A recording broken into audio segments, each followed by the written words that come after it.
If you're spending money on Google Ads right now, I can almost guarantee you're being robbed. Not by hackers, not by scammers, by Google themselves, because you don't know how to control where your money goes. I've seen stores waste thousands of dollars in a single week on clicks that will never convert. And the worst part is they've no idea it's happening. But here's what's possible when you actually know what you're doing. Results like these. This is the complete Google Ads playbook for the era of AI search. Everything from shopping campaigns, performance max, search, YouTube ads, how to scale without killing your ROAS, and even how to steal your competitors' customers. My name is Dr. Liam Deneen, and I've generated over $50 million in revenue with Google Ads, helping over 100 direct-to-consumer brands scale their store profitably. This is everything I know in one video. Now, before we dive into all of the technical setup and strategy, I need to address one thing. A lot of e-commerce brand owners are skeptical about Google Ads. Maybe you've tried it before and it didn't work. Maybe you've had horror stories about burning budgets. Or maybe you just think my customers won't find me on Google. This skepticism is killing your business. In the first video in this course, I'm going to show you why that mindset is costing you money every single day. And I'll show you a real example of a brand that dropped their skepticism about Google Ads and went on to triple their net profit in just 90 days. This sets us up nicely for what's to come, because once you know why Google Ads is non-negotiable, we're going to talk about conversion tracking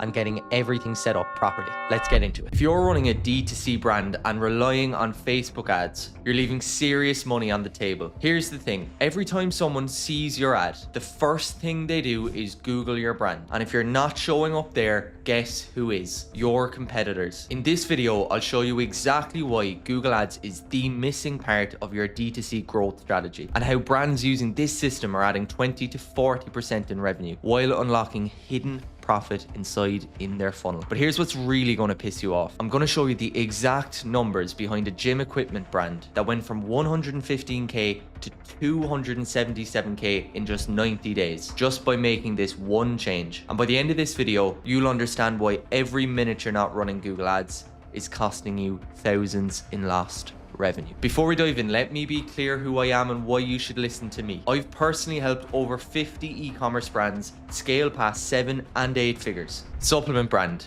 $10 million in 16 months. Fashion brand, $2.5 million their first year. Electronics brand, $11 million this year alone. What did they all have in common? They all nailed Google Ads. Here's what's really happening. While you're posting another Instagram story, hoping someone notices your brand, people are actively searching for the very products you sell. Because right now, 60,000 people are searching for wireless earbuds every single month. 90,000 people for best wireless earbuds. And another 60,000 people for wireless headphones. That's over 200,000 people every single month with their credit cards out, actively looking for this one product category. But here's the kicker. You're probably thinking, Liam, I'll just do SEO and rank organically. Wrong. Look at this search result for buy collagen, an incredibly high intent term. See all these top spots here are shopping, search. These are all ads, and the organic results, they're buried below the fold where 75% of people never even scroll. And here's what's even more brutal. That first organic result, it probably took them 3 years and $100,000 in SEO to actually get there. And that ad above it, they set it up in 30 minutes and started getting traffic the very same day. But here's what's really expensive, and this is going to hurt. Every day you wait, you're literally handing money to your competitors. I ran this analysis for a client last month. We estimated their main competitor was capturing 5,000 clicks per month on their branded keywords. Here's the math that's going to keep you up all night. Missing out on 5,000 clicks at a 10% conversion rate, that's 500 sales. 500 sales by $115 average order value, $57,500 per month. That's $690,000 per year going to their competitor, all from traffic that should have been theirs. Now,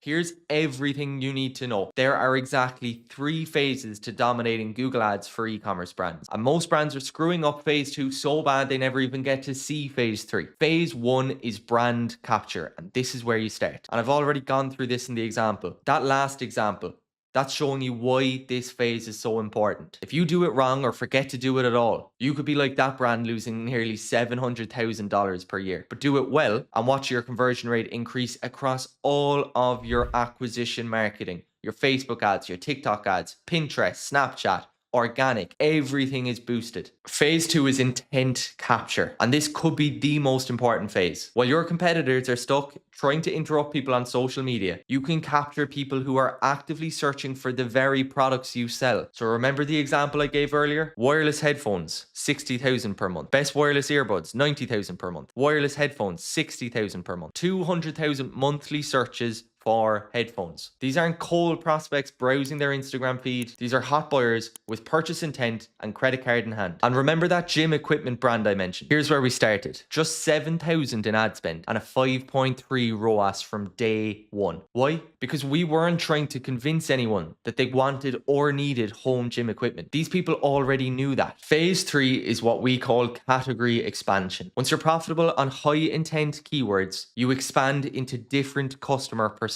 Let me use an example here for a collagen brand. So collagen with vitamin C, collagen for menopause, best collagen for women, best collagen for men, collagen for hair. These are all different customer personas. They're all buying for different reasons and need to be treated differently as such. But look at all the keyword volume here. Probably a couple of 100,000 searches every month for all these specific categories. But here's where brands mess it up. They think that they can target these keywords with the same strategy. Same ad copy, same landing pages, same budget, same bids. Is that how you treat your creative on Facebook? Run the same piece of creative to all these different personas? Obviously not. But you'd be surprised how few brands get this right in Google. Or who even care? The bar is on the floor right now. Let me break down exactly what happened with this home gym equipment brand, because the numbers are insane. Month 1, $7,000 ad spend, $39,000 revenue. Month 2, $10,000 ad spend, $68,000 revenue. Month 3, $14,000 ad spend, $95,000 revenue, 6.5x ROAS, by the way. But here's the thing, their Facebook ads were still running at the same time, doing about $60,000 per month. Google ads didn't replace the Facebook revenue, it added to it. And in this same time frame, total monthly revenue went from 115 to 232 up to $277,000 in revenue in just 90 days. And because their conversion rate on Google compared with Facebook was 40% higher, their profit margins actually increased even more than that. They went from 12% net to 27% net profit, almost tripling their revenue at the same time. Now you're probably thinking, but Liam, Google ads are too expensive for my budget. Here's what's really expensive. Watching 400,000 monthly searches for your product category go straight to your competitor while you're trying to build organic reach. You might say, but I don't have time to learn Google ads. This gym equipment brand owner didn't either. He hired an expert like me to manage it. That investment generated him $200,000 in extra revenue. And by the way, that's just the start. Here's what's going to really piss you off about Facebook. Just when you think you've cracked the code, the algorithm gets you back to zero. Creative fatigue hits, your winning ad dies, and you're back to square one, burning budget on creative testing once more. It's like climbing up the mountain only to be teleported back down to base camp after 6 or 8 weeks if you're lucky. Google ads, well, every day it gets smarter. Every click teaches Google ads about your customers. Every conversion is making your targeting better. Every month of data compounds onto better performance. Facebook throws away all that learning the moment your creative burns out. Google builds on 12, 24, 36 months of optimization. One resets you to zero and the other compounds your success. But here's the thing. The window is closing fast. Every month you wait, 2 things are happening. Number 1, your competitors are getting more data and are getting even better at Google ads. And number 2, the cost per click goes up as new brands enter the space. The brands that get in now and figured this out have massive first mover advantage. I can't believe I'm saying it. Google's been around for a quarter of a century, but there's still first mover advantage in e-commerce. So here's exactly what I want you to do in the next hour. Step 1, go to Google Keyword Planner and research your main products. Look at the search volume. Those are real people with real money. Then check out your competitor ads by searching for those very keywords. Step number 4 then, calculate the opportunity cost. Multiply the monthly searches by your average order value. If that number doesn't make you want to immediately start Google ads, you're not cut out for e-commerce. Here's the truth no agency wants to tell you. Social media is rented land. The algorithm changes, your reach dies. Google ads, that's owned traffic. As long as people search for your products, you can capture that traffic. Look, you can keep playing the social media lottery, hoping the algorithm gods smile down on your content. Or you can start capturing the 100, 200, 300,000 people per month searching for your very products. The choice is yours, but choose fast, because while you're deciding, your competitors are already running ads to your future customers. Now you know why Google Ads is non-negotiable for your business, and you've seen what's possible when it's done right. So let's start building your system, and we need to start with the foundation: conversion tracking. Here's the reality: you can have the best campaigns in the world, but if you're not tracking conversions properly, you're flying blind. You have no idea what's actually making you money. This is step one. So let's make sure your tracking is bulletproof.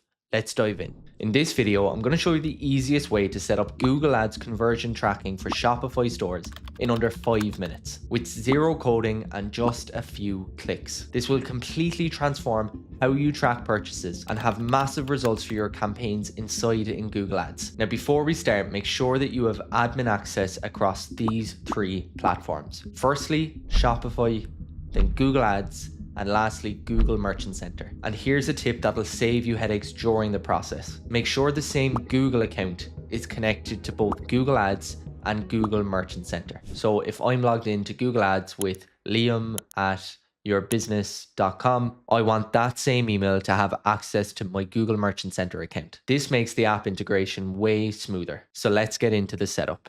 So firstly, we're in Shopify. So we're going to come up here to the search bar and type Google and YouTube. And what you're going to see is this app right here. I already have the Google and YouTube app installed on this Shopify account, but if you didn't have it installed, there would be a button here to say install. So you go ahead and click on that.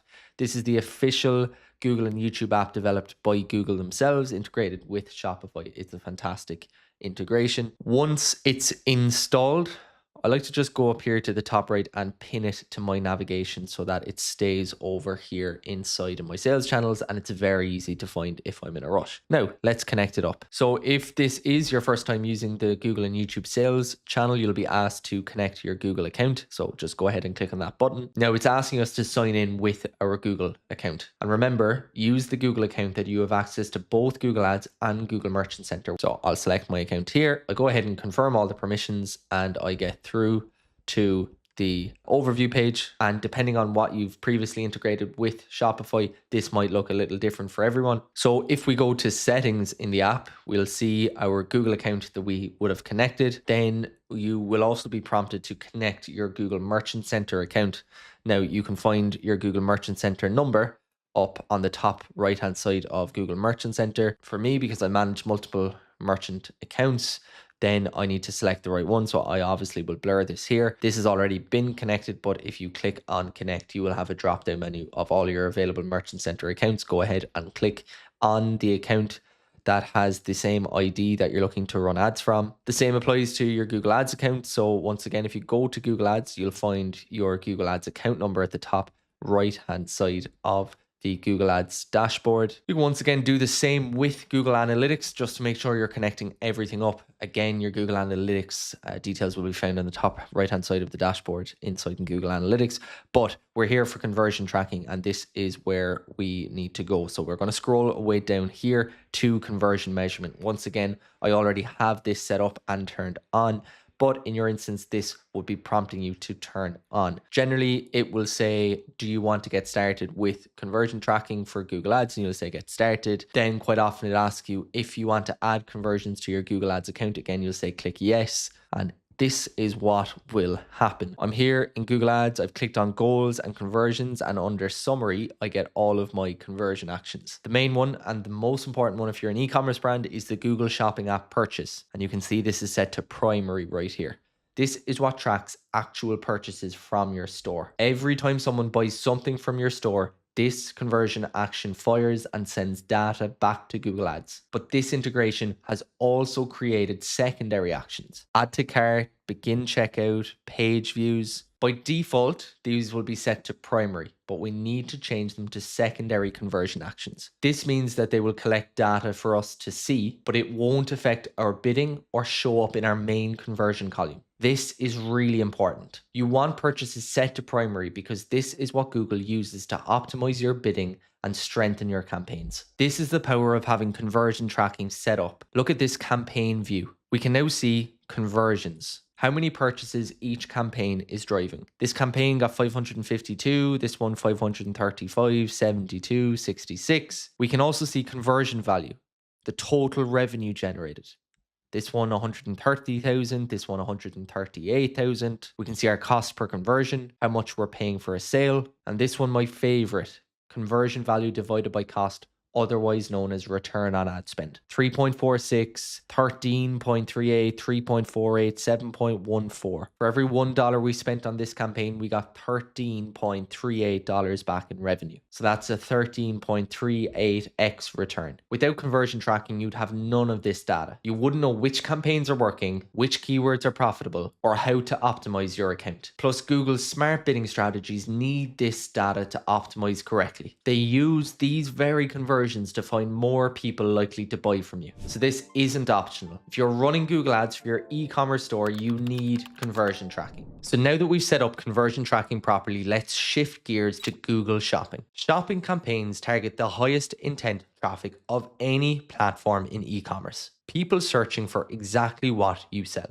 Let's dive in. If you're still relying on Meta or TikTok ads to sell your products, you're missing out on one of the most profitable traffic sources in e-commerce right now, in Google Shopping ads. In 2026, the brands winning big aren't just advertising. They're showing up at the exact moment their customers are ready to buy. And that's what Google Shopping does better than any other platform. In this series, I'll show you step by step how to set up, optimize, and scale your Google Shopping campaigns the right way so you can stop guessing and start selling. So first up, what is Google Shopping? Well, Google Shopping ads are those product listings that you see at the top of Google search results. And then down below the fold here, we have our search ads, which are text-based. But up at the top are our shopping ads. And unlike text ads, these are showing our product image, our price, our store name, and even reviews, all before someone clicks. Here's what makes them so powerful. When someone searches for buy football boots size 9 black, they're not just browsing, they're shopping. Google Shopping puts your products directly in front of people who are ready to buy. And no other platform gives you this blend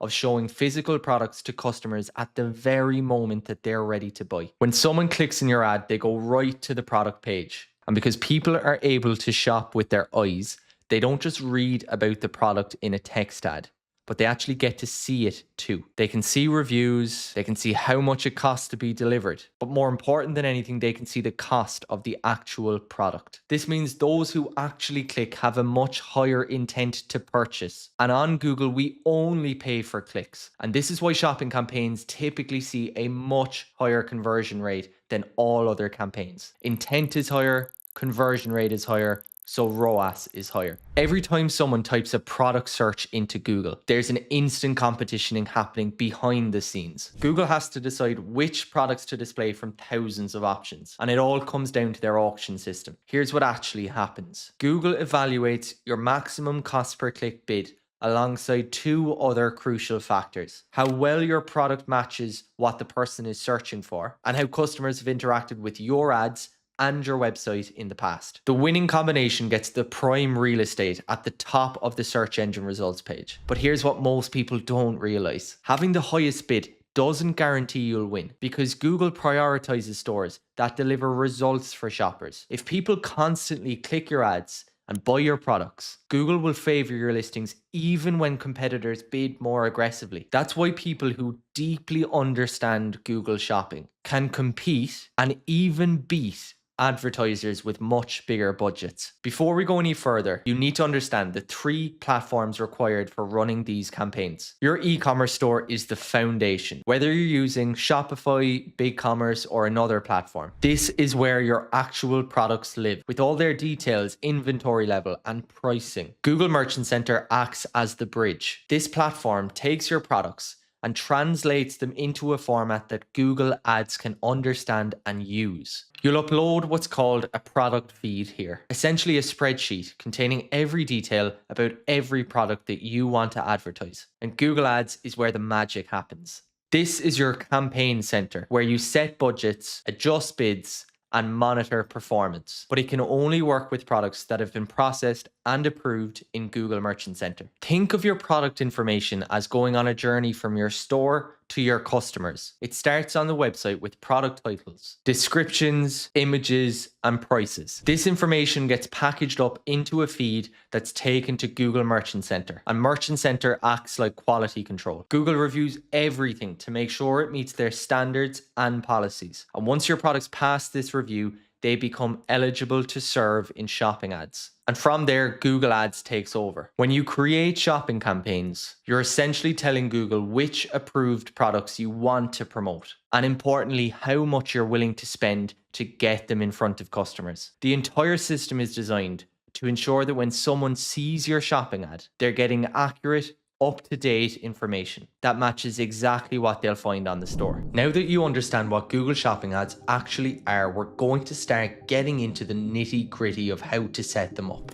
And by the way, everything I'm covering in this course, all the setups, the checklists, the best practices, I've put together in a free Google Shopping Handbook, and it's yours to download via the link in the description below. With that said, let's jump into Google Merchant Center setup. Most advertisers set up Google Merchant Center once, then forget about it. But my team and I use it every single day to generate millions in additional revenue for our Shopify partners. If it's not set up and optimized in the right way, well then your ad campaigns will not perform. In this video, I'll show you how to optimize Google Merchant Center so your products stay approved, show more often, and send better data into your Google Ads account. And our team have generated millions in revenue using shopping ads alone by following these Google Merchant Center optimizations. And with that said, let's get into the video. So Google Merchant Center is the platform that stores and validates your product data before it's used for advertising. So essentially how it works is the source of your product data is going to be your CMS, which for most brands is going to be Shopify, or you can create a spreadsheet yourself and upload it manually. The product, as I said then, is uploaded.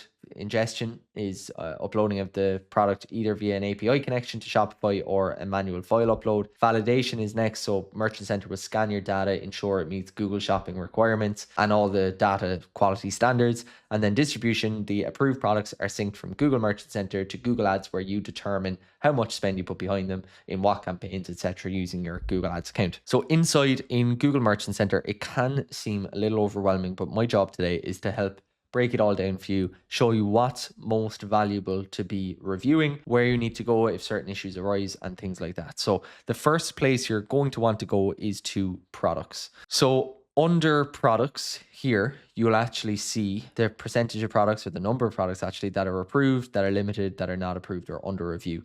So I can see here that there are 4,200 that are approved, 38 are limited, and 2 are not approved. So if I want to actually go and see what those issues are, I go up here to click needs attention. By default, it will show prioritize fixes. These are the most important things you need to fix. And thankfully for us at the moment, there are no prioritized fixes in this account. But if I unclick that and I can see all issues, I can see products, why they're disapproved, what needs attention, and what I can do to actually get them approved again. So this is something that I would review pretty frequently. Google will tell you what you need to do. I have a couple examples here where I have a product page unavailable, I have an invalid GTIN, and a few things like that that need to be reviewed. So they're just minor things that we can change. For the product page unavailable, these are actually products that we no longer stock. The other thing here is click potential. So this is quite interesting. If you do have a lot of products that are disapproved, it can feel a little overwhelming to go, okay, I need to fix 400 products. But what you're actually better off doing is sorting by click potential. So those that, if you fix them, could lead to the highest upside in clicks. So Google will give you high, medium, or low. Obviously, these are all quite low here.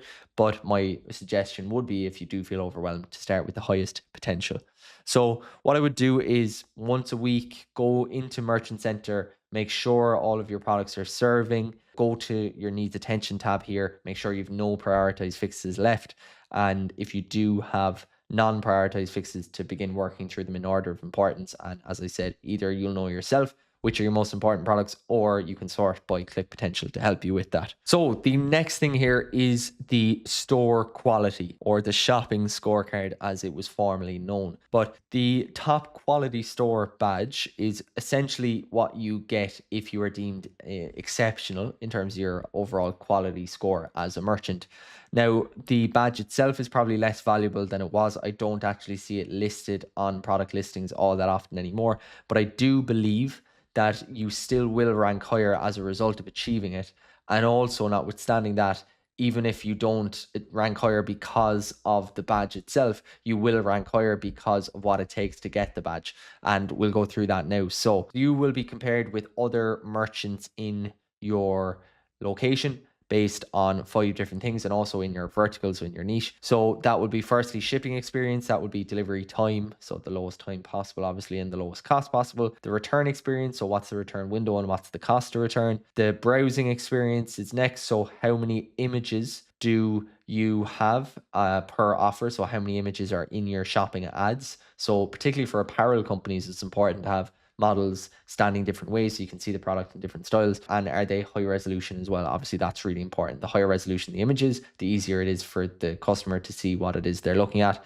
Store rating is next, so are you getting ratings through at a store level? And then purchase experience, so are you giving people multiple means of payment, so PayPal, Google Wallet, Apple Pay, Amazon Pay, these are the ones here, e-wallet options. And then your promotion rejection rate, so if you're setting live lots of promotions in Google Merchant Center, but they're being rejected because they don't match what's being said on site, well then what you're actually doing is creating promotion tags on your listings that can't actually be redeemed on site for the customer, which is obviously a really poor purchase experience, and as such you'll be downgraded on that. Now my advice here would be to focus on improving these as much as possible. If nothing else, it will elevate your whole shopping experience for customers across all channels, but it will really help you improve your ad rank on Google Shopping, which will give you more access to clicks, impressions of highly qualified traffic, and obviously that gives a higher likelihood of conversion, and the economics of that obviously makes much more sense. So your store quality is next. Once a month I'd really review this to see what it is you can be improving, but always be making a conscious effort to be improving everything here and being as competitive as possible. The next valuable place to go inside Google Merchant Center is to your reviews. So in Google Ads, you have 2 distinct types of ratings. So first of all, you have store ratings or seller ratings, and secondly, you have product ratings. So your store ratings indicate a general rating of your business. They actually don't appear in your shopping ads, but they can be seen in your free listings. They can also be seen sometimes in your text ads, so you actually might notice them in your search campaigns like this. Your product ratings, on the other hand, they are individual product reviews. So they do appear in the text area down here in your shopping ad. They're incredibly effective at boosting social proof and increasing click-through rate on your shopping campaigns. Now, for us, generally speaking, our Shopify partners will use one of 2 aggregators. There are a few other ones they use like Yacht Pro, but most commonly it's Trustpilot or Judge.me. Trustpilot is an official product review aggregator for Google, and when you actually link it to Google Merchant Center, it will automatically sync your product ratings through.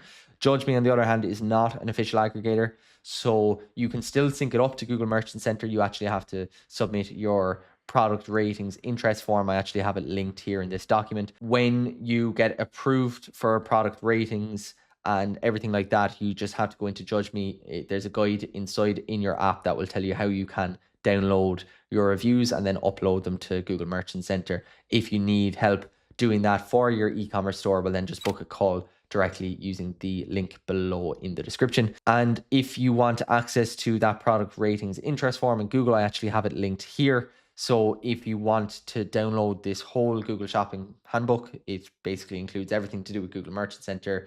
It includes everything to do with setting up a campaign from scratch, your campaign optimizations in account, and everything to do with product feed optimization. It's a pretty big book full of really useful information that has basically been at the epicenter of our success with clients. If you want that, It's also going to be linked in the description below. My recommendation is, if you don't have this set up, get it set up as a matter of urgency. Your product ratings, it takes 3 or 4 weeks after you submit that product interest form to actually be approved. Once approved, then you can obviously begin syncing your reviews through, and you can start serving your product ratings like that. And it's really important that you do. Next up are your store ratings. So there's 2 ways you can do this. If you have a paid partner like Trustpilot, it will actually do this automatically for you. You can also opt into Google's own customer reviews.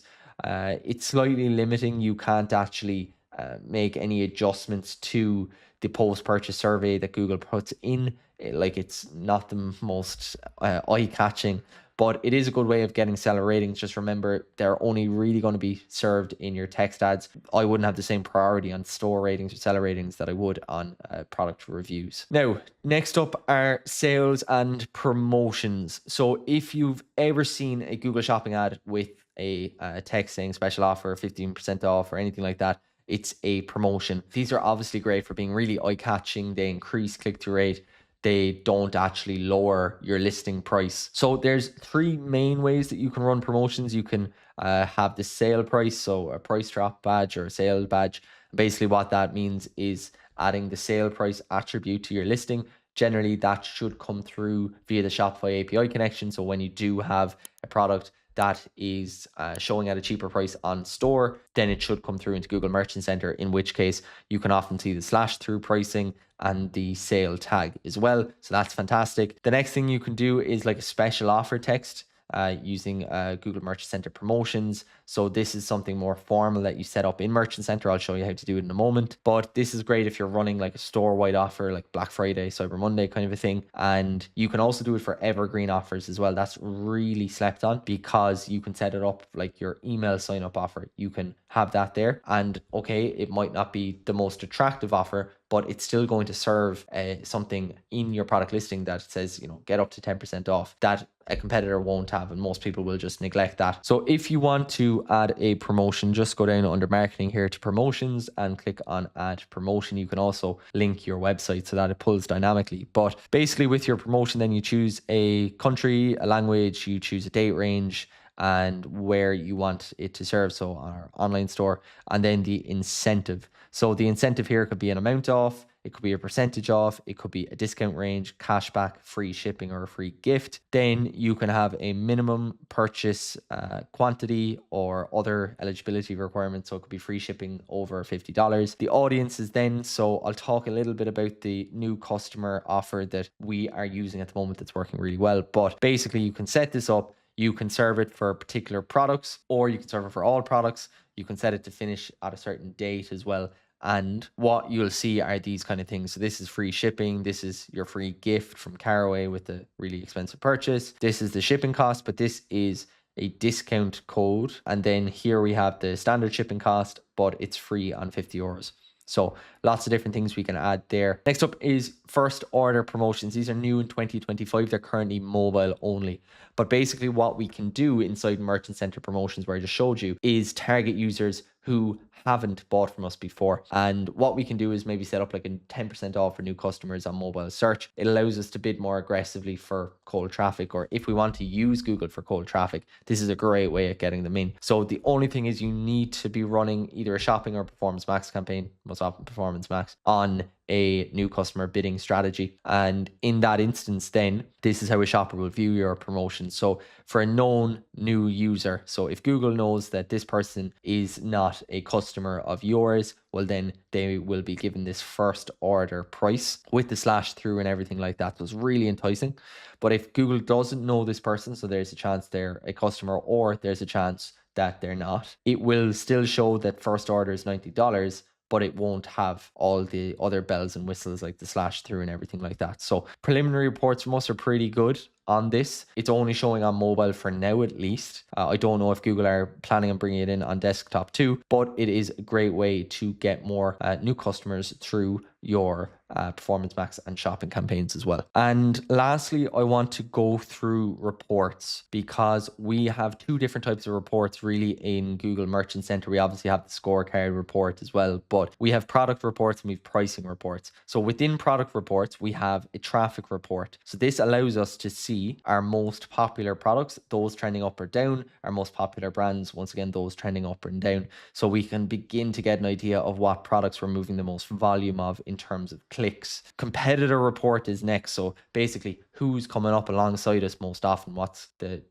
overlap rate of our known competitors? Basically, this is very similar to Auction Insights that is available within Google Ads, but with Auction Insights, it's more so done on like a campaign level, whereas this is done more so on a merchant center level, on a brand level, so you can actually get a wider sense rather than just for an individual campaign. But you can see all the same things: who's the highest visibility change over time, things like that. Popular products, find out which products that you sell are most popular on Google. So this is more like kind of wider market, which products that we actually stock are getting really popular or are gaining popularity. So these are things that, maybe we don't actively push these in campaigns, but we have a look and go, okay, that's interesting. This is gaining popularity. Maybe we should have a look and push more of this brand or more of this product type. Your promotion report is next. So you can actually see how many clicks and interactions and impressions, click-through rates, etc. you got from your different promotions. So you can see this was a dedicated promotion here. This is like this orange line here is a sale price, the price drop, etc. We can see which of our products benefited most from promotions. So that can be really useful to get a sense of, okay, if we drop a 10% discount on a product like this, we can expect X amount more clicks or whatever. And then which of your promotions are the most popular to customers? That's also really useful because you can look back historically and go, okay, when we offer a 10% site-wide discount, we get 20,000 more clicks on our shopping listings. Whereas when we offer free shipping above $100, we get 40,000 more clicks or something like that. So you can actually bring these insights on really high intent traffic, as we do, back to our brand partners or back to your boss or whoever it is, and actually say, okay, this promotion had a really strong effect. Here's the data behind it, rather than just guessing and even looking at a store level, because we know when it comes to promotions, what you're doing a lot of the time in advance is, okay, we're trying to build a funnel, and then email, does a lot of the heavy lifting actually during the promotion at times. Whereas for us, it can be a case of, okay, this promotion led to high intent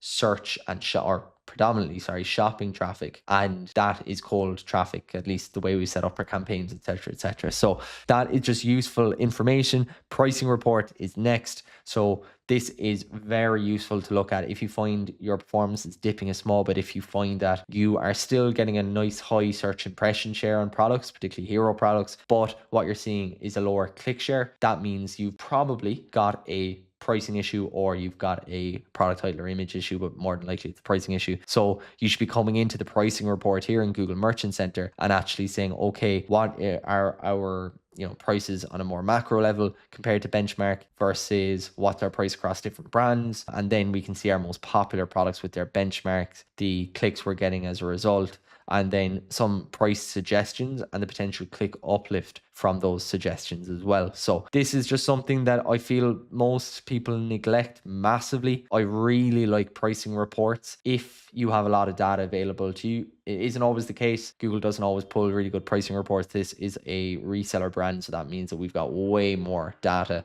because there's a lot more people like us in the space, and it's really coming down to price as to who's going to get the click. So this is why we're really razor sharp on these type of reports at the moment. There you have it. Google Merchant Center, everything from product diagnostics to your shopping scorecard to your reviews to your report. There is so much inside in Google Merchant Center that the vast majority of people are completely neglecting. So for the good of your business, get into Google Merchant Center today. Take a look around. There's so much really important detail inside there, but also there's so many things that you need to be keeping an eye on for product diagnostics and making sure your reviews are coming through, because if you have any issues with products inside in Google Merchant Center, then you just can't advertise them on Google Shopping ads, and that is a massive red flag. If you're serious about Google Shopping campaigns, keep watching, because now we're going to what I believe is the most important part: feed optimization. If your Google Shopping or PMAX campaigns are not performing, your product feed is usually the #1 cause, even if everything else looks fine. Why? Because Google decides when and where your products show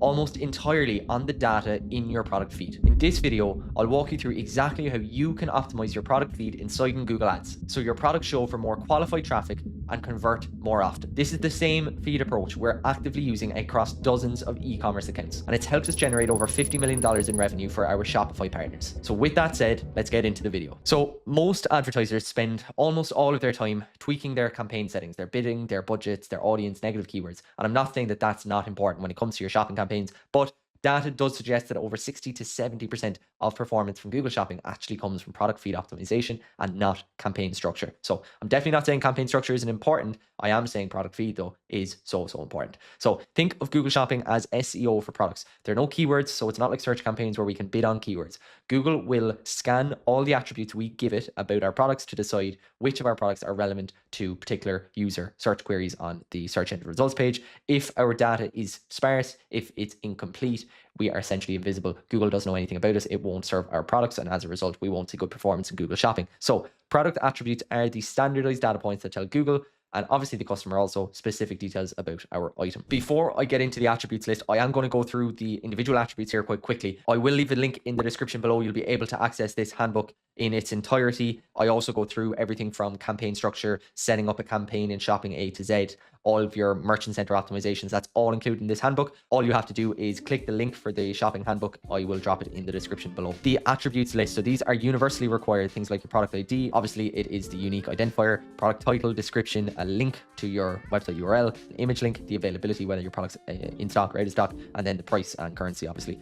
Conditionally required. These are often required depending on the type of product it is that you're selling. So it is brand, GTIN, that is your identifier code. I'll talk more about that later. Condition, whether it's new or used, your Google product category, color, size, gender, etc. And then some additional recommended attributes. These have a high impact, help you serve more often, but they're not required. Sale price, material pattern, your mobile link if you have a dedicated mobile landing page. Now, the most important attributes to optimize, I call these the Magnificent Seven. So quickly, price, title, image link, GTIN, description, custom label, and Google product category. I'm just going to jump right into the first one here, which is price. So Google Shopping is essentially a price comparison site. As a result, price is the single most important attribute in your feed. You can have a really good listing, loads of reviews, but if you're 10 times the price, you just won't get as many clicks. Now, you might be able to justify the price with other methods, and we can talk about that again. But if you have a product and you have a product listing that's identical to another, quite often a user will opt for the cheaper price. And unfortunately, that is the way it is. So if you have identical products, if you're a reseller here, for example, you might be selling Nike Pegasus shoes and you are selling the exact same product at a higher price, you'll probably see lower impressions and lower click-through rates because customers will opt to click on your competitors' listings instead. So what I would recommend you do, firstly, you can just search. You can search in your location for the type of product it is that you're selling and look at pricing of competitors versus your own listing. You can also use the price competitiveness report in Google Merchant Center. This gives you a number basically of products that are either cheaper than benchmark, similar, or more expensive than benchmark. You can see and drill down into this data on an individual product basis as well. So rather than having to manually go and look for the products on Google Shopping, you can actually do this in Google Merchant Center. But there are a few tips and tricks that I recommend when it comes to price. So look, price, I'm sure you've tried to be as competitive as possible with price. You've probably changed from higher price to lower price at times, and maybe you've had a net positive effect or a net negative effect with those changes. But here are a few tips and tricks that I do recommend. So you can encourage Google to add a sale annotation to your listings. So either something like price drop here or a sale tag here. And these really help with click-through rate. Now, you must submit a sale price. Now, you can't just fake this price. Basically, you need to ensure that of the last 6 months, you have been priced at the higher price point for at least 30 consecutive days. Now, if that is the case and you drop your price, you will see sale or price drop, and that would be very eye-catching for the consumer. So that's one thing you can do. Obviously, look, if you have a hero product, you can also go to Google Merchant Center, as I said. They will show you your products. They will show you potential changes in price. So if you were to lower price by $10, let's say, it will give you a potential uptick in performance if you do that in terms of number of clicks, etc. So that's something you can do. But when it comes to price, you have to make sure that your price matches price on the website, or else your products will be disproved.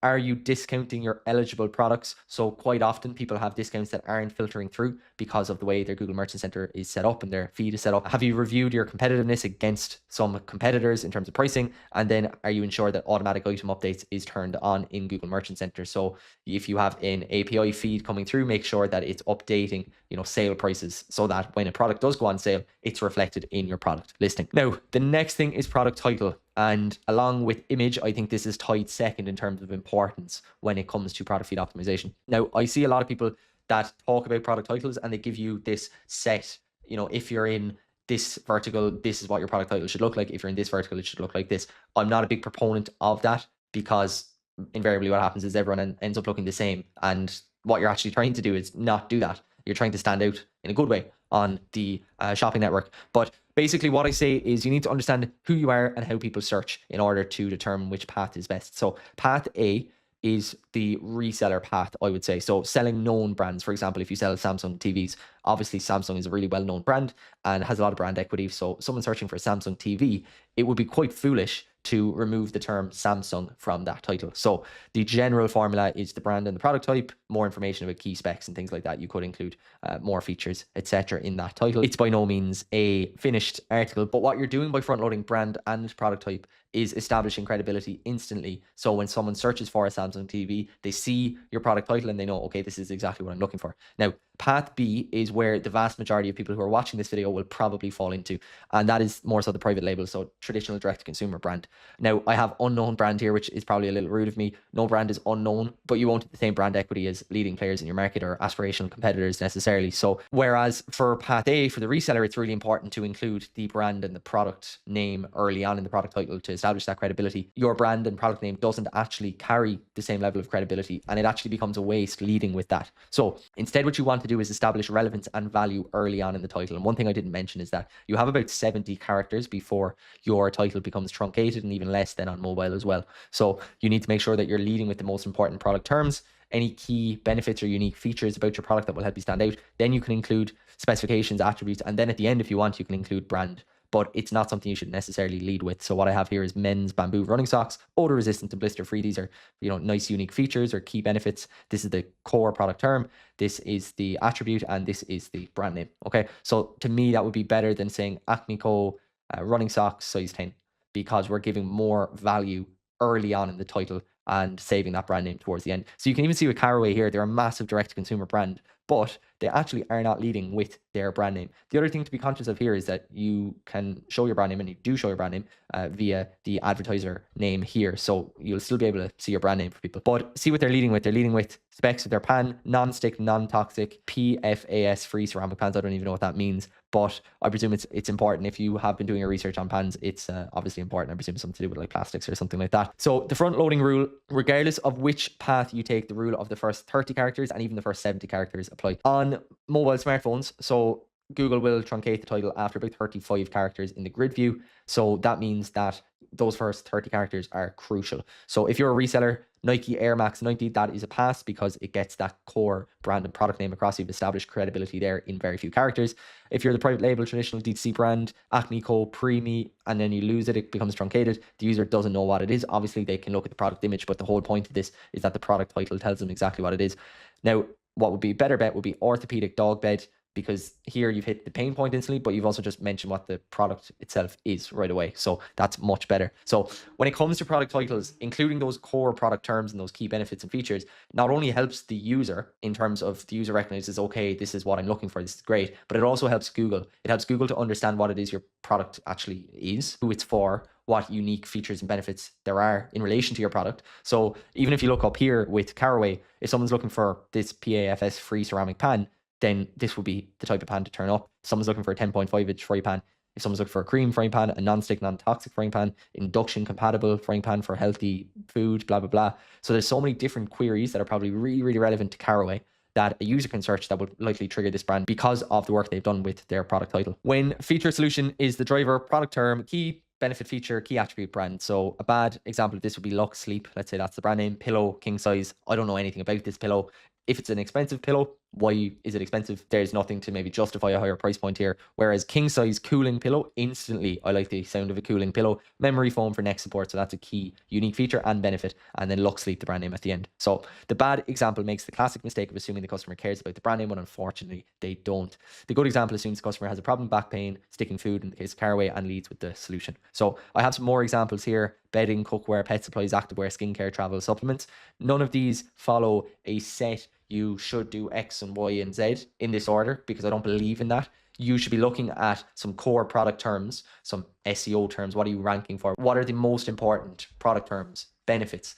Look at the language your customers are using. This is what you need to be doing in order to actually create product titles that make sense and are valuable for both Google and also your customers. Next up is your product image. So your products can appear on desktop next to 5-10 competitors, maybe 3 or 4 on mobile or even less. So if someone is using the exact same product image as you, or everything's on a plain white background, then basically it's just a lot of noise. Everything kind of looks the same. So you want to win the click with the product image, not just show your product. Because if you're getting qualified traffic, right, with your product title and all your other attributes, and you're able to increase your click-through rate, I would argue that Google Shopping is one of the most cost-effective ways of driving really high intent qualified traffic to your website. So number one, it's a really, really good thing from a pure economic standpoint. The second thing then is that if Google deems in maybe a competitive auction that you're getting a higher click-through rate, if your CTR is higher than benchmark CTR, then Google actually thinks you've got a really good product listing. And then if people go on to convert, Google thinks, okay, not only is the product listing good, but the customer journey is good, the product is good, etc. I want to serve this more often and increase the ad relevancy and give users a really nice experience when they search for this kind of product. And then you get all the benefits of that as well. So you get more impressions, more clicks, more qualified traffic. So important to be improving your image all the time. There's a few sneaky tricks you can use. I've gone through some of these in other videos. I've talked about using Nano Banana Pro to create lifestyle images. But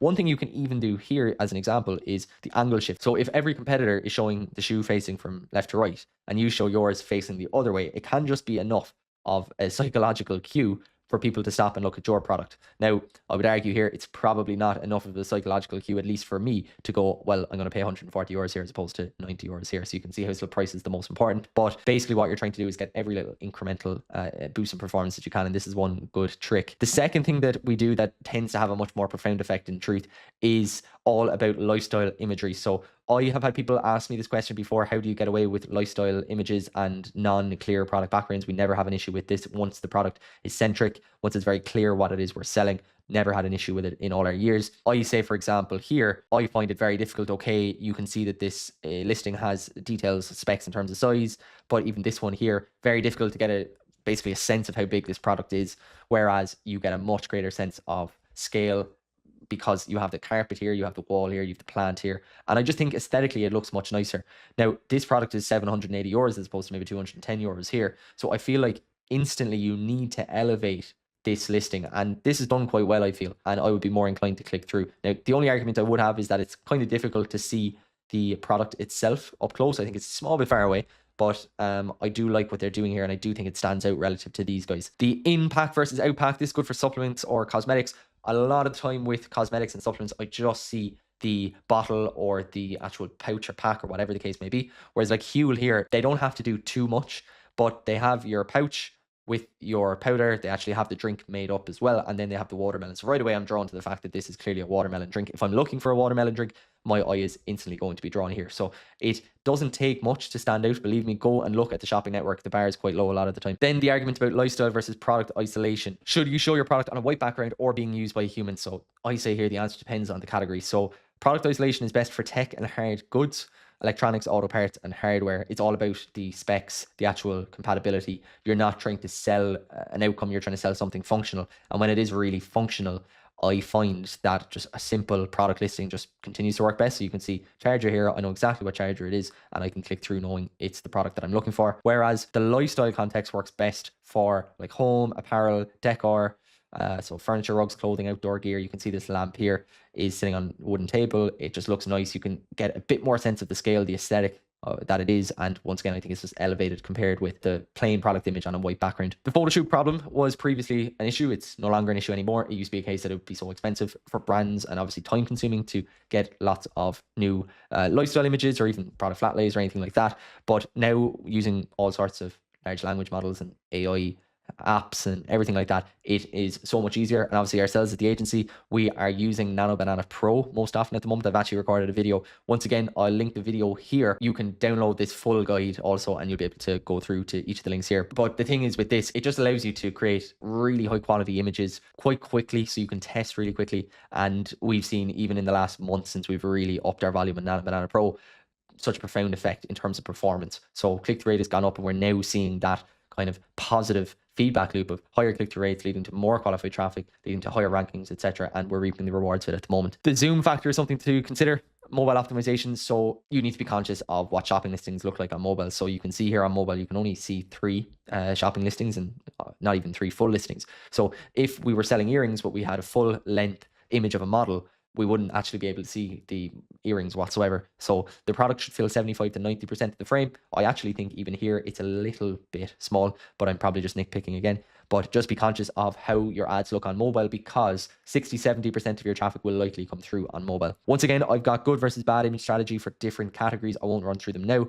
And then I also have your optimization checklist. But I quickly want to get on to product GTINs. GTINs are non-negotiable. They are your global trade item number. They are essentially your barcode number. So think of it like your social security number. It's the identification of your product. If you don't add them in Google Merchant Center when you should add them, Google won't be able to index what your product is very, very well. And then as a result, you won't be serving to really relevant queries, qualified traffic, and performance would plummet as a result. Quite often as well, if you don't have GTINs, you'll have it limited, or often at times you'll be completely disproved inside in Google Merchant Center. So where you can find them, you can either reach out to your supplier or manufacturer. You can use this website here that I'll have linked, where you can actually search for your product and it will give you your GTIN. Custom labels are next. They are invisible to customers but allow you to subdivide your campaigns. So they're more so for internal use than they are for actual pure product feed management, but it feeds back to how you can structure your campaigns really well. They allow you to organize your products into good kind of sensible categories that help you, as I said, with campaign architecture. So what you could do is you could have a performance bucket. So you can have custom labels set up for your top sellers, your zombie products, those that never get clicks, those products that are kind of in the middle. And then you can actually create different campaigns based on those different labels. The second is your seasonality bucket. So you can have a winter collection, and instead every time a new product rolls out for that winter collection and you have to manually add that to your campaign, you just tag it with winter collection and it feeds directly through into your winter campaign. So custom labels are fantastic. Just don't go overboard with them. You can actually make it more confusing than it needs to be, but they're a great way of organizing your campaigns. Next up is the Google product category. The confusion here lies in the fact that you have kind of two category attributes. So you've Google's product category. This is Google's own taxonomy. They have a list of product categories, and basically what Google will try to do is match your product to the closest product category. It will do it itself, but you can override this and set it manually. Product type then is your own taxonomy, so it's a way of you actually categorizing your product into men's shoes, women's shoes, running shoes, kids shoes. And once again, this helps with campaign structure. It's not something that the end user on Google will see, your prospective customer. It's more so for you. But Google product category is quite important in order for you to know and have the confidence that Google is indexing your product correctly. Very similar to GTINs. Essentially, if you've got a good GTIN, good product title, good product category with Google, well then you are 90% of the way there of ensuring that your product is serving for qualified traffic. So description is next. It's not really something customers look at too much. It's quite often not accessible, but basically it is another way for Google to index your products alongside your GTINs and your product categories and your titles. It's very good for adding keywords and keyword stuffing, and it's good for long tail queries. So the example I have here is to do with compatibility, but if you have different unique features or benefits to your product that maybe were not quite relevant enough to include in your product title, but would be relevant enough to include in your description, bearing in mind your description can be up to, I think, 5,000 words. Now, quite often ours will be less than 1,000. But if you're adding those, let's say it's running socks and they're anti-blister running socks, and maybe you got in a small bit more information in your product title, but you missed out on things like marathon friendly or trail running friendly or multiple sizes or machine washable or 50 wears or get 100 wears or 500 wears, things that maybe someone is searching for. So they might be searching for a pair of socks I can wear 500 times, or a pair of socks that are good for trail running and marathon running. Well, if you can include that like keyword rich information in your description, it just gives you a better chance of serving for those longer tail keywords, which actually a lot of people won't be serving for as well. So it's kind of just going like above and beyond and really helping to serve for a really wide array of qualified traffic. If there's one thing to take from this video and this guide, let it be that in Google Shopping, the more granular you are with your product attributes, the more visible you will be to qualified traffic. Google is data hungry, so the more information you can feed it, the better. And what I have here is every empty field in your feed is a missed opportunity for traffic. Now, it's not, excuse the pun, quite as black and white as this, but if you leave the color attribute blank, you miss out on everyone searching blue running shoes. Now, you will rank way lower if you don't include color, and quite often you can actually have apparel or footwear products disapproved if they don't include color, but you need to think about adding more to help you serve for more relevant queries. That's how I would think about it. Aim for 100% attribute density if you can, particularly on your most important products. Sometimes for people, I give them recommendations about Google Merchant Center and product feed optimization and everything like that, and they go, well, I've got 1,000 products, where do I start? And I say, okay, well, like there are tools that can help you with it, but if you are looking to do this manually, or you just want to get started, start with the most important products for your business, the ones that are driving the most revenue right now. Then move on to the products that you think have the highest potential, but that aren't doing as well as you think they should be on Google Shopping, because they're the ones with the highest potential upside to the improvements here. And just remember that Feed optimization is a process. It's not a single project. So it's a continual thing. So we're constantly looking at search term reports, click-through rates versus benchmark. We're looking at seasonal shifts. We're looking at price adjustments inside in Google Merchant Center competitiveness reports. So what we're doing here is constant. It's not like a one set and forget. So it does take a lot of time, but ultimately it is the level of detail you need if you want to be taking your Google Ads account from spending, 5, 10, 20K a month up to 50, 80, 100, even 200K a month. This is stuff that's just non-negotiable. You can't neglect it because you won't be able to kick on to the next level. So I would argue that it's like neglecting creative inside Meta. It's that important. Now we're diving into a section that brands constantly overlook. That's your Google Shopping product images. Your image is the first thing shoppers see. It's what makes people click on your ad instead of scrolling past it. But most e-com brands are doing this completely wrong. In this next video, I'm actually going to tear down some well-known D2C brands' shopping ads and show you exactly what they could be doing better with their product images, so you can avoid these mistakes that even those massive brands are making. And let's dive in. If you're wondering why your Google Shopping ads aren't hitting the ROAS you want, stop looking at your bid strategy for a minute and start looking at your product. Because here's the hard truth. You can have the best bid strategy in the world, but if your product looks like a low effort Shopify export and your title is just blue shirt, nobody is going to click. In 2025, Google Shopping is a visual feed. Your customer is scrolling past 15 or 20 competitors in about 3 or 4 seconds. If your image doesn't pop and your title doesn't match exactly what they're looking for, you're effectively invisible. My name is Liam, and in this video, I'm going to roast some of the biggest D2C brands in the world. We're going to look at their product titles and their product images, and I'm going to show you the mistakes they're making that are costing them millions. And then I'm going to show you how to fix them. I'll show you how we're using Gemini to take boring, flat product photos and turn them into high CTR images that stop the scroll. So let's get into it. Okay, so for any e-commerce brands, I think one of the most impactful things you can be doing is to try to increase the number of qualified clicks through Google Shopping. For me, I find that Google Shopping is most certainly on Google, and in my opinion across the whole ecosystem, one of the most scalable ways of growing an e-commerce brand. And the reason for that is that people in Google Shopping generally are in a shopping mindset. I think they're often ready to buy, and if you can convert this cohort of people quite well and quite cost efficiently, it tends to be an avenue that you can scale quite well. So if you're an e-commerce brand, I would spend 70 to 80% of your time when it comes to Google Ads focused on improving the number of qualified clicks through Google Shopping. So not just all clicks, but qualified clicks. So I'm going to talk a small bit about what's involved in increasing the number of qualified clicks through Google Shopping and what I think some of the biggest D2C brands in the world could be doing to actually improve that too. So when it comes to increasing the number of qualified clicks, there are 4 real avenues that you can take to help you improve this. So I'm going to start with the reviews. So any reviews coming through, they give you the star rating in Google Shopping. It's quite eye-catching, builds social proof, and it's a really good way of getting clicks. I've mentioned it loads of times in different videos, so I'm not going to go into too much detail on it now. The other thing is price. So it is essentially a price comparison site. If you've got a lower price than competitors, quite often you'll get more clicks. Now, as a brand owner, it's going to be difficult for you to adjust price too much. You obviously have your COGS, your fulfillment fees and everything like that, and your price is generally pretty locked in. The only other thing you can do is promos. So if you're running a promo of any sort, even like a first order promo, you can get these set up in Google Merchant Center so you can show those sale tags and actually really increase the attention grabbing element of your shopping listing and actually just drive some more clicks as well. So they're 2 good ways as well.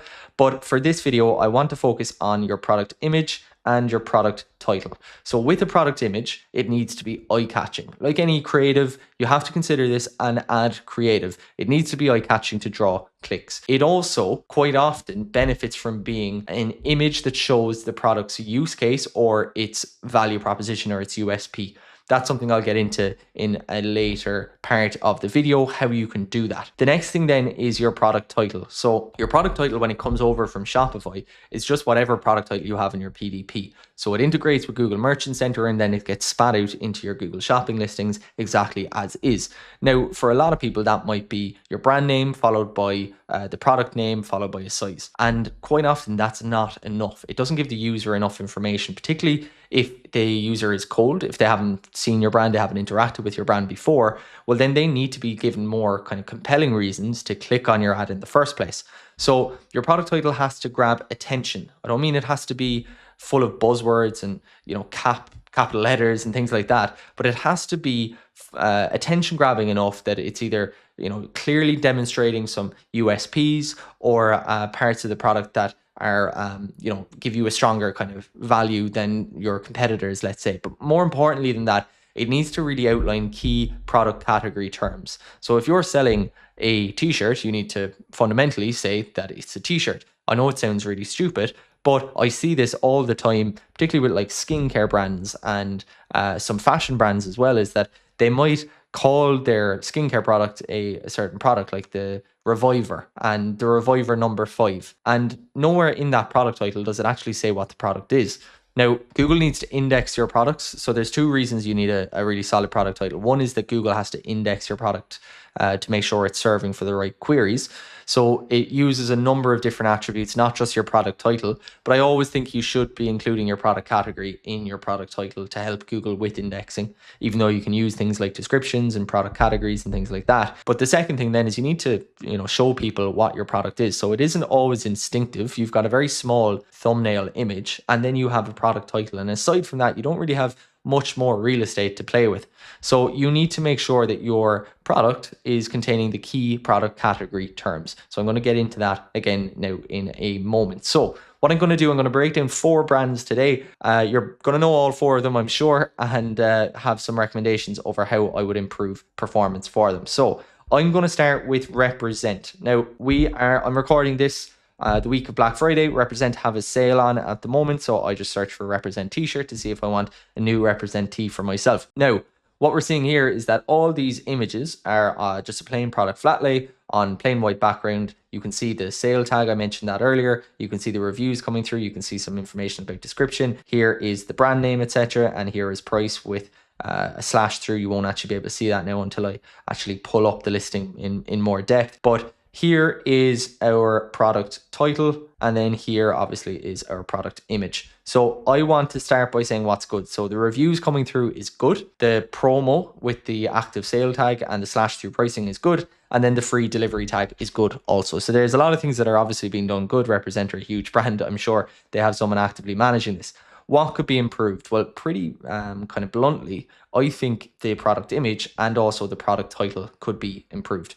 Now, you can see all these product images are essentially the same. And for a lot of high, like fashion brands or high SKU brands, it's very difficult to manage their feed effectively and kind of mix up different product images and things like that. But you can see, like, even here, it's quite difficult to see this t-shirt. It blends into the background.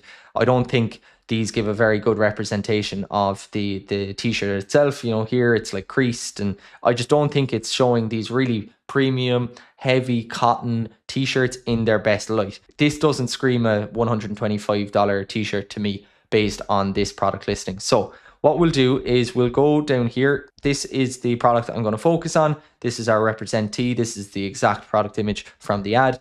And all I did was I gave this to Gemini and I explained the scene that I wanted to set. I explained that I wanted to make sure that the image was product centric. So the product had to be the main focus. It had to take up a lot of the screen. The product could be changed in no way whatsoever. And this is what it gave me on a 1 prompt. This is it. So I don't think by any stretch this is perfect. I think the shadowing is a bit off, but you can see the initial image is so much more elevated than this. You can see a typical, customer of Represent, I would say, someone probably in their ideal client profile wearing this. You can see it's got that kind of traditional Represent kind of boxy fit, slightly oversized. And you can see I asked for it to be in kind of a street background, kind of in a dusky setting. And that's what it gave me. As I said, it's not perfect, but it's a much, much greater step up than this.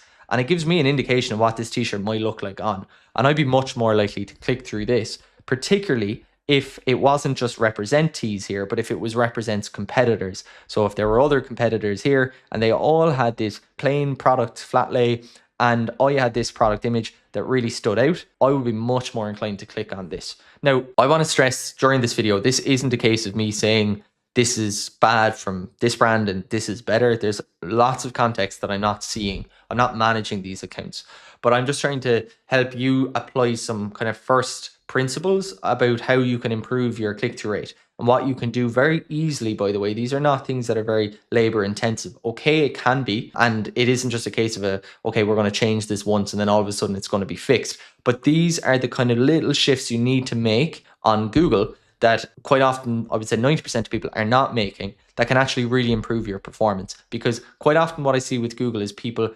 fixated on what I'm going to call outputs, which is probably a bit of a misnomer, but changing bid strategies, changing budgets, changing bids, things like that inside the ad account, when actually what's much more important is changing inputs. So your product feed, your keywords, your creative, your landing pages, that's what I would class as your inputs. And they're going to have a much more profound effect than any little kind of bid strategy tweaks or device adjustments or anything like that. So this is kind of what I'm just trying to instill into people, is that really focusing on these inputs and kind of putting in a bit of graft and a bit of elbow grease will actually have a much greater impact for you.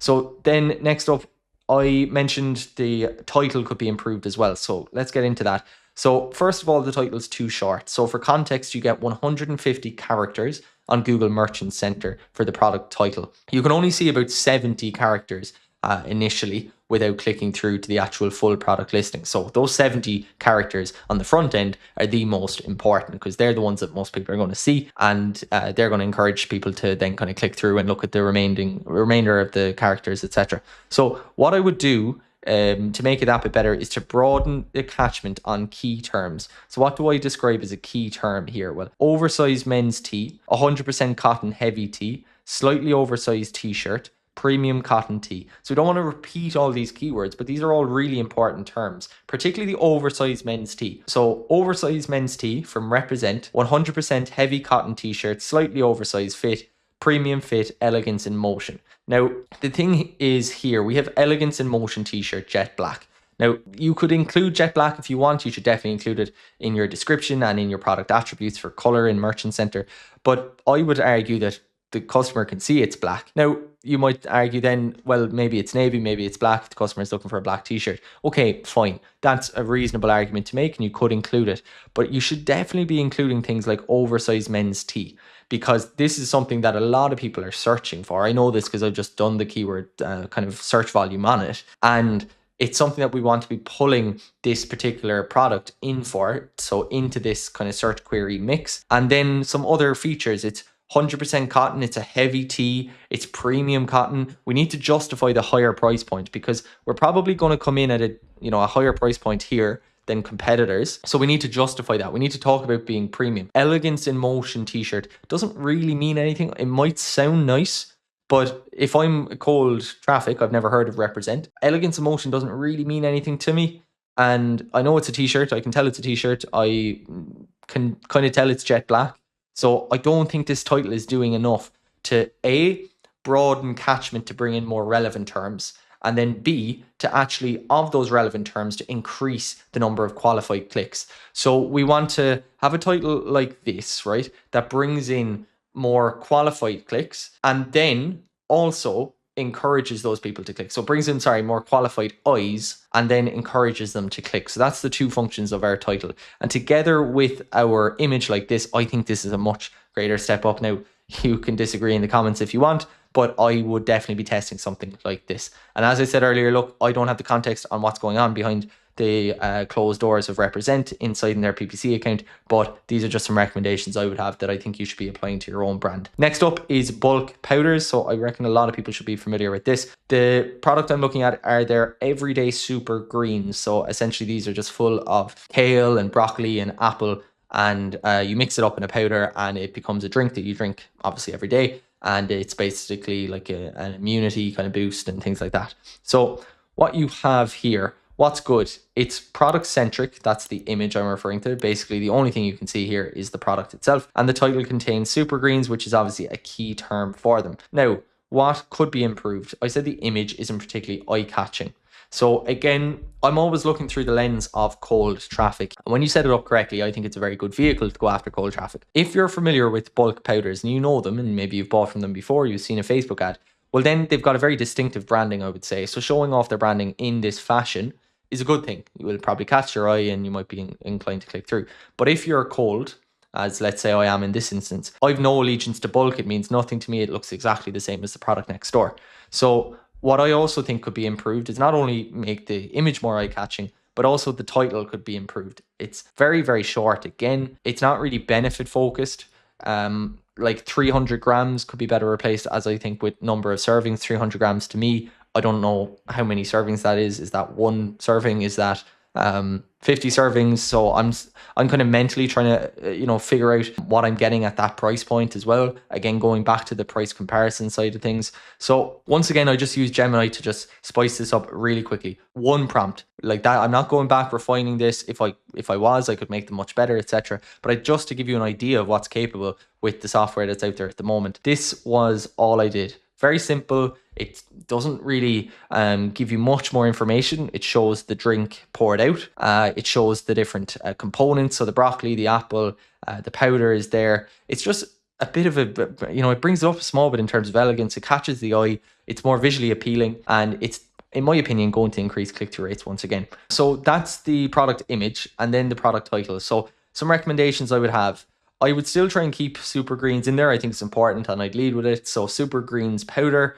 Again, I search volume here and it's pretty high. So some of the benefits then. So it's a daily boost. It gives you immunity, energy and fitness. Contains 50 vitamins, minerals and mushroom complex, 60 servings. And we can say once again towards the end it's from bulk powders. Now, again, by no means perfect, but you can see it's a step up. It's probably going to pull some more information in for, greens powder for immunity or greens powder for energy or daily greens for full of vitamins and things like that. So it's going to increase our catchment. It's hopefully going to increase our click-through rate by having some more kind of relevant terms. And as I said, it also contains the serving quantity as well, just to give people that framing of how much they're probably going to pay for serving as well. So they are a couple of things that I do with bulk to improve that. Next up then, we've got Hexclad. I'm sure everyone's familiar with Hexclad. This is what I searched for. I think I searched for like a stainless steel frying pan or something, and a few competitors came up. And you can see what's good here is that Hexclad have made the effort, and this is actually,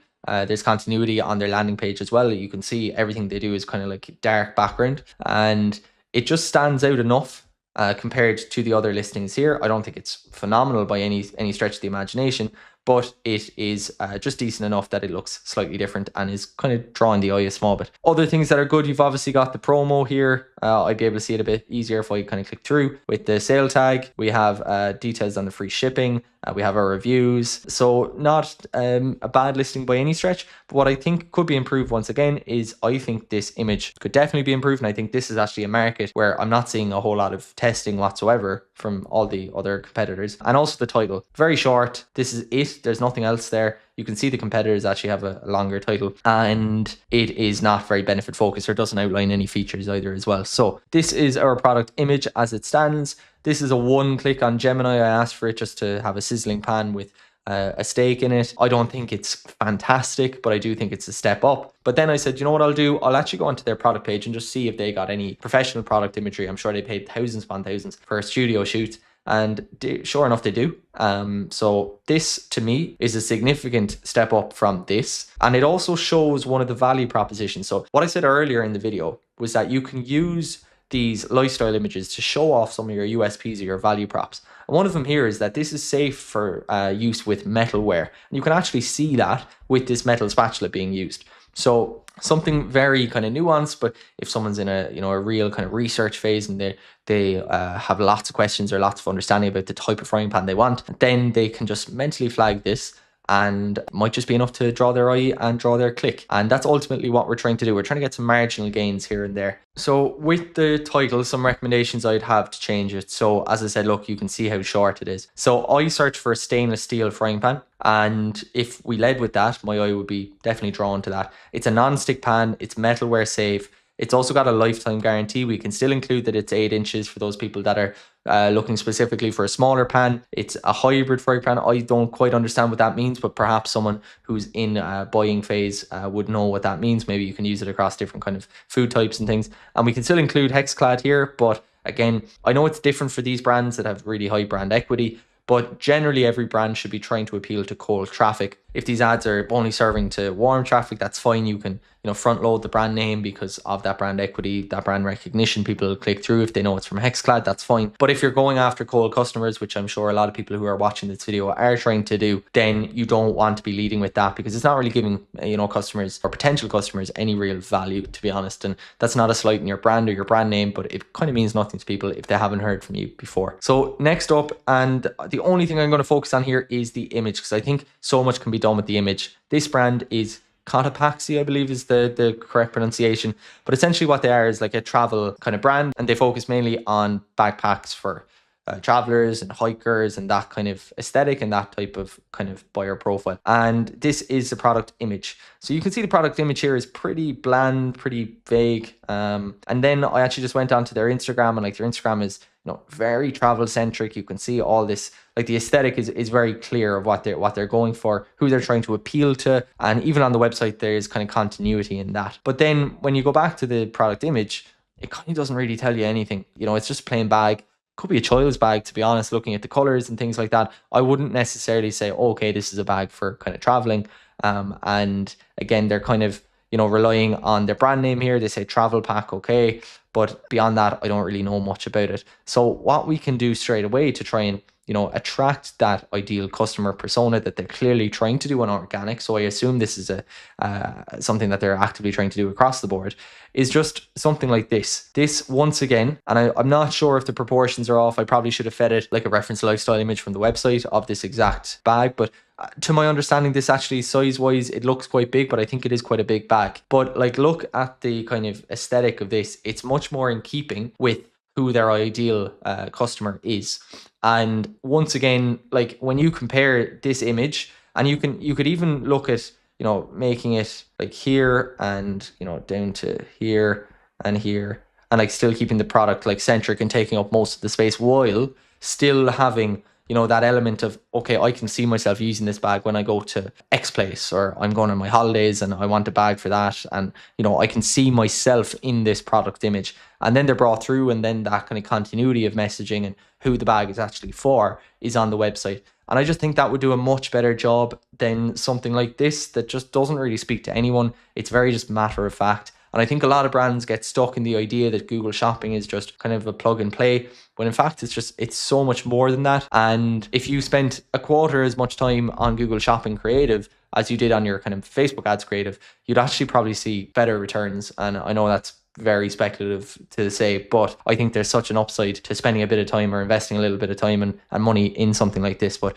as I said, this was one prompt on Gemini Nano Banana Pro. It's the only thing I'm using. You can even see like the text here is perfect. The text down here is perfect. So I haven't been able to achieve that with any other models aside from the new Gemini that got released on I'm going to say the 22nd of November. So I would really recommend using that. Get the Pro version, it's much better. And start testing these product images. This is like kind of an example prompt I used. Once again, I didn't actually invest a lot of time into this. This was only done for the purposes of the video, but I gave it some instructions as to what it was. I said the highest possible click-through rate is the goal here, while adhering to our guidelines. I'm going to give them the product flat lay, for example, make sure that, we maintain absolute fidelity around the color, the shape, the logos, etc. And then make sure the product is focused centrally. Then the scene, the kind of lifestyle context, this is where you can kind of change it as to whatever you want. A small bit, the same with the kind of lighting or the mood. The negative constraints then are obviously no text overlays. We don't want any watermarks, promo badges, borders, extra graphics of any kind. We want to just make this really focused on the product. And then some of the text specs then for the aspect ratio to be square, and then the quality so we can have really high quality.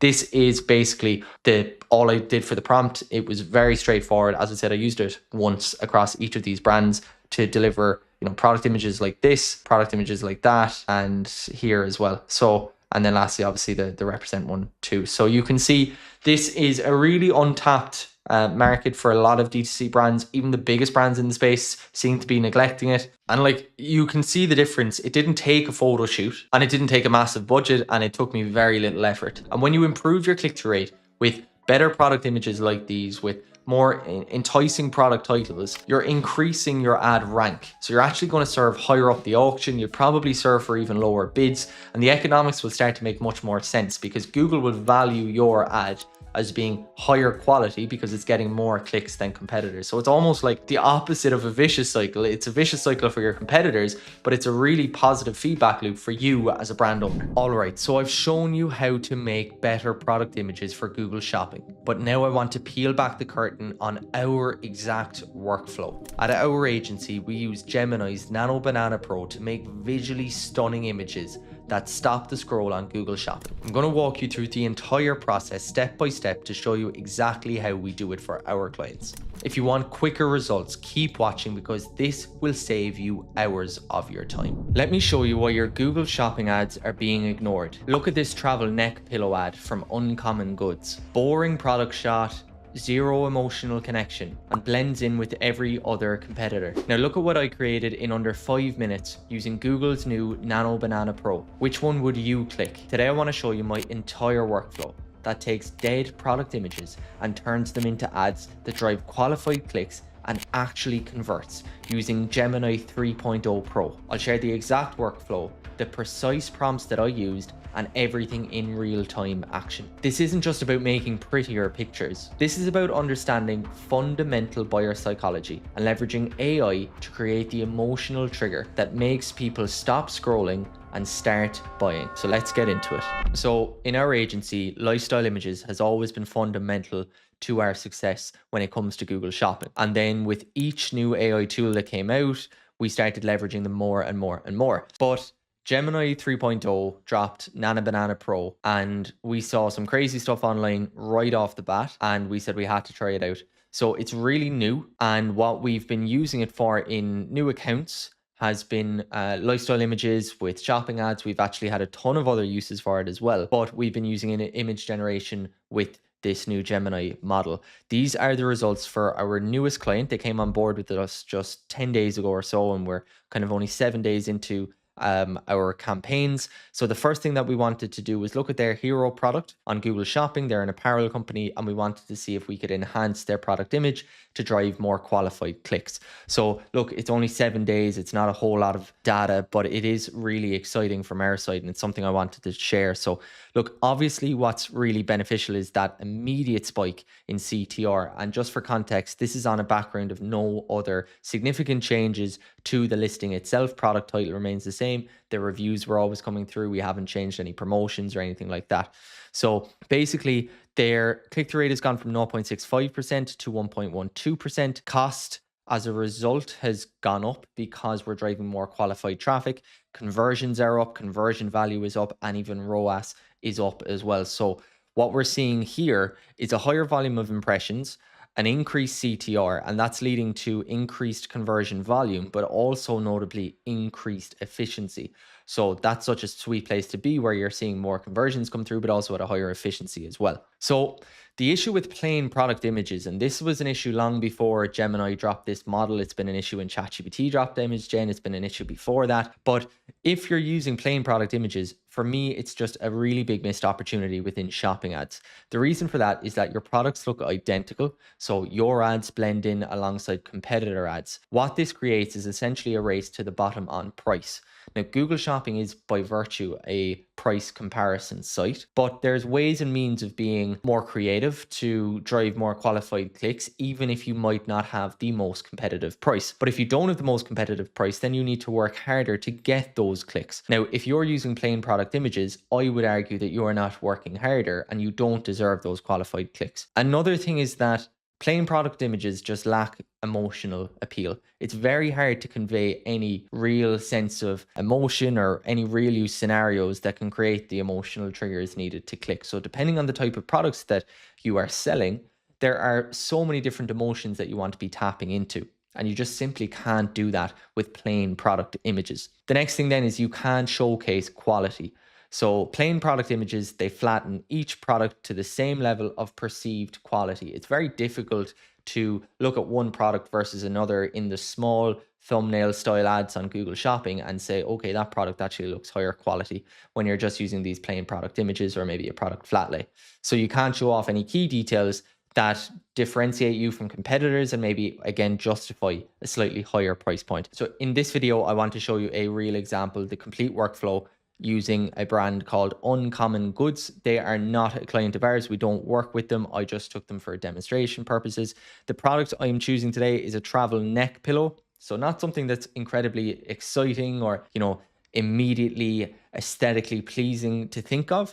And I didn't want to pick something nice and vibrant and skincare or apparel that's always easy to kind of glamorize with any AI image. I wanted to show you how you can do this even if you have boring products and quote unquote boring. So the target audience here is gift giving moms. The reason for that is they have made a concerted effort to actually focus on travel gear for her. And then this is Christmas gifts and gifts for mom. So I can tell that they're trying to target some gifting terms around the, I suppose, the, gifts for mother at Christmas time. So the workflow that I want to discuss today starts with describing our target audience in detail. So what I want to do here, I have a very clear idea in my head of the type of image that I want to create, but I don't want to just give Gemini or any model for that instance a one prompt and hope for the best. I want to create something that actually makes sense and put a really good prompt together so that when I create a new chat and I give it a new prompt,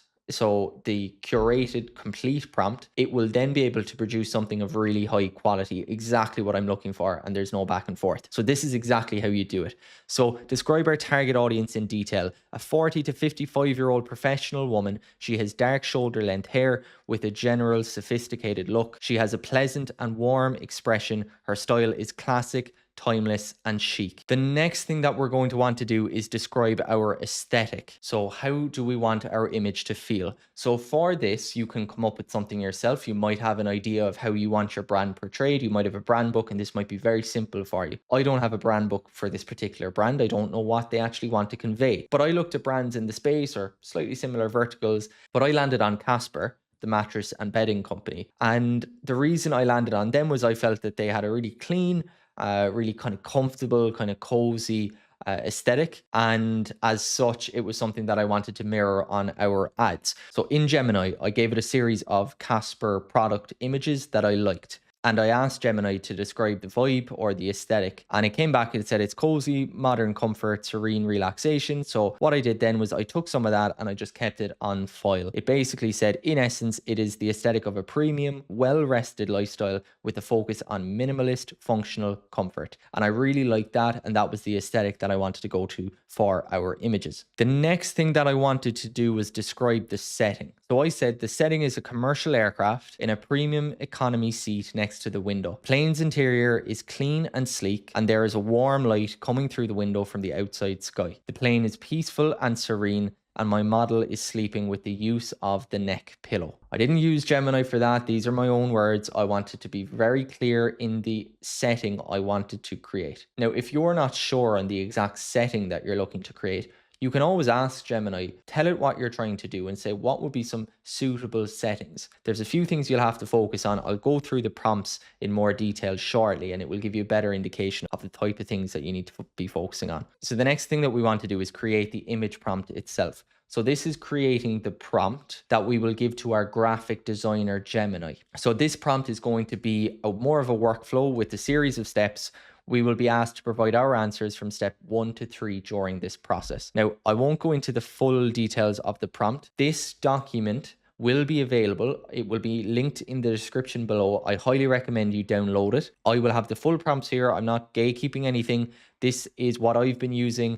By the time I've released this video, maybe we'll have something new. It's always the way with AI, but up to this point, I found these prompts really helpful and have been, the reason that we've seen such immediate results with this new brand. But with this prompt, it's going to understand some key things about Google Shopping best practices. And then I told it, this is my workflow. Okay, so I created this new chat in Gemini and I dropped in my prompt. And Gemini said it understood the mission perfectly and wanted to begin the workflow. So phase 1 was style ingestion. So to ensure we nail the aesthetic from the start, please share your style reference details. And our style reference details is our aesthetic or the vibe that we're going for.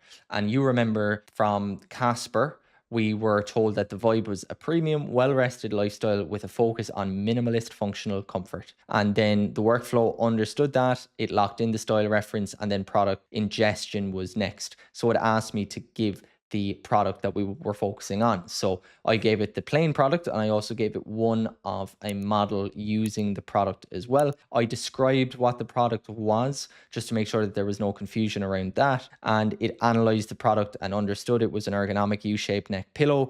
It understood the key feature was the distinct raised side profile. It was the critical differentiator here. That was great. I was happy with everything here, and it moved on to the next part, which was the strategy ingestion, which is please provide the ideal customer profile details, which I just dropped in. We had discussed already. It was a 40 to 55-year-old professional woman. She was chic and timeless and then travels a lot due to her work and didn't want to be suffering with neck pain on a flight. So it understood all this, and then it gave me 3 options. It said the first class experience, which I didn't really like. The second option then was more functional comfort. And then the third option was travel ready. And I went with the option 2, the functional comfort. And I said, ensure the woman is in premium economy window seat with warm uplifting lighting and setting. Remember, the product must make up all of the shot. This is an excellent choice, and it gave me back my full prompt here. We have our curated prompt.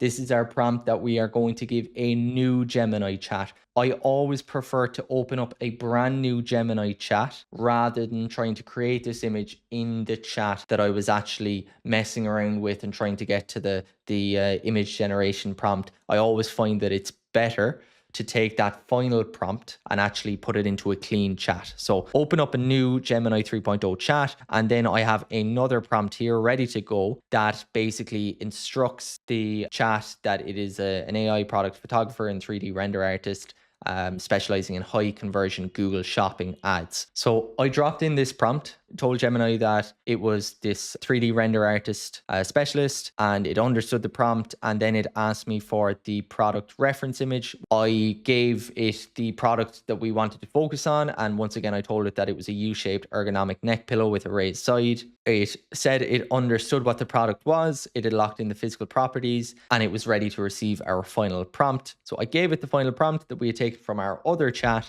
and here we are. This is what it gave me. Didn't quite like this though. The reason I didn't like it, it was almost perfect, but I just felt that I wanted the product to be more centric, and I didn't like that the product was cut out. So this is something that's I've since added to my prompt, and I'm being very open. No prompt is a final masterpiece by any stretch of the imagination, but I said the product is slightly out of shot. I need all of the product to be in shot. And this very simply is what it produced. And I absolutely love this. Very simplistic. The product is taking up basically all of the frame. I can zoom in even further. It gives me exactly what I was looking for. So as I said, this is the result. So we've gone from this to this, and that took me less than 5 minutes. I had all my prompts ready. I have been doing this for a little bit of time. I've been messing around with Gemini, and it took me next to no time at all. So not only have we gone from this boring product image, we can't see it in use, it's on a white background, very difficult to appreciate anything about it. We now have this product image, which is targeted towards the customer that we are going after. So we know we're going after more of a middle-aged demo. This is gifts for mom. This is travel neck pillows for her. Now we're seeing this in action. We're seeing this uplifting scene. We're seeing a scene of serenity, of comfort, of coziness, etc. All the things that we want our customer to experience when they buy our product. And this is now conveyed much more in a lifestyle image like this than it ever could be in this plain product image. And look at it in the feed. We've gone from this, where we're not standing out at all, we're no different. We are second highest priced item here. We've now gone to this. We've made no other changes. Look how much that sticks out. And it doesn't stick out for the wrong reasons. It sticks out for the right reasons. It's aesthetically pleasing. It speaks to our ideal client persona for this product and is going to drive much higher qualified clicks. And then for an extra boost, this is their PDP that I'm taking to. Okay, so you see the plain product here. You see one more product image here. You see the product being used here. And then, sorry, you've one additional one also. Now, I would argue that these models are quite young and they are maybe not an exact match of who we're targeting. And I also think that there just isn't enough being done really on this product page to show off anything about the product. They could be talking about more features. There's a whole host of other things I think could be done with the H1 to match who we're targeting. But I went away and created all these product images. And collectively, they took me, again, less than 10 minutes because I had everything loaded up already.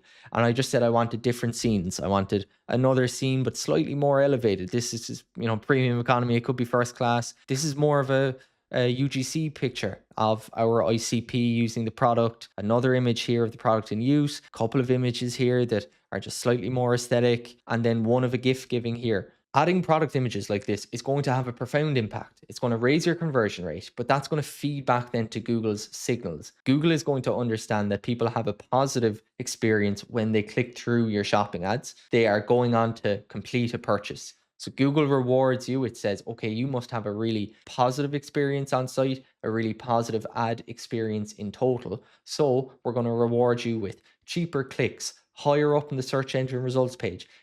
I've said it before, it's the opposite of a vicious cycle. It's a nice feedback loop that works time and time again. And this is all coming with very little effort from Gemini once you know what exactly it is you should be doing. So there you have it, the complete Gemini workflow for turning boring product images into high CTR shopping ads. That's all about Nana Banana Pro, and that brings an end to our part on feed optimization. So we've covered how to set up Merchant Center, how to optimize your feed, and how to make brilliant product images. Now it's time for the fun part, setting up your campaign step by step. Before we jump in, if you haven't grabbed the free Google Shopping Handbook by now, it's available via the link in the description below. Everything we're covering, all the setups, all the optimizations, all the checklists, they're all inside. But without further ado, let's jump into the next video where we're going to set the campaign up step by step. Most Google Shopping campaigns fail before they even get a chance to work, simply because the setup is wrong. Google Shopping ads are the single best way to drive highly qualified traffic to your website, but only if you do it the right way, so that Google can push the right products to the right people. For those of you who don't know me, my name is Liam. I'm founder of Vulcan. We're a premier Google Ads agency for e-commerce brands, and our team have generated millions in revenue using Google Shopping ads and this exact framework that I'm about to show you today. So with that said, let's get right into the video. So inside in Google Ads, we're going to click on this blue plus button to create a new campaign. And the first question we'll be asked is, what's our campaign objective? We can either choose sales here, as we will be looking to create a shopping campaign to generate sales on our e-commerce website, or else we can actually create a campaign without guidance, which is fine too, because it doesn't actually have any effect on your campaign settings later on. Select a campaign type. So the campaign we are going to select today is shopping. We then want to ensure that our conversion goal is set to purchase. If we are an e-commerce store or Shopify store, we want to make sure that our conversion tracking is set up correctly. Without that, none of our campaigns will work well at all. The next thing that we're going to do is add products to this campaign. To advertise products on your website, select a Merchant Center account. So your Merchant Center account should already be linked to your Google Ads account. When you click on this button here, it will bring up your Merchant Center account. Click on that and you'll be able to start running some products through this shopping ad. Next up, you'll be asked to select a campaign subtype, and this is the first of Google's sneaky tricks when it comes to setting up a campaign. Google is going to encourage you to set up a Performance Max campaign. Now, a Performance Max campaign contains shopping ads, but it also contains search ads, video ads, display, discover ads. So it's all across Google's ecosystem. So if you are just looking to run shopping ads, it's not the best approach. So for this video, we're clicking standard shopping campaign, and we're going to create a shopping campaign, and we're going to create it for our best sellers. So the next thing that we're going to want to do is give it a daily budget, an average daily budget, the amount it's going to spend on average per day. There is an option here to give our campaign a total budget over a set duration, but because we want to keep this campaign running indefinitely, as long as we're seeing results, we're just going to set an average daily budget, and for the purpose of the video, I'm going to say $50. Next up is your bidding strategy, and I have a video on the channel where I go in depth into different bidding strategies, when it makes sense to run manual bid strategies versus smart bidding strategies. I'm going to link it up here, and for this step-by-step shopping campaign video, I'll give you a brief synopsis of bid strategies and which ones I recommend. So if you're starting out in a new account, you're advertising new products, it's a new campaign, well then I recommend running either manual CPC or maximize clicks. The reason for that is your conversion pixel doesn't have a lot of data, it doesn't know much about your products, your brand, your customers, etc. And because of that, if you were to opt for smart bidding, you could expect really choppy initial performance because smart bidding doesn't have that conversion data to learn from. If you are in a well-seasoned account, if your conversion pixel, for example, has seen a lot of traffic and a lot of volume through those products that you are looking to advertise, well, then you could actually theoretically jump straight to smart bidding. And the way you would do that in shopping is via target ROAS bidding. But for this, I am going to select manual CPC, assuming it is a new account. It is a new set of products that we're advertising. And then next up, I am going to bid equally for new and existing customers, and we can keep campaign priority to low. Something to be aware of if you are looking to run a non-branded shopping campaign, which a lot of people will be, and you also have a branded shopping campaign, then you will look to change the priority levels of this non-branded campaign. You will look to set this to high, and you would then add a negative branded keyword list. I actually have another video on the channel all about that. And in that instance, then your branded shopping campaign would be set to a low priority. We'll just assume we are setting up one standard shopping campaign. It's not branded, it's more so non-branded. For location options, we are going to advertise in the US. This is the second of Google's sneaky tactics, and it is this option here. So in presence or interest, people regularly in or who've shown interest in your included locations. Google recommends this setting as opposed to presence only, which is people in or regularly in your included locations. Now, I'm not currently based in the US, but Google would deem me as having a really strong interest in the US. I'm always looking at news in the US, economics. I'm looking at businesses in the US, understanding advertising in the US. So I spend a lot of my time online in the US space. So Google will put me down as someone who's interested in the US. And then as a result of this default setting, I could theoretically be served ads for this United States location. Now, if you're an e-commerce brand and you only ship to the US and you don't ship internationally, well, then you're definitely not going to want to advertise to someone like myself, who is currently based internationally away from the US and is not someone that you will be able to ship product to. So make sure you change that to presence. We'll keep local products turned off. We'll say no to EU political campaigns. And then inside more settings, the only other thing then, I would turn off Google search partners and just focus on Google search, as I just find it slightly more efficient. The only other thing here, just to be careful of, is don't select an end date for your campaign. So if you select an end date for a month's time, and then you wake up one morning and you look to review your shopping campaign performance and it stopped running, well, it could be because you set an end date and then forgot about it. So instead of that, you're actually much better off just having it on indefinitely. And if you do want to turn it off, you just make the conscious decision then to pause that campaign. Next up, we are going to give our ad group a name. So we can just call it Shopping Bestsellers. What we'll do next is enter our cost per click bid for our ad group. So what I'm going to do now is I'm going to go to the keyword research tool in Google Ads to actually try and get an estimate of where is a good place to start my initial bid, so that I'm competitive enough that I'm able to enter auctions initially, but not so much so that I'm overpaying for clicks from the get-go. Let's say I'm selling microphones. I've got one in front of me here, microphones for podcast. Let's have a look and see what the results are like for that. So I can see 22,000 average monthly searches. I have a brand here, so Shure, which is actually the one I'm using at the moment. But I can refine this and I can actually look over here and just say I don't want any brands or any sites like that included, and get a sense of, or any other brands as well. I can actually just get a sense of, okay, microphones for podcast, best podcast microphone, podcast mic, best mic for podcasting. So what I'm seeing here is a bid range between 40 cents at the low range and say $1.95 at the high end. So this would be on the search network, what you could expect to pay on the search network. Generally, shopping placements are a little bit cheaper, 20-30% I find on average. Now, I wouldn't actually be averse to starting my bids in and around this initial place, so 40 to maybe 60 cent. I think that would be a reasonable place to start. It might be coming in a little too low, but it's always better to come in a little too low and then gradually increase your bids as you're getting more confident, you're cleaning up your traffic, etc. For now, I'll just set it to 50 cent. And next up are product groups. So by default, this will be set to all products, in which case this shopping campaign will serve all of our products. But if I want to filter it, I can use a selection of products. So I can filter by things like category, brand, item ID, conditions, so new or used, product type, or things like custom labels. So if you are very familiar with shopping and Google Merchant Center in general, you would know that custom labels are a really useful way for tagging some of your products, either by tagging them as high margin products, seasonality, so it could be like a winter collection or a summer collection if you're a clothing or apparel company. It could be to do with best sellers, so that would be very useful in this instance. If we were tagging some of our best selling products as best sellers in custom label 0, well then we could just go ahead and click custom label 0 and that would actually pull in our best sellers. But let's say we're not doing any of that. We actually just want to go and manually look through our catalog and select a series of our best sellers. And let's just say it's this 3 products here. I'm going to go ahead and click on save and click on next. So it tells me my campaign is ready to publish. I have my budget, what bidding we're on, my location. I have my product groups, my bid. Yeah, I'm happy here. So I can go ahead and publish this campaign. And then the next thing that we are going to want to do is go to our product groups. Our product group is essentially the list of our products that are serving.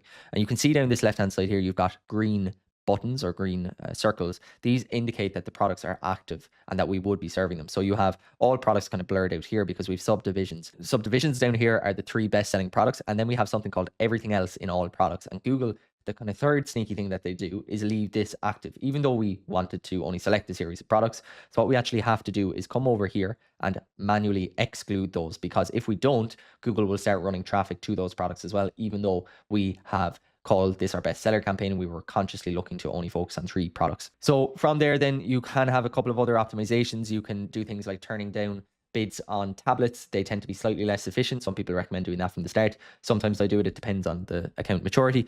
The other thing that I would recommend doing, if this is a non-branded campaign, well, then you can add your brand negative keyword list here to ensure that you're not serving for any brand queries. Then it's up to yourself whether or not you want to create a dedicated branded shopping campaign to defend against competitors on your brand.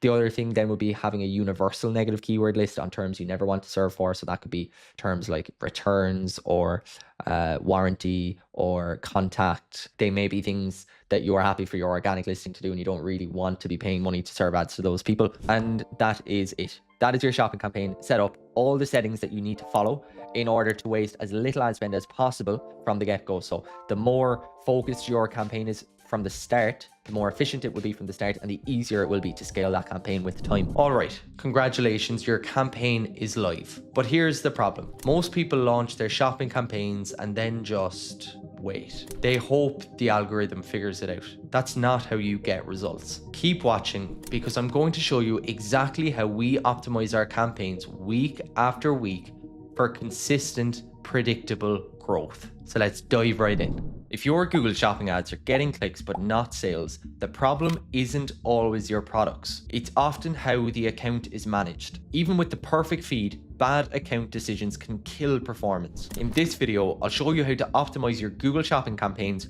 from an account management point of view, what to change inside in Google Ads, how to structure your campaigns, and how to push budget towards what actually drives revenue. So with that said, let's get into the video. So when I talk about campaign optimizations in Google Shopping, I always start by talking about campaign structure. Now, with campaign structure, the first recommendation I always have is to have a clear delineation between branded and non-branded campaigns. So I have a separate video on this, but just the general overview of how you set this up is you have a branded shopping campaign that's set to low priority and set to a really high target ROAS because conversion rate is going to be quite high. Your CPCs are going to be quite low. So generally you'll see a really high actual ROAS here with these campaigns. And then you'll have non-branded shopping campaigns, which will be set to high or medium priority with more modest target ROAS goals, more so in keeping with what you'd expect from non-branded traffic. Then you use a series of negative keyword lists of day-to-day optimizations. You then need to ensure that other aspects of your branded and non-branded shopping campaigns are mirroring each other to ensure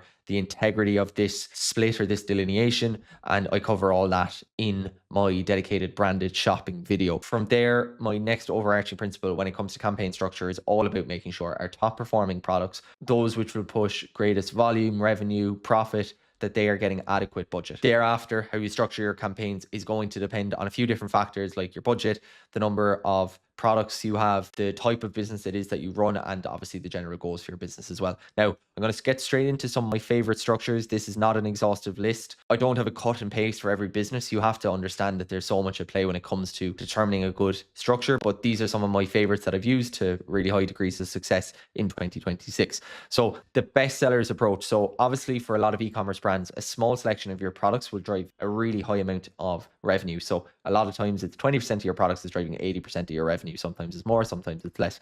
In that instance, it's really important that those 20% of products are getting adequate budget. So one way that you can ensure they're getting adequate budget and that they are getting prioritized is by isolating them into their own best sellers campaign. Now that best sellers campaign can get a high priority status in Google Shopping to ensure that basically it's prioritized first in auctions. Anytime it's eligible in an auction, one of those products is pushed out first. Now, I would exclude that campaign from serving on branded queries using a branded negative keyword list. You could then set a secondary non-branded campaign for basically all of your other products that aren't your best sellers. So kind of like a catch-all, set that to medium priority and then once again, also add your branded negative keyword list. The next campaign that you would have would be your branded shopping campaign. It will cover the entirety of your catalog, set to low priority, really high target ROAS, as I said. And that's just a really clear way of making that split between branded and non-branded traffic. It just makes it easier to actually interpret performance of these non-branded campaigns.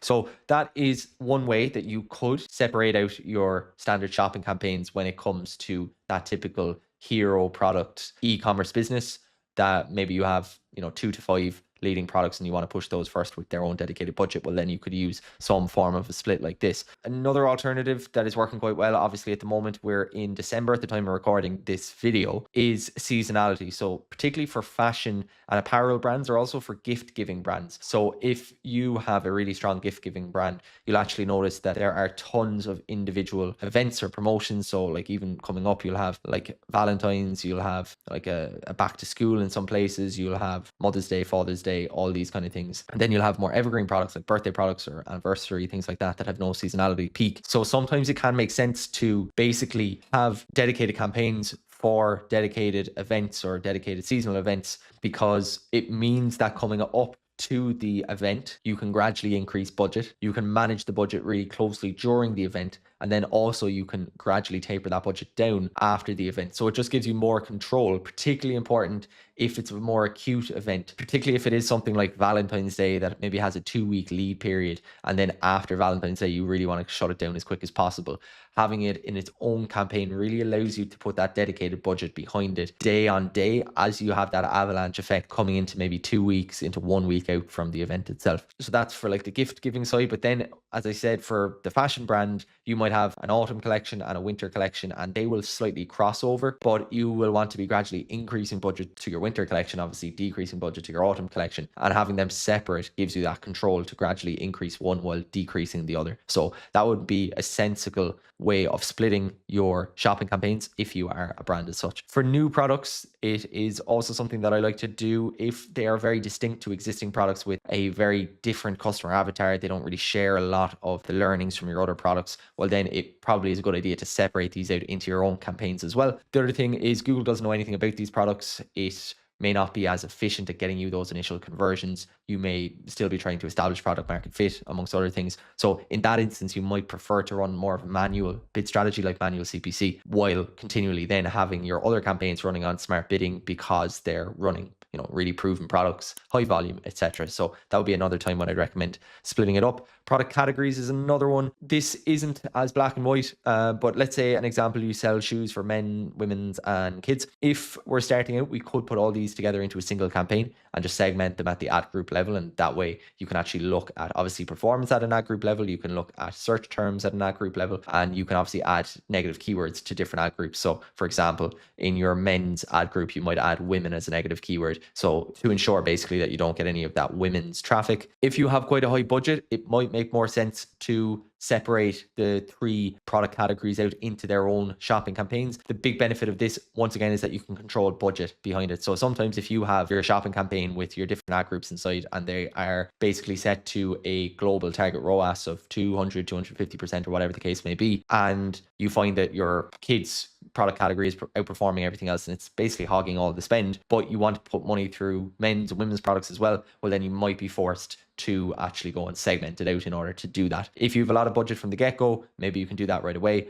But if not, as always, my default, as I say in other videos, is to consolidate where possible and only segment when I have a good reason to. So this is what that initial non-branded shopping campaign might look like with your different product categories at ad group level. The next thing then is margin segmentation. So some people, and I would have been in this bracket, I said it in another video, I would have been a proponent for margin-based campaign segmentation. So high margin products go into one campaign, low margin products go into a separate campaign. The theory behind this is that you can set a more aggressive, say, target ROAS to your high margin products, for example, and then a more conservative target ROAS to your low margin products. And basically it balances out then that hopefully per unit, you're achieving kind of similar profit and you're getting the most out of each individual product. The issue with that though is that quite often people will click on a product and then subsequently go on to complete a purchase of a different product on site. And if they click on a high margin product and then subsequently convert on a low margin product, well, then they will be basically in that high margin bucket with a really,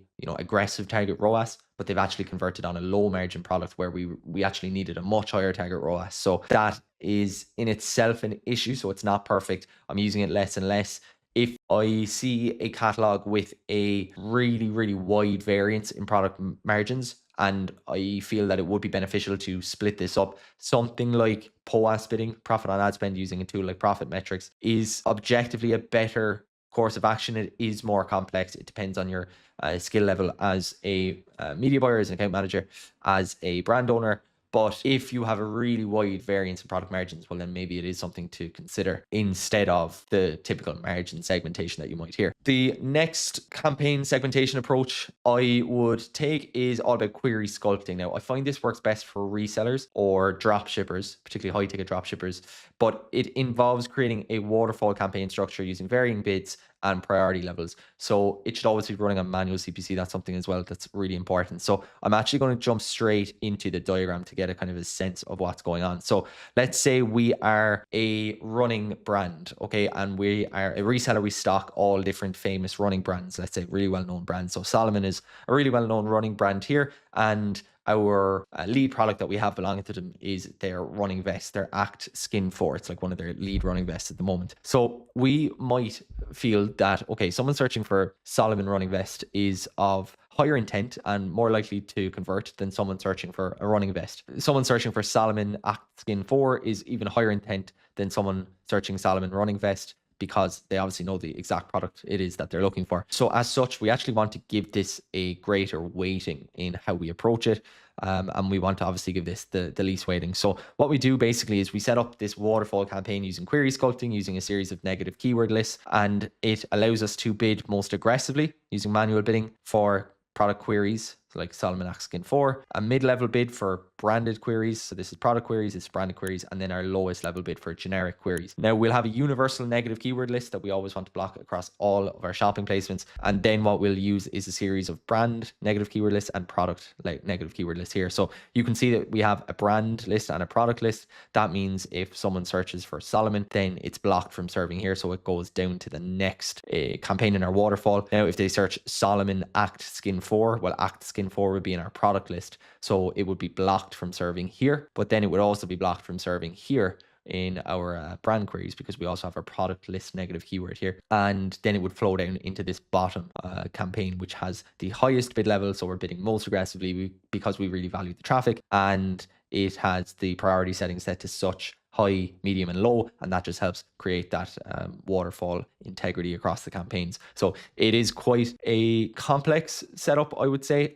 There's multiple ways you can use query sculpting. This is the most common way that I've personally used it. As I said, it works really well for resellers if you do have that really strong variance in intent across terms. If anyone has any questions or want help implementing that, then just book a call using the link in the description below. I'm more than happy to help. Now, moving on away from campaign structures. So I obviously have gone through different ones there. I've talked about using kind of best sellers, seasonality, talked about my reluctance to use margin-based segmentation. But regardless of what structure you use, you need to be able to interpret performance, because there's no point having a really good structure and then actually not know what's going on inside it. So the basic metrics we all should know, I'm not going to run through them all, but the obvious ones are your click metrics, your performance metrics, etc. But it's actually the additional metrics inside in shopping that are the ones that are going to make the biggest difference for you when it comes to actually optimizing your campaigns. So I have them broken into kind of benchmarks and then visibility metrics, and we'll go through them there now. So you have two benchmark metrics. The first is your benchmark max CPC. Now, some of these you'll have to go into columns and actually manually add them. They won't be there by default. But your benchmark max CPC is the average maximum cost per click that other advertisers are paying in your auction for similar products. So if you find, for example, that your benchmark CPC is $2, but you're only bidding $1, well, then you know that you're not bidding at the level of, say, your top competitors who are advertising similar products. So you're likely underbidding, you're likely missing out on traffic. It could be a reason for that, but it is good knowledge to have what other people are generally paying. Your benchmark click-through rate then, so I have it here as a desirability score. If your CTR is 0.5%, but the benchmark is 1.5%, it means competitors are getting 3 times more clicks for the same impressions. So either you've got a pricing issue and people don't find your offer enticing enough to click through, or it's to do with your image or your product title. So either your product title isn't relevant enough and you're bringing in low quality traffic, or your image isn't enticing enough, or your price in order to get people to actually click through. So they are your two competitive benchmarks that you need to actually really dig into at the product group level and make sure that you are optimizing those as much as possible. Next up is market share data, or more so to do with visibility. So these tell you how much of the total demand you're capturing. So the first is your search impression share, and this is the percentage of times your ads were shown out of the total number of times they could be shown. So it's obviously a percentage metric. So a 20% IS impression share says that you are serving 20% of the time you could be, but that means you're not serving 80% of the time you could be. Generally, there's two reasons as to why you're not serving. One is either you've run out of budget, or the second is your ad rank. And I'll get into search last IS rank in a moment, but jumping into search absolute top IS, this is the absolute top impression share, percentage of your impressions that appeared in the very first most prominent possible number one tile in the shopping carousel. So if you are seeing a really high search absolute top IS, then you are dominating. Now, there's often a case to be made that you don't always necessarily need to be in that very first place, but if you're there, you're putting yourself in a really strong position. You are essentially in the shop window. Search last IS rank. So this is basically the percentage of impressions you lost out on, not because of your budget, but because of your ad rank. Your ad rank was too low relative to other people in the auction who beat you in the auction. So basically, it's a factor of your bid times your feed quality. So if you have a high search last IS, there's two things you can do on a kind of global level. The first is you can increase your bid, just pay more, and you'll be more competitive in the auction. The second thing you can do is improve the quality of your feed, and I'm going to be recording a video breaking down everything I know about product feed optimization. So either you can pay more or you can work harder and improve your listings. And the last metric I want to run through is click share. This is the estimated share of all achievable clicks that you have received. So if you have 90% impression share, that tells you that you're serving getting as many eyeballs as possible on you, but only 10% click share.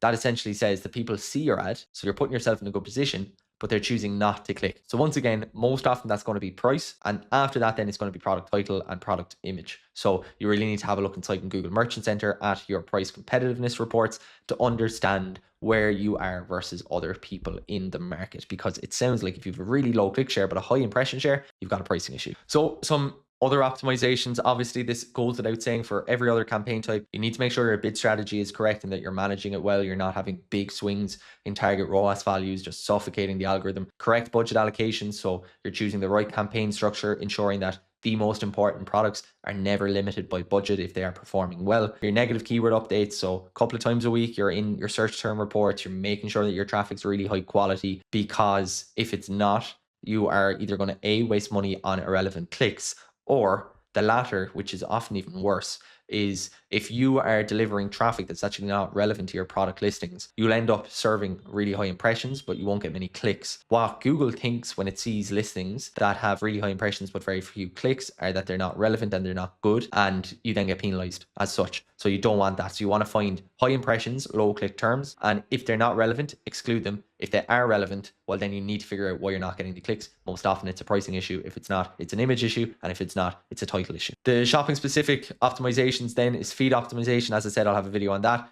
Merchant Center program optimization, another video on that. Product diagnostics check, that's coming too. And competitive price monitoring. So feed optimization is all about making sure your image is enticing. It kind of stops the scroll along the shopping carousel, making sure your product title is as relevant as possible, your reviews are coming in, your pricing is competitive, everything like that. Merchant Center program optimization then is things like your top quality store badge. Are you making sure that you are including promotions when relevant? Product diagnostic checks then, that's also inside in Google Merchant Center. You can't advertise products that aren't approved in Google Merchant Center, so you got to make sure that. Competitive price monitoring then, also in Google Merchant Center, just tells you where you are, what's your benchmark pricing of all of your products relative to other people in the market, making sure that you're competitive as you need to be. Remember, Google Shopping is essentially a price comparison site. We've gone through the theory, but now I want to show you practical use of these strategies and a real example of the results they generated for one of our direct consumer partners. I'm going to show you 3 simple changes that took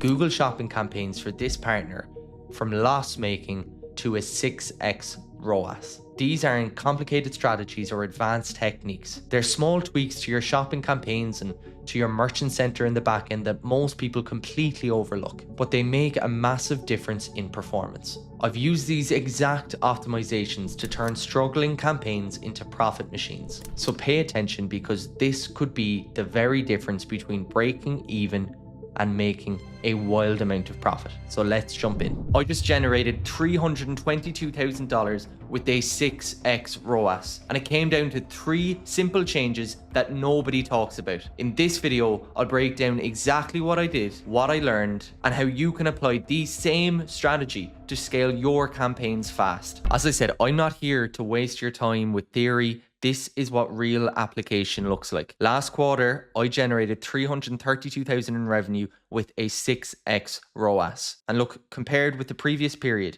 these 3 changes made an additional $100K in revenue. And here's what's exciting. These fixes work whether you're spending $5,000 per month on ads or $105,000 per month. So what were my 3 critical learnings? Learning number 1, Performance Max is the easiest campaign to scale on one hand, and on the other hand, it's the easiest campaign to get wrong. Here's what everyone else does. They run PMax with no audience signals, or maybe they'll use generic audience interests and do nothing more. And then they'll treat Performance Max as a set and forget it campaign and wonder why it's burning through budget. But here's what's really happening. And this connects to mistake number 3, which I'll talk about in a minute. Performance Max without proper setup doesn't just struggle to find good new customers, it actually finds the wrong customers and tries to take credit for conversions it simply shouldn't have credit for. Here's what actually works. I upload segmented customer lists as audience signals. So I download these from Shopify. Generally an all-time list to give you maximum data, maybe a 30 or a 60-day list to give you recent purchasers, and then high value customers. So either top 20% by revenue or by volume of conversions, so how many times they purchased.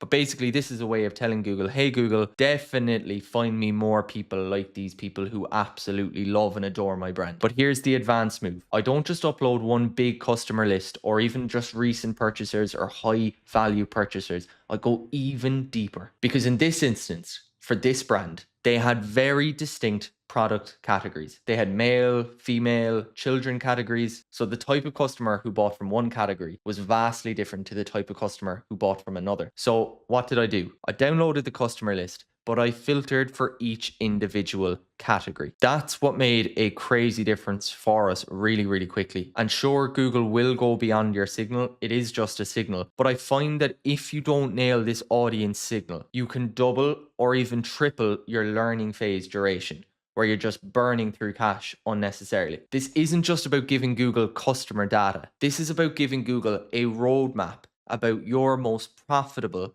your most loyal customers. And then Google will study their behavior so we can go out and find more people that resemble those behaviors, instead of grabbing easy conversions that actually aren't growing your business. This one change increased our Performance Max ROAS from 3.2x to 5.1x. But the real breakthrough came when we fixed mistake number 3. So keep watching. Look, before I show you the next 2 strategies that are absolutely game changing, I need to tell you something. My complete Google Ads playbook, the exact strategies we use to scale brands just like this, is linked in the description below. And here's the thing, it costs absolutely zero. So right now, pause this video, click that link and download it. Then grab a pen and paper, because what I'm about to show you now is pure gold. Don't be the person who watches this whole thing and then forgets to grab the single resource that could change everything for you. So click the link, get the playbook, then come back. I'll wait. A few moments later. Okay, learning number 2, and this is where most e-commerce brands leave massive competitive edges on the table. And it happens even before people click on your ads. Here's what everyone does wrong. They set up Google Merchant Center once and never touch it again. They don't know about Google's quality ranking system, and then they run website sales and don't tell Google about them. Here's what actually works. And these were 2 specific optimizations that transformed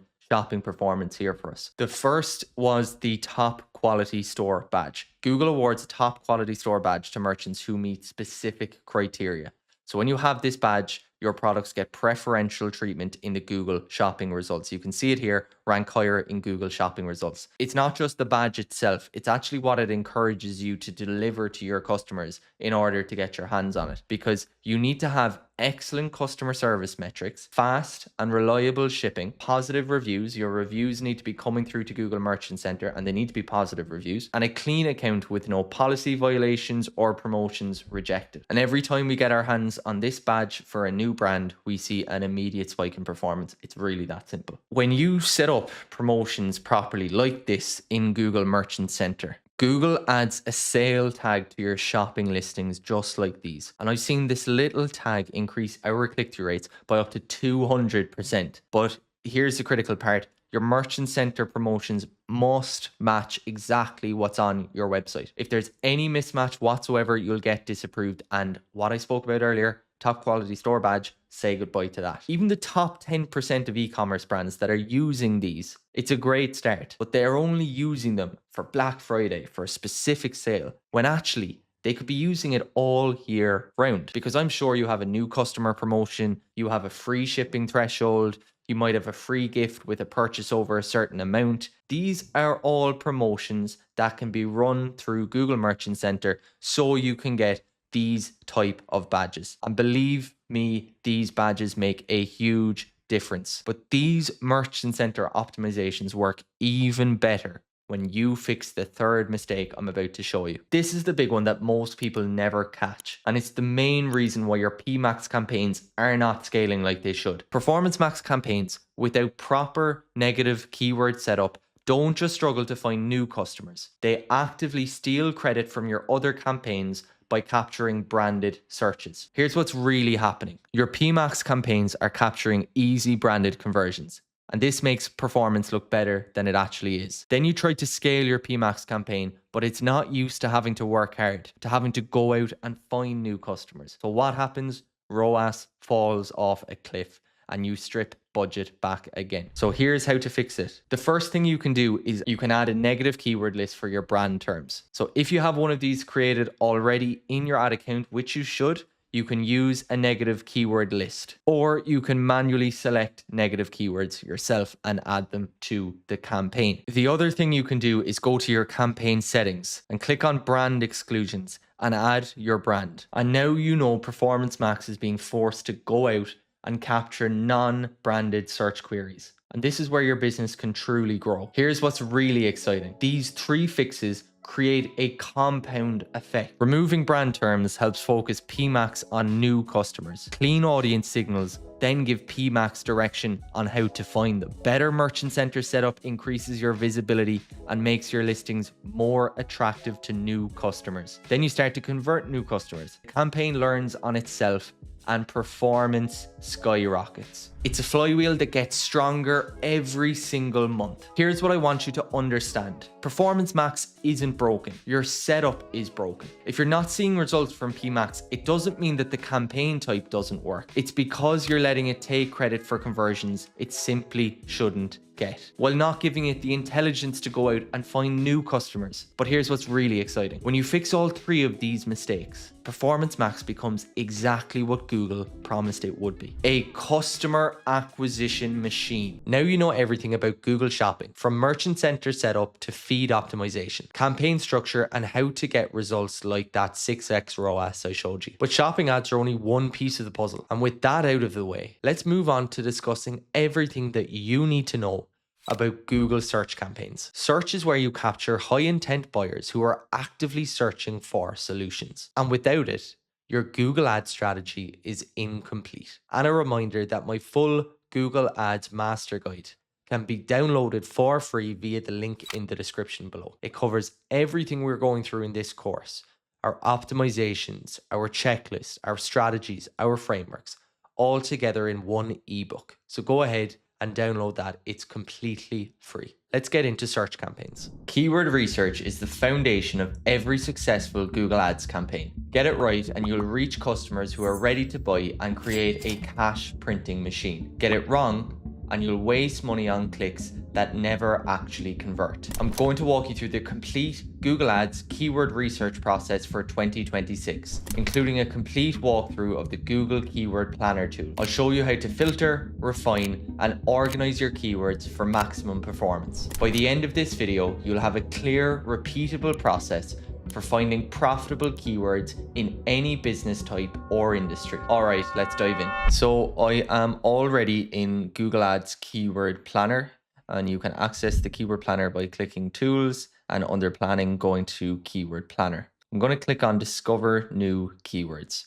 And I'm going to set my location here to the United States. And for the purposes of this demonstration, I am going to assume that I am an e-commerce business and I sell running bags. So running vests or hydration vests. I'll show a couple of examples of what I mean on the screen right now. And I also sell running belts that I can store maybe my keys or my phone in when I go for a run. So when I click on Discover New Keywords, I'll be met with the option to either start with keywords or start with a website. So that would be my website, for example. But in this instance, I'm going to start with keywords. I'm going to say running bag, running vest, running bag with hydration, and I'll say running belt. And I'll type in some of these really important core product terms and click on Get Results. And Google is going to give me information on some of the keywords that I provided. So running bag, running vest, running belt. And it's also going to give me some additional keyword ideas.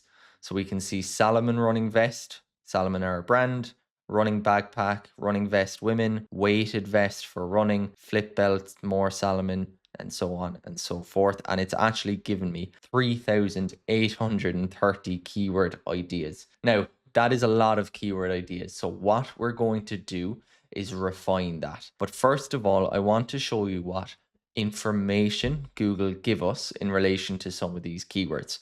So the first thing that it does is give us an average monthly searches. So it gives us a range. So running bag is 1 to 10,000 monthly searches, running vest 10 to 100,000 monthly searches, running belt is the same, and so on and so forth. It gives us a 3-month change. So are these terms increasing in popularity, and if so, by what percentage in the last 3 months relative to the 3 months prior? Year on year change then, are these terms getting more popular with each year that passes? Competition is next. So what level of competition can we expect to see on these particular keywords? So you can see they are all marked as quite high. Ad impression share then, if we were already running some of these keywords, Google would give us an indication of what percentage of the time we were actually serving for these keywords relative to how often we actually could. And then the top page bid, both the low and the high range, how much can we expect to be paying to serve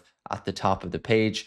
Generally, I kind of estimate somewhere in the middle to be a reasonable starting point for this. So in this instance, running vest, let's say, is top of page bid, low range is 45 cents, top of page bid, high range is $1.87. So about $1 is $1.10 is sitting in the middle between those two. So that would be maybe a reasonable place to start. And then under account status here, sometimes if we are running these keywords, it would just give us the indication that it is in account. So we know we're targeting them already. So we can sort these by monthly searches so we can get the highest volume queries. We can also search for the most expensive terms by sorting by the page bid. But what I want to do next is I want to refine these keywords because there are just far too many of them, and I want to go looking for the best keywords possible. So I'll go up here to refine keywords and click on this, and it will give me this drop down menu of lots of different options. And the first is going to be brand or non-brand. So for the campaign, let's say that I'm looking to create here,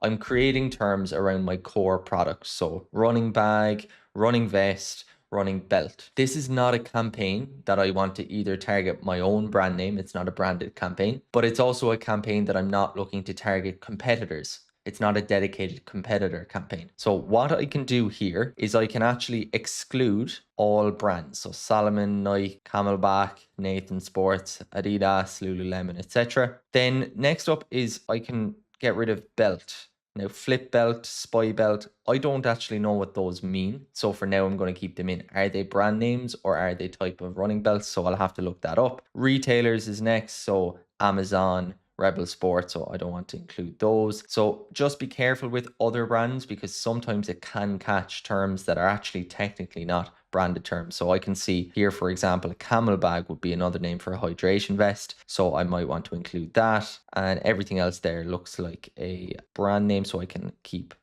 those excluded. So I have gone there from 3,830 down to 1,900. So I've cut the list essentially in half. Now I can go on to accessories. So accessories, belt, bag, shoes. So what I'll do now is I'll definitely look to exclude shoes because I'm not actually targeting shoes. But what I'm going to do first is I'm going to go over to my Google Sheet here, which is just going to be a manual sheet that I'm using to basically sort some of my keyword ideas once I actually figure out what it is I want to target. But not only am I looking at positive keywords I want to target, now is a very good time to be considering negative keywords based on what you're seeing in the keyword research. So a negative keyword that I would just drop in here right away are shoes, because I never want to serve if someone's looking for shoes because I don't sell shoes. So I can just pop that in there because I saw it while I was doing the research over here. So I'm going to exclude shoes.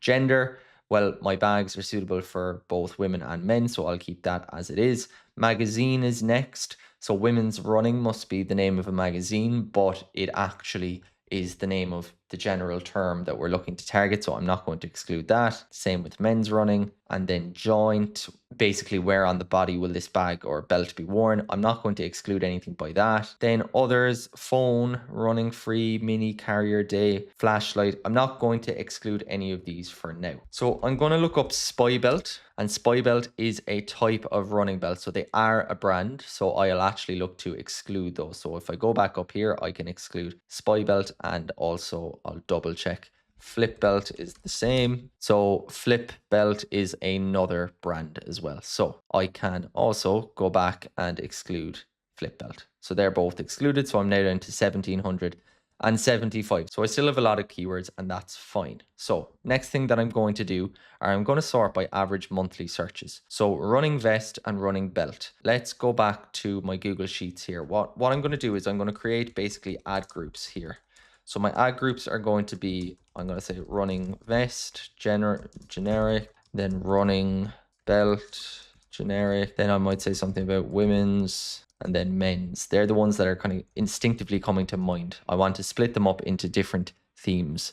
So my ad groups for now are looking like that. Running vest generic, running belt generic, women's and men's. So running belt and running vest, well, they can first go in here. So running vest and then running belt. So they're going to be the first keywords that I'm going to look to target. The reason being is they're really high search volume. They are core product terms that I want to be looking at. So I'll keep those in. Running vest women is the next one. So let's pop that in here. Weighted vest is next. So a weighted vest is completely different to the running vest that I'm selling. So I'll go back here and I will add weighted as a negative keyword because I don't want to serve for that. Ladies running vest, runner's vest, women's running vest for runners, running with a belt. Running with a belt is an unusual, it's more of a discovery phrase, I would say. I would rather find running belt directly as a phrase and target that. Weighted vest and running is there as well. So ladies running vest I could include here. We need to be careful that you don't have essentially a lot of the same terms with the same meaning. These are very similar terms. So generally speaking, depending on the match type, if you targeted running vest women, then ladies running vest would also be caught by this keyword. So there isn't, a great necessity to have both of these in or have multiple variations of the same term. You can do running vest for men. And next up, I'm seeing running hydration vest, running belt for phone, best running belt. So I'd say maybe best running belt, and I quite like hydration because let's say we have different pockets in our bag to carry water bottles or to carry a camel pack, then this would be a really good ad group to target. So running vests for hydration would be a term we'd have in here. So this would be 1, 2, 3, 4, 5 ad groups we're now targeting, but they're all quite distinct. I would say this is a generic running vest. This is a generic running belt. This is more kind of female focused terms. This will be men's focused terms. This will be more in relation to hydration. And the one more that caught my eye earlier is kind of for phone. So specific to holding a phone. And you can see running belt for phone here. So that can be dropped in over this part. Best running belt, best running vest, trail running vest, maybe running belt with water bottles. So if we sold something with a water bottle, we could include that here. We could always look to separate these further into maybe running vests for hydration or running vests that include a water bottle. Maybe they would be two separate ad groups, but for now I think it's reasonable to keep them together. Reflective running vests. So let's say we don't have a reflective element to our vest. Let's go ahead and exclude that. So using a negative keyword. Running water vest, hydration belt. So maybe we could include that back in our hydration ad group. We could also maybe look to include it here, but I think it's more suitable for hydration belt. So best running belt, running belt. So what I could actually do if I wanted to kind of focus more on finding terms for, let's say, running belt, what I can actually do is set up a filter here. And the filter is keyword contains running belt. And we can even keep it on text match is fine. So it's kind of close. So running belt is very high. Running with a belt, we said we might leave that. Best running belt with water bottle, running belt bag, running hydration belt, running light belt, lightweight running belt. Let's say that we feel like we have a lightweight belt, then we could include that there maybe and include how it's lightweight in our ad copy. Marathon running belt, I think that could be reasonable to include there as well. And you can see what we're looking to do here. We're looking to add enough terms. Generally, I try to add between kind of 4 and 10 keywords. I don't like to go too much above that, because if you try to pick maybe 10 different keywords here and include them all in a single ad group, quite often then you have a picture that the terms are not that closely related. So a lightweight running belt versus a marathon running belt, for example, they're kind of two different terms. One of them we need to lean more heavily into the fact that it's suitable for longer distances around marathons, and the other is to do with it being kind of more lightweight. And our ad copy will have to reflect both of those value propositions. Now, if we have 10 different keywords here in this ad group and each keyword is the same degree of difference as, let's say, lightweight and marathon belts are, then it can become quite difficult to create some ad copy that actually speaks to all those individual keywords or those search queries, in which instance then it's often better to break them up into their own ad groups. So same thing here. If we wanted to, instead of look at running belt, if we wanted to focus on, say, women's, or we want to focus on ladies or women, just to see if any term, we can even go semantic match. So that's to do with kind of the meaning. Running vest, women, ladies, running vest, women's vest, running, best running vest for women. And then we're down into some things like athletic running vest, black running vest. So what we might do, there's white running vest as well. Let's say all our vests are black. We could always go and maybe just add white as a negative keyword there. Again, the idea here is that basically you're going through this list. You're making sure that your keywords that you're choosing have a relatively high degree of monthly searches. So if you keep scrolling down here and you see 10 to 100, what it's going to be is that these search queries or these keywords have very low search volume. And if these are the only keywords that you're targeting, you're going to find it very difficult to actually scale a campaign. Now, I'm not saying that these keywords down here don't have their place, but quite often you're better off looking for more general keyword terms. And by virtue of targeting those more general keyword terms, you will also pick up a lot of these more longer tail keywords, depending, of course, on the match type you're using. Okay, so let's say I want to save some of my keywords here. So I'm going to focus on the running belt. Let's say I want to look at forecasts for my running belt ad group. This is just one ad group. I would generally look to do the same level of research for these different ad groups, for men's, for example, or for the phone specific ad group, or the running vest, the generic one. But what I'll do for now is just take these terms, these running belt terms, and I'll go back up to saved keywords and I'll drop them in here, and I will go ahead and name my ad group as running belt. Save that. Now let's go and let's rename this plan to running belt. And let's go to forecast. So inside in forecast, what I can do is I can get some bit of an estimation of future performance of these keywords. Now, I would take this with a pinch of salt, but nonetheless, it is useful to have a look at. We go over here, we can add some conversion metrics. Let's say our conversion rate is 4%, and let's say our value per conversion is $60. So we'll give Google a little more information. Google thinks our average CPA is going to be $15, and our average conversion value is going to be $3,700. We're going to get a ROAS of 4, and we are spending $930, CTR of 8.1%, and an average CPC of 60 cents. But you can see if we wanted to be more aggressive and say we wanted to spend $3,000 per month, that would be almost $100 in daily budget, then we would get a conversion value of 4.9k, and our ROAS goes down to 1.6. Now we can mess around here with different bid types, so we can say manual CPC, and we can set the bid type ourselves to, let's say we don't want to pay any more than $1.50 for a click. Well, now Google's saying that we're going to spend $1,200 and get 4,000 back at a ROAS of 3.4. We can also get more information on things like percentage of computers versus mobile. You can see mobile is much greater in terms of absolute volume across cost and conversion metrics. So something like that would be useful. You need to make sure then that you're optimized for mobile. You can also look at things like top regions, top states. We're over here in the US, so top states would probably be our best bet.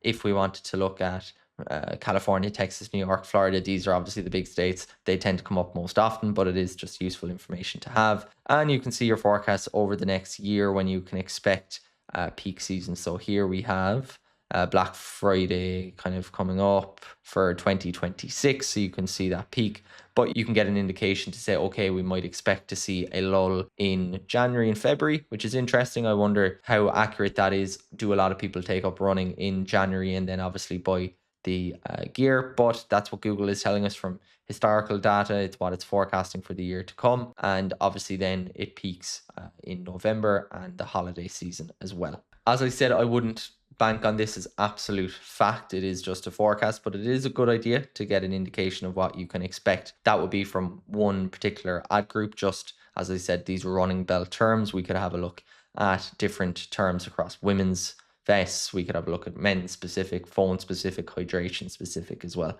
But the key thing here is that what we're looking for in our keyword planner is keyword ideas, so positive keywords, but we're also looking to exclude some keywords if they're not relevant to what we're doing, because we know before we set up a campaign, the more negative keywords we can add, the less wasted clicks there'll be. So the less budget we'll waste on people who basically are searching for things that we don't sell. And ultimately those people won't convert. And there you have it. The complete Google Ads keyword research process for 2026. You now know how to identify high intent keywords, use the keyword planner tool effectively, and organize your keywords into themed ad groups for better campaign performance. Now that you know how to find the right keywords, we're going to walk you through the exact step-by-step process to setting up a search campaign to target these keywords. And by the way, if you want a complete checklist of all the campaign settings and optimizations we'll be going through in this very course, then I've put it together in a free download for you. The link is in the description below. All right, let's get into the setup. In this video, I'm going to show you how to set up a Google search campaign step by step, the exact structure and settings that I recommend after managing millions in ad spend. I'm going to show you some bonus settings that we use at our agency for the thousands of search campaigns we've created. These are settings and optimizations that you can't access during the initial campaign setup, but are critical to the performance of your new campaigns. So let's dive in. So inside in our new campaign, we are going to click on the blue plus button to create a new campaign. The first question will be asked is, what's your campaign objective? And here we can choose objectives from sales, leads, website traffic, app promotions, awareness and consideration, local shop visits and promotions, or we can create a campaign without guidance. This actually doesn't matter which one we choose. It doesn't actually directly affect our campaigns. It does, however,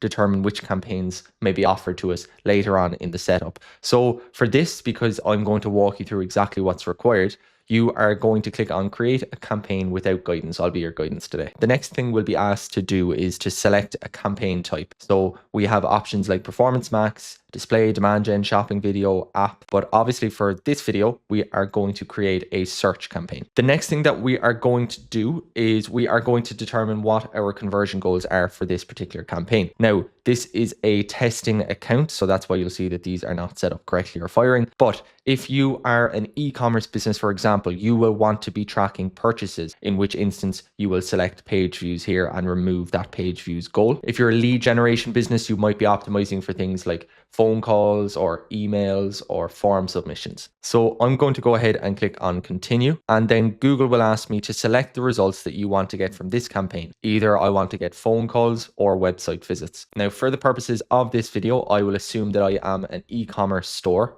So I sell physical product online. So the way I do that is via website visits. Now, for this example, I am going to imagine that I sell running vests, hydration vests for people who are running, maybe long distance, marathon runners, trail runners, things like that. So I'll just say my website is called www.runningvests.com. I will then be asked to give my new campaign a name. This is really important. It's much more important than you might think, but the naming convention of your campaigns matters a lot. Now, it may not matter so much if you've one campaign and one ad group, but for the vast majority of people, that is not the position you're going to be in, or fingers crossed, when you grow your account, it's not the position you're going to be in long term. You're going to have multiple different campaigns targeting multiple different regions or products or people or audiences, and you might have multiple different campaign types. You might be running search and shopping, performance max or video. You might be running in different states, perhaps in the US or all of the US, or you might be shipping internationally. So the campaign name we choose is really important to help us understand exactly what is going on in this campaign, particularly when we do have multiple campaigns in our account. So I am going to set up a campaign for this brand. Let's call it Vesty. The type of terms or keywords that I'm going to select for this campaign are more product generic terms like hydration vest or running vest. So we call this a non-branded campaign because I'm not targeting terms related to my brand name, which is Vesty. So let's say non-brand search. Let's say we are targeting the US. Okay, so that's enough. And then we are going to click continue. So now we are taken through to choosing a bid strategy for our campaign. I have a really detailed video about choosing the best bid strategy for your business. It's very much dependent on the account maturity, how many conversions you're getting per month, the type of campaign that you're looking to run. There's a lot of different factors that must be taken into consideration. But I would recommend going over to that video and taking a deep dive into bidding strategies. It's really important to understand. But again, for this video, I just want to give you a rough idea of my thought process when it comes to selecting bid strategies in this instance. So if this is a new account, we're setting up our very first campaign.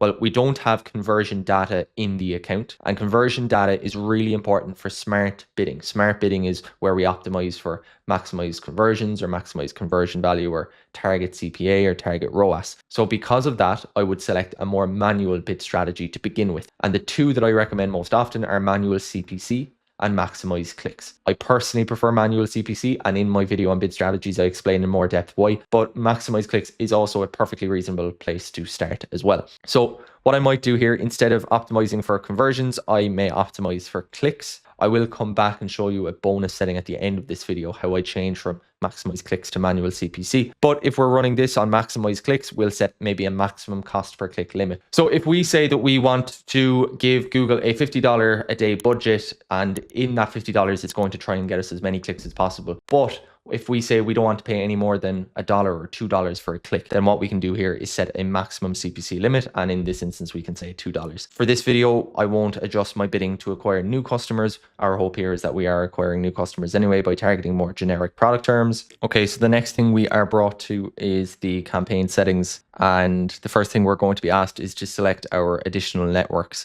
Now, we have Google Search Partners Network and Google Display Network. These are both recommended by Google, but my recommendation is most certainly to remove Google Display Network. The way in which display works versus search is completely different, and performance here is really poor in comparison to search. That's at least our experience, so I would always recommend turning this off. Google Search Partners, I'm less passionate about turning it off. Generally, performance is suboptimal relative to Google's own search network, so I do generally also have this toggled off. When your campaign's mature, you can toggle it back on and test it. But when you are starting out with a new campaign, my recommendation would be to turn it off. Next up are locations. So we are going to select the location that we want to target. So you might want to target a country. It might be all of the US, for example, or you might want to target a particular city. So we are going to enter our location here. So I can type in United States and decide to include that. And let's say for whatever reason we didn't ship to a particular state, let's say Florida, we could actually go ahead and exclude that. So we would be including the United States, but excluding Florida. The alternative you can do is you can pick a more advanced search and you can actually have a radius selected. So I might say I want to target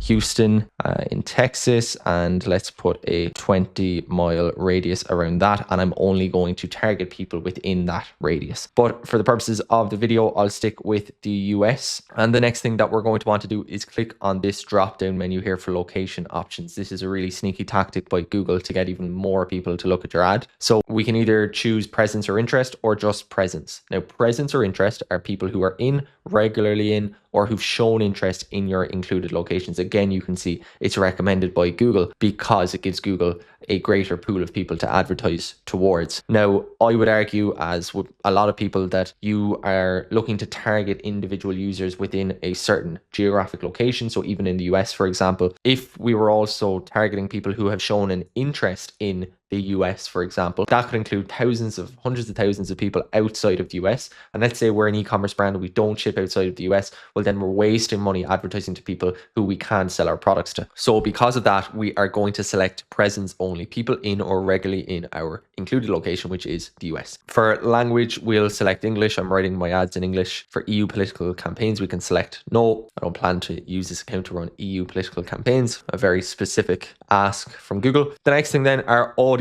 segments. So the important thing with audience segments is that we are setting them to observation as opposed to targeting. If we set them to targeting, then we will only be able to show our ads to people who fall into that audience segment. Now, I don't find that this really moves the needle in terms of search performance too much, but if you do have some audience segments in there and you're running a manual bid strategy, it's a new campaign, for example, and you see an audience segment do particularly well, maybe it's converting at a higher rate than everything else, you can manually adjust the bids to that audience. So you might ask Google to increase bids by 20% to serve more predominantly to that audience because they're converting well. That's one use case. The second thing you can do is draw some insights from the data as to where people sit in terms of audience segments, those people that convert on your campaign. Are they in certain in-market segments, affinity segments, demographics, etc.? So that's the second benefit of having it. So, for this instance, I could just search for running and see what comes up. So affinity audience for running enthusiasts, maybe cycling enthusiasts is there as well. Sports and fitness affinity audience. In market for running clothes, that could be useful.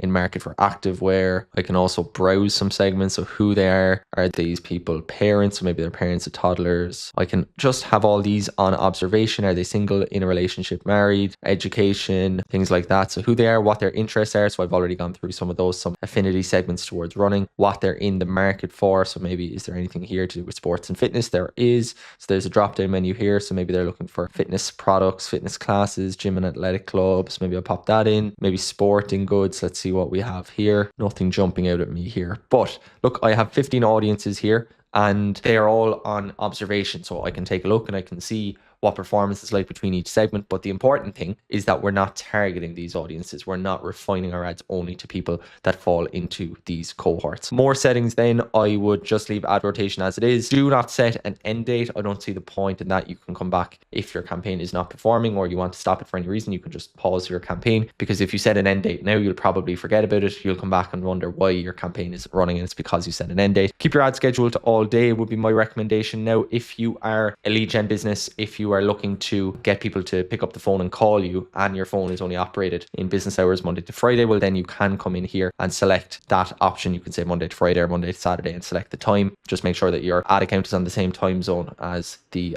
phone that will be getting answered. Campaign URL options, so you can have URL parameters set up for tracking, and after that then these are kind of the core campaign settings that you need to be focusing on. Next, Google is going to ask you if you want to run AI Max for search campaigns. So essentially what this does is it gives Google the autonomy to go away and create ads based off of your final landing page. We're not going to do that today. We're going to make our ads ourselves. Keyword and asset generation is next. So this is kind of a similar premise, really. It is a case where we give Google our final URL and it will come up with keyword suggestions for us, as well as some particular assets like text and images. So once again, I'm going to skip that and we're met with our first ad group. So make sure to call your ad group by name, something that makes sense. So when you come back and look at it again, you'll know what it is we're targeting. So this is going to be, what are we going to call it? Generic running vests. So these are the kind of terms I'm going to be targeting. Our keywords are next. Now, I have guidance on different keyword match types, and I'm going to briefly touch on it today, but I do have other videos on the channel about keyword match types. Keyword match types, we have three main match types. We have broad match, phrase match, and exact match. Broad match is where our ads may show on searches that relate to the keyword. This can be quite broad.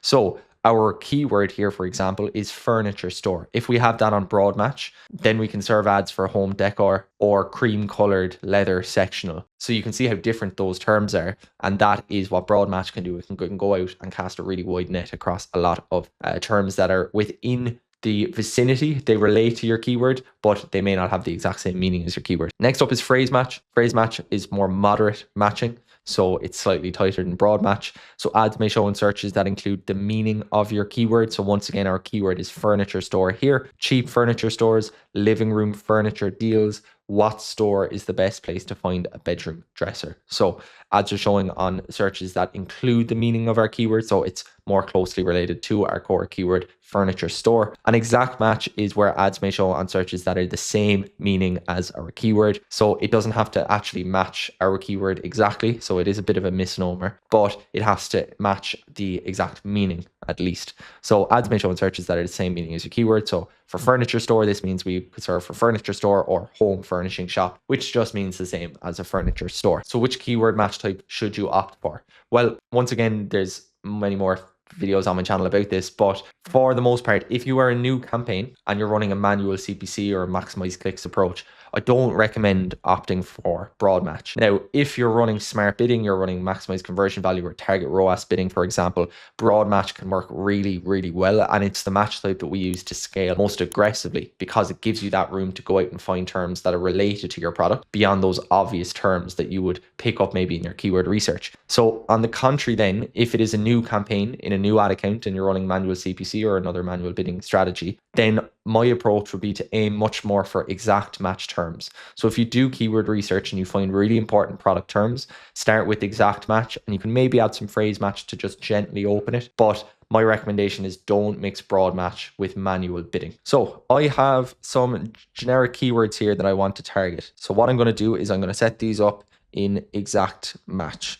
So my keywords here are running vest, best running vest, and running hydration vest. So you can see that they're quite closely linked, and that's important because it means then when I go to write ad copy, it'll be easier to write ad copy around this single theme of running vest. Now, within my campaign, I may opt to set up other ad groups. One could be more focused on female running vests, another on male running vests, another on running vests with water bottles or running vests that can carry phones, that are leaning more into individual USPs so that my ad copy for those particular terms can be more directed to those USPs. But for now, I'm focusing on this ad group, which is generic running vest terms. And I am going to insert my final URL here. So this is where people are going to go. So maybe I will have a hero product page, could be where I'm sending these people via the final URL. Next up is display path. So let's call this running vest. If we zoom in here, we can see our display path, and that's just another opportunity to include our keywords or our important terms here. So for people who are searching for running vest, it catches the eye and it tells them, okay, they're in the right place. Now coming back here, I must remember that, let's say my brand name is Vesty. So I'll just change our website to say vesty.com. Then it's going to be /running vest for our display path. Then our headlines. So you will be asked to give at least 5 headlines. You can give up to 15. Somewhere in the middle, I generally think, is the sweet spot. It depends. If you max out 15 headlines and 4 descriptions and you've very little budget, well, then you're not going to really be able to test through those variations and actually understand what's working best. So sometimes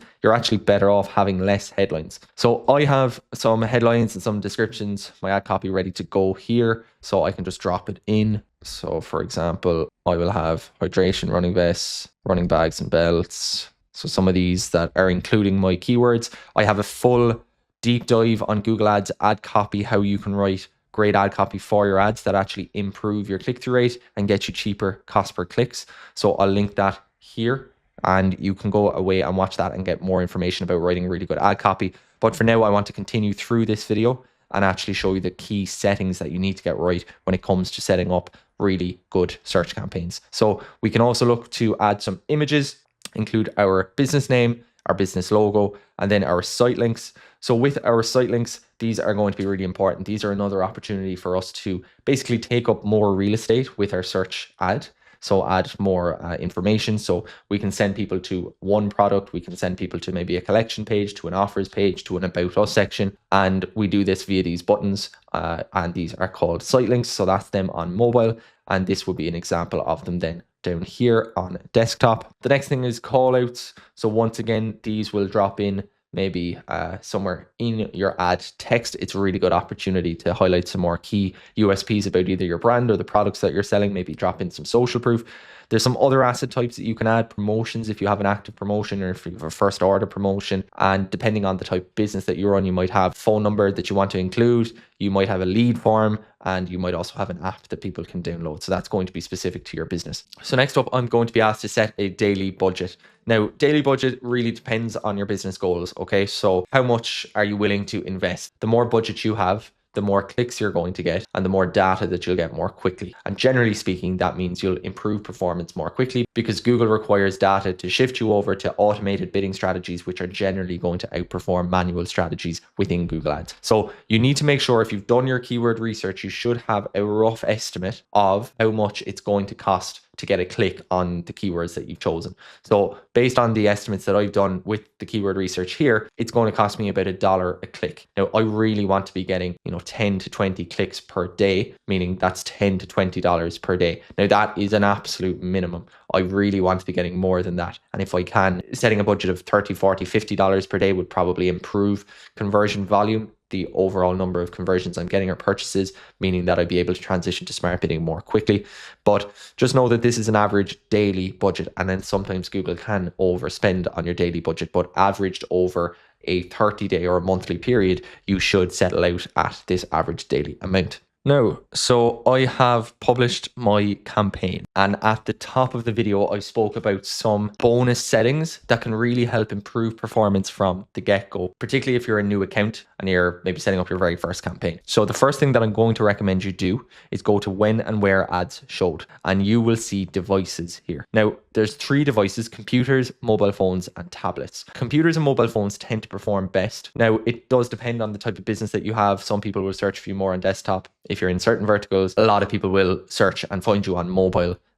And that's just how it goes. But very few people actually search on tablets, and I find that generally performance is poor. So if you are tight on budget and you want to really focus that budget on the highest quality placements, well then my recommendation will be to decrease tablets by 100%, effectively excluding them from your campaign. That's the first thing. The second thing now is to go to keywords, because what I want to do is I want to go to negative keywords. I want to exclude our ads from serving for certain terms. And what I would have done, and I have gone through another full video, I'll link it here, on negative keywords, is I will have set up negative keyword lists. I have 3 lists that I generally will always set up in every single account that I manage. The first will be my brand list. So in this instance, these will be terms related to Vesti, my brand name. I don't want to serve on terms related to Vesti, my brand name. So I'll include this negative keyword list to stop me serving on those terms. Now, the next thing I have is a competitor list. Now, I don't have an inherent problem with running ads to competitor terms, but if I run a competitor campaign, I want to do it in a dedicated campaign. I don't want competitor terms coming into a generic campaign, because I need to have tailored messaging that's going to really convince people to go to my website and look at my products as opposed to competitors. So for that very reason, I will exclude competitors from this campaign. And the next thing I have is a universal list. These are terms that I never want to serve my ads for, no matter if I'm targeting my own brand name, I'm targeting competitor names, I'm on the shopping placements, I'm on search. These are terms that are really low quality. It might be free, repair, careers, phrases like that I never want to serve my ads for. So once again, I will include that as a negative keyword list and I will add those to my campaigns. The third thing we're going to want to do is go back out to campaigns and we will be able to click on edit settings. And in edit settings, we'll be able to adjust our bidding strategy. So if you remember, I set our bidding strategy to maximize clicks and I set a maximum CPC limit of $2. Well, I also said that I personally prefer manual CPC. I prefer the control that it gives me across each individual keyword.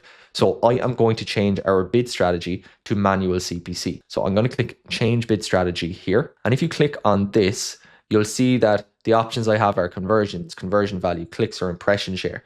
So I don't see anything that's telling me I can change to manual CPC. Now, if you were paying attention during that setup, you probably noticed Google pushing you towards broad match keywords. But here's the thing, picking the wrong keyword match type is one of the quickest and most surefire ways of blowing through your budget on irrelevant clicks. So which match type should you actually use? And what's the real difference between them? That's exactly what we're covering next. Let's dive into keyword match types and how to choose the right ones for your campaigns. In this video, I'm going to go through everything keywords in Google Ads, understanding what keywords are, the different match types when it comes to keyword selection, and then understanding why you choose certain keywords to grow your business. So let's start by answering the question, what are keywords? So keywords are the words or the phrases that you tell Google you want to show your ads for. And this is very different to search terms. And I'm going to explain the difference between keywords and search terms now.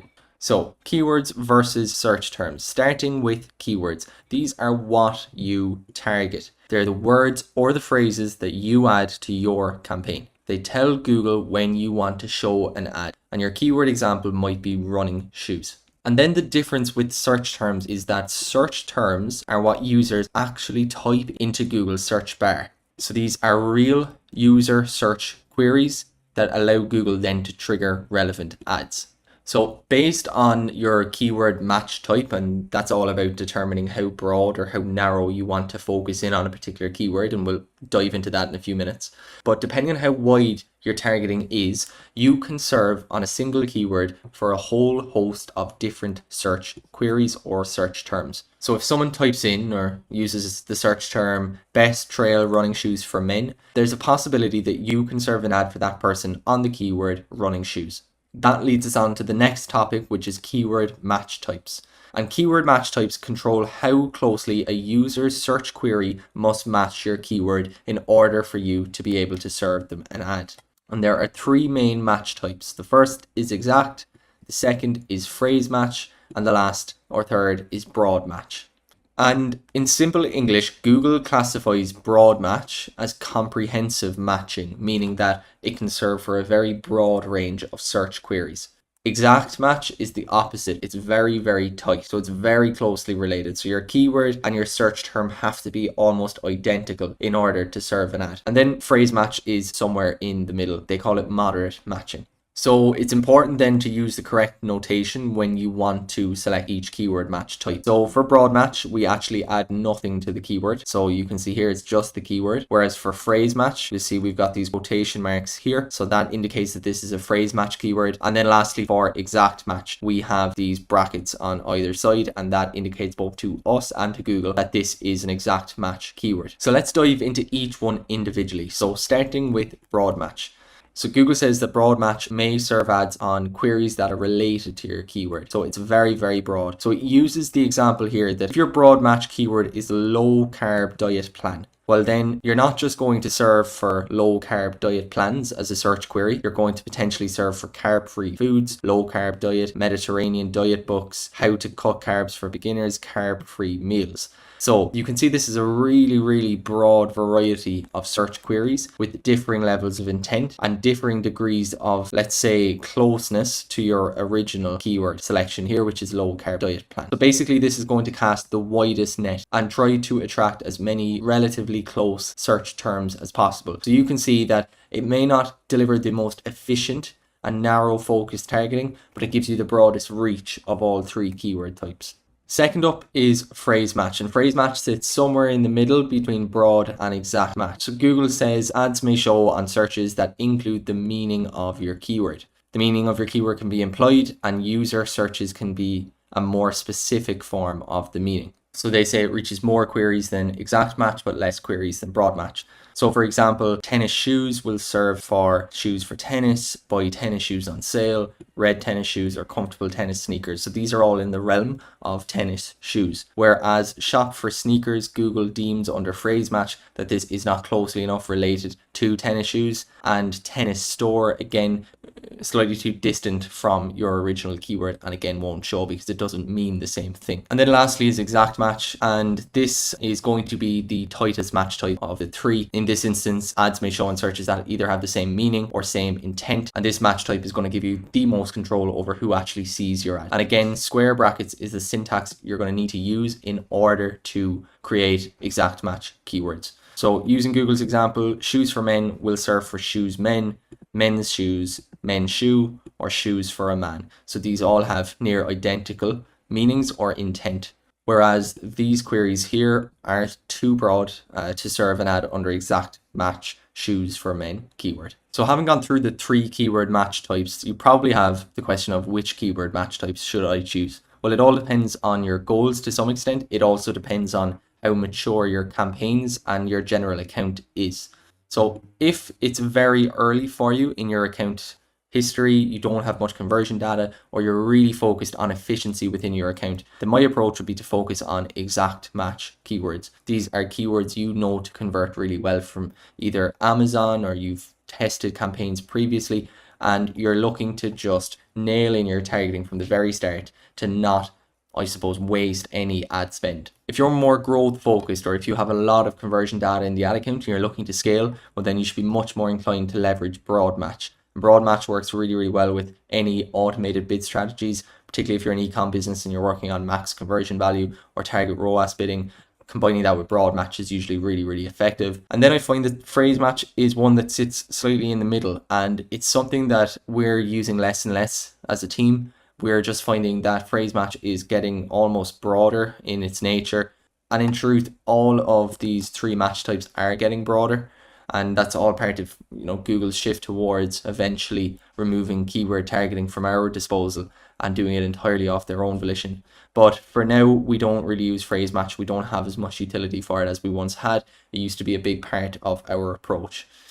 When someone says, which should I choose? If you're sitting slightly in the middle and you're not sure if you want to be super efficient or super growth focused, I would say focus on 80% exact match. So focusing on keywords that you know convert really, really well, and then add some core keywords in broad match. And these keywords will allow you to go slightly beyond the scope of what you're targeting to help you find new search terms that convert, that can ultimately be sent back into the account as exact match keywords, and giving you new avenues to scale your search campaigns through. So now you've got your keywords and you know which match types to use. But here's where a lot of people drop the ball. They write boring, standard, generic ad copy that doesn't stand out. Your ad copy is what makes people click on your ad as opposed to your competitors. And if you want to learn how to write ad copy that actually converts, then stick around for this next video. Most people write Google ads that gets clicks, but not customers. You know the type. Catchy headlines, lots of buzzwords, but when you check your numbers, conversions are flat. The truth is, writing Google ads that actually convert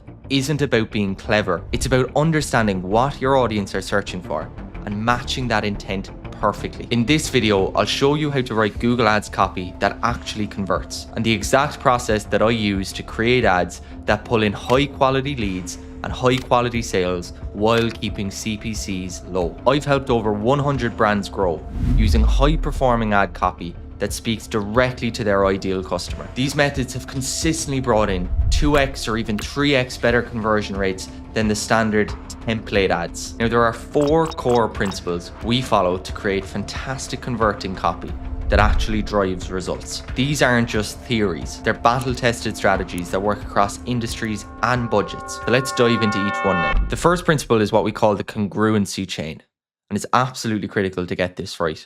So think of it like a chain. You're only as strong as your weakest link. So if you break one link in a chain, everything else will break, and the same holds true here. Your entire campaign will fall apart. And here's how it works. You have 3 connected elements that must be perfectly aligned. So you have the search query, which is what they type, your ad copy, what they see, and your landing page, where they go. So let me give you a real example. When someone searches for running shoes for knee pain, your ad headline better mention knee pain relief. Your ad description should talk about joint support, and when they click through, your landing page should focus on their exact problem, not just general running shoes. You see, if there's any disconnect between these three elements, you lose them. They'll hit the back button faster than you can say bounce rate. But here's what's really interesting, and this is where most advertisers miss out on serious money. Google actually rewards this relevancy through their quality score system. When your congruency chain is tight, Google sees your ad as super relevant to the user search query. And this relevancy directly impacts your quality score, which is Google's way of measuring how useful your ad is to the searcher. And here's the beautiful part. A higher quality score means lower cost per clicks. We're talking about paying 30%, 40%, sometimes even 50% less for the same clicks as your competitors. I've seen campaigns where fixing the congruency chain has dropped CPCs from $3 all the way down to $1.50, while actually improving conversion rates. Think if you were able to get twice as many clicks for your budget and increase your conversion rate. The unit economics would make so much sense. And that's the power of perfect alignment. Google wants to show ads that users find helpful. So when you nail the congruency chain, you're not fighting against Google's algorithm. You're actually working with it. Principle number 2, I call the emotion ladder. Now, most people understand the difference between benefits and features, but there's actually a third level that most marketers completely miss. And this is where the real conversion magic happens. So let me break down this emotion ladder concept. So at the bottom, you have features, which is what the product has. So for example, you'd say air cushioning technology in the sole. That's just a specification. Now, one rung up, you have benefits, what the product does for the customer. So that becomes reduced impact on your joints during long runs. So that's better, but we're not done yet. Because at the top of the ladder, we have emotional benefits, why it matters to them personally. So this is run pain-free so you can enjoy every mile and get back to doing what you love. So do you see the progression? We went from talking about technology to talking about joints, to talking about enjoying life and doing what they love. You see, the emotional benefit taps into core human desires. Things like achievement, belonging, freedom, status, pleasure, purpose, comfort, curiosity. These are deep psychological drivers that actually make people buy, because most of your competitors are stuck at the feature or maybe the benefit level. But when you climb to that emotional benefit level, you're speaking a completely different language, one that resonates on a much deeper level. This is why brands like Apple don't sell computers. They sell creativity and status. Nike doesn't sell shoes. They sell achievement and identity. So now that we've piqued people's interest with our ads, we have to tell them what the next step is. And this is where I see the biggest mistakes, costing advertisers thousands in lost conversions. People either have no call to action, multiple confusing CTAs that create decision paralysis, or incredibly weak ones that inspire no action whatsoever. So let me show you the 3 most common CTA mistakes. So first is no CTA at all. Your ad just ends. People read it and think, that's nice, and then move on with their lives. Second is multiple CTAs. Shop now, learn more, check out our bestsellers.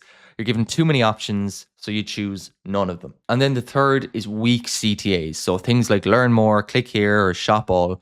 They're creating no urgency and giving no compelling reason to act. So instead, here's my 3-step formula for CTAs that actually drive action. So step 1 is using a strong imperative verb. So get, start, claim, unlock, discover. So these create immediate action and tell people exactly what to do. Step 2, create urgency. Add words like now, today, instantly, limited time. Don't let them think, I'll do this later, because later never comes. And then step 3, include your strongest offer. So it might be a free trial, a money back guarantee, 30% discount, instant access.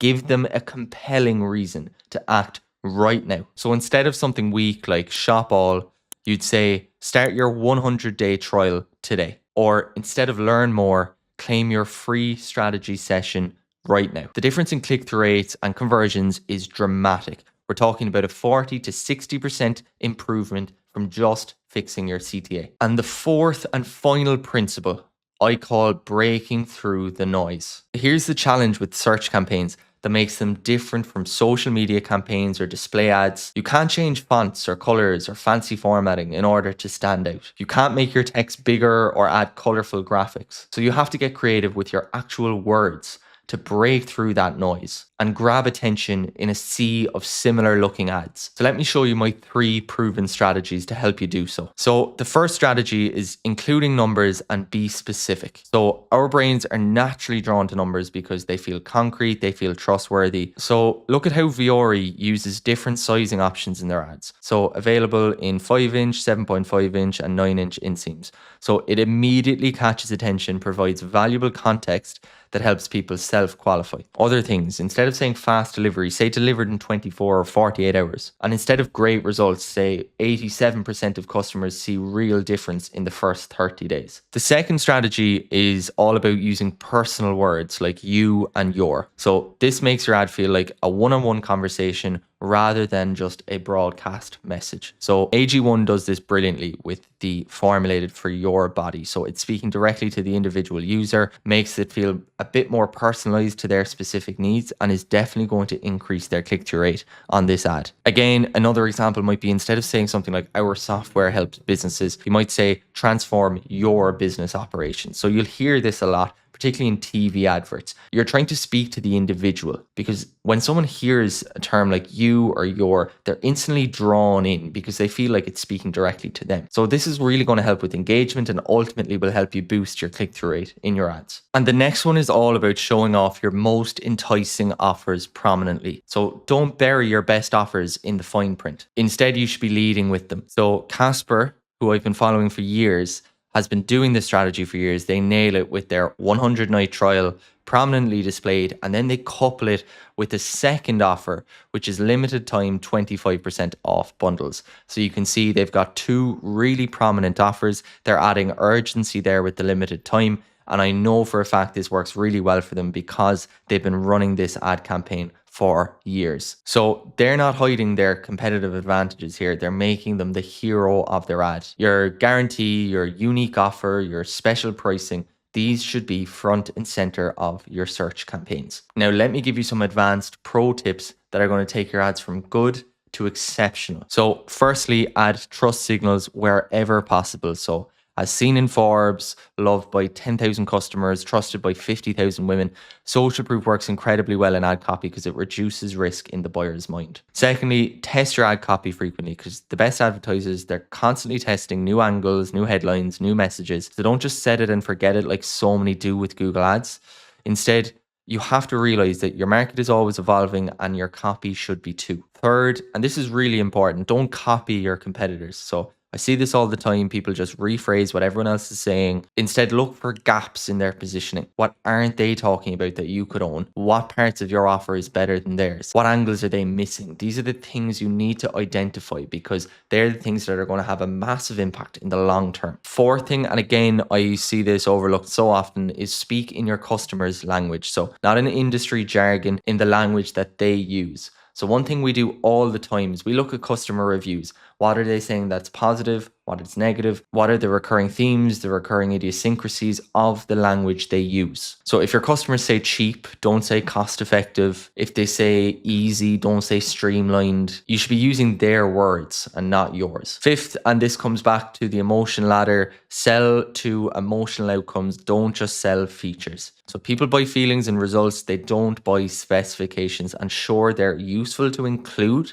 but it depends on the stage of the funnel. And you can't just include these at the expense of all the emotional outcome headlines that you should be using. They're nice add-ons to link together. So we have this specification that leads to this benefit, that leads to this emotional outcome for you. Tie it all together using that emotion ladder I discussed earlier in the video. And finally, most importantly, don't forget the congruency cycle. Everything must connect from search query, ad copy to landing page. If that chain breaks anywhere at all, you're going to lose the sale. Now you've set up your campaign, you've chosen your keywords, you've written your ad copy. You're almost there, but you're actually at the very point where one bad decision can undo all of this good work, because now you need to decide on a bid strategy. Choose the wrong one and you can end up blowing all of your budget on poor, irrelevant clicks. In this next video, I'm going to break down which bid strategies you should be using depending on your business, your goals, and how mature your Google Ads account really is. So stick around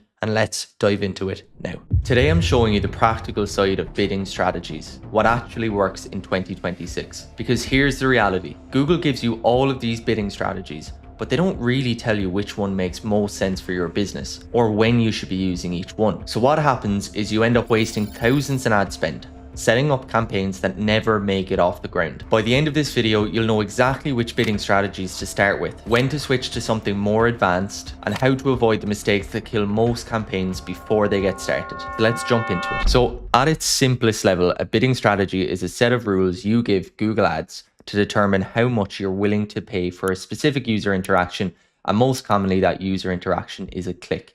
And today I'm going to go through the most common bidding strategies. I'm not going to touch too much on video strategies, but I'm going to talk about search, shopping, performance max, the most common campaign types you're going to be using inside in Google Ads.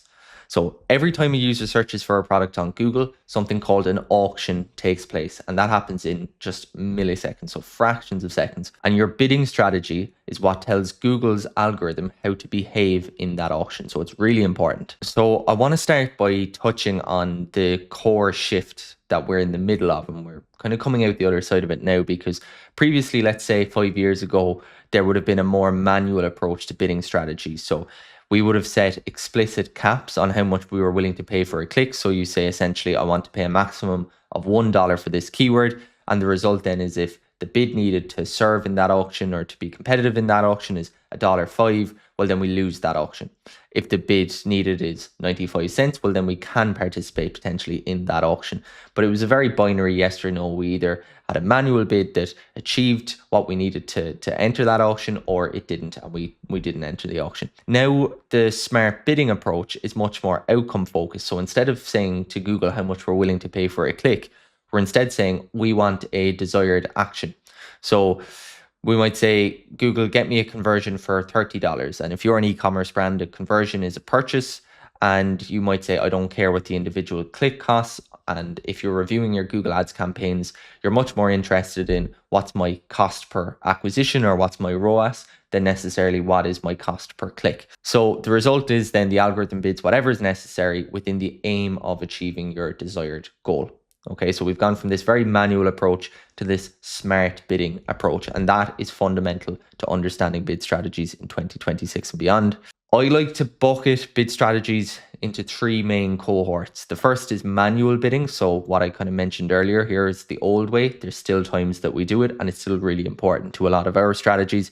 So manual bidding, you control the specific bid amounts. Then we have smart bidding, which is kind of like automated bidding, but it's slightly different. But generally, it's new bid strategy types from Google that are focused on conversions or ROAS in the case of e-commerce brands. And then we have this kind of hybrid that I call traffic bidding. So they're still automated strategies. They're not technically smart bidding, but they focus on volume. So they focus on volume such as number of clicks in maximize clicks, or volume in terms of impression share via target impression share. So we're moving to smart bidding, but it's important to understand why smart bidding generally wins. Why are we relinquishing the control? It feels like we're relinquishing control from a lot of different places, but why we're doing this voluntarily is because smart bidding has access to data that we simply don't have. So when it comes to manual bidding, we would have previously relied on things we could see. Historical data. What did this keyword convert at across the last 3 months or 6 months? Time of day. So we would look through all the different hour cohorts. Okay, people converted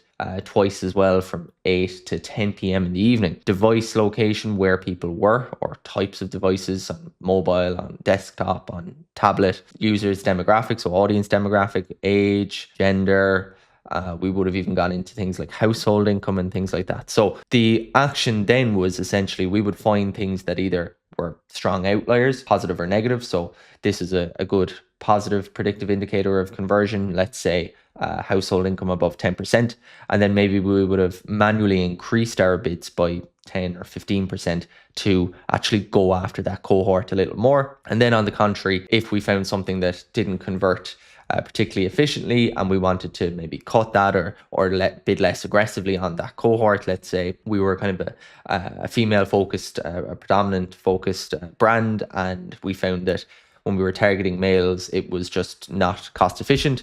But we were still converting a small bit. We didn't want to exclude them. Well, then in that instance, we might downbid by 10 or 20%, depending on the relative difference between, say, males and females, etc. So it was a lot of manual adjustment, a lot of digging into the data, coming up with, I suppose, hypotheses ourselves as to what was working and what was not. Now, smart bidding utilizes signals that we cannot see. So of course it looks at all the things that we could see. So historical data, time of day, device, location, demographics, it can see all that. But it also, Google's suggesting at least, that it can access real-time contextual signals that assess conversion probability per user. So not all of these have been confirmed by Google, but it's very much believed to be the case that Google has access to user history. So if someone watched a review of your product on YouTube, which is a Google-owned channel, then they would have access to that information. Cross-device activity. So you might be signed into your Google account on your phone. You might be signed in on your tablet, your iPad, and you might be signed in on your laptop as well. So if you're doing something on your phone, on your Google account, then you're on your laptop 6 hours later in the day. Well, then Google understands your behavior across multiple devices, which is really important. And then intent. This is really interesting. Google can know if you have, say, autofill of a credit card, because if you are the type of person that autofills your credit card on Google Chrome, well, then there's a higher likelihood that you're more keen to use it when you're using Chrome. So perhaps that would give Google an indication that you're a much higher likelihood of purchasing online than the average person. So the AI then can bid aggressively for a specific user that maybe exhibits these contextual signals because they deem the probability of conversion to be higher. So these are things that we as advertisers cannot see, that Google has access to themselves. So you can see why smart bidding, particularly when it's done right, is much more effective than manual bidding can be at this moment. Again, there's times where I much prefer manual bidding. I don't want to use this as like a blanket statement that smart bidding is inherently better, but for the most part, I do think that smart bidding is where Google wants us to go. It's where most of our campaigns have already gone, and I do find the results are far, far better. But common pitfalls, and these are what I'm going to go through in this video today: not matching your bid strategy to account maturity. I think that's probably one of the most common areas where people fall down. Suffocating the algorithm with bad targets. So smart bidding needs time to learn, and quite often people ask it to do too much, and that suffocates it. And then a lack of patience, what I call strategy swings. So you can either swing from one bid strategy type to another, sending everything into a learning phase, or you can swing from a really competitive target ROAS to a really aggressive to a really conservative. And again, that has a similar effect as well. So by the end of this video, you're going to be able to pick the most effective bid strategy for your stage of growth, decide whether manual or automated bidding is right for you, and then recognize the signals that tell you it's time to adjust your bid strategy, because bid strategies are not set and forget. You should often be changing them dependent on the progression of your campaign. So when I think about bid strategies, I don't always have standard operating procedures, because it's not always black and white.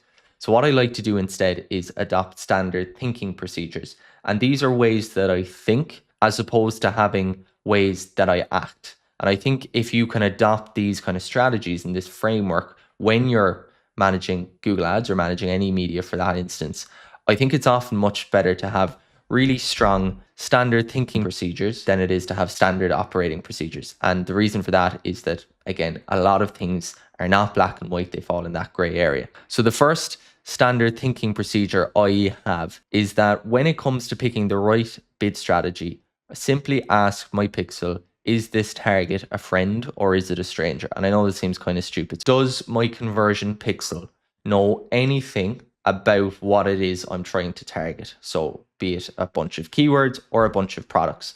So then I look back in the account and go, okay, have we targeted these keywords before, or have we targeted these products before? And if the answer is no, well, then I deem those products or those keywords to be a stranger. Well, if the answer is yes, the pixel and our target then are essentially friends. Now, quite often it will end up somewhere in the middle, and we'll go through that again, but this is a standard thinking procedure that I think is always a good place to start when it comes to picking a bid strategy. So for new accounts, so for the context for new accounts have no conversion data. So our target, which is either going to be our keywords or our products, and our pixel, are complete strangers. So when they're strangers, smart bidding has no data to work from. And smart bidding, we know, works much more efficiently when it does have data to work from. So because of that, we opt for a manual approach when it comes to new accounts. So we either set up our campaign on manual CPC, manual cost per click, where we choose the maximum bid we're willing to pay, or maximize clicks. Now, with manual CPC, you choose the bid at a keyword level. So for each individual keyword, you can choose the same bid, or you can bid up for some keywords and down for others. This is a slightly more conservative option because you can set your bids very, very low, and then you can gradually increase as you get more confident, more comfortable. But sometimes it can be difficult to know where to set the bids. You can use Google's keyword planner to get estimates of top of page bid rates and bottom of page bid rates, etc. But still, it's not 100% accurate. And sometimes you feel like you start too low or you start too high, and it can be tricky, especially for new advertisers. But my recommendation is always to start low, because the worst thing that happens is that you're not competitive enough and you don't essentially enter those auctions and you don't pay for those clicks.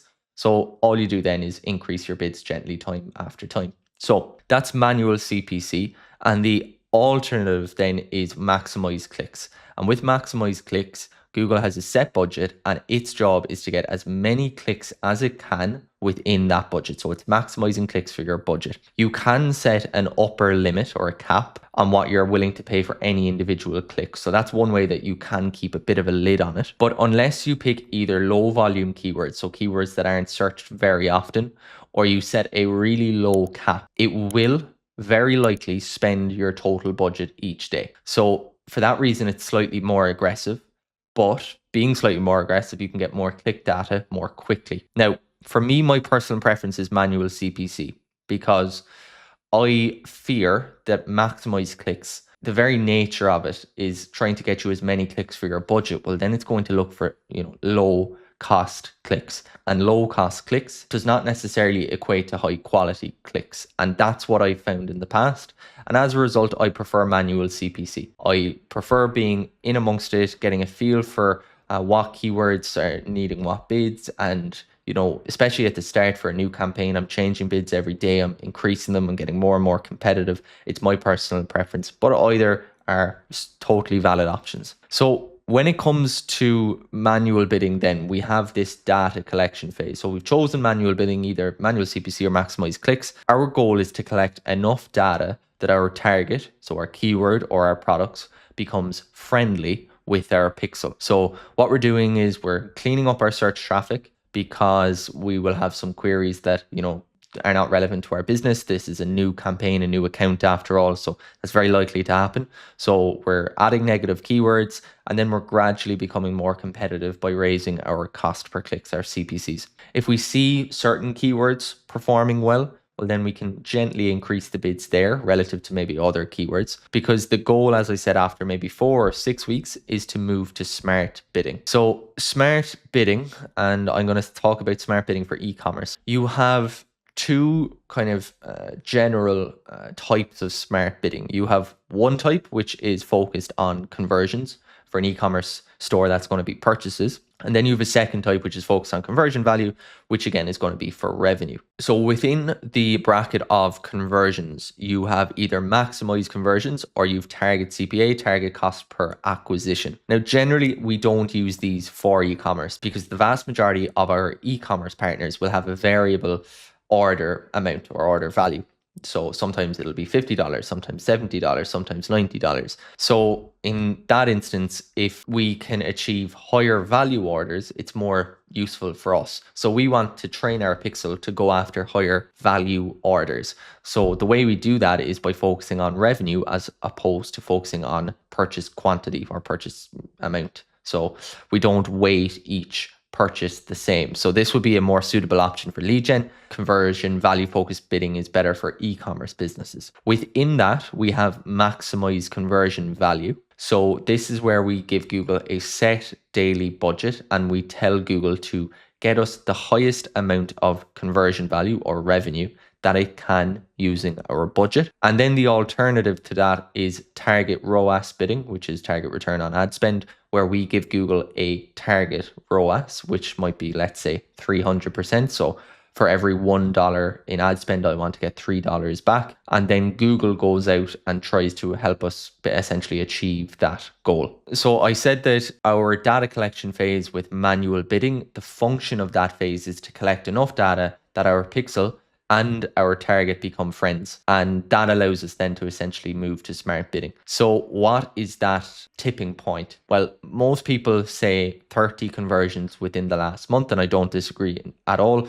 It is a case of, okay, if I have 29 and my good enough chances are yes. It's not, again, a binary yes or no that you need to hit 30. But for the most part, 30 and above will have a much greater chance of success when you do move to smart bidding. It is just a case where we have drawn a line in the sand and said, okay, really, you do want to be aiming for 30 plus conversions within the last month. I prefer to move to maximize conversion value from manual bidding. So moving to this guy as opposed to straight to target ROAS. My logic here is that target ROAS bidding is slightly more nuanced. It takes more objective work for the algorithm to actually be successful with this bidding strategy. It also, you really need more data. So where we say 30 conversions to move to smart bidding, we often say 50 plus conversions in the last 30 days to actually move to target ROAS more successfully. So because of that, I do feel like it requires more work for the algorithm to be successful with target ROAS bidding. So what I like to do is give the algorithm, room to breathe, and it has a greater opportunity to breathe using maximized conversion value. So I give the freedom to learn better during that transition to smart bidding.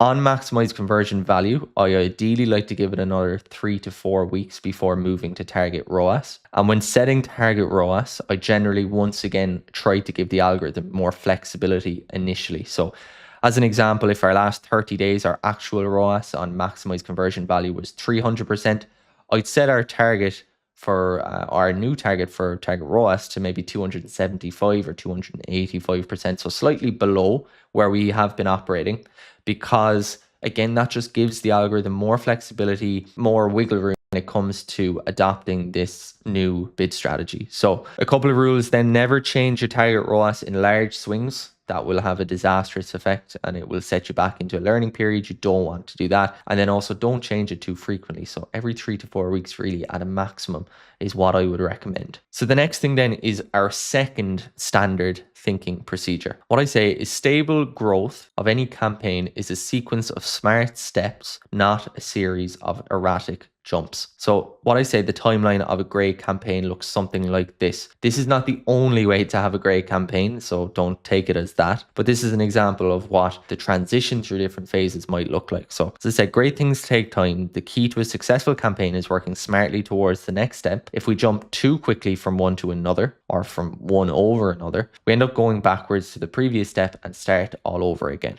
So manual bidding to collect data. We're going to then try to hit 30 conversions per month and transition to smart bidding. So something like maximize conversion value. Once we feel comfortable that maximize conversion value is working well and we've hit 50 conversions per month and our conversion volume is really ramped up, then we can introduce target bidding intelligently. So target ROAS most commonly, but don't introduce it at a really kind of suffocating level. So as I said, if you've been operating at 300%, don't add a target ROAS at 450%, because all of a sudden the algorithm is going to get a fright and it's going to bid much more conservatively, and then spend will reduce as such, and you're kind of setting things back towards the start. So you don't want to do that. So if you set a more conservative target ROAS, let's say 275%, with time, once you're seeing this consistently being met and conversion volume is still high, you can then start to tighten it to your goal target ROAS. So let's say our goal long term is to achieve 300%. Well, then gradually bring that up to 300%. Once you see the campaign working really nicely at 300% target ROAS, then you can start increasing your budget. Again, do this in increments. Don't suddenly double or triple or quadruple your budget and expect performance to remain really stable, because it won't. Very small, very measured, very sensible increases in target ROAS, or changes to bid strategies or increases in budget, this is what's going to have the best impact. So increase budget and squeeze out all the growth you can at that desired efficiency. So if it's 300% target ROAS, and that is the standard thinking procedure number 2 that I always try to adopt when it comes to bid strategies. So stable growth is a sequence of smart steps, not a series of erratic jumps. As I said, this is a hypothetical situation for a new campaign. It's not a blanket guideline to follow across all campaigns. Ultimately, the series of steps you take are up to you, but they should be a series of steps and not a series of erratic jumps. So in this instance, phase 1, the data collection, this is our stranger phase. The algorithm has no history. We must manually tell it what we're willing to pay to generate initial traffic and conversions. And then our exit criteria here is, do we have enough conversions for the pixel to see our target as a friend? And as I said, that's 30 monthly conversions if we're looking to go to maximize conversion value. And then phase 2 is that switch to smart bidding, which, as I said, is often maximize conversion value. And we're not going to set a target ROAS right away, at least from most instances. Phase 3 is that intelligent targeting, so a constrained phase. So we're now beginning to introduce target bidding. I said intelligently. Now the volume is stable. We tell Google, get me more conversions, but only if we meet this required return on ad spend. Set the target on actual recent performance, not your dream goal, to avoid suffocating the campaign. So important. Phase 4 is optimization. It's the tightening phase, so we can start tightening that nut on target ROAS to get it to our long-term goal for target ROAS. So what we want to do here is improve profitability, but we don't want to kill volume. And that's another conversation in itself. Where do we pick target ROAS from? Well, it's all about finding the sweet spot between achieving more volume while maintaining profit. But if you can maintain a solid profit level while increasing volume, then absolute profit by volume will also increase. And then phase 5 is the squeeze phase. So we're increasing budget to squeeze all growth out of target ROAS in this campaign. So you have a profitable, stable machine. Now you feed it more budget to maximize the volume at that specific efficiency level. So we've spoken about new campaigns and new accounts, and I think that's pretty clear, and I hope it's pretty clear. But where most people run into issues is new campaigns in a mature account. So a mature account could be spending for 6 months or 12 months or 2 years or whatever the case may be, but it has a lot of conversion volume through the pixel. So what do you opt for then? Well, we still need to adopt the right strategy using our standard thinking procedure number 1, which is asking our pixel, is this target a friend or is it a stranger?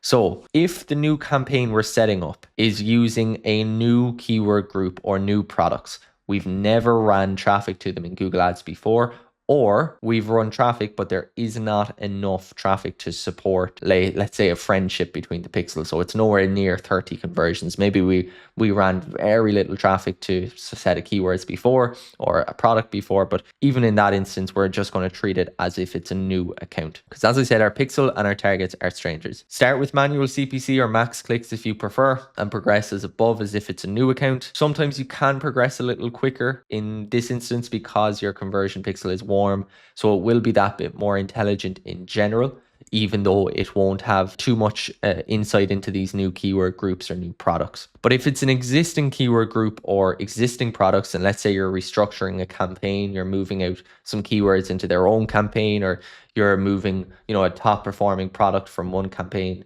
into its own campaign, then the pixel already knows about them. You could say that they're friends, particularly if there's a lot of conversion volume behind them. So they're not strangers. So you can look into smart bidding if there is enough data there. Max conversions then for a quicker ramp up, because you allow Google to get much more data more quickly, because max conversions gives Google the ability to spend all your budget essentially, whereas target ROAS is a slightly more constricting bid strategy, so it can take that bit longer. So it depends on your goals, but this is the flow chart that we use. So for a mature account, if it's new keywords or new products that you're using, treat it as a new account and opt for either manual CPC or max clicks. I've said manual CPC is my preference, but either is okay. And if it's existing keywords or products, is there enough conversion volume? So is there 30 conversions through this new set of keywords or this products?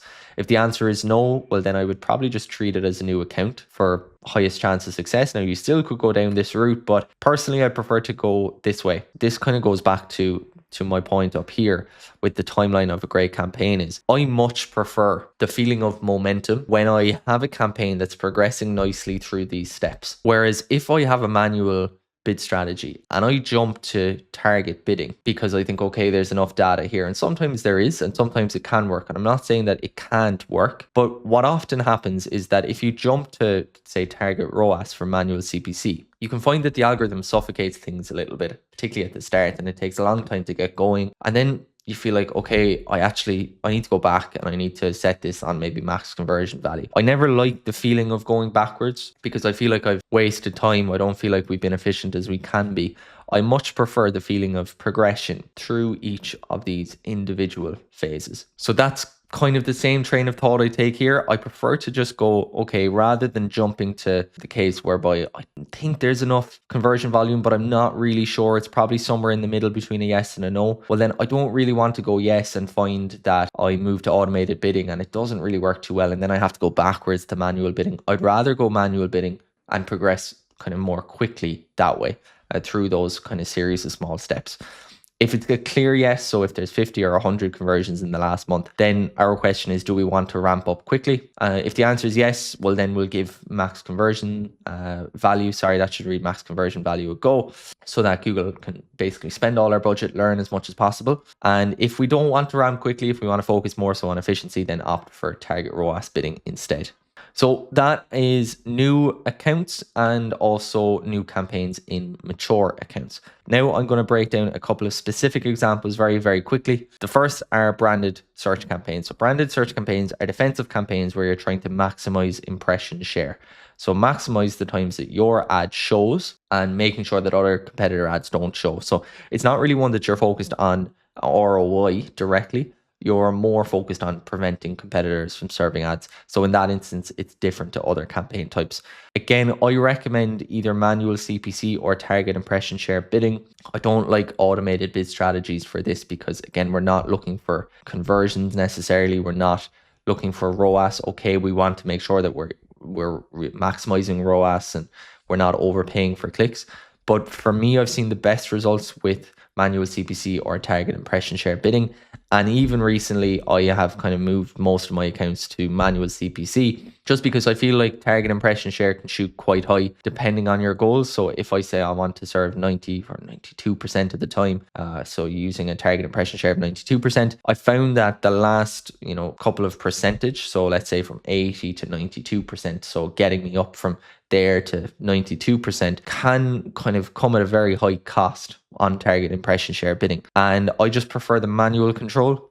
You could use a max CPC limit with target impression share. So you could say, I want to achieve a top page rate of X%, 95%, but I don't want to pay more than $2 per click. But I think manual CPC, you're kind of doing something very similar there anyway. I ultimately think that these conversations are pretty hair splitting, as I say, and more focus should be spent on picking the best strategy for higher funnel activities that are actually going to grow your account. But to me, I think any approach like manual CPC or target impression share is fine. And I don't think it warrants a massive dialogue at the moment. I think I've seen a lot of stuff online of some kind of research around which works better. And I think manual CPC has outperformed basically everything I've seen. So I'm happy enough to stick with that. Myself, my accounts that I'm seeing manual CPC work best anyway. When it comes to shopping campaigns, there's only 3 bid strategies available to you with manual shopping. So you don't actually have maximized conversion value available. So you only have manual CPC, you have max clicks, and you have target ROAS bidding. So again, start your data collection phase as normal with, again, for me, I prefer manual CPC. This is just my preference. You can use max clicks. And then I would wait for the 50 conversions in the 30 days to move to target ROAS bidding. That would be the only difference. So instead of jumping to maximize conversion value once you have 30, you don't have that opportunity when it comes to manual shopping. So I would try to wait for 50 monthly conversions before moving to target ROAS. Maybe you could go a little lower, but ideally with all these things, the more data you can get and the closer you can get to this figure or even surpass it, and then the higher likelihood of success when you do move to smart bidding of any sort. So that would be my recommendation there. So Performance Max, you've 4 available bid strategies, and they are actually these bid strategies that we went through up here. So you can either focus on conversions or conversion value. So maximize conversions, TCPA, maximize conversion value, or target ROAS. But as I said, I don't really like these for e-commerce. These are more lead gen. So these are your options here: maximize conversion value or target ROAS. So because of that, then I have a choice between two bidding strategies. PMax, this is something that's really important. It takes a lot of time to get going. It can 6 weeks, 8 weeks, even more sometimes. So because of that, it needs a lot of conversion data. So the quicker you can give it that conversion data, the quicker it can learn. So with that in mind, I prefer to go to maximize conversion volume. It's going to speed up that training more, and particularly if it is a kind of a new angle or new products or new keywords, I would go down that route. If it is a case whereby I'm taking an asset group out of Performance Max because I want to give it its own campaign, its own Performance Max campaign, well then yes, I could look at the last 30 days and look at performance in that asset group around the last 30 days and go, okay, let's actually aim for a target ROAS that's kind of similar to its own performance. So that's slightly different, but if it's a new Performance Max campaign, I generally like to go max conversion value for at least a month and see how it performs. And if I'm really happy that conversion volume is sky high and I feel like the campaign has learned really well, it's already stable, well then I would have a lower barrier, a lower threshold to move to target ROAS. But that's my preference. You just have to be aware that maximize conversion value will spend quite often, particularly with PMax, with all the networks and the channels available to it, will spend your daily budget. So you have to be comfortable with spending whatever that daily budget is. And if it's a Performance Max campaign, it needs to be $100, $200 a day, really minimum, for it to be sensible to move to PMax. So you have to be comfortable with spending that. So before we finish up, a few top tips. You have to be patient. Remember, success is a series of small steps, not erratic jumps. Campaign hygiene is really important. So just because you're setting a good bid strategy doesn't mean you neglect negative keywords, ad copy testing, looking at which keywords are performing well and which aren't. These are all fundamental things. Bid strategies are just one part of a series of really important parts to building a great campaign. None of this works without proper conversion tracking. And maybe that's something I should have mentioned higher up in the video. But if you don't have conversion tracking working well, none of your smart bidding is going to work. So that's crucial. And then a good bid strategy will not save a bad campaign. It's just the way it is. A bid strategy is one part of several parts that need to be right for a campaign to be successful long term. But on the contrary, a bad bid strategy can kill a good campaign. So it is really important you get this right. And that's bid strategies covered. But now you need to focus even more, because we're covering something really important, and that's negative keywords. Negative keywords are so important, both before you launch your campaigns, but also during the ongoing maintenance of those campaigns. And before we jump into the video on negative keywords, a quick reminder that in the link in the description of this video, you can get the complete resource that covers all of our optimizations and our full checklist to do with building profitable search campaigns on Google Ads. So click the link in the description below to download that free ebook right now. And once you've done that, let's jump back in to negative keywords. If you're running Google Ads right now, there's a good chance you're paying for clicks from people that will never buy from you. People searching for free stuff, people looking for jobs at your company, people in countries you don't even ship to. And every one of these clicks is money straight from your pocket. That's what we're fixing today. This video is about negative keywords, the tool that lets you tell Google exactly who not to show your ads to. I'm going to cover what they are, how to find them, how to add them properly, and the very mistake that can hurt your campaigns if you get this wrong. So let's start by talking about how negative keywords actually work. So what is a negative keyword? In simple terms, a negative keyword tells Google not to show your ads when someone searches for a specific term or phrase. So your regular keywords work like this. Someone types a search into Google, it matches one of your keywords, Google enters the auction, and your ad potentially shows up. Negative keywords work in the opposite direction. Somebody types a search, it contains your negative keyword, and Google immediately pulls you out of that auction. Your ad doesn't show, you don't get the click, and you don't pay. So let me give you a practical example using a pickleball brand. If someone searches for pickleball paddle, that's perfect. That's exactly who we want to reach. They're looking to buy paddles, we sell paddles, everyone's happy. But if someone searches how to clean my pickleball paddle, those people aren't who we want to be targeting. These people are not suggesting they're in the market to buy a new paddle. They're not our customer. So we'd add terms like how to clean as negative keywords.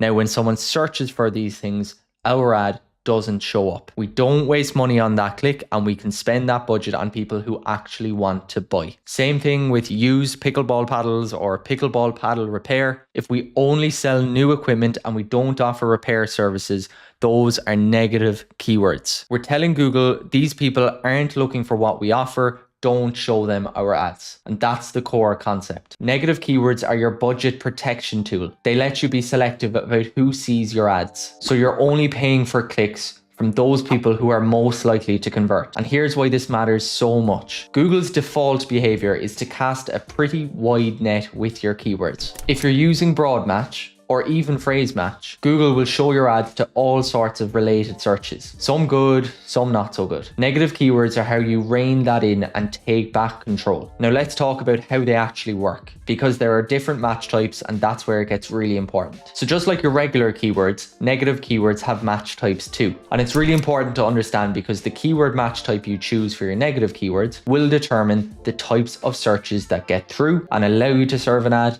and those that are blocked and prohibit you from serving an ad. And just like your regular positive keywords, there are 3 match types: broad, phrase, and exact. Now here's the thing, they work very similarly to match types for your positive keywords, but not exactly the same. So even if you're familiar with match types for positive keywords, pay attention here because the differences are really important to understand. For this, I'm going to switch to a different e-commerce brand. Let's say we sell protein powder online. So let's say we only sell protein powder. We don't sell protein bars, energy bars, or any bar format products. So we want to block searches related to bars.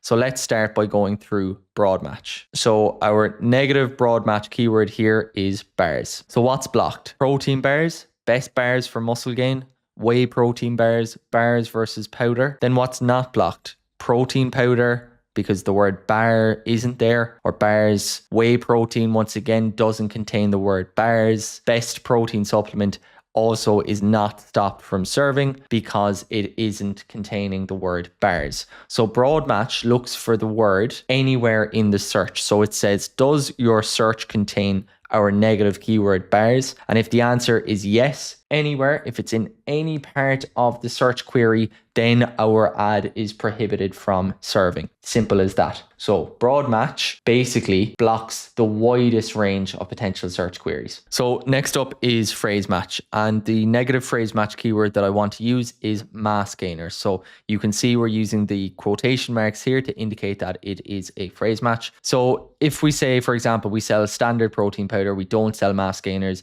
that's a different product. It's higher calories, it's a different formulation, different target customer entirely. So if I add mass gainer as my phrase match negative, as I said, with quotation marks, Google will only block searches where these words appear together as a phrase in that order. So best mass gainer contains the phrase mass gainer in that order, so it cannot show. Mass gainer protein once again contains our phrase match keyword in the right order, and it cannot show. Mass gainer also is blocked from serving because it contains our phrase match keyword in the correct order. Protein powder to gain mass doesn't contain our phrase match keyword, albeit it does look and sound very similar, but it's not in the correct order and it's not exactly correct. So it's gain mass as opposed to mass gainer. Protein powder doesn't contain our phrase match keyword mass gainer, so we can serve an ad. And then mass building protein powder once again doesn't contain our negative phrase match keyword mass gainer, so we can serve an ad. So phrase match requires those words to appear together in that specific order. So this is perfect when you want to block a specific product type without blocking every search that contains those individual words. So in this instance, we might not want to block words that contain the word gain or gainer or mass. But when the words are used together in combination in mass gainer, it means something completely different. So protein powder to help me gain mass would constitute whey protein or the product that we're selling. But mass gainer is a very specific term that, represents a very different product, one that we don't stock. And as such, we want to exclude that. Phrase match is one that I use actually quite often when it comes to negative keywords, as I just find it gives you great coverage without being overly broad and prohibiting you from serving on things that are kind of more relevant and things that you want to serve for. Now, let's say the word protein on its own is way too generic. Someone just searching protein could be looking for anything. They could be looking for protein rich foods, protein information, how much protein they need, whatever. But protein powder or whey protein, these are fine. These show intent to buy a supplement, and perhaps our supplement. So if I add protein as an exact match negative, and that's with the square brackets here, it only blocks that one word by itself, nothing else. So it has to be that exact word or phrase in that exact order with nothing extra in the search query. So can an ad show for protein? No, because we've blocked it as exact match.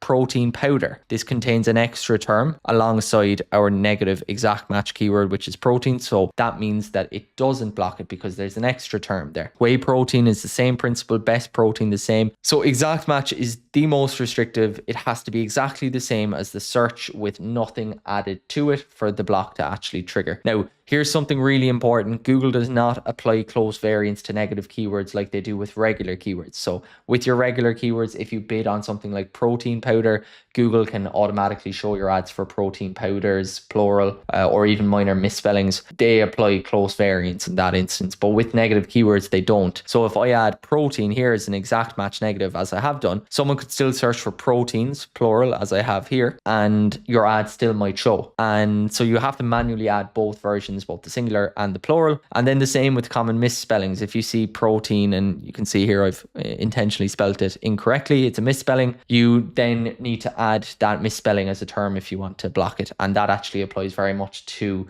your branded negative keyword list. I'll talk about that later in the video, about adding your common misspellings to that negative keyword list as well. So which one should you actually use? Here's my approach, at least. I use phrase match as a default. It's what I use about 70-80% of the time. For me, it gives me enough control without being too restrictive. I use broad match if I see a term that I never want to include anywhere. So in this instance, it might be bars. But even in that case, you could have bars versus protein powder. Maybe that's a term that you want to serve for. You want to maybe show your benefits of your protein powder, compare it up to typical protein bars. It really does depend. I think broad match negative keywords can give you an opportunity to maybe block some search queries that could be relevant. And then I use exact match if I want to block super specific terms, but keep close variations of those terms. Or alternatively, if there's a very generic term, like in the instance of protein,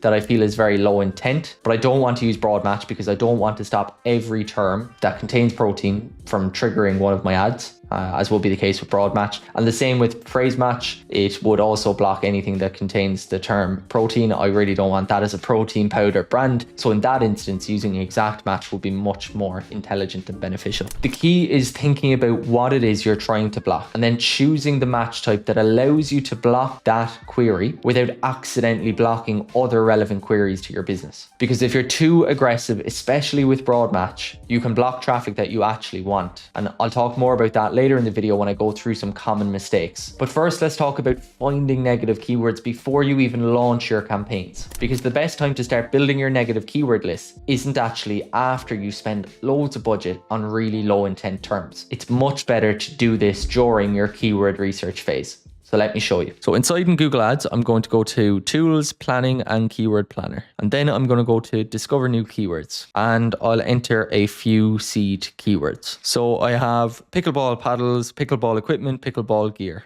I'm going to click Get Results. Now, Google is going to show me hundreds, sometimes thousands of related keyword ideas. And this is where most people make a mistake. They only look for keywords they want to add to their campaigns. But you should also be scanning for keywords you don't want to target, because Google is essentially telling you, hey, I think all of these searches are related to your business, and you need to look through and say, actually, no, some of these are not relevant at all. So let me scroll through here and show you what I'm looking for. So we can sort these by average monthly searches, so by search volume. And you can see pickleball paddles, pickleball near me. So pickleball near me could be in relation to a brick and mortar store near you. It could be in relation to a court near you. And quite frankly, we don't supply either of those. We don't have a court. We don't have a brick and mortar. So I am going to exclude something like the term near me and block that from serving. Because you can see if we were bidding on a keyword like that, we could be paying up to $4.30 for a click. And that can be quite a lot, particularly if you're starting out, and you can waste a lot of budget if you're doing that for a number of clicks before you notice it. Some other terms I might look at, I might see some competitor terms. You see Selkirk, Jula, then phrases like pickleball nets. Maybe we don't sell nets, maybe we only sell paddles. Custom pickleball paddles, maybe ours are not custom. Recess pickleball is another competitor. Carbon pickleball is yet another competitor. Portable pickleball net, we don't sell nets. So I'm already picking up on terms that I don't want to serve for. So these can be added to negative keyword lists. Because we don't offer lessons, we're not a physical court location, we don't run tournaments, we're not an educational resource about the game. So anything like how to play pickleball rules, maybe we don't sell used pickleballs, so we might want to exclude things like that. Paddle rental is another thing that could come up quite commonly. We don't repair, we don't rent, we're definitely not helping people build their own. So these can all go on a negative keyword list. One thing that's actually quite helpful is you can ask Google to refine keywords. And when you do that, it can show you brand or non-brand terms, and it kind of just groups the keywords together, but it makes it much easier to actually filter and find new terms that you might add as negative keywords, or alternatively, if you are doing keyword research, as positive keywords. But obviously in this video, I want to focus more so on negative keywords. So we can see all the different brand types here. So we can see Jula, Franklin, Wilson, Diodora. We can see the retailers here, Amazon, Costco, Target. Maybe we want to exclude that. Other brands there as well. And then we have a few others here that we can look at. So used is something that comes up, 2022, 16mm might be the handle maybe. So this is giving us more ideas. So just another way of, instead of trawling through all of these terms, it can group and help you, particularly finding competitor terms as well. But I do recommend spending some time, it might be 30, 45 minutes going through these keyword suggestions, because it is time well spent. You're being proactive instead of reactive, and you're identifying all of these potential budget wasters before you spend a single dollar on them. And that's way better than launching your campaign, wasting money for 2 or 3 weeks, then finally checking your search term report and realizing that you've been paying for all these irrelevant clicks. Think about your specific business situation when you're doing this research. Don't just think about what makes someone an ideal customer. Think about what makes someone not an ideal customer, and look for those signals in your keyword research. You're using Google's own data to identify irrelevant search queries for your brand, and you're adding them as negatives right from the start. Now, once you have this list, you need to organize it properly, and that's what I'm going to talk about next. Because if you just dump all these negative keywords into campaigns, it gets messy really, really quickly. You'll forget what you've added where, you'll have lots of duplicates, and then when it comes to actually making changes, you'll need to make changes across each of your individual campaigns, which just causes lots of headaches. The smart way is to organize your negative keywords into lists grouped by theme. And there's pretty much 3 negative keyword lists that every account should have. The first is a universal list. This is your master list of negatives that should apply to basically every campaign you run, regardless of what you're advertising. Now, things like free, cheap, cheapest, jobs, careers, they can all go into a universal list, but then you can start to add those specific to your business. So for our pickleball business, our universal list might also contain lessons, coaching, training, near me, clubs, rules, how to play, used, secondhand, repair, rental, DIY, clean. These are terms that we never want to serve an ad for. It's our universal list. This list gets applied to every single campaign in our account. Next up is your competitor list. This is all of your competitor brand names. So unless you're running a specific competitor campaign with tailored messaging, you probably don't want to show up when someone searches for a competitor by name. So for pickleball, that might be Selkirk, Jula, Gamma, Onyx. There are a ton more, but they are just a few examples. The reason here really is simple. When someone searches for a specific competitor brand, they're usually pretty set on that brand. Your chances of converting them are lower. You're probably paying to compete in an auction where the competitor has a higher quality score because it's their brand name. Now, don't get me wrong, competitor campaigns can work really well, particularly if you have a compelling reason why someone should buy from you as opposed to a direct competitor. If you can voice that really well in your ads, they can actually be a roaring success. But I like to keep those campaigns separate with their own messaging and their own budget. And all my regular campaigns, I want to block that competitor traffic. So I do that with this competitor list. And the third is our brand terms list. So this is your brand name and all its variations. And you might be thinking, why would I want to add my own brand as a negative? Well, you want to keep your branded searches separate in their own dedicated brand campaigns. You don't want your branded searches coming up in your non-branded search or non-branded shopping or performance max campaigns, because it completely messes with the data, makes it really difficult to interpret how successful these campaigns truly are. So if your brand is called Engage Pickleball, you can include terms like engage or engage, that is, maybe a common misspelling or variation, engaged or engage pickleball, all one term. And generally what you can do is, as you find more and more, and I'll go into reviewing the search term report to help you do this, if you find more common misspellings or variations, you can then add them back to this list. Now, depending on your product range and how you structure campaigns, you also might have individual product negative keyword lists. Now, for example, if you have pickleball paddles as one product category, you might have a pickleball paddles negative keyword list, in that you are blocking those terms because you have another campaign that's targeting nets or balls, and you don't want any terms related to paddles going into that campaign. It really depends on how you structured your account and what your goals are. Not every account needs these, but they can be very useful if you want to keep your campaigns tightly focused. The reason we organize our lists like this is because it makes management so much easier. Let's say you start shipping to a new country, or you find out a new competitor is entering the auction. Instead of individually adding these negative keywords to each campaign, and maybe it's the competitor's new name, you can just add this to your list and apply it across all of your campaigns. So you don't have to go into each campaign individually. It's clean, it's organized, and it scales as your account grows. Okay, let's get into the practical part. I'm going to show you exactly how to add negative keywords inside in Google Ads. There are 3 different levels that you can add them: account level, campaign level, and ad group level. And then there's the method that I actually recommend most often, which is using negative keyword lists inside in the shared library. So let me walk you through all of them so you understand when to use each one. Now, first of all, you can add negatives at the account level. To do this, go to admin, account settings, and scroll down to negative keywords. And you can add your negative keywords here. Anything you add here applies to all campaigns in your account automatically. You can add up to 1,000 keywords at this level. Now, you really need to be careful with this because it applies to all of your campaigns, both your existing campaigns and your future campaigns. If you want to add something here that you might want to target in a specific campaign later, you've blocked it everywhere. So performance max, shopping campaign, search, everything. So I typically use this very sparingly, maybe for things like jobs or careers, those terms that I know I never want to serve ads for with absolute certainty. But I honestly prefer using the shared library method. I'll show you it in a minute. It just gives you that little bit more control. Next up is applying negative keywords at the campaign level. So if you go into any campaign, click on keywords in the left menu. So under audience, keywords and content, click on keywords. So inside here in keywords, click on negative keywords, and we can choose to add negative keywords here or create a new list, or we can use existing lists. But if we want, we can either add negative keywords at the campaign here, or we can choose an ad group and it will let us select one of our ad groups to do just that. So we can either add it at the campaign level or at the ad group level. This is useful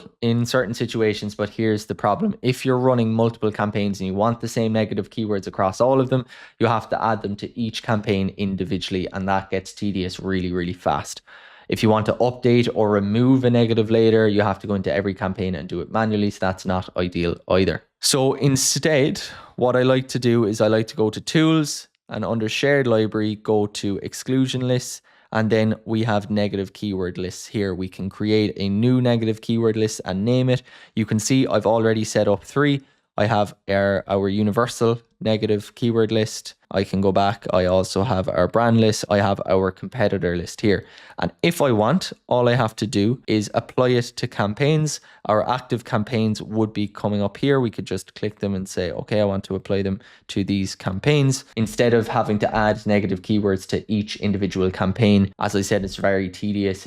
It just gets very messy very quickly. We just have to add them to this list, and then we can apply this list to multiple campaigns. And the same thing works for your branded list, your competitor list, all those lists that I mentioned. If I wanted to, I could add our universal list, our brand list, and our competitor list to one campaign. They all stack up together. So this is why the list structure is so powerful. You build these lists once, apply them to your campaigns, and then just maintain the lists. So you're not going to individual campaigns constantly. So it's much better. The great thing now is you can add negative keyword lists to performance max, as well as search and shopping like you always could, so you have much more control. That's everything about our lists. I've already spoken about being proactive, finding negative keywords before we even start our campaign. But even when we do that, it's never 100% perfect. We also have to react to what we're seeing. So when our campaigns are set up and live and serving on certain search queries, we need to review our search term report. So inside in any campaign that we're running, we want to look at insights and reports and then go to search terms. Search term report shows you the actual search queries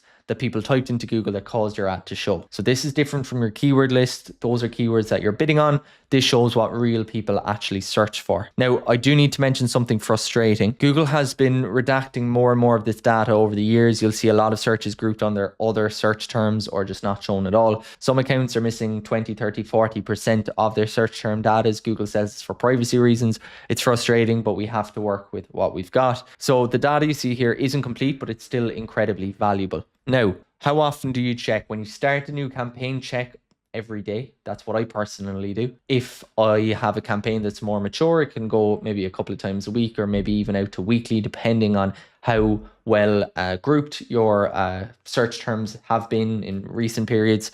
But generally, I would say for new campaigns, do it very, very frequently, multiple times per week. And never stop checking completely. There's always new trends. You'd be surprised what can start to crop up. What do you do then inside in search terms? Well, you can sort by your highest spending search terms to make sure that the ones that you're spending the most money on are actually converting. You can also search for by conversion rate, so you can see which ones have the lowest conversion rate. You can set up filters here to say you can do click-through rate is less than 1%. So if click-through rate is less than 1% and we can see our impressions are relatively high, these are pretty low in this instance, but we can say, okay, these are terms that we're serving for regularly, but nobody seems to be clicking them. Okay, we're not wasting money on them, but why are people not clicking on them? Is it that they're not relevant? In which case we need to exclude them before people do start clicking on them, even accidentally, and we start paying for them? Or do we need to improve our offer and things like that? And that's a whole other discussion for itself. So look for ones that have really low ROAS or high acquisition cost or no conversions, or you're paying a lot and you're not seeing a whole lot of conversion data come through them as well. So that's what I would say. Keep an eye out and try to do it pretty regularly. It will save you a lot of budget as you go. So before we wrap up, I need to talk about some mistakes, because if you use negative keywords wrong, it can really hurt your campaigns. Let me show you the most common ones to avoid. Mistake number one is being too aggressive too quickly. And this is the biggest mistake I see. People look at a search term that seems generic and add it as a negative keyword without waiting for any data to come behind it. Let me give you an example. You might see the word pickleball, just that word, nothing else. Sounds pretty generic, right? But here's the thing. If you're using smart bidding along with broad match, Google has access to intent and consumer signals that you simply don't have. The person might have a search history that they've been looking at equipment, checking out reviews, maybe they've been to your store or competitor stores. Google might think that this person is actually ready to buy. And in some cases, I've seen generic terms convert really, really well. My rule is, if you are on the fence, if you're thinking maybe yes, maybe not, I'm not sure, give it a small bit more time, because quite often the answer will lie in the data. You just need to wait for it to come. Being too aggressive can really limit your growth. Mistake number two is limiting short words. So you need to be careful with really common short words or phrases. Let's say you see a term like how to get better at pickleball in your search term reports, and you say, I want to block the word to, because that will help me block the how to search queries. But now you've also blocked terms like best pickleball paddle to gift, or pickleball equipment to buy, or paddles to use for beginners. Potentially you've just killed a lot of really good traffic with one careless negative. So always think about how your negative might appear in more relevant search queries or legitimate queries. Don't just think about what you're actually blocking. Think about what you might be accidentally blocking. And mistake number three is just simple. It's using the wrong match type. Using the wrong match type can either waste your budget or block good traffic. If you want to block a really specific phrase, but you use broad match instead of phrase match, you might block more than you intended. Or if you use exact match when you should have used phrase match, you're maybe not blocking enough variations. Go back to earlier in the video. Go through my examples and really try to understand the difference between each match type and when you should use each one. Because negative keywords are all about finding the right balance. You want to protect your budget from irrelevant clicks, but you don't want to be so restrictive that you miss out on potential customers. When in doubt, wait for the data. Your negative keyword list is just as important as your positive keyword list. It's one of the most powerful tools you have to control your budget, maximize efficiency, and get the highest ROAS possible in Google Ads. The accounts that do this well, the ones that build comprehensive negative keyword lists and maintain them, they consistently outperform ones that ignore it. So take the time to do it right. It's not the most exciting part of Google Ads, but it is one of the most impactful. Your campaigns are running. Maybe you're getting some clicks, even some conversions, but your cost per action, your CPA, is higher than it needs to be. This next video will break down my entire process for identifying the root cause of a CPA that's too high in an account and the immediate action steps you can take to lower it. So let's dive in. If you're running Google Ads and you've watched your CPA creep up week after week, you aren't just losing profit, you're actively paying a penalty. Here's the thing, Google doesn't sell clicks just to the highest bidder. It actually sells them to the most relevant bidder. So if your costs are rising, it's rarely solely because of the market. It's because you're failing at what we call the ad rank formula. In this video, I'll show you exactly how to diagnose the bleed by breaking down the only 3 metrics that actually matter.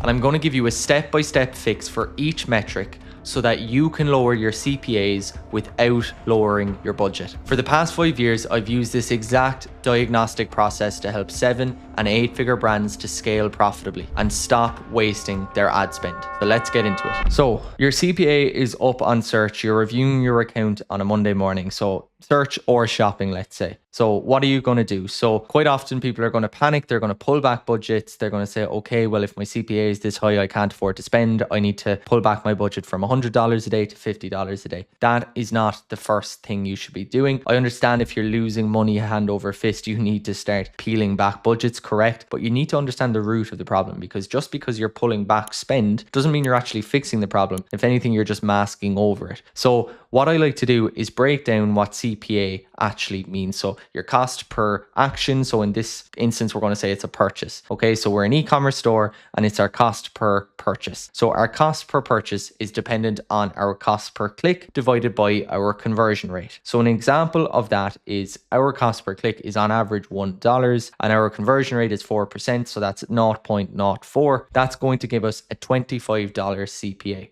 Now, if we increase this figure to $2, or if we decrease our conversion rate to 2%, well, then what we're going to do is double this figure here of $25 CPA, and that's going to jump up to a $50 CPA. So you can see here that we need to focus on these 2 figures, and then this figure here will take care of itself. So what do we need to do? We need to either decrease our cost per click, or we need to increase our conversion rate. And ideally, we'd like to do both, because if we can do both, well, then we're going to have a much more profound effect on this figure here, our cost per action. So in order to kind of get to the crux of that, I want to start with something called ad rank in Google. So ad rank is a set of values from Google to determine if and where your ad will show. So there's a number of things that actually affect ad rank. So some of them down here, ad rank thresholds. You have to meet a certain threshold to actually be eligible to partake in an auction. The competitiveness of the auction. So naturally, if there's more of your competition entering that same space, it's a very highly competitive keyword. Well, then it's going to cost you that bit more. The search context is important. So essentially what Google is trying to do is match the user's behavior, where they're searching from, what they're searching for, to your campaign or your ad to make sure that contextually it matches up. But for the most part, I want to talk about your bid and your ad quality, because to me, these have the 2 most profound effects on ad rank, and ad rank determines if and where you serve on Google. So your bid and your ad quality. So generally speaking, there are 2 options to improve your ad rank. So you can either focus on your bid by paying more, but essentially we know that that's just going to cause us to burn through cash. So instead, what we're going to do is focus on ad quality. So ad quality is measured in Google by improving quality score. So if we want to improve quality, we need to focus on something called quality score.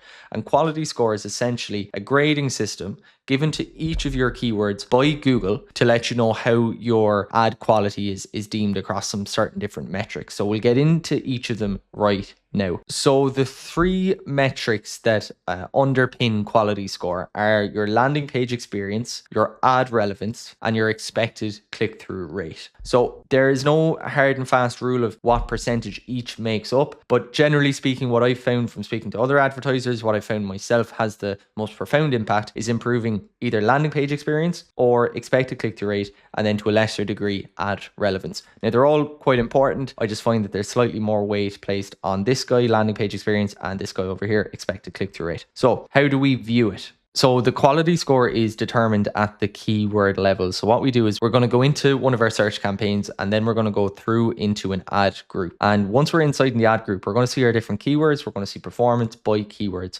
What we're going to need to do is go into our columns and go down here to quality score. So within quality score, then we'll be able to actually pull up the total quality score and then the three underlying metrics. So expected click-through rate, landing page experience, and then ad relevance. And now you can see these have been added to our columns here. So you can see our quality scores here are ranging from 5 out of 10 to 10 out of 10. And we can see we get a grade of either above average, average, or below average for each of expected click-through rate, landing page experience, and ad relevance. This is really useful for us because it's Google telling us what parts of our quality score we can improve to bring up that total quality score number and actually improve our ad rank. And we know that if we can improve our ad rank, we will get cheaper CPCs. Okay, so back to the mirror board, here we are. And as I said, if you pull that up at your keyword level, you'll be able to see where our work-ons are. So we know if we want to improve our quality score, ideally we're working towards a 10 out of 10, meaning that we're going to be above average across all metrics. So how do we do that? Well, I'm going to break it down by each individual component. So I'm going to start with ad relevance. So if you have an average or below average score when it comes to ad relevance, the cause of that is the semantic difference between the search query and the ad itself being too grand or too big.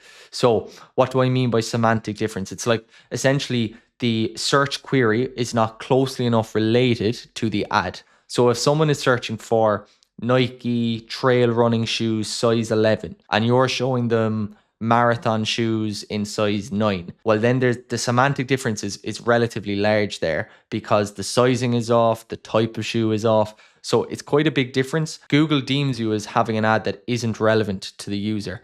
You have to understand that Google wants to create ads that are relevant because it's all part of giving the end user a positive browsing experience. So not just a positive experience with organic listings and making sure they're really relevant, but if Google starts to show ads that aren't relevant to users, well then those users are going to go elsewhere for their search engines. So it's really important that Google is giving relevant ads the credit they deserve because ultimately it feeds into Google's bigger goal of creating a really relevant ecosystem for its users. So what do we actually need to do then if we're seeing an ad relevance that's either average or below average? These are some tips. The first thing is implement single theme asset groups or ad groups. So if it's a search campaign, it's ad groups. If it's PMAX campaign, it's asset groups. But basically what we want to do is we want to have a series of keywords. I generally say 5 to 8 tops. Any more than that, I feel like I can't get keywords that are closely enough related, because you have to bear in mind that someone searching for one of your keywords and someone else searching for another one of your keywords will be shown the same ad. So if someone's searching for a keyword related to Nike trail shoes and someone's searching for a keyword related to Nike marathon shoes, it's very difficult for you to put an ad together that speaks really well to both of those individuals, because a marathon shoe might need, more cushioning, more shock absorption. A trail running shoe might need more ankle stability. It's a completely different shoe. So having one ad that speaks to both of those people is going to be very difficult. So instead, what you need to do is have a theme for each ad group. So a theme might be marathon running shoes. Another theme or another ad group might be trail running shoes. So look at how well you can split out your themes and then look at your ad. So take your keyword, and if you've got 5 or 6 keywords, take each individual keyword and say, okay, if someone was searching for this keyword and they saw my ad that I have written for this ad group, is that relevant? And if the answer is no, or you're not sure, well then it doesn't belong in that ad group. It needs to be moved out into its own ad group. If the answer is yes, I think it's super relevant, then that's fine. What I say, as I said, look, do not mix broad intent, so something very general with something very specific, because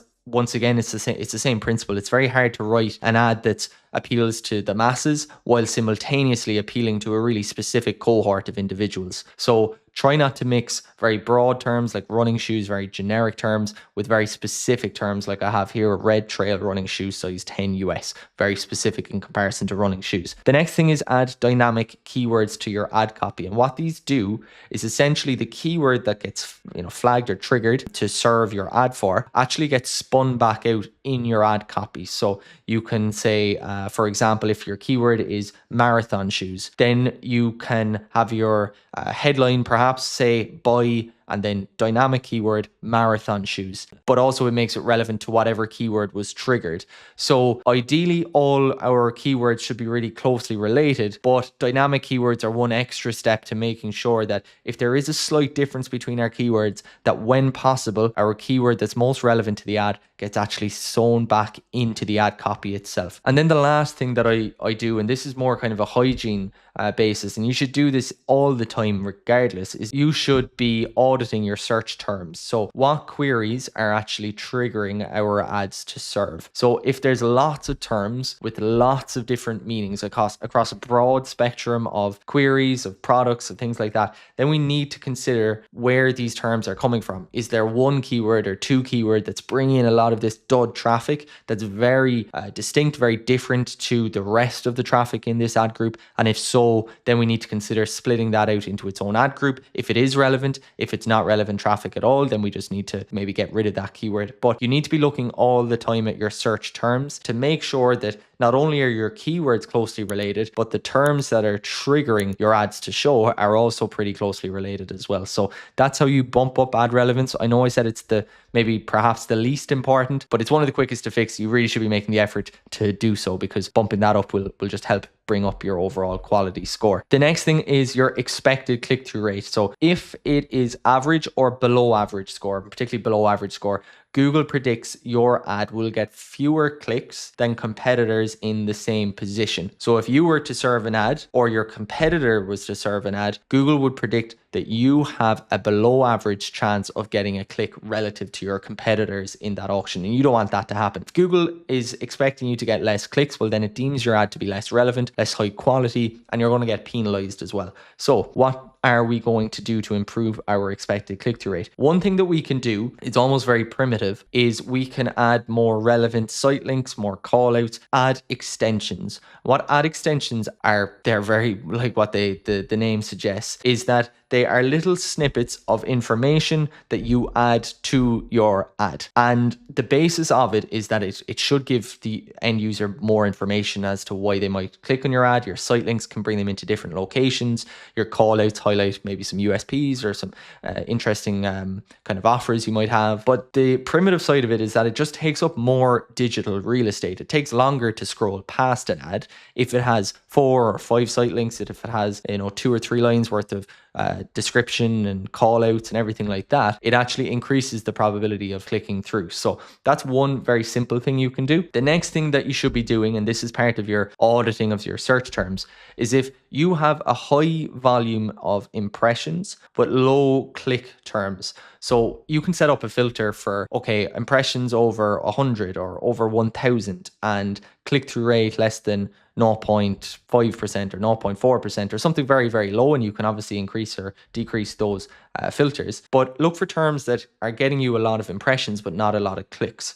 Now, is there a reason that those terms are getting very few clicks? Is it that they're not relevant to what it is you're trying to say in your ads, or you don't have a compelling enough offer for that particular term? Whatever it is, quite often it's the former. It's that it's not actually too relevant, that traffic, in which case you need to add negative keywords to prevent that traffic serving. Because if you have these terms that are consistently flagging your ads to serve, and then users are consistently skipping over them and not clicking on them, well, that's going to hurt your actual click-through rate. And your actual click-through rate is one of the biggest biggest indicators for Google of what your expected click-through rate is, because basically it's Google looking back and going, well, historically this ad hasn't performed very well, so in the future I also anticipate that it won't perform very, very well. So that's another thing that I would do, is review your search terms and look for those high volume impressions, low click terms that are hurting your expected click-through rate. The next thing then is more deeper, it's more general, it's more kind of understanding around the actual market itself. So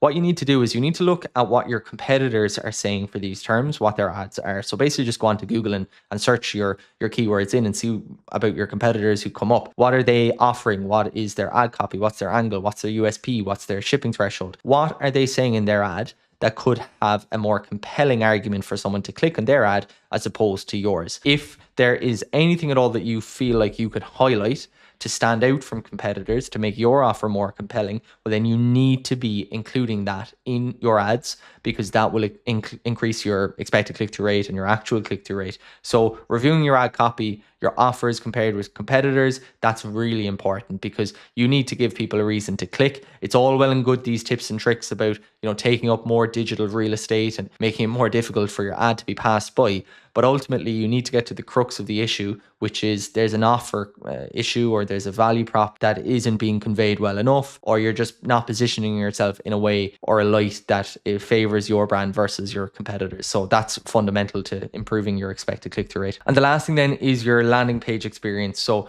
once again, if it's average or below average score, you have generally got one of a few things. You have a really high bounce rate on site, you've slow load times, or lack of semantic continuity from the search query to your ad to your landing page. So that's very similar to ad relevance, only you're extending it one place further and bringing it to landing page. So basically what you need to do here is look for some kind of fundamental issues. So to do with kind of page load speed. So if your page is not loading quickly at all, then people are going to bounce before they even get on. So you need to identify that being an issue first. Page speed insights is a really good place to do that. It can give you some quick feedback on what's causing a very low or a very prolonged load speed. But then the next thing that you're going to need to do is look at the content continuity. Basically, is there clear continuity between, as I said, your search query, your ad, and your landing page? So if a user is searching for trail running shoes and my ad says trail running shoes and they get sent to a collection page of marathon shoes,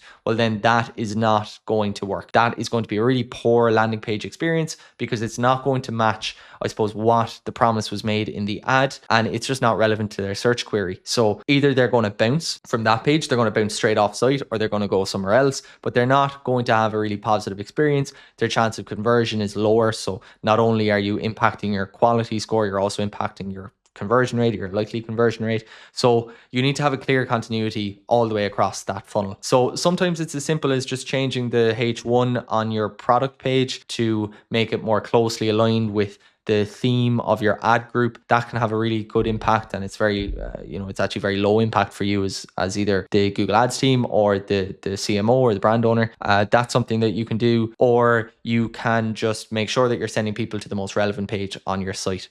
The next thing then is review your offer on page. This could be a cause for bounce. So if your offer in your ad copy isn't very strong compared to your competitors, then you won't get the clicks. But if your offer on your landing page is weak, well, then people won't convert and they'll bounce. So if you want to dig a little deeper into where people are bouncing, what actions they're taking on your landing pages on your site, then something like Hotjar or Microsoft Clarity is good for heat mapping to give you a little bit of insight into what's going on. But before you do all that, definitely just make sure your web vitals are okay. Also make sure you have good continuity, and that just the general kind of parts of your offer are solid, and you're giving people something that would make them want to convert. So just if you don't have a solid conversion rate on organic traffic, don't expect all of a sudden for that conversion rate to be really solid on Google or Facebook traffic, paid traffic in general. So review your offer, but then of course, if you do want to go a little deeper, look at heat mapping, as I said, Hotjar or Microsoft Clarity. So the first thing that we have to do is understand that CPA is essentially a factor of our cost per click and our conversion rate. And we know that if we want to decrease our CPA, which ultimately will increase ROAS, is by decreasing our CPC, our cost per click, or increasing our conversion rate. Now, I've gone through quality score and I have discussed how improving quality score basically means that you don't have to worry half as much about your bid. So if we can increase ad quality by improving quality score, then we don't have to pay more. And not just we don't have to pay more, we actually get rewarded with cheaper clicks. So if we can improve our quality score, right, we're going to get cheaper clicks, but we're also going to have a landing page experience that's better for people. We're going to have ad relevance that's better for people. We're going to have an expected click-through rate that's higher than our competitors, which is going to feed back into having really high quality ads as deemed by Google, which is going to feed back into our quality score, which is going to make our clicks cheaper. What we're doing here by increasing quality score is lowering our bid required, so lowering our CPC. But also what we're inadvertently doing is we're making sure our funnel is squeaky clean and it's going to be high converting. So we're actually going to be increasing our conversion rate too. So not only are we looking at improving quality score to decrease our cost per click, we're also looking at improving quality score to increase our conversion rate. And if we can do both of those things, well, then what we're going to have is a profound impact in a positive light when it comes to our cost per action or our cost per purchase in Google. You're still with me and I appreciate that. And because of it, I'm going to share with you our new strategy for running Google ads in an era of AI overviews, LLM responses, long tail keywords, changing customer journeys. This changes everything about how you should be growing your account. So let's dive into the strategy. Google Ads has changed a lot in 2025. New automation rules, smarter bidding strategies, and completely different ways to structure your accounts. In this video, I'll show you the new way to run Google Ads in 2026 so you can finally get consistent, profitable results with no wasted spend and no guesswork. So first things first, we need to understand the way that people search has fundamentally changed. Back in 2020, it was all about keyword focused searches. You type in running shoes or best trainers and that was it. But now in 2025 and beyond, we're having actual conversations with AI. It's like having a real-time personal shopper with you. Let me show you exactly what I mean. Google's AI mode has completely changed how your funnel works. And if you're not adapting to it, you're missing out on massive opportunities. Watch this.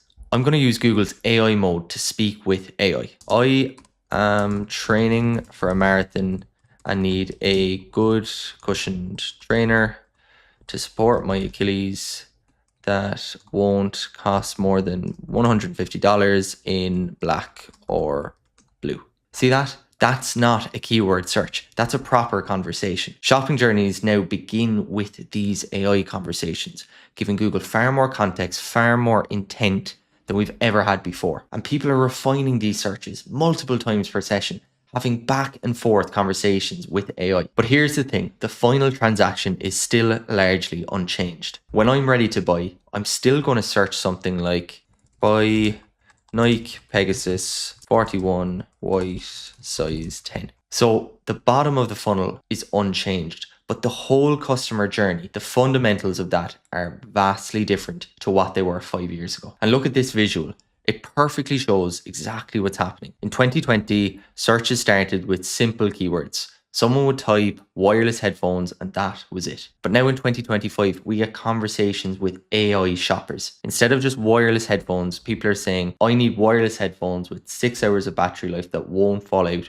during intense cardio. See the difference? In 2020, we had these basic keyword focused searches. And nowadays we have conversational queries, giving us incredible insight into what people actually want and need. And this is why your old approach isn't working anymore. So more about that old stale approach that just isn't cutting it anymore. This is the method that most of you are probably still using. We used to obsess over SKAGs, those single keyword ad groups. And then we'd have different match types in different ad groups. We'd be reviewing search terms every single day, relentlessly adding negative keywords to our campaigns. We were doing manual bidding with constant penny bid adjustments and just micromanaging all over our account. The mentality was to control everything and leave nothing to chance. But this no longer works in 2025. And the reason why is that you get a problem with over segmentation. And that is that your data becomes siloed. You're interrupting learning periods with constant changes, and you're missing these incredible conversational search queries because of your really tight keyword matching. And what's the result? Poor performance and endless frustration. Does that sound familiar? And this is exactly why you need to embrace the new approach. You see, the new approach is all about working with Google's AI, not against it. We focus all on quality inputs, first-party data, conversion tracking, your core fundamentals. Instead of single keyword ad groups, we've moved to single theme ad groups. We're embracing broad match keywords, smart bidding, because we know that over time, the AI will outperform our previous manual adjustments. We're consolidating our structure with fewer campaigns, but the inputs we're giving are more strategic. Our mentality has shifted vastly. We're shaping the positive outcomes through strategy, not micromanagement. Now, let me show you exactly how to implement this with my 4-phase roadwork. Right, so here's the complete roadmap we're going to follow. Think of this as your journey from where you are now to where you want to be. So phase 1 is your data foundation. This is where we set up proper conversion tracking, feed Google our first party data. Without this, nothing else works. Phase 2 is our manual ramp up. We start with manual bidding strategies to build up conversion volume and let AI learn about our business. Phase 3 is about a transition to smart ramp up. This is where we switch to automated bidding, start using broad match keywords because now the AI has enough data to work with. And phase 4 is all about account expansion. Now we're looking to scale what works and adding new campaigns to grow our reach and get more eyes on our business. Each phase is building on the last one and you can't skip phases. Trust me, I've seen people jumping to phase 3 and even phase 4 and it simply never works. So let me walk you through each phase in detail. Phase 1 is all about your data foundation. You must absolutely have proper conversion tracking set up with enhanced conversions and server-side tracking. This simply isn't optional anymore. You also need to feed Google your first-party data. Tell Google exactly who your customers are so that Google can then go out and find people who look just like them. Without this foundation, everything else falls apart. Phase 2 is your manual ramp up. For new accounts, manual bid strategies work best. Start with manual CPC or max clicks because your goal here is to increase conversion volume, aiming for at least 30 monthly conversions. And this is where patience becomes crucial. Don't micromanage the AI during this phase, just let it learn. I know it's tempting to make changes every single day, but please resist the urge. The performance benefits will pay you back in the long term. Because once you get through phase 2, which normally lasts about 30 to 60 days, then you move on to our smart ramp up. And this is where you really start to notice the difference in performance. Because now you're moving to automated bid strategies like max conversion value, target ROAS, target CPA. And this is when you can also start adding some broad match keywords alongside your smart bidding strategies. With 4 to 6 weeks in this phase, you'll really notice performance becoming much more predictable, your results improving consistently,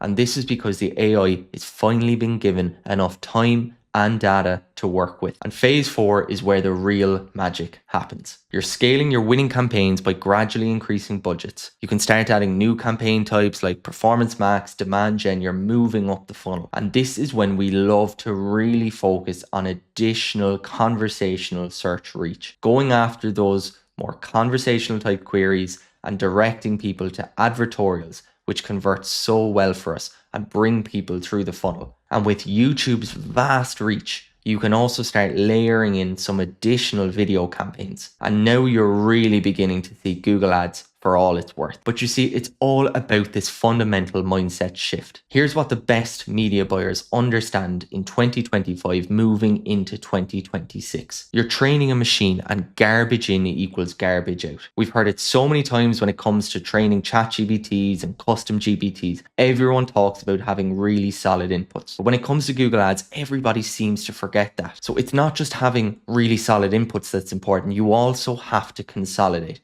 Your data needs to be able to speak to each other because more campaigns doesn't mean better performance. And often is the case, it actually is worse. And with this mindset shift, you just simply need to be more patient. You're a strategist now. You're not a button pusher. You understand that the AI takes time, but you also understand the positive downstream effects of giving it that time. So now you've mastered search campaigns. You know how to find high intent buyers, structure your campaigns, write compelling ad copy, and optimize for results. And by the way, if you want the complete Google Ads Master Guide with all the campaign setup, structures, and strategies we're covering in this course. Grab the free download in the description below. Now let's move on to everything you need to know about Performance Max. Performance Max is Google's newest and most powerful campaign type. It runs across search, shopping, YouTube, display, discover, Gmail, all from one campaign. But most people set it up wrong and hand Google a blank check. I'm going to show you exactly how to control it and make it work for you. Let's dive in. So Performance Max is one of Google's many shifts towards more unified AI-driven advertising.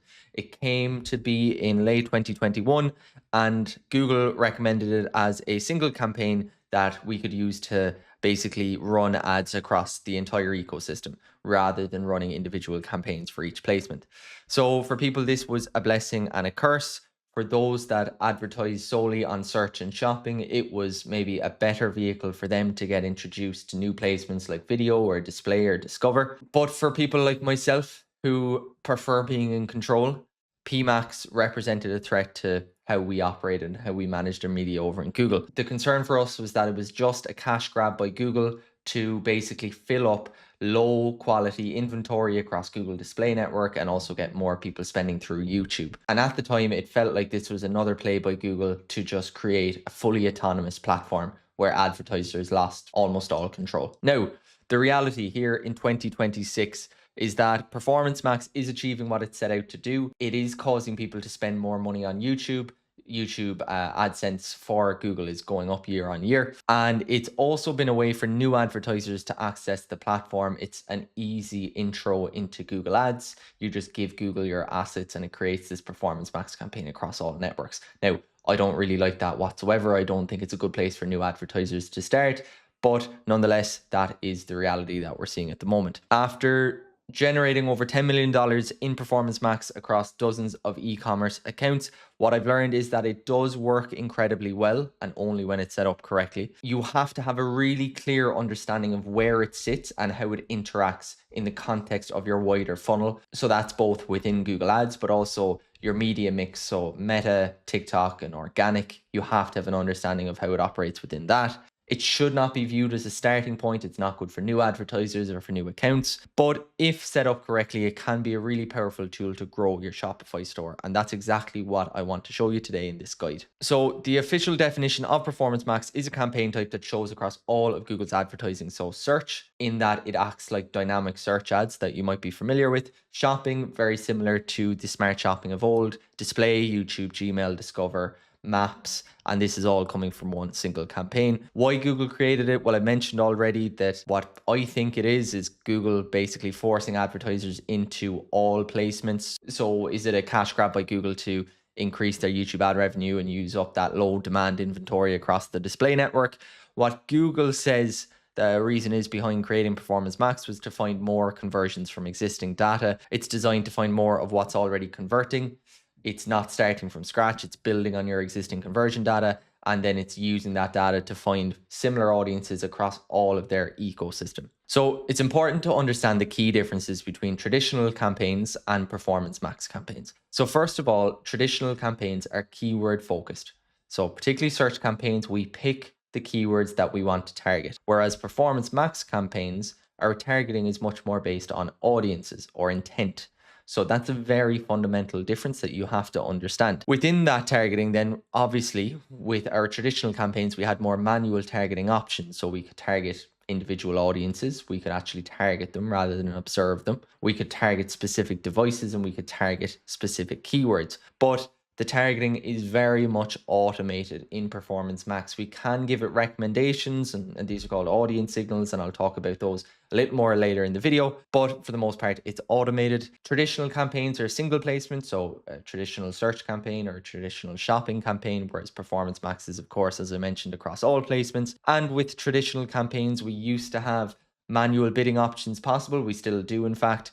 But with Performance Max, our only options are smart bidding. So that's things like maximize conversions, maximize conversion value, target ROAS bidding, etc. Whether we like it or not, Google is moving away from keyword focused targeting more to audience and intent targeting. Performance Max is one of a series of steps in which I believe the platform is moving to become much more audience focused. Now, How does Performance Max interact with your other campaigns? I hear a lot of scaremongering around this. Don't run Performance Max to the same keywords or the same type of products as your existing campaigns because they'll compete with each other and you'll end up paying more. But I want to break this down in simple terms so you understand fundamentally how PMax interacts within the context of your wider account. So it's all to do with ad rank. When a Performance Max campaign overlaps with existing campaigns, so existing products or existing search queries, it's going to interact in the same way that your existing campaigns would have previously with each other. And that's by measuring ad rank. And the campaign with the higher ad rank will serve. So sometimes this can be your Performance Max campaign, and other times it could be your existing manual campaigns like a display campaign or a standard shopping campaign. Quite often, this is dependent on the respective targets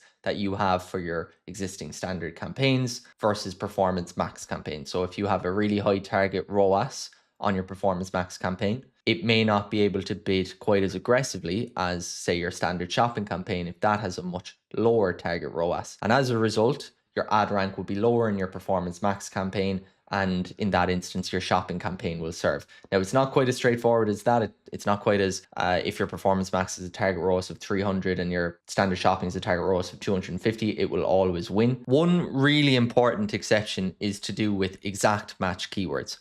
So exact match keywords in your search campaigns will take the highest priority of any search queries or keywords in your entire account if they are identical to the search term.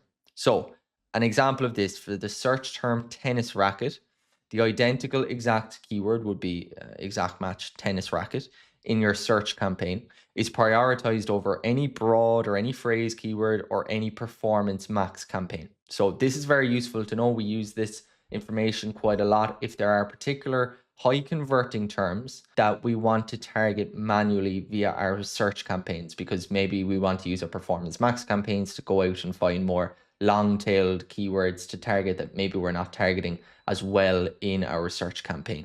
So if we want to regain control over certain queries, we will use exact match in our search campaign to ensure that our search campaign has priority over Performance Max. So it's something really important to know. As I said, a common misconception is that PMax competes with your other campaigns, causes competition between your campaigns, and that means you end up paying more for a click. That is incorrect. As I said, the reality is that the ad with the best ad rank will potentially be entered into the auction. There's obviously no guarantees, but it will not self-compete. It will not compete with other ads or other campaigns in your account to drive bids higher. So don't need to worry about that. The takeaway is you can and you should most certainly run other campaigns alongside your Performance Max campaigns, because PMax is only one piece of the puzzle. Next up is understanding some key terms. The first I'm going to touch on are asset groups. So asset groups are similar to ad groups within search campaigns. They contain all of your creative, your headlines, your images, your videos, your site links, all your other ad extensions. They are all within a single asset group within Performance Max. They also contain your audience signals, your products, so via your product listings.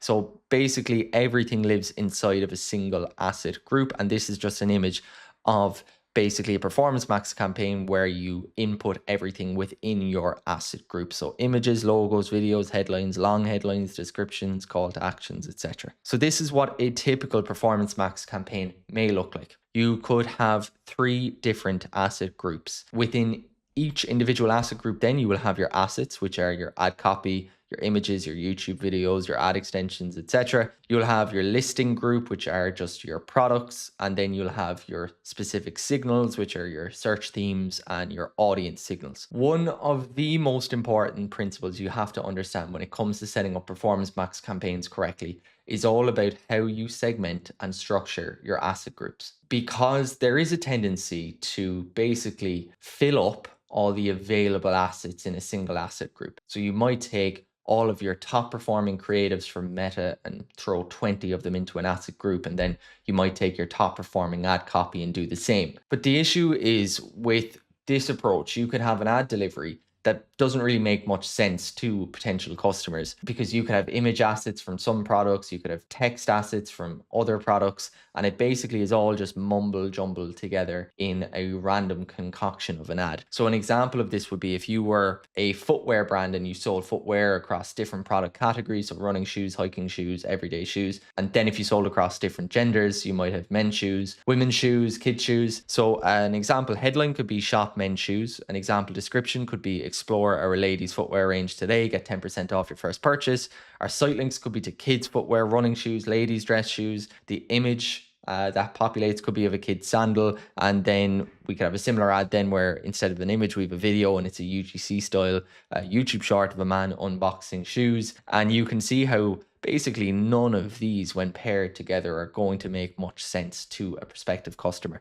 So how do we actually avoid this? Well, the need is to focus on segmenting our asset groups in a more intelligent way. And if you followed my channel for a little bit, you'll have heard me speak about single theme ad groups or stags. And this is a recommendation I have for setting up ad groups within your search campaigns that are grouped across a more concise, coherent theme. And this is a similar structure that we would recommend when it comes to asset groups. So you should group by product categories, which is most common, group by brands if you sell multiple brands, if you're a reseller or retailer, or group by product types. Don't group by audiences. So what I see sometimes is basically an asset group duplicated, but the audience is changed. So the audience signal is changed. People think they're hitting a different pocket. Doesn't work like that. That's no good. Random segmentation, don't do it randomly, obviously, because you can see the mess up here that could come. And then the other thing is overcomplicated splits. So don't create 100 asset groups because you want to target, one specific product. If you are this footwear brand, don't create 2 overcomplicated splits. It should be pretty intuitive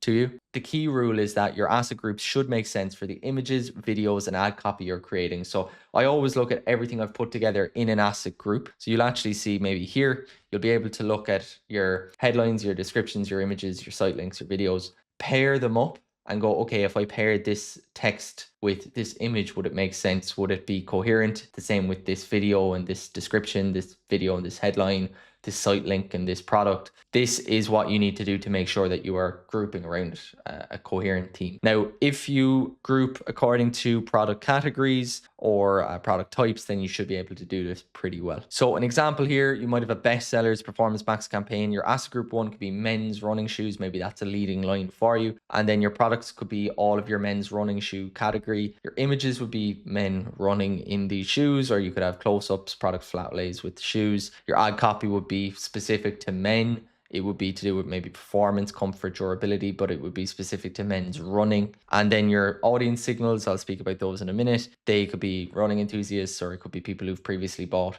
men's running shoes from you before, your first party data. Then your second asset group, your women's training shoes. Maybe your products would be your women's training shoe category. Images would be more female focused, the same with your ad copy and the same with your audience signal as well. So that is so important to Performance Max, because you're operating inside in Google Ads. You're setting up a Performance Max campaign and you don't always see the end result. You don't always see an ad put together. Now you can look at previews inside in Performance Max and that is useful, but you have to remember that you are creating an ad here and you need to think about the combination of the different assets that you're putting together and whether or not the delivery of those would be good to a prospective customer and it would be engaging and it would be what they're looking for. Audience signals then. Basically, Google says that you can reach the right customers faster across Google with an audience signal. These are not targeting options and they're not hard boundaries. You're not telling Google, I want you to only focus on these people. What they are hints to Google about who might be interested in buying your products. It's a starting point for the algorithm. So instead of Google having no data to go off and having to do all this hard work itself, you're essentially telling Google, I think our customers fall into this bracket. They might be in market for running shoes. They might be people between 25 and 35. They might be people who have searched for marathon running shoes online. They might be browsing these types of websites. They are just recommendations. They're not restrictions. They're not targeting parameters. They're not guaranteed placements. So if you put your first party data in there, your customer list, that's not Google saying that it will go and target these people. Google will go beyond your signals to find conversions. Next up are your listing groups, and you just need to understand the terminology. A listing group is essentially your product group from your feed. It works very similarly to product groups within your shopping ads. Next up are search themes. These were introduced in 2024, and basically they are words or phrases that people use when searching for your products or your services. So this is just another way of giving Google a signal of relevant search queries. So once again, it's signals, not targeting. But what you can do is you can look at your search term reports of existing shopping campaigns or existing search campaigns, and you can add up to 50 of these converting search terms or search themes in Performance Max. And again, it gives Google basically more insight more quickly into who actually converts for your products. There's conflicting evidence as to whether or not audience signals and search themes actually improve performance. I've seen reports saying that they don't. Now, I have some campaigns that I use them in and it works really well. There's specific use cases, particularly if I want to focus more of a search element in Performance Max. I will then really focus on introducing search themes, as I find that when I have search themes, Performance Max tends to use more of its inventory on the search network. It becomes more search predominant. But like anything, if you do see a study, it's a study across a wild array of accounts. The outcome is a mean result of performance across a wide range of accounts. For your account, you could be someone who falls into a bracket where performance is much better with search themes or audience signals, or on the contrary, it could be the opposite. So what I always say is try it out, see what performance is like. You can maybe try an asset group without it, see what performance is like. But my recommendation is to mess around with it, particularly if you've got good first party data. I recommend adding it as an audience signal. Next up are the prerequisites checklist. Are you ready to run Performance Max? So before you start a Performance Max campaign, you must have these foundations in place. The first is an optimized product feed. This is critical. Are your product titles optimized? Are your descriptions complete and detailed and rich with keywords? Are all your relevant attributes correctly filled in Google Merchant Center? High quality images? Have you tested more lifestyle images to boost CTR? Your GTINs, brand info, is that accessible and accurate? Because essentially, if your feed is bad, your Performance Max campaign performance, at least from the shopping aspect, will be bad also. Now, you shouldn't be jumping to Performance Max if you haven't tried shopping campaigns. So you should be able to see if your shopping campaign performance is good or not. And if it's not, you should be looking at optimizing your product feed. I have a video about optimizing product feed. I'll link it in the description. But if you're looking to run any shopping placements, be it in standard shopping or Performance Max, you should be looking to optimize your feed. The second prerequisite is your minimum budget. I say $100 a day. It's always this kind of sliding scale of the more budget you have, the better. The more you're willing to invest in Performance Max, the greater the upside will be. So you need to be able to say that I can commit to at least $100 a day. Ideally more, but I wouldn't recommend Performance Max for less than that. Lower budgets will end up suffocating the account. Correct conversion tracking is critical as well. You should be using the Google Ads conversion tracking setup either via Google Tag Manager. You can use the Shopify API. Don't use a GA4 import. Find it misses about 30-40% of conversions, and that's data that could be fed back to Performance Max to improve it even further. Again, I'll link a video to setting up conversion tracking correctly for Shopify stores. That will be in the description below. You need to have existing conversion data. You should be getting at least 50 to 100 conversions per month currently. So if you have a new account or an account that's not getting a lot of conversions, if your performance is poor, for example, don't jump into Performance Max thinking that all of a sudden it will fix all of your problems, because if your search campaigns and your shopping campaigns are not performing well as standalone campaigns, they're not going to perform well inside in PMax as well. Then you should also have brand exclusion set up. You should not be letting Performance Max target your branded search queries. Either add negative keyword lists or, like we have here, a brand exclusion list to prevent this happening. The reason for that is you'll end up overpaying for these conversions within Performance Max is number one. But number two, and almost arguably more importantly, you will get a false sense of performance coming from Performance Max campaign. It will look better. The ROAS will be higher. Your CPA will be lower than it actually is.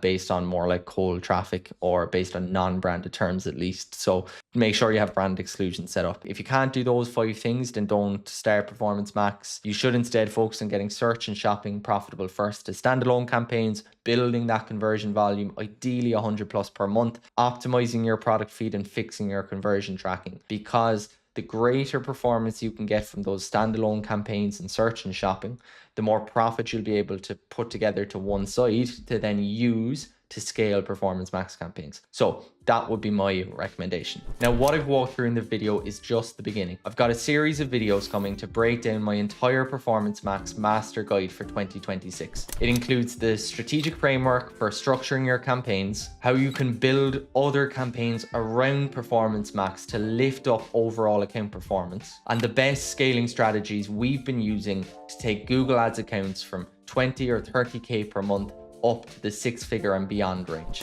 In the next video, I'm going to walk you through the entire campaign setup process, step by step, the exact settings, structures, and configurations we use to make sure PMax actually works for you instead of burning your budget. So let's dive right in. I've helped dozens of e-commerce brands scale using Performance Max, and this is the exact setup and framework we use to get stable and profitable results. With that said, let's get into the video. So I am inside in the new campaign menu inside in Google Ads, and I am first asked to select my campaign objective. Now, as an e-commerce brand, my objective is sales. We can go ahead and create a campaign without guidance if we prefer. This doesn't actually have an effect on your campaign. It just does dictate what type of campaigns you can set up. So look, for this video, I'm going to click on sales. Next up, we are using these conversion goals to improve sales, and the account default here is purchase. We know that that's set up correctly. That's obviously really important to set up before starting any campaign. And the next thing that we're going to be met with is to select a campaign type. And obviously in this video, we are setting up a Performance Max campaign. Next up, we are going to want to add products to this campaign. So we're going to advertise products from a Merchant Center account. And we're going to select our Merchant Center account, and that should be already linked to your Google Ads account. We are going to give this campaign a name. So let's call it Performance Max, and I'm going to create a best sellers campaign. Next up, we are asked about bidding. I generally like to start my campaigns on maximize conversion value bidding. This just helps get more data more quickly behind the campaign. You do have to be conscious that maximize conversion value as opposed to setting a target ROAS right away will likely lead to more aggressive bidding by the algorithm. And if you're setting up a Performance Max campaign, my recommendation is to ensure you have a mature account with a lot of conversion volume behind it. This will speed up the learning process for any new campaigns and will help you achieve better performance more quickly, essentially. I then recommend once you have 2, 3, 4 weeks of solid conversion data inside in this Performance Max campaign, when you're on maximize conversion value, you can then consider moving to target ROAS bidding. That's how I like to operate, and it works quite well for us. Now, I discussed this again, but for the purposes of this video, we're going to leave customer acquisition as the default unticked and go next. And we're moving on to campaign settings. So first of all, our location. So let's say we want to target the whole of the US. So we click on the US here. We have to be very careful though. We need to click on this drop down menu of location options, because by default, Google will select presence or interest. So people regularly in or who've shown interest in your included locations. This is recommended by Google as opposed to just presence. So not people who are interested, but people who are present in your location. The issue with presence or interest is that somebody like myself who's not currently based in the US would be deemed as having an interest in the US. I advertise in the US. I have a lot of interest in US news. I'm on a lot of my Google devices looking at information about the US. So technically speaking, I could be inside in this bracket as having an interest in the US. That said, if I was a US advertiser and I only shipped product to the US, I won't want to be targeting people who are outside the US but are just interested. It wouldn't make sense to me because I can't send product to them, or I don't want to. So select presence. It will just give you more efficiency from the get-go. Select our language. It's by default here English. We select no to this campaign doesn't have EU political ads. I'm based in the EU at the moment, and as such, I get this every time I set up a new campaign. I don't plan to use this account to run EU political ads. Next up then, ad schedule, keep all the time. Campaign URL options, you don't have to change this if you don't want to. Devices is next. Generally, you can keep this open, or you can exclude some devices. I know people have a bit of a preference at times of excluding tablets. They tend to be slightly poorer performing in terms of absolute volume. At times, for some brands, I see them perform just as efficiently. as computers and mobiles. Sometimes it's less. Now, if you have existing campaigns, maybe you can review your data of tablets and TV screens. And if you see consistently underperformance there, well, then maybe you might say, look, we'll exclude tablets and TV screens. More settings then, brand exclusions is the next really important setting. So the issue I see most often for people with Performance Max campaigns is that they think it's doing really, really well. So they'll continue to push spend through it. And then all of a sudden it'll reach a point where when they're putting more spend through it, it basically plummets in performance.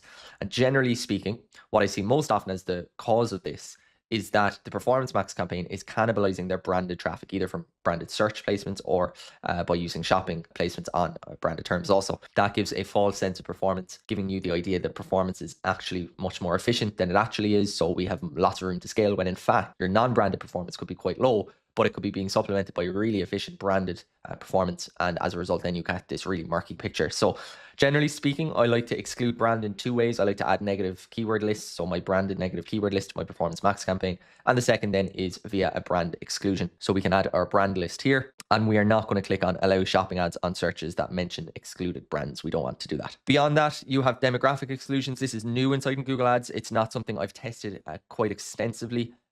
Generally speaking, Performance Max is quite intelligent, and I think it's pretty easy with time for machine learning to understand which demographics are performing best and prioritize them in terms of delivery. So it's something that I will be testing, but more so in accounts that have a really clear picture in terms of a maybe gender split amongst customers that is in excess of maybe 90-10, or has a really clear age profile that's either really young or quite high.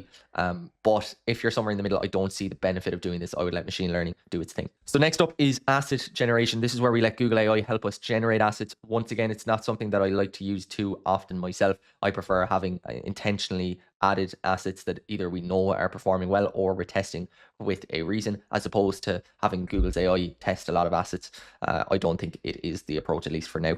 So generally speaking, I will skip this. Then we're going to give our asset group a name. So I might just call this best sellers. So next up is our listing group, and listing group basically just means our products. Now, because I said this is a best sellers Performance Max campaign, I'll want to go in and edit this from all products to just the best selling products that I want to select. So we're going to click in here and say use a selection of products. And then we have an opportunity to select products by a series of different ways. Now, we can select it by item ID, which is going to just give us the ID of the product, and we can manually select each product. We can select products by type, by condition, by brand, by category, or we can select products by custom label. Now, if you use a feed management tool, or you can do this manually yourself inside Google Merchant Center, you can label products perhaps as best sellers. And that means that you just have to go in and pick, so let's say custom label 0 is your best sellers.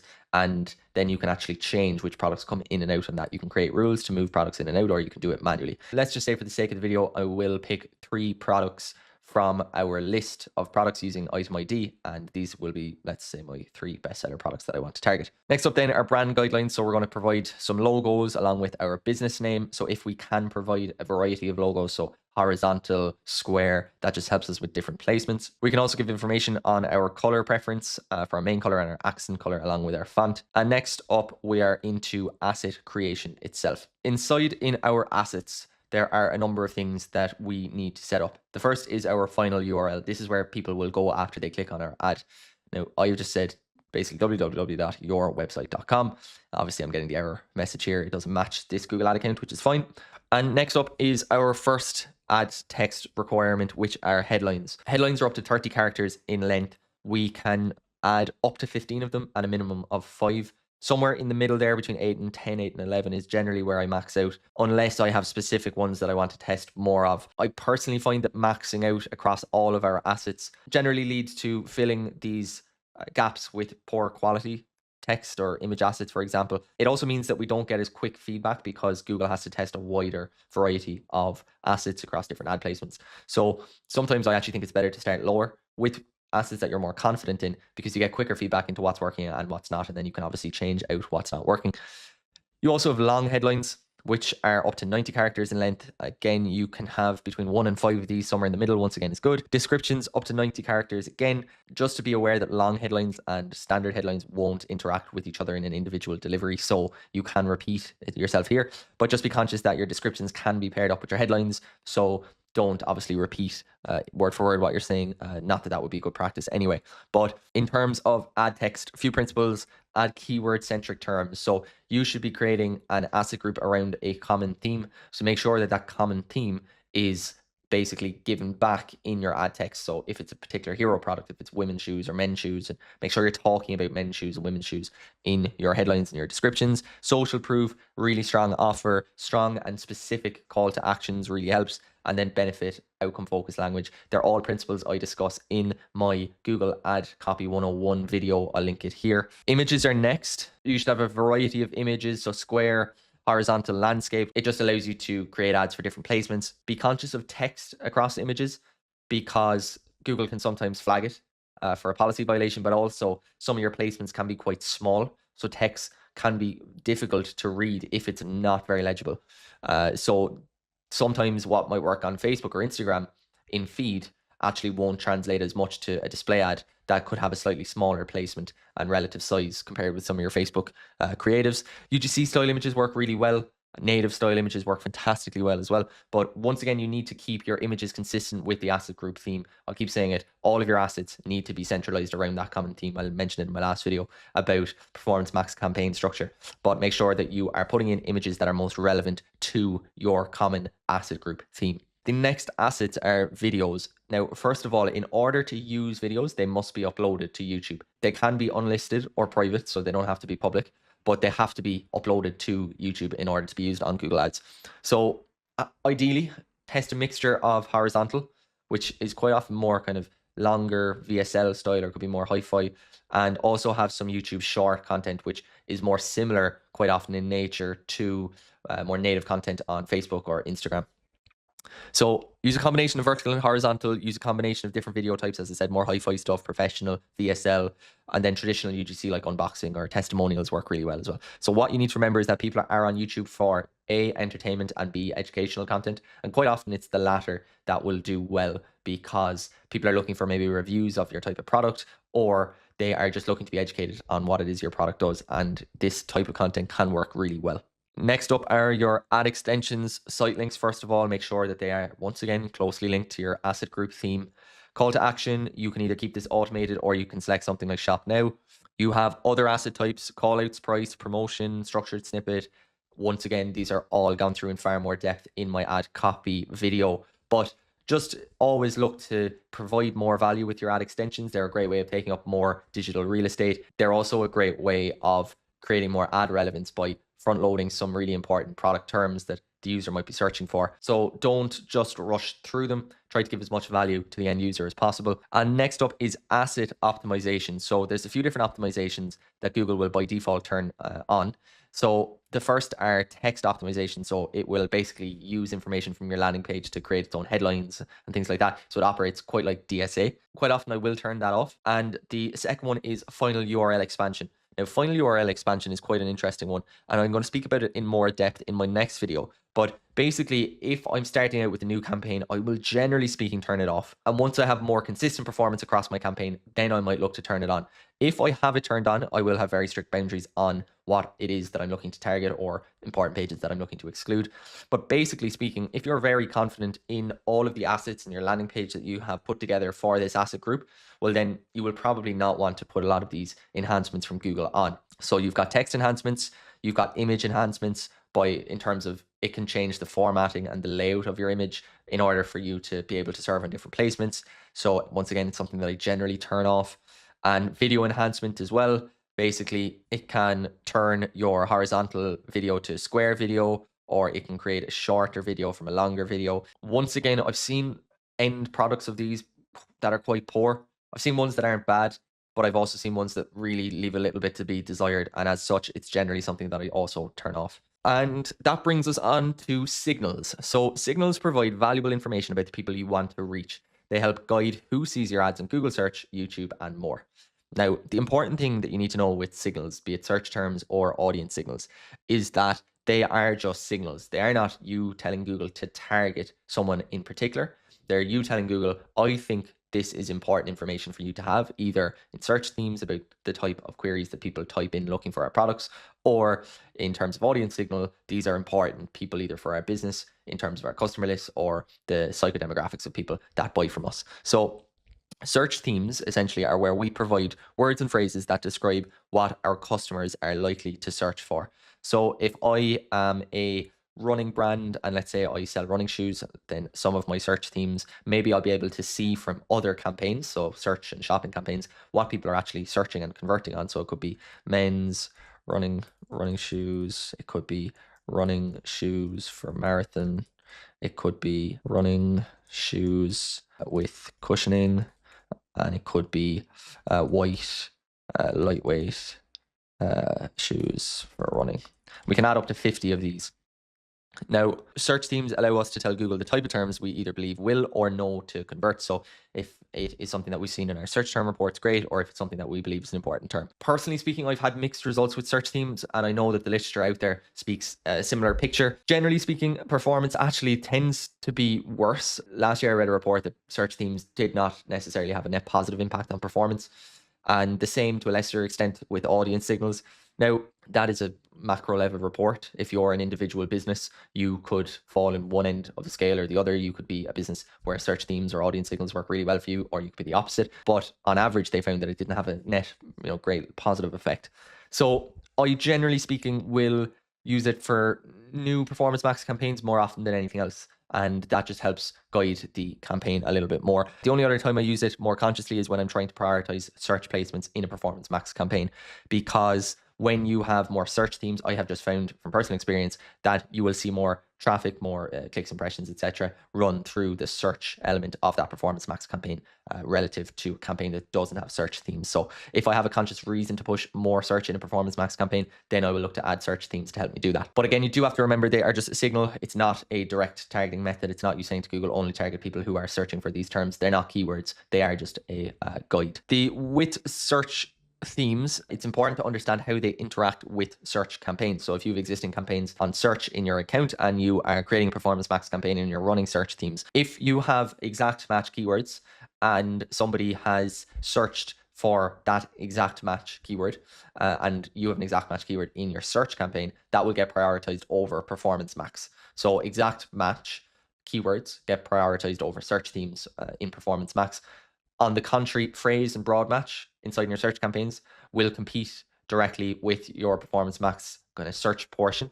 When I say compete, I don't mean that they'll self-compete or auto-compete in that they'll drive costs up. But essentially what happens is that Google will decide which of your placements, be it from search or from Performance Max, has a higher ad rank, and then that one will be put forward into the auction, or possibly to participate in the auction and potentially serve. I would say if you have particular search queries that are really important for your business or that convert really well, and you want to ensure that you're serving for as much of them as possible, or you want to get as much conversion value through them as possible, if you prioritize them in search using exact match, you have things like adjusting your bidding, adjusting your budget, and that has a direct impact on how well you serve on those particular keywords. If you're serving on those keywords more so in Performance Max and you increase your budget or you change your bids, those changes on bids or budgets have an effect at a campaign level and don't have the same direct effect on a keyword level. So you lose a small bit of control. So it's something to be aware of. If you want to maintain control over key high converting terms, then run them in exact match, or don't run search themes, or don't run Performance Max at all. There's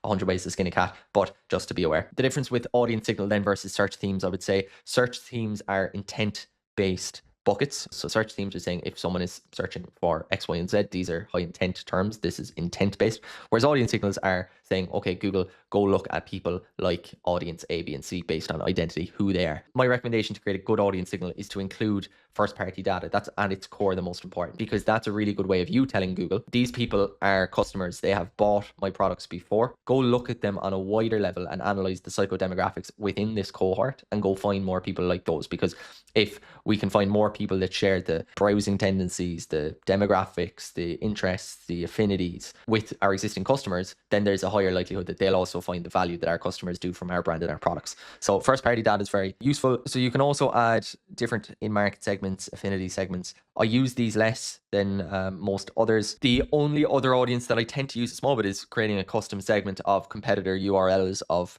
let's say, my nearest competition, not necessarily aspirational competitors, but people who are very close to me in terms of auction insights and things like that. Because once again, I know that those people are people who have an interest in the types of products that I sell. So telling Google about those people is also beneficial, but that is using competitor URLs in custom segments. But even if you just export your customer list from Shopify, or you sync it up in Google Ads and you either add your all-time customer list, so you give it a lot of data, or you add maybe your most valuable customers based on purchase volume or purchase quantity, that's really useful information for Google, particularly once again for new Performance Max campaigns. That is when I find it most useful. If I have Performance Max campaigns that are working really well, I won't retrospectively add audience signals because targeting is pretty well dialed at that point. It is more so useful when you are starting out with a new campaign. So now that we've gone through our asset group, we've gone through our search themes, our audience signal, click on next, and we're going to be asked to set a daily budget. My recommendation really at a minimum is $100 a day. Anything less than that, I find it's difficult to get enough conversion volume. It's difficult to scale the campaign long term. And quite often you're actually better using that budget inside in manual campaigns, or even not even manual campaigns, but by using smart. Less than 100, you're probably better off staying with those standard campaigns for the time being. And obviously you can go higher than that, but just bearing in mind that Performance Max will give you kind of choppy performance initially. Quite often it obviously depends on a whole host of factors, including, the account maturity and the targets you're setting and everything like that. But I would say be prepared to set a budget that you're happy to stick with for at least a month. So don't go gung-ho and set it at $1,000 a day and then find that actually after a couple of days of poor choppy performance that you need to rein it back in, because that won't help you in the long term. So set a budget you're comfortable investing in. It will take time. Performance Max does take time, but if you set it up correctly as I've shown you, then it can be really, really useful for your business and help you find, new pockets of growth that you otherwise would have left untapped. Then we click publish and we are ready to go. That's how you set up a Performance Max campaign step by step in 2026. With that foundation in place, let's move on to segmentation. This is where most people get PMax completely wrong. They throw everything into one campaign and wonder why their results are suddenly terrible. Before we jump into the next video, I want to remind you that the complete Performance Max playbook is available for free to download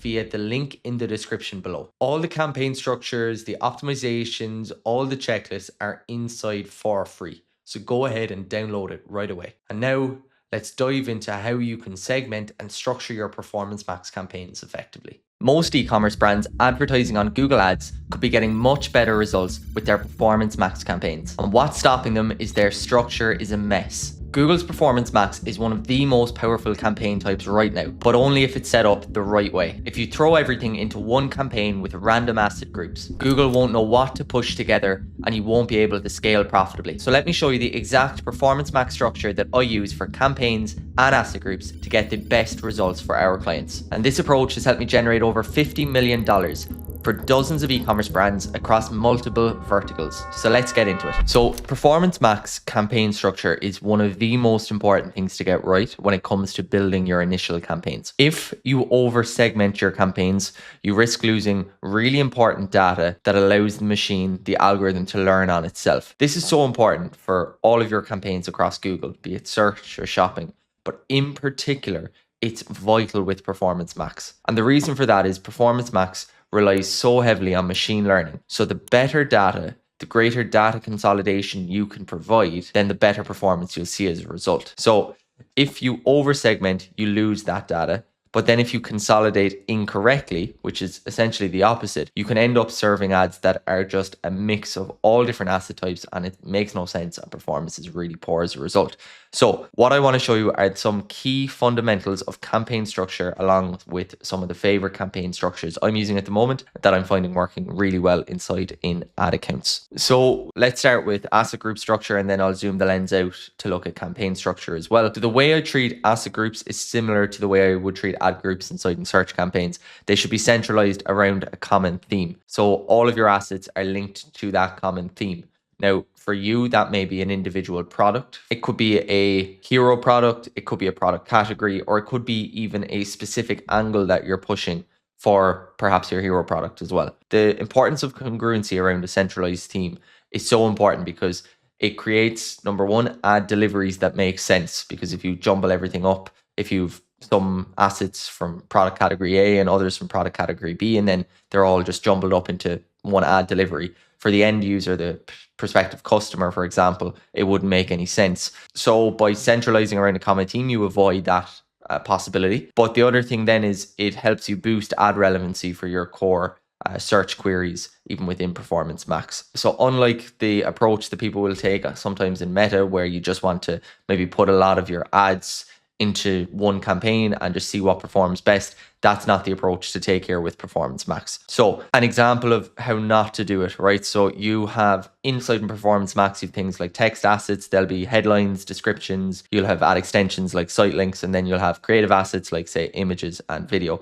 Let's say, for example, we're a footwear company and we have product categories across men's, across women's, and across kids. So if we say, look, these are our top performing assets across the entirety of our Google Ads account, and let's just put them all into one asset group and see how it performs. Well, you could theoretically have an ad that has a headline saying shop men's shoes, a description saying explore our ladies footwear range and get 10% off your first purchase, a site link for kids footwear, for running shoes, for ladies dress shoes, and an associated image of a kid's sandal, or a video, if it was on YouTube, of like a YouTube short of a man unboxing his new running shoes. So you can see how none of this in combination would make much sense or be a very relevant experience for someone who was searching for either men's shoes or ladies shoes or men's running shoes or kid sandals. In terms of an ad delivery, it just would not work. It would not make sense. So how do we actually avoid this? So what we want to do is centralize our asset groups around a common theme. So either product categories, which is most common,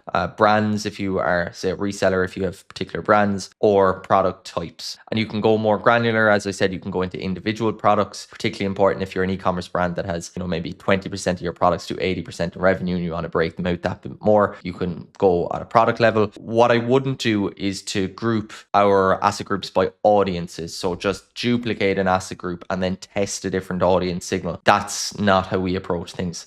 That doesn't really make sense. Our audience signal is just a guide for Google. It will go out beyond that signal anyway to find customers for us. So it's not like we're targeting someone directly with our audience signal. So we wouldn't have one audience signal targeting cohort A and a second audience signal targeting cohort B. It doesn't really work like that. So my recommendation would not be to split up asset groups by audiences. I certainly wouldn't split it up randomly, as I mentioned with that previous example across the men's, ladies, kids shoes. So don't go for an overcomplicated split. Ideally, we want to consolidate as much as possible. We should have a good reason to segment. So my natural place of being is consolidation, and then I have to justify to myself in an account as to why I'm segmenting. So my default position is to consolidate, and I have to have good justification, and obviously I always do, as to why I want to segment. So the approach I would say is mentally look at all of your assets and imagine a combination of those and think about what it is you're targeting, be it a product category or a product. Combine those assets mentally and be like, okay, if all of these assets, headlines and descriptions and images were bunched together,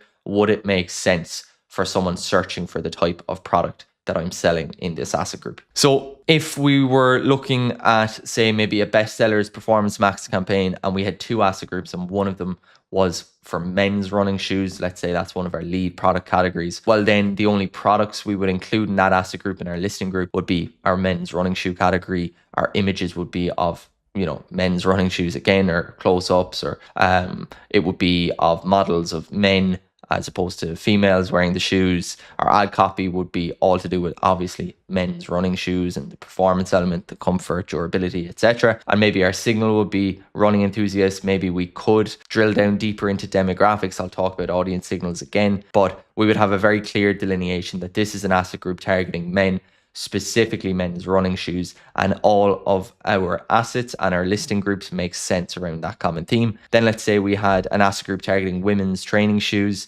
So maybe this is slightly more gym focused as opposed to, let's say, runners. So once again, it would be our product category would be women's training shoes. Our images would be more female focused, maybe in gym settings. Our ad copy again is female focused, and our signal might be, slightly more geared towards a female audience or a gym going audience as well. But the last thing that we want to do is mix all these up into one asset group, because that is just not going to give us the optimum performance.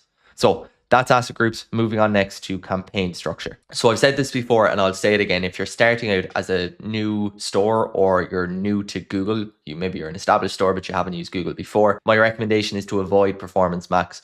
instead run standard shopping campaigns. The reason I like standard shopping campaigns better than I like Performance Max for new businesses to Google Ads is that you can run manual bidding. I have a whole video on bid strategies, but if you're a new account, you don't have much conversion data, Performance Max performs much better with a lot of conversion data. So opt for standard shopping instead. With a standard shopping campaign, I would still look to split up the initial campaign with different ad groups split by product categories. It just makes it a bit easier for me to review search terms, review performance data by product category, because ultimately what we're trying to do here is create an environment that allows us to get a lot of data across all of our catalog to see which products are performing best and then which could be basically upgraded into a Performance Max campaign. So either products or product categories. So what we'll do in terms of optimizing this campaign, it's refining our negative keywords, it's product feed optimization, looking at things like click-through rate, what can be improved, do we need to make our product titles and our images more engaging to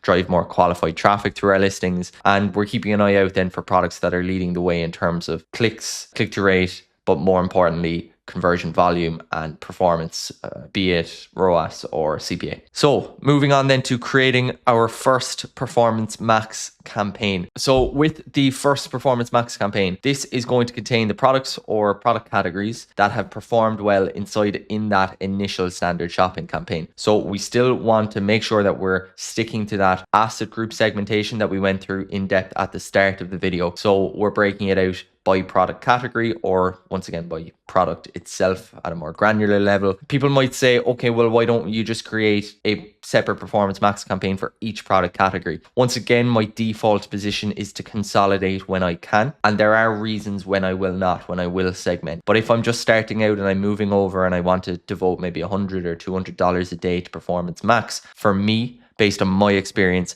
I've found it much more beneficial to group these together inside in different asset groups within that single Performance Max campaign. It's always difficult to put an arbitrary number on when to maybe segment. I generally don't like to segment or split up a Performance Max campaign if I'm seeing less than 100 monthly conversions or 3 to 4 conversions per day, because my fear is that those split campaigns could, go closer to 50 conversions each per month. And at that point, you're not really able to use smart bidding to its full capabilities. You're really on the brink of having good performance, maybe with target ROAS bidding.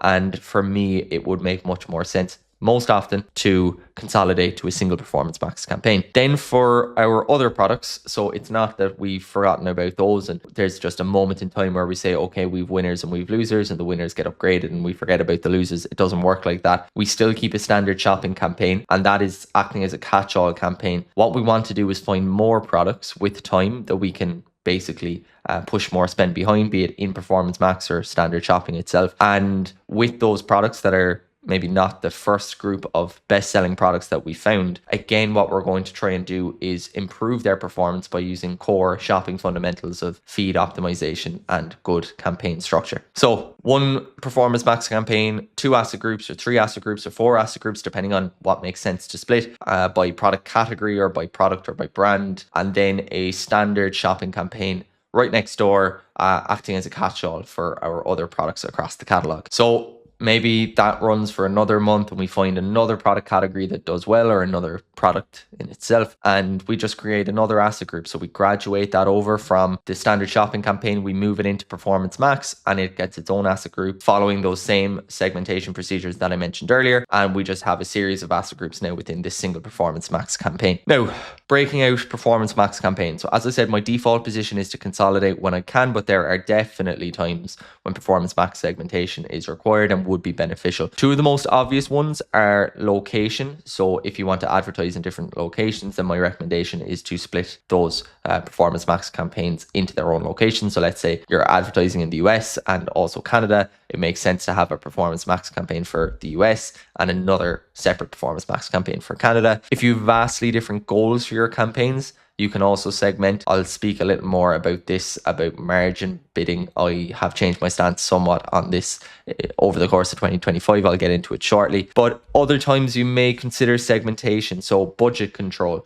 So what you might see is a picture where 70 or 80% of your budget is going towards maybe a single hero product asset group inside in your campaign. So generally speaking, you don't have discretion over where your Performance Max budget actually goes. So you set the budget at a campaign level, but if you've several asset groups, Google will decide which asset groups get the predominant quantity of spend. So if you have an asset group that's not getting much spend, or on the contrary, you have an asset group that's basically hogging a lot of spend, it might make sense then to segment those out so that you can put a dedicated spend behind your, let's say, your top performing asset group, and then you can also put some dedicated spend behind the other asset groups, because it might just be a case that your top performer is just so much stronger than the others, but that mightn't be a reason not to run some budget behind those other asset groups as well. So Google will put money behind the asset group that it thinks will perform best in order for you to achieve the goals that you've set for it, be it a target ROAS of 300 or 400%. But if you have an asset group that's able to hit 500% target ROAS,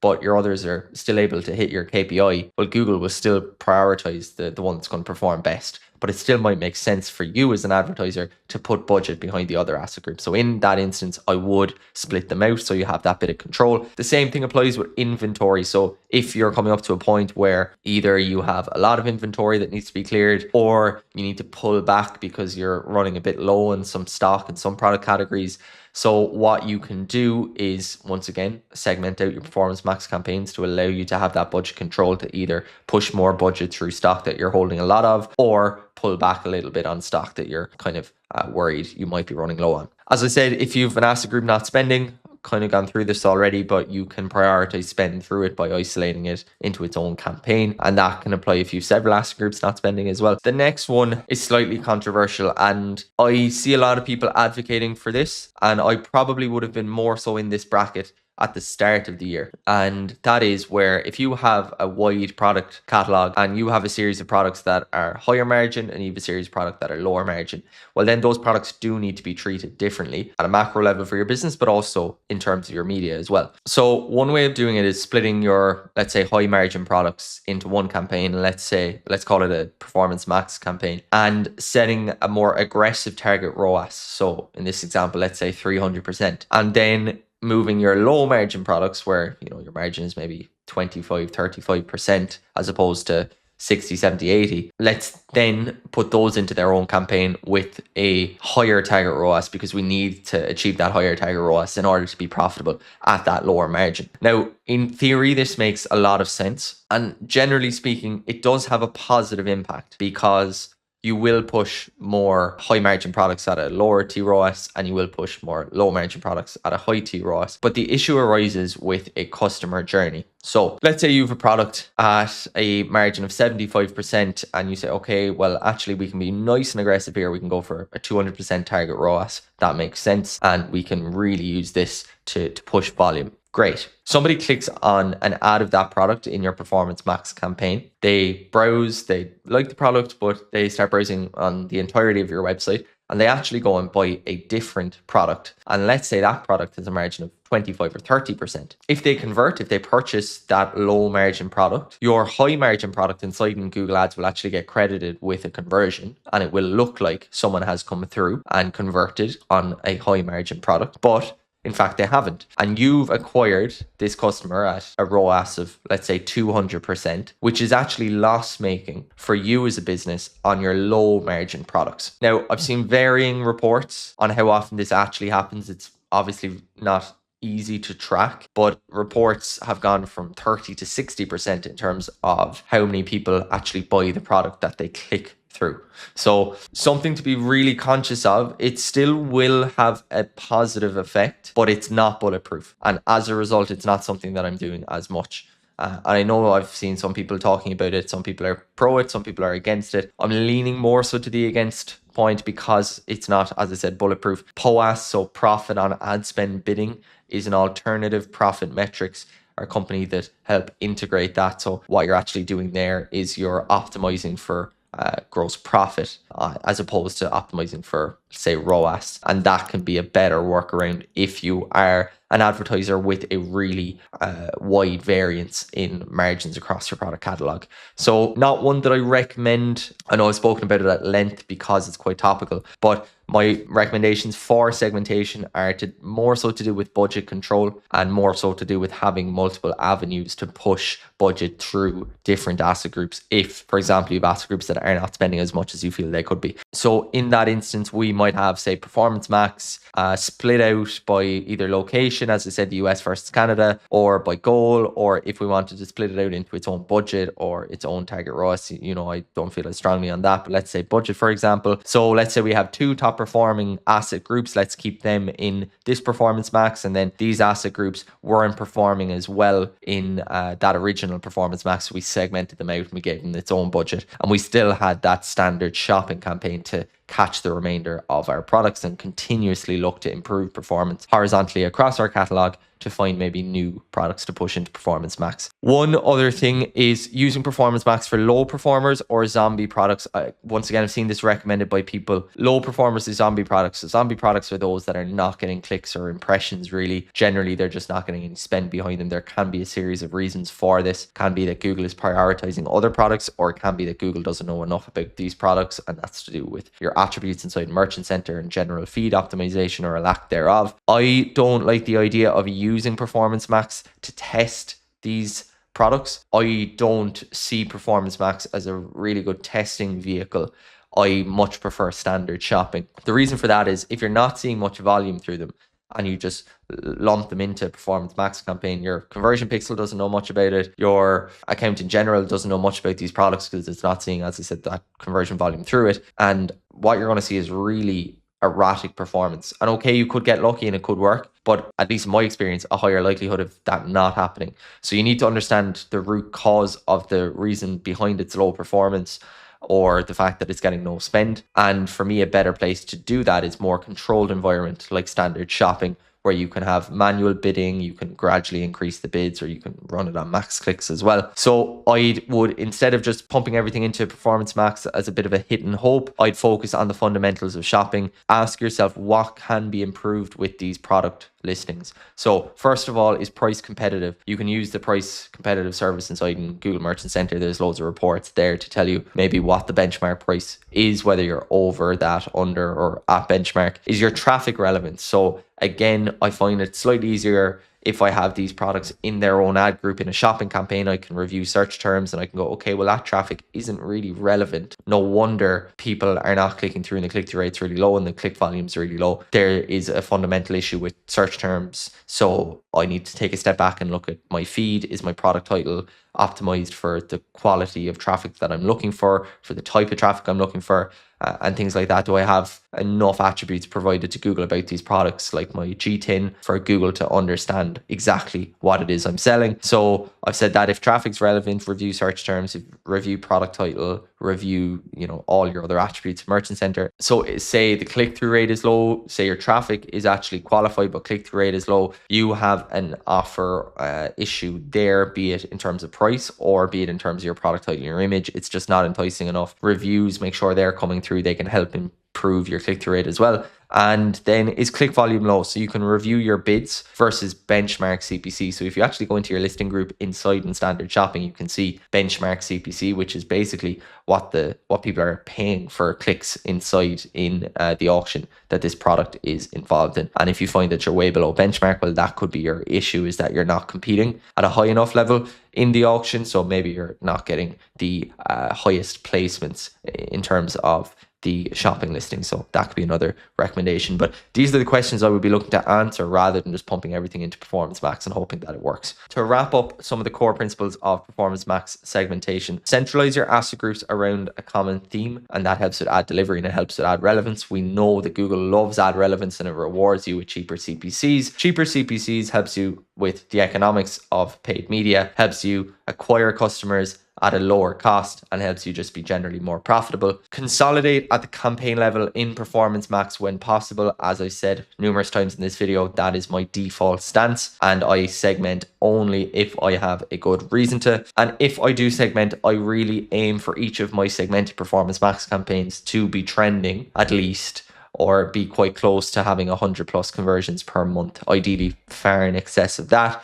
But that is where I really have a baseline in terms of where I see the best performance. And my last principle is that I do not believe that Performance Max should be used as a testing ground for new products or new assets. So you know the structural segmentation now, and that brings us on really nicely to the next part of the course, which is all about Performance Max optimizations. Your campaigns are set up and operating now, but you need to know how to optimize them in order to see long-term, predictable and profitable growth. This is where the real work happens. So let's jump in. Your Performance Max campaign is live, but results are flat. If it sounds familiar, you're not alone, because most advertisers never optimize it the right way. Performance Max doesn't work like other Google Ads campaigns. You can't just set it live and hope Google figures it out. So in this video, I'll show you how to optimize your Performance Max campaigns the right way, based on real accounts that I manage every single day that are spending tens of thousands per month just with Performance Max campaigns alone. So with that said,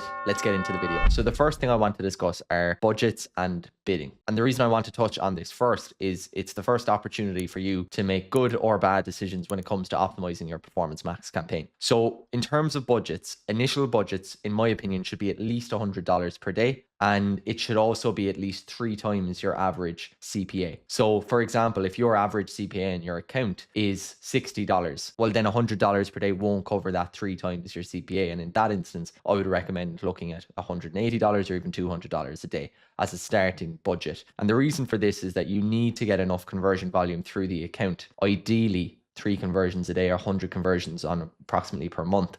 That is where I want my Performance Max campaigns to be operating at. So generally speaking, right, if performance is choppy at the start, which it often is, particularly for new Performance Max campaigns, and your plan is to respond to this by dropping budget below either that $100 minimum or that 3 times your CPA minimum, then I don't think opting for Performance Max in the first place is necessarily the best choice for your business, because you're going to need to be patient with Performance Max in particular to allow for data aggregation, greater conversion volume, and just better performance overall. If you're not in a position to maybe go through that initial choppiness, then I would actually opt for standard campaigns, most notably for e-commerce brands, standard shopping, and then maybe a little bit of standard search as well. Wild budget swings, wild bid strategy swings will really hurt the algorithm. I would say, generally speaking, you can increase budget more aggressively than you should cut budget. So if you see really good performance, you can actually be quite positive in how you increase budget. You can increase budget 20, 30, 40% at times, and performance can hold really strong. I've seen cases where people double budget and performance is really strong. It depends massively on what it is you're targeting, general performance, your actual budget level in that moment in time as well. But for the most part, having budget cuts of 30 or 40% will actually put the frighteners up the algorithm, for want of a better phrase. And what you can find sometimes is that it gets very defensive and it does not spend as much, and performance then drops as a result. So if you are planning on cutting budget at any stage, I generally recommend trying to keep it to increments of 10% or less. Let that settle for maybe a week, 2 weeks, 3 weeks. And then if you still want to reduce budget, cut it again. But if you go and cut 40, 50% of budget in one go, expect to see a real change in performance, and quite often not for the better when it comes to Performance Max campaigns.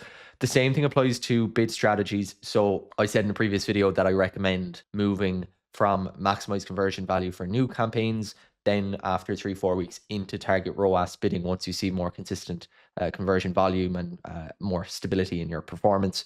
So for some advertisers, that might be 2-3 weeks. Others, that might be 6 to 8 weeks. So it's not a fixed date where you go, okay, after 4 weeks, I'm definitely changing over. So you need to basically wait to see some more, I would say, stability in conversion volume on a daily and a weekly basis. But when you do transition to, say, target ROAS bidding, my recommendation is to set that target ROAS either at or slightly below where it is your actual ROAS has been. So let's say you set up a campaign and it was running for 30 days and the actual ROAS of that campaign was 320%, for example. In that instance, depending on my goals, but most often if you're creating a Performance Max campaign and it's only 30 days old, your goal is going to be to gradually increase the budget of that campaign. And if that goal is the case, well, then you don't want to stifle that campaign by setting a target ROAS that's too high. So I would say set your target ROAS either at, which would be 320%, or even a little bit lower, maybe 300%, just to give the algorithm that more, bit more flexibility to go out and find more conversions and not feel limited in terms of its capability to go out and target cold traffic. So when it comes to looking at Performance Max campaign and its daily spend, if you find it's not spending its daily budget, and you don't have any wider diagnostic issues in the account. So you don't have an issue in Google Merchant Center that's preventing your campaigns from serving, or you haven't got an asset group that's got a policy violation preventing it from serving, then chances are your target ROAS is set too high. So the algorithm doesn't feel confident enough in its ability to go out and spend your budget and actually give you that return that you're looking for. So it restricts itself to warmer traffic, which will, basically mean that the total budget will be lower unless you have a massive warm traffic pool. But generally speaking, it will restrict budget. It will do so because it feels like it can target that warm traffic and achieve that target ROAS goal. But actually, when it needs to go beyond that and target cold traffic, which it will do with that additional budget, it doesn't have the confidence that it can go out and achieve that target ROAS you've set. So sometimes the best approach there is to lower your target ROAS to allow the campaign to begin spending once again, and actually to learn and get more efficient then with time. So you're kind of going backwards to go forwards. Okay, so this is an account that I'm auditing at the moment, and they have actually recently set up a Performance Max campaign, and it's only running since the 3rd. Today is the 17th, so it's only got 2 weeks of data behind it.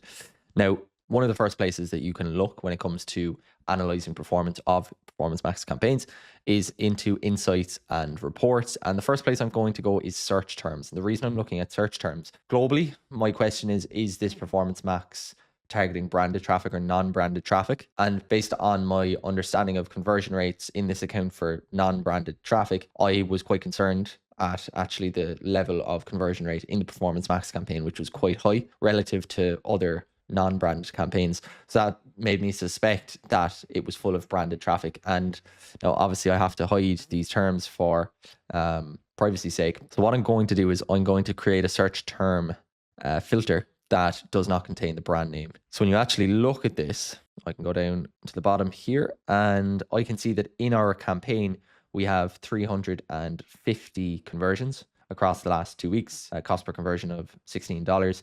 But actually in this filtered search term, which excludes branded queries, we actually only have 49.6 conversions, almost 2.5 times the cost per conversion as you'd expect in non-branded traffic. Conversion rates obviously lower as well, and cost, we're only spending about 40% of the campaign total budget on these terms. So you can see right away that Performance Max is targeting branded traffic. It's cannibalizing branded campaigns here and basically not doing what it needs to do. So my recommendation here would be, as I mentioned in my setup videos, excluding branded traffic via a brand exclusion list and also via negative keyword lists. And that helps prevent you serving for branded traffic in Performance Max.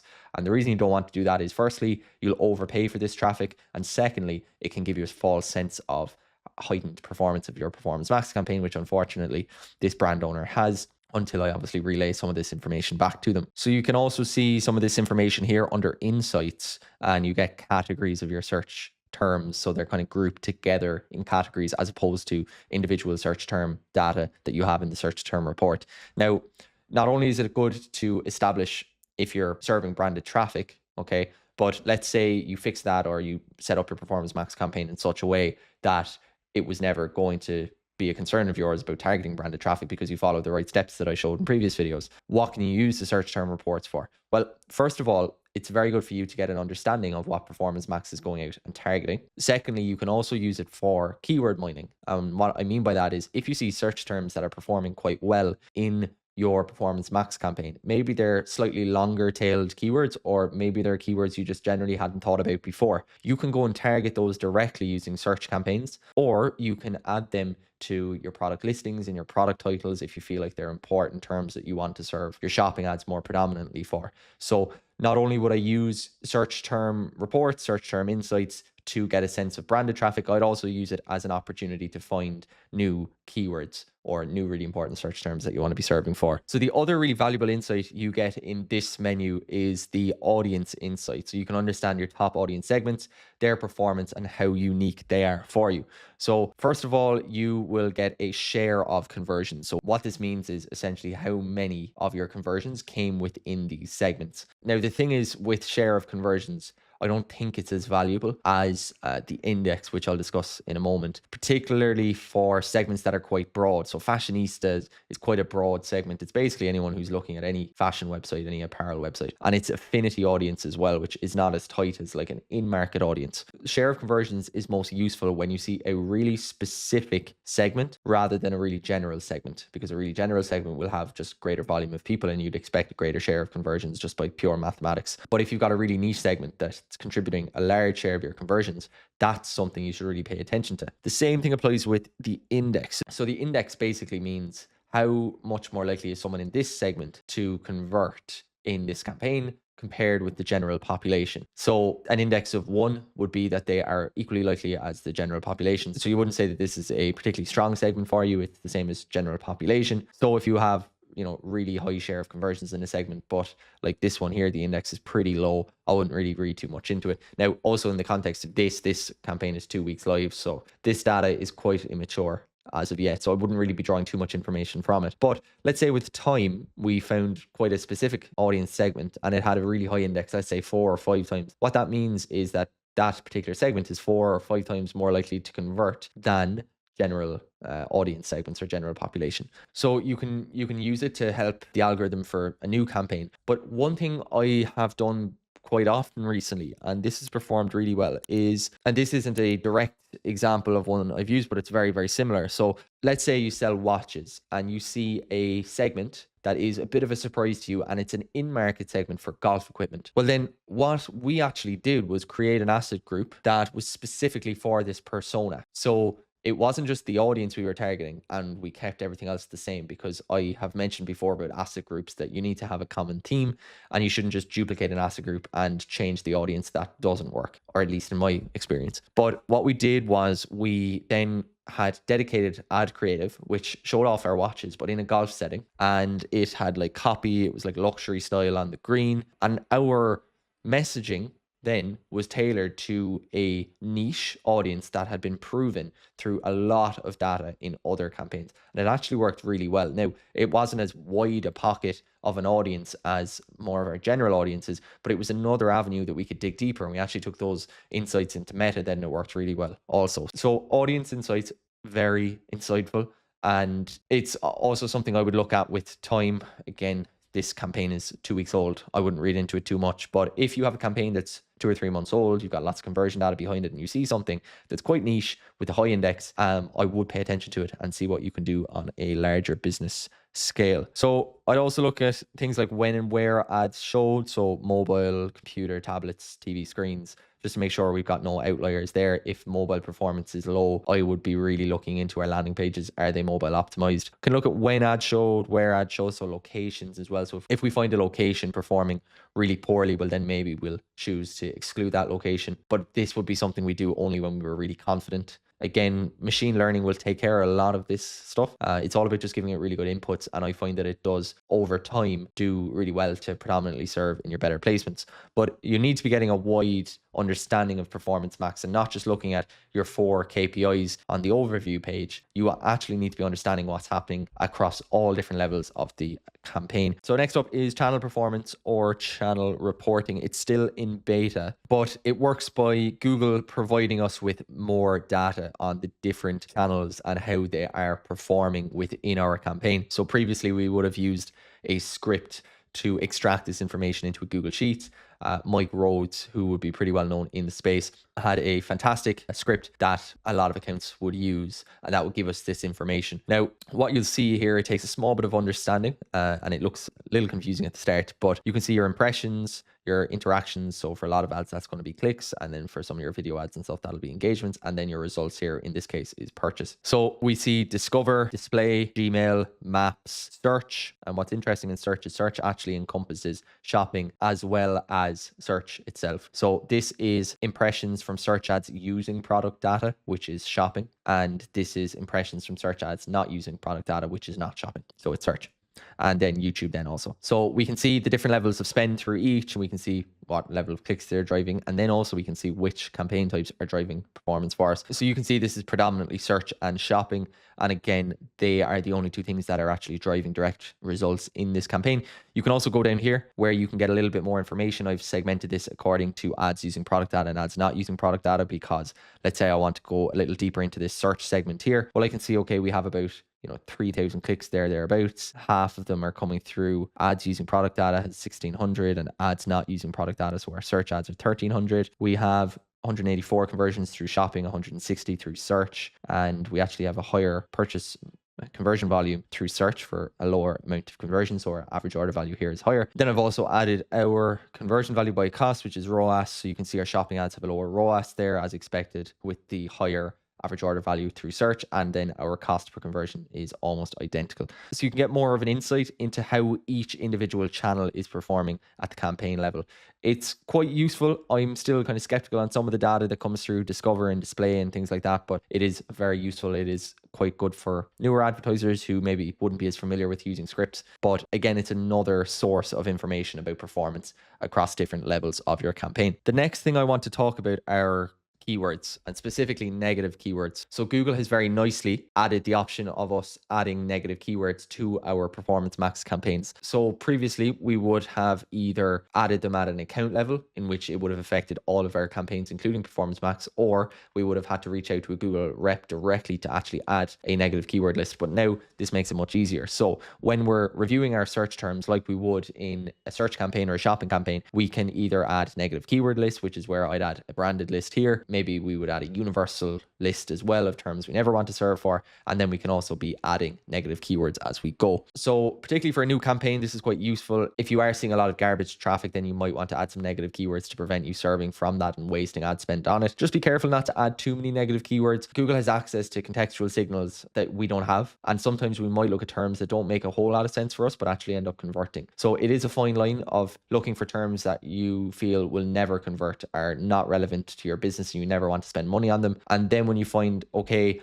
I'm somewhere in the middle, I'm not really confident that this is an important term, but it could be yet, then in that instance, I would say maybe just let it ride out another 2 or 3 weeks of data and get some more volume behind it before making a decision. So how do you look for terms to exclude? Well, first of all, as I said, we have branded traffic we obviously want to exclude, but then obviously what you want to do is look for relevant terms or irrelevant terms. So for example, if you sell premium coffee machines and let's say they're $700, $800, $900, and someone has a search query for a cheap drip coffee maker, well then they're not really in the market for what it is you sell, and you probably don't want to be serving ads for them. Now, maybe they will change their mind, but for the majority of cases, they're looking for a cheap item and your expensive coffee maker is not what they're after. So you might want to exclude those using negative keywords. You might also, with time, look to sort your search terms by overall cost, to maybe set a filter to look for conversions less than 1, and try to look for really high spending terms that aren't converting.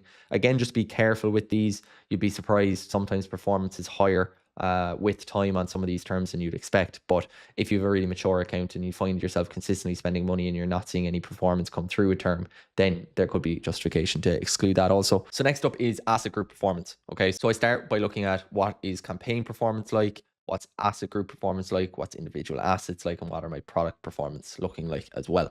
So my campaign performance, obviously I looked at it there, it's quite high level. It's obviously starting with campaign performance. You can go to your overview and just look at some key metrics. So I can see my cost per conversion, my general cost here. I can obviously change these around to look at things like my ROAS, etc. But then if I want to go a little deeper, I'll go into asset groups. So within asset groups, then I can check, okay, what's the status of my asset group? And this asset group here is actually limited, obviously, because of clickbait. So we need to figure out why that is and actually what assets are triggering that. We can look at CTRs, average cost per click, and all our performance metrics here as well. So once again, in the context of this account, I wouldn't be looking too much into it too early because we're only 2 weeks in. But in the context of a more mature campaign, you can look at an asset group that's not getting as much spend as it should be. So maybe even here you can see this asset group here is getting a predominant amount of spend, relative to the second asset group. So if this was continuing to happen and we weren't feeling like we were getting enough spend through that second asset group, well, then maybe there would be justification for segmenting it out to ensure it got a set amount of daily spend. So asset group is the first level down from campaign, where you can actually monitor performance. Next up, we go to assets, and under assets, we can go to performance, and we can look at all of our different assets here. We can look at headlines, business names, images, YouTube videos, CTAs, and we can sort them by performance across all of our KPIs. So total volume of conversions, conversion volume, what is the CTR associated with these assets, what's performance like across ROAS and things like that. Generally speaking, what's more valuable here is to compare like with like, so there's no point looking at a business name and a description and comparing performance against the two. What you want to be looking at is, say, asset type is headline here, and looking at your top performing headlines, and then also looking at your poorest performing headlines, and try to identify themes across each as to why they are performing really well and why they're not. Now, I would look at this here and say, okay, that's a really high click-through rate. It's actually double this one here. So this click-through rate here is 19.7%, whereas this one here is actually 8.95%. Now, if this was in a properly set up Performance Max campaign, I would be really interested in understanding why that is. Now, I am obviously hiding these assets behind a gray screen, so you can't see them for client privacy, but that second headline is actually a branded headline. And I know because of the branded traffic here that it's probably serving on those branded ads, which already have a really high CTR. So I wouldn't be reading into it too much. But if this was a well set up Performance Max campaign, I'd be looking at that headline in particular and trying to understand why it is it has such a high CTR. The same would apply for descriptions, for images, for videos. So you're looking for your top performers, your bottom performers, and then understanding why each are in those positions so that you can double down on your good performers or else change your poor performance. So next up, I go to products, because I want to have a look at performance by product. I know that this Performance Max campaign has such a high volume of traffic through shopping. Then I want to dig a little deeper and look at the individual product performance. So I can go here and look at performance across costs, conversion value, ROAS, things like that. What's our CTR? Can we look to improve? So I would say the CTR here of 0.5% is quite low, and you can even see it across other ones. I ideally want this to be closer to 1%. So when I see a low CTR like that, my thoughts are either qualifying our traffic better, using feed optimization, or making sure our search terms are squeaky clean. So there are some of the optimizations that we can do. Next thing then is down to content. I want to ensure that we have good content exclusion set up. So this is where we can do it, or we can do it at an account level. But basically, Google will serve your display ads across all of its websites, but it will also serve it across lots of apps as well, mobile apps. The issue with mobile apps is that people often mistakenly click on your display ad, even though they're not interested because they're trying to shut down your ad. The quality of mobile app placements is really poor. We found that across the board. So we have a blanket rule of excluding those placements. There are 140 of them, and you actually need to manually exclude that. We generally do that at an account level. It's not being done here at either campaign or account level, and that would be something that can help make sure that your display traffic is going to higher quality inventory. So if display is performing poorly, not only can you look at individual asset performance, but I would also recommend monitoring your content placements and ensuring that you have your exclusion set up for that low quality traffic. And the last thing I would look at is final URL expansion. So basically this setting controls Google's permission to browse your website. So when it's on, basically Google can ignore the final URL that you set in the asset group level, and it will send users to any page on your website that matches their search query or the most relevant page. It can also, with this setting of text customization, it can rewrite your headlines,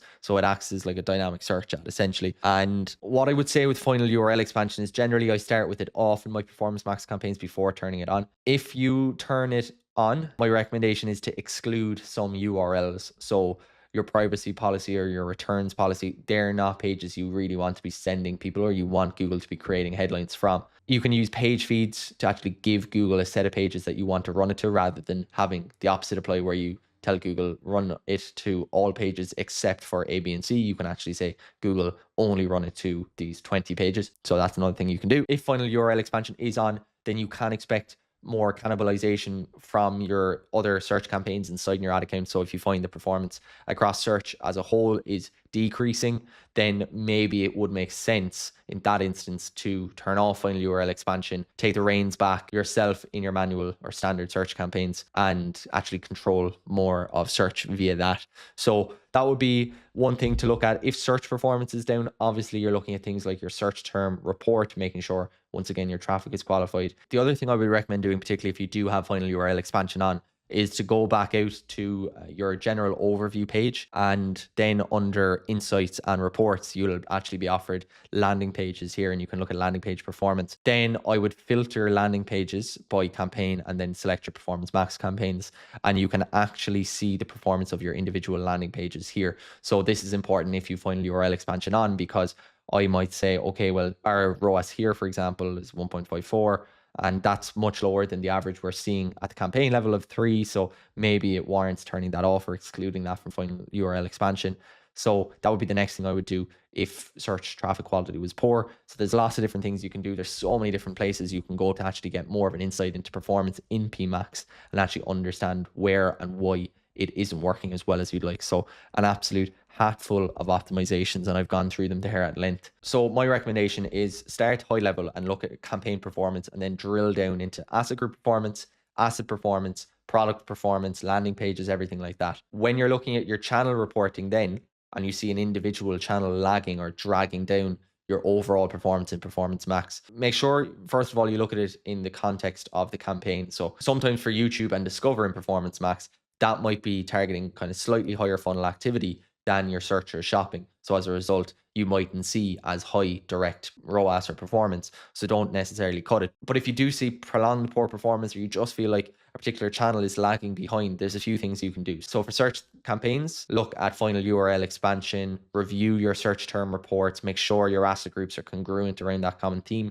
check out your landing page performance. For shopping, all about feed optimization, making sure that your top performing products are getting adequate budget, that they're not being stifled in massive asset groups. YouTube videos, so you can obviously look at your individual asset performance there, what videos are working best, what videos are driving the best engagement, what styles, is it horizontal or vertical, what placements. Make sure you're excluding low quality inventory as well. That applies to display. Same with display and discovery. If you have images that aren't performing well, make sure you take them out of the rotation. And if you do that and you have a system whereby you're monitoring performance top to bottom, and then you have action items that you can take to actually improve performance across each individual channel, well, you've got much better guide and understanding of how you can improve Performance Max performance, because it's not the black box that it once was. Far from it. There's so much we can do, and we actually do on a daily basis to improve performance, and it makes a significant difference. So don't just leave it sit there and hope that one day it'll magically work. You need to have patience with it, yes, but you can't just leave it there unattended and expect machine learning to just give you everything you need and it'll be rosy and you'll all of a sudden be spending 6 figures a month on it. It doesn't work like that, unfortunately. If it did, well, then nobody would be running Google Ads accounts. So we've gone through Performance Max optimizations, and now we're getting onto a really interesting topic, which is all about Performance Max versus shopping ads. I get this question all of the time. Which one should I be running? And the answer isn't as simple as most people think. I'm going to break down the good and bad of each campaign, when to use one over the other, and how to make the right decision for your business. So let's jump in. Performance Max or standard shopping campaigns. Which is the best option for your e-commerce store in 2026? I've been asked this question 3 times this week alone, so I've decided to put together this video to finally answer it. And I spent over $5 million on both campaign types during 2025, so I know what works and I know what doesn't at scale. I'm going to break down both campaign types, show you live results from accounts we're managing right now, and help you figure out which is the best option for your store. But before we get into that, we need to understand the key differences between Performance Max and standard shopping, because these differences are what determine which you should be using. So let's start there. Standard shopping campaigns are the original way of running shopping ads on Google. They've been around for years. They're an absolute staple in the vast majority of e-commerce accounts. When someone searches for a product, your ad shows up here in the shopping results page with your product image, your title, and your reviews. The key thing about standard shopping is that it only serves in shopping placements. That's it, on the search engine results page and the products tab. Performance Max, on the other hand, is one of Google's newest campaign types released in 2021. And instead of just shopping placements, Performance Max runs across all of Google's ecosystem. YouTube, Gmail, Display, Discover, Search, and finally shopping. So right away you can see the first major difference. Standard shopping is focused and Performance Max is everywhere. But that's just the beginning. Let me show you the other key differences that actually determine your decision between going for Performance Max or standard shopping. So let's start with control. With standard shopping, you've got lots of control. You can manually adjust bids for specific products on specific devices or specific locations. Performance Max, on the other hand, it's heavily automated and you've far less control. And instead, Google's AI makes most of the decisions. Secondly, the data requirements. Standard shopping can work really well even if you're just starting out. You don't need a lot of conversion data, but Performance Max needs data to work well. We're talking at least 30 or 50 or ideally 100 plus conversions every single month, because without that data, Performance Max is really just guessing and it's much more inclined to be really inefficient and waste your ad spend. The third thing is setup complexity. For me, standard shopping is very straightforward to set up. You just need to connect Google Merchant Center to Google Ads and create your very first shopping campaign and you're good to go. Performance Max requires all that, plus text assets, plus images, plus YouTube videos. So technically it's more work up front. Now, there was a really important update from Google back in late 2024 that made a fundamental difference to how we use Google Shopping and Google Performance Max, either in isolation or together. Because previously, if you tried to run both campaigns at the same time, Performance Max would always beat standard shopping. It would steal all your budget and your shopping campaigns would just sit there doing nothing. But Google changed this. And now the ad with the higher ad rank will get the click. And that opened up a completely new strategy that we've been using in 2025. And I'll show you exactly how that works later in the video. But first, let me show you when you should be using each campaign type individually. So when should you use standard shopping campaigns? Well, let me break down the 4 situations where standard shopping is your best option. Firstly, in new accounts. If you're just getting started with Google Ads and you don't have any conversion history yet, standard shopping is the way to go. It doesn't need a massive amount of historical data to perform well. You can launch it, start getting clicks, and begin building that conversion data from day one. Secondly, if you're spending less than $5,000 per month, I generally recommend to focus on efficiency as opposed to reach, because you can't afford to spread your budget really thin across YouTube, display, Gmail, and shopping all at once. It simply won't be successful. So standard shopping keeps your spend concentrated on the highest intent placements for people who are actively searching for products just like the ones that you're selling. Third, if you want to test your entire catalog, standard shopping makes it easy to push all your products live and see what actually sells. So this is something that we will often do. We will have a standard shopping campaign for our best sellers performing really well. And then if we want to test the entirety of the remainder of our products in our catalog, we can have a second standard shopping campaign set on low bids where we're testing to see which products have potential. So if you're looking to test your entire catalog, standard shopping is a fantastic way to do that. Number 4, if you're focusing on new customers or cold traffic, standard shopping is perfect for reaching people who have never heard of your brand before, but are searching for the types of products you sell. I've personally found that Performance Max has a tendency to cap out at a lower level because it's got quite a heavy remarketing element to it. I've actually found it much easier to scale standard shoppings 2 or 3 times more than the equivalent Performance Max campaigns. So if you're looking to use Google to really focus on cold acquisition, cold traffic, new customers, well then standard shopping can be a fantastic way of doing it. So if any of these decisions describe where you're at the moment, then my recommendation would be to start and try standard shopping campaigns. But let's talk about Performance Max now. I personally think Performance Max is best suited for these 4 specific situations. Firstly, if you have 50 to 100 conversions per month and you're looking to grow quite aggressively. Performance Max is a data-hungry campaign type. It needs conversion history to understand who your customers are and where to find more of them. So without that data, it's essentially guessing. So if you're hitting that conversion volume consistently, then Performance Max has what it needs to perform. So you can see if conversion volume is very low, my recommendation is to opt for standard shopping. If it's higher, you can look at introducing Performance Max into the mix. The second point, which is very similar to the first, if you're spending over $5,000 per month, well, then you can look to introduce Performance Max as well. Once again, if you're spending less than that, you might be finding it difficult to have the conversion volume to even allow you to go to Performance Max, because really Performance Max needs a lot of daily budget, $100, $200 minimum of daily spend, because it's going to dilute it across all of those available networks like search and shopping and display and video.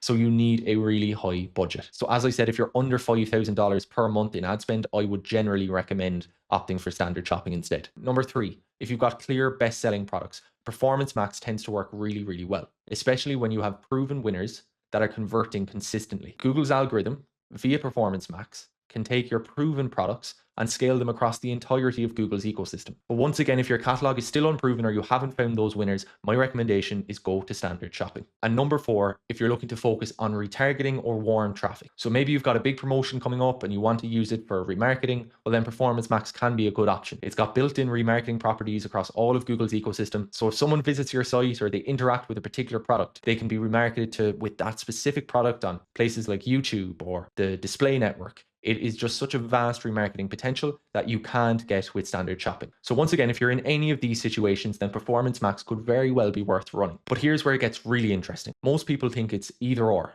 It's shopping or Performance Max. But what if I told you there's a way to run both of them at the same time without each of them fighting for the same budget? Let me show you exactly how this works. This is what I call the bestseller expansion strategy. So here's the reality. Your shopping placements are going to be your most profitable placements. They drive the highest ROAS and maximize profit because these are people actively searching for your products. High intent, bottom of the funnel, ready to buy. So because of that, you want to maximize your coverage across the entirety of your catalog here. Get all of these products in front of high intent shoppers using standard shopping. But maybe then you hit a ceiling. You max out your placements. You get all of the profitable traffic that you can from people searching for your products. And now you want to grow. Now you want to create new demand. You want to scale your account further. That's when Performance Max comes in. Performance Max lets you expand across multiple networks. YouTube, Gmail, display, discovery, search. This is how you actually scale beyond shopping ads. But here's the mistake that most people make. They take their entire catalog, throw in a random set of ad creative, launch Performance Max, and expect it to scale to infinity. It doesn't work that way. Instead, here's what you do. You take only your top performers, your best-selling products, and you put these into Performance Max. Why? Because chances are you already have the best ad creative for these products. You've already got high quality static images. You've probably got short form content that can be used on YouTube for these proven winning products. And most importantly, these products have proven conversion data within Google Ads because Performance Max needs data to scale. So if you give it products that already have that data, your proven winners, it's much more likely to be successful. You're not wasting budget testing unproven products on expensive YouTube placements or search. You're scaling what already works. Meanwhile, standard shopping is still running your full catalog on the most profitable placements. You're maximizing profit there while Performance Max handles growth and expansion with your winners. So this is the bestseller expansion strategy. Maximum catalog coverage on your most profitable placements through standard shopping, and strategic expansion with proven products through Performance Max. Now let me show you what this looks like in a real account. Okay, so what we have here are the shopping and the Performance Max campaigns of one of our clients. So when we came on board, we would have started with the standard shopping campaign across the entirety of the catalog to see what worked. Now we have had pretty good performance across this shopping campaign. CTRs are really nice.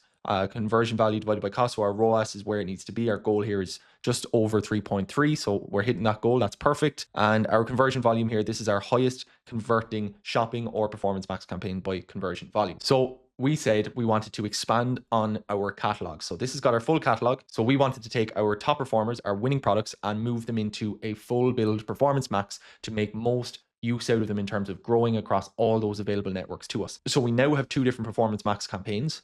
We originally only had one, but we decided to separate it out so that we could actually have more budget control across these 2. We set a slightly higher target ROAS here because of that element of remarketing. We have obviously excluded brand as well. So what we're seeing here is this additional revenue. And in this instance here, it is 36K. And in this Performance Max here, it's 25K. So this is net new revenue that we weren't picking up prior to this campaign. So if I take one of these campaigns and if I look at channel performance, which is one of Performance Max's new features where we can dig a little deeper into where our conversions are coming from, you can see that we have a lot of spend, 44% actually coming through our Discover network. So there's going to be quite a high element of remarketing here. There will be a little bit of cold. We have more display. We have a small bit of Gmail, and we still have this search, which in fact is actually shopping campaigns because this is search ads using product data. And we have an additional little piece of search here. So this is search ads not using product data, which is actually true search. And then we also have a lot of YouTube as well. We can go down and look at performance across those different channels. But what you can see here is that we have now expanded using our top performing products into new networks like YouTube and Discover and search that we previously wouldn't have if we stuck with standard shopping. And that's allowed us to unlock new revenue on new channels at our target KPIs. So that's how we get standard shopping to maximize coverage across the catalog and use Performance Max then to scale our proven winners. If you're an e-commerce brand, I really recommend trying this out. We find it works really, really well, particularly if you've got hero products that you absolutely adore and that move a lot for you on Meta. You can kind of follow a similar pattern to what I've shown here today. Now I've shown you when to use standard shopping. If you're a new account, you're spending less than $5,000 per month in Google Ads. If you're looking to test across the entirety of your product catalog, or if you're looking to focus solely on cold traffic, or to the greatest extent possible, at least within Google. On the other hand, I've shown you when to use Performance Max, and it's a much better option if you have a lot of conversion data, or if you're spending over that $5,000 per month, if you're looking to scale across Google's ecosystem using your proven winners, or if you're looking for that more remarketing touch, particularly around things like Black Friday, Cyber Monday, of course. And most importantly, I've shown you when to use them together using that bestseller expansion strategy I spoke about. Running your full catalog in standard shopping for maximal profit and scaling your proven winners through Performance Max for growth. So now you know all the differences, the good, the bad of each campaign. It's time to put it into practice. I'm going to show you how to set up a feed-only Performance Max campaign. This is one of the most powerful ways to run Performance Max for e-commerce brands, and most people have no idea how to do it properly. Let's get straight into the setup. You might have heard about feed-only Performance Max campaigns and wonder what they are, what they do, and how you go about setting them up. In this video, I'll cover all 3 questions, including one really important setting that you must turn off if you want this campaign to be successful and not burn valuable ad spend in your Google Ads account. For those new to the channel, my name is Liam. I'm the founder of Vulcan. We're a premier Google Ads agency. This is the exact setup we use for feed-only Performance Max campaigns for our client accounts. So let's dive right in. So feed-only Performance Max campaign is a custom PMax campaign with no headlines, no descriptions, no images, no videos, just products. So this forces Google to spend only on shopping and also dynamic remarketing placements. So your ads will pull directly from Google Merchant Center, and that's about it. So a couple of prerequisites: you need to have conversion tracking set up, and you need to have Google Merchant Center set up and optimized. I'm going to assume both of those are the case and jump right in to the campaign setup. Now, for some of you, you might ask, why are you running feed-only PMax campaigns instead of standard shopping? Generally speaking, the only indication to run feed-only is if you want to target warmer traffic. So if you want more of a remarketing element to the campaign, then you would opt for feed-only as opposed to standard shopping. And then the other question people might have is, why would you run a feed-only Performance Max campaign instead of a full build campaign? And the answer to that is pretty simple. If you don't want to run search or YouTube or discover placements, well, then you don't really want to be running a full build PMax, in which case you might opt for a feed-only Performance Max campaign. So setting it up is pretty straightforward. Inside in Google Ads, we're going to go to New Campaign. We're going to click Sales as our objective, Purchase as our conversion goal. We're going to click on PMax here. We're going to select a Merchant Center account that's linked, and I will just jump right through. So all the settings are going to be the same as if you were setting up a normal Performance Max campaign here. So bidding, you can opt for maximize conversion value or target ROAS bidding. Campaign settings, you're going to select your country. And for more settings, what you might opt to do is add a brand exclusion list if you wanted to ensure that you weren't targeting any brand terms. And then here we have Google's AI asset generation. What we're going to do is skip over this entirely. We can just call this asset group feed only, and then listing group. So listing group, then we can either select all products or we can refine this to some of our products. And we just need to have business name and logos. These are going to be automatically included. Our final URL doesn't matter because it's going to take it to the product URL as it is in Merchant Center. We're not going to add any headlines. We're not going to add any descriptions. We're not going to add any images or any videos, any site links. We are just going to leave it as it is. Now, I'll come to the most important setting that you must toggle off, and that's your asset optimization. So you can see here under text, you've got customization and final URL expansion turned on. So customization means Google can take text from our site, our landing pages, our ads, our assets to create customized ad copy. If you turn this on, Google can start to introduce headlines and descriptions based on your landing page. And in doing so, you can start to serve on the search network. So we need to turn that off. And by virtue of that, we also turn off final URL expansion. You can turn off enhancement on videos as well, and enhancement on images. It doesn't really make any difference here. But once we are not allowing Google to introduce new assets for us. For signals search themes, I don't recommend adding search themes. That's based on my own experience. Some people might differ. I find that search themes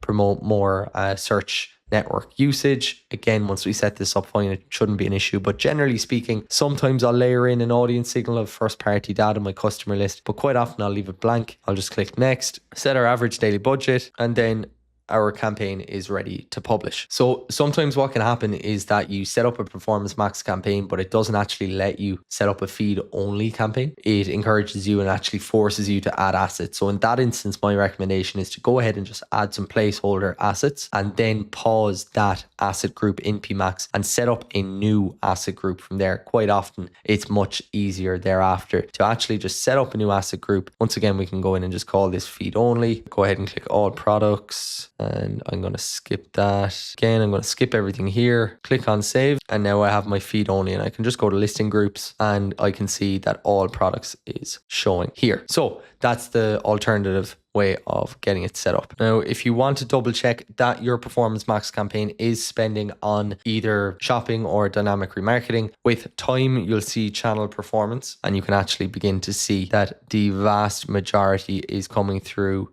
search, which actually here is search ads using product data, which is a bit of a misnomer because it's shopping. Granted, it is on the search engine results page. And then also you can see display here a really tiny bit of Gmail and a tiny bit of YouTube as well, but the vast majority of spend, I think it's 98% of spend, is going through this PMax campaign on Google Shopping ads. So this feed only campaign is working exactly how we want it to. Now that we've gone through the theory, I want to show you some practical results. I'm going to show you a real example of how I achieved a 12.6x ROAS using feed only performance max campaigns. This is an actual case study from a reseller store we manage. I'll walk you through the exact setup, the strategy we used, and the specific optimizations that got us to that level of performance. This is real data, real results.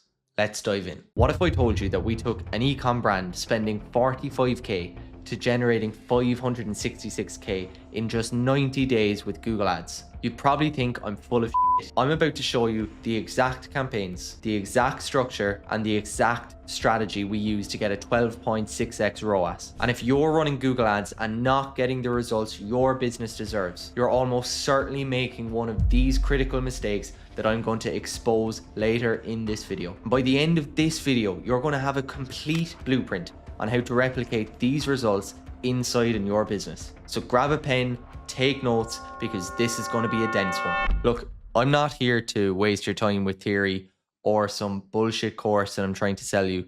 These are real numbers from a real client that I'm going to show you right now. So here you can see 1,000 conversions, 566k, $43 per conversion, with a cost of 45k.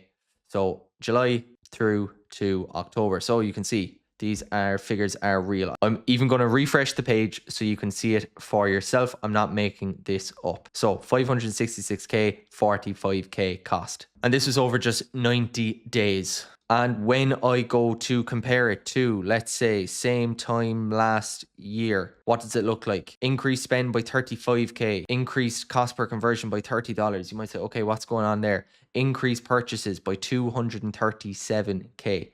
Well, what did we do? We added non-brand conversions. I'm going to get into all of it right now. So the brand, obviously I can't reveal them for privacy reasons, but I can tell you they are in the tech space. They're a mixture of high ticket, low ticket products, huge catalog. They're also a reseller of multiple brands, really high average order value. You'd have seen that from the initial metrics there, about $500-600. And if you actually look at performance compared to last year, it wasn't that we had some lucky month. This is up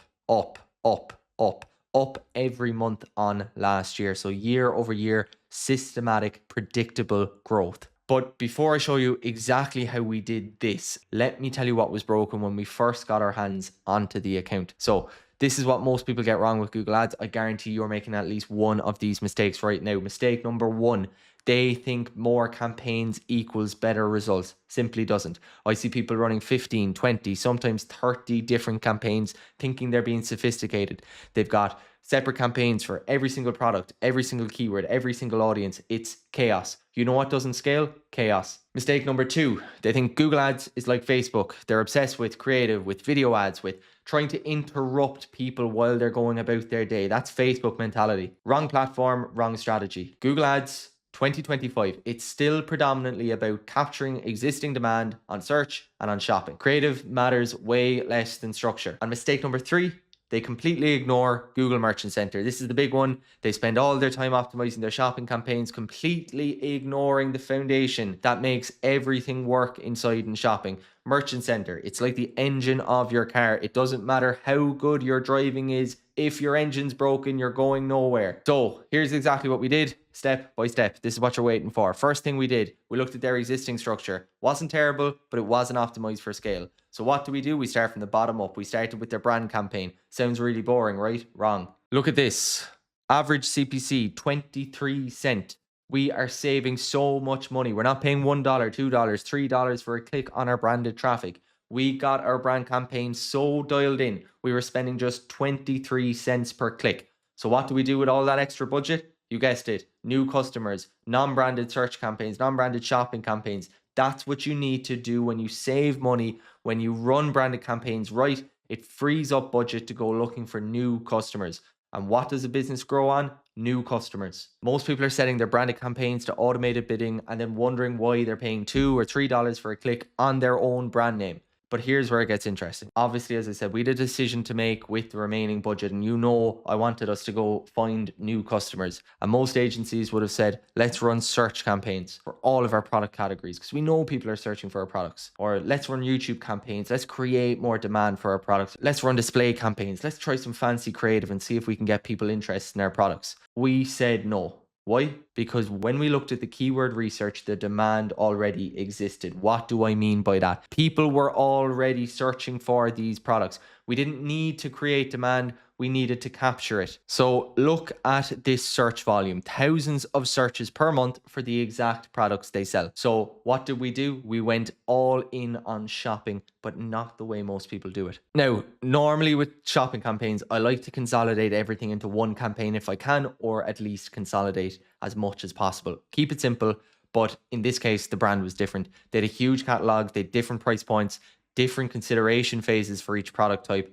A $50 accessory and a $5,000 enterprise solution don't have the same customer journey, so we segmented. We had 3 main product category campaigns plus 1 catch-all to make sure nothing fell through the cracks. But here is the key. We ran feed-only Performance Max campaigns. What the hell does that mean, you're asking? It means no ad copy, no creative, no YouTube videos in our PMax campaign. So PMax operates almost like a smart shopping of old, just product listings. So 99% of it is just shopping. But then why not just run regular shopping campaigns then? Good question. And this is where most people miss the opportunity. Performance Max lets you layer in audience signals. Shopping campaigns don't give you the same level of control. So for each of our product category campaigns, we crafted perfect audience signals. So first, customer lists, and not just any customer list. We uploaded past purchasers for each specific product category. So we weren't just telling Google, here are our customers. We were saying, here are our customers who bought our enterprise solution. Here are our customers who bought accessories. Here are customers who bought tablets.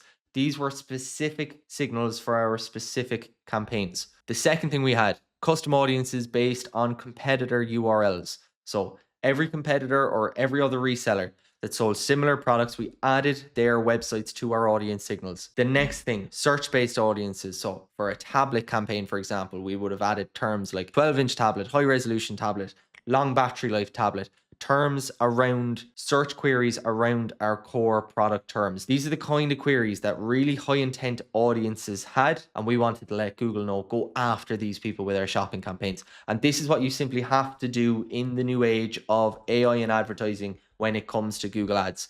You can't just throw everything at the wall, hope it sticks. PMax is not a set and forget. Say it again, PMax is not a set and forget. You have to lean into automation, yes, but you control the inputs. We're creating a signal, we're not creating noise. That's the fundamental difference nowadays. So what was the result? An immediate uptick in performance because Google now knew to go looking at these customers first, and these customers are likely to buy from us. So Google doesn't stop there. It will go beyond the kind of types of people you're recommending, because at the end of the day, it is just a recommendation you're making, but it speeds up learning phases dramatically. We saw it here right away, almost overnight performance shifts. Okay, next up, Merchant Center optimization. This is where the real magic happens. It's the part that most people completely ignore, and that is Google Merchant Center. So when we first got the account, Merchant Center was a disaster. We kind of guessed it would be. It's always the case with a big catalog. You have missing product variables, incorrect shipping information, no product review syncing,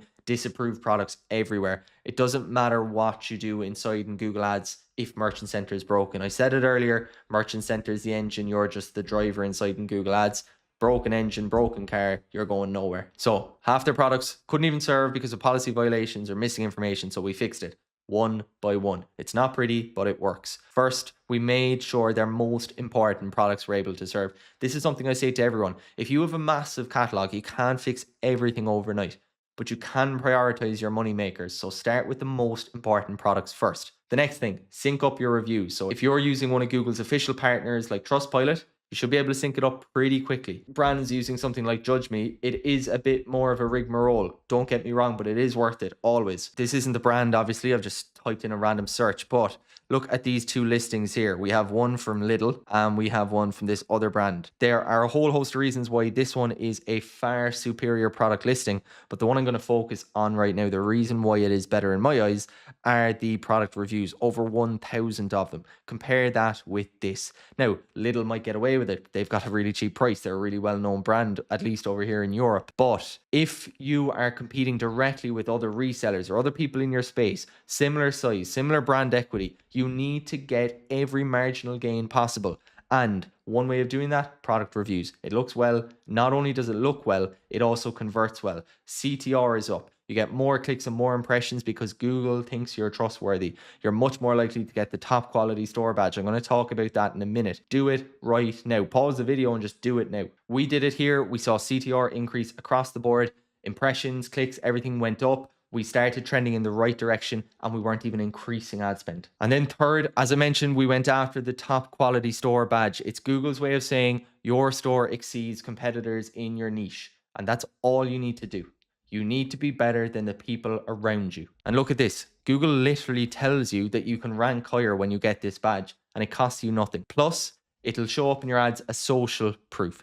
To get the badge, you have to be exceptional across the board. So shipping times, delivery, returns, store ratings, page speed, everything. We optimized everything. And look, we are now a top quality store. Almost immediately, we saw an improvement in search impression share with no increase in costs. These are the things you need to do. Everyone complains CPCs are higher. Google is more expensive. Meta is more expensive. But they won't do the hard yards to make it cheaper for themselves. So I've no sympathy. So what happened after we implemented all of this? 90 days later, 566k in revenue from just 45k in ad spend. That's over a 12.5 ROAS. But here's what's really exciting. This is just the beginning. I still think there's far more to get from these shopping campaigns.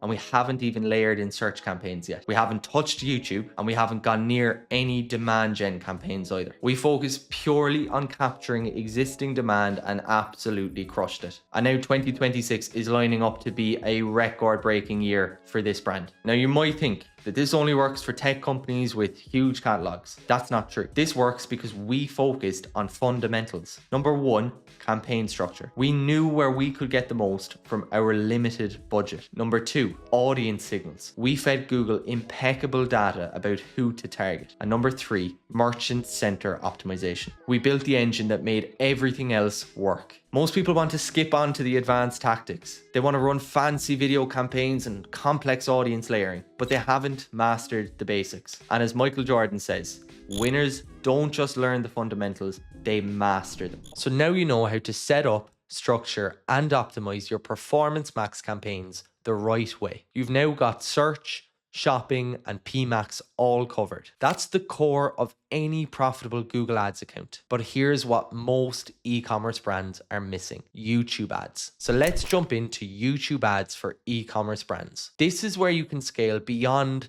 bottom of funnel. YouTube lets you reach people earlier in their journey, building brand awareness and creating demand, not just capturing it. And when it's done right, it's incredibly profitable. Let's dive right in. What if I told you that there's an ad platform where your meta ads can run profitably for 2 years without creative fatigue, where CPMs are 60% cheaper and where your competitors aren't advertising? That's YouTube Shorts ads in 2026. And you're about to learn exactly how you can dominate it. This is the very framework we're using in 2026. So without further ado, let me jump right in. Now, there are 3 main reasons why you need to consider running YouTube Shorts for your brand.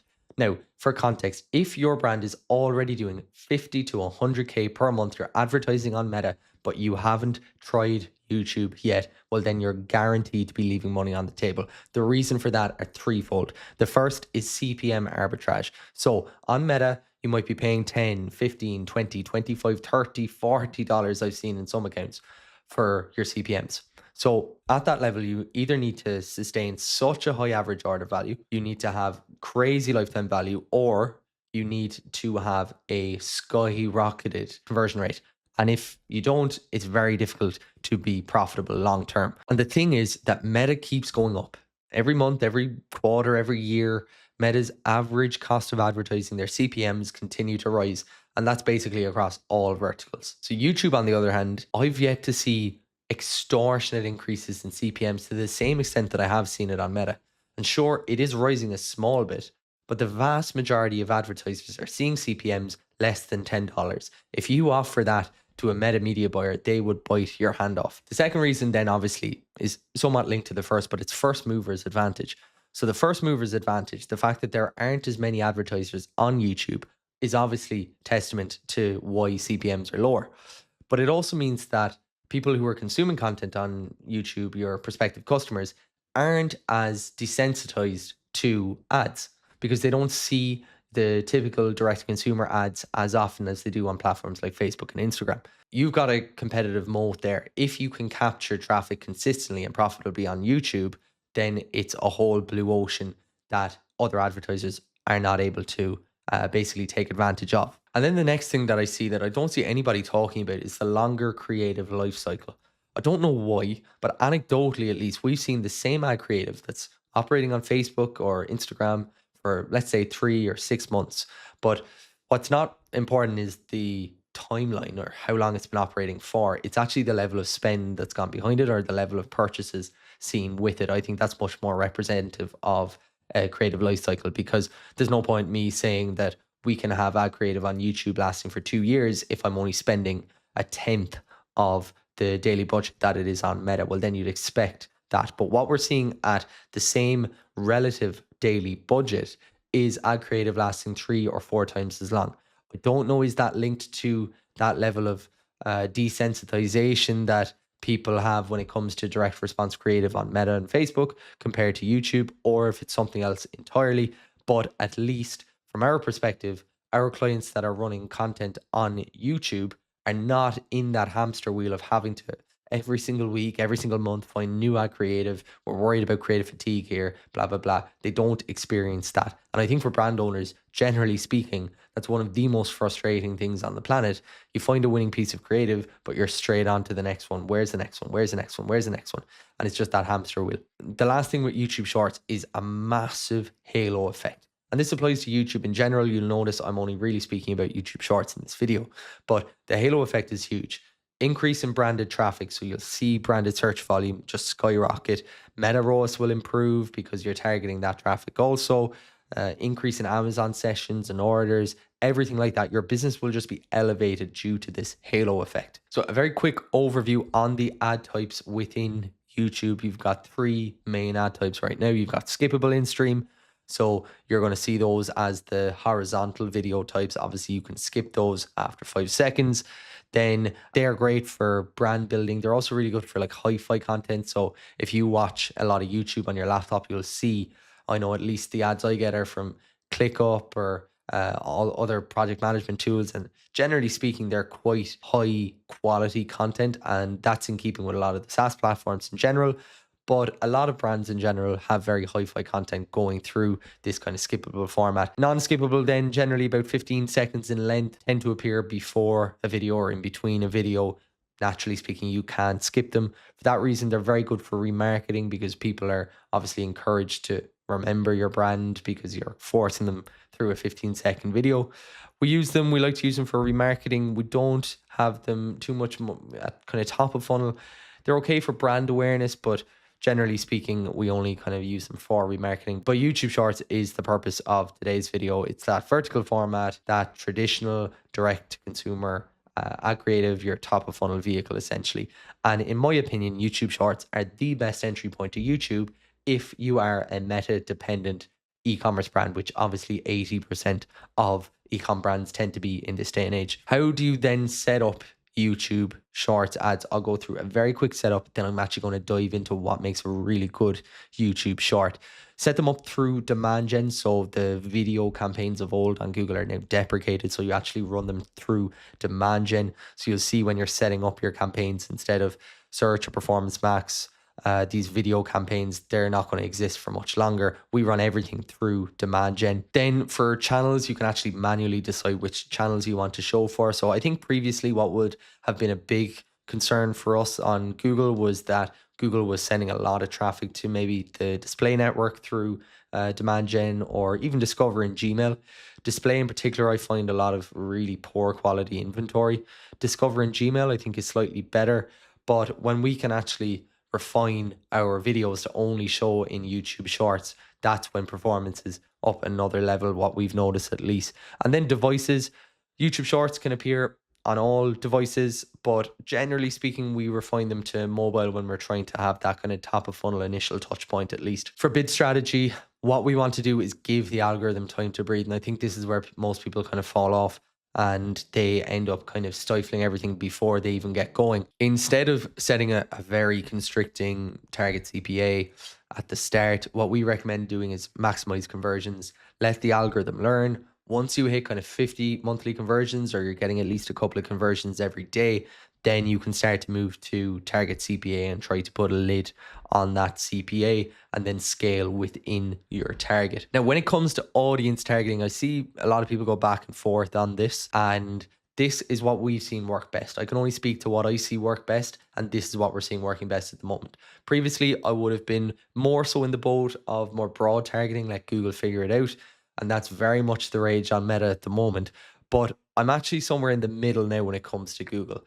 Now, the one thing you need to be conscious of when it comes to audience targeting in general, and this applies to Meta as it applies to Google, is that the broader your audience, the bigger your TAM, your addressable market. Generally speaking, the cheaper your CPMs, because you're not being as restrictive with your requests to either Google or to Meta. But perhaps you're going to see a longer learning period and potentially lower ad relevance to some people in that initial delivery phase. The ad platforms will contest that. They'll say they're getting smarter, etc., and I'm sure they are. But to some degree, you can experience slightly longer learning relative to a more narrow audience if your narrow audience is good and you know what to convert. Narrow audiences then, on the other hand, generally tend to have higher relevance if you select a good audience, if you know your audience. Because of that, they should have shorter learning periods. Because you're being more restrictive, you're naturally narrowing your addressable market. You're probably going to pay a bit of a premium, so you're going to pay higher CPMs. And you're also going to have a smaller pool of people or a smaller TAM. So what we try to have is a sweet spot between the two. So where you have a decent sized TAM, where you can still avail of cheap CPM, so you don't penalize yourself too much, and your learning phase is still relatively quick. And what we do for that is this following combination. So we use a custom intent audience, and this is going to be on converting search terms. So generally speaking, if you are a e-commerce brand that is looking at YouTube ads, you'll have probably run either search or shopping on Google Ads already. So you should have a good idea of what terms convert on those platforms. If you don't, there's a likelihood that you have been running Amazon ads. That data isn't as good, I would argue, but you still get an indication of the types of terms that you convert on, and you can set that up in your custom intent audience to target people who are regularly searching for those terms. And then also your competitor URLs, so people who visit websites like your competitors. We then like to pair that up with a lookalike list. So your seed audience being either your all-time customer list or your most valuable customers, some really high quality data segment. And then we have that on broad. So Google again has that ability to go beyond a very narrow lookalike segment on your seed list. So instead of being very narrow there, we prefer to go broad. And then we exclude our customer list because what we're trying to do here is go out and find new customers. Obviously, we don't want to be paying money for existing customers. There's obviously a likelihood when you have any campaigns running on smart bidding in Google Ads that it's going to target the warmest traffic available to get the easiest conversions available.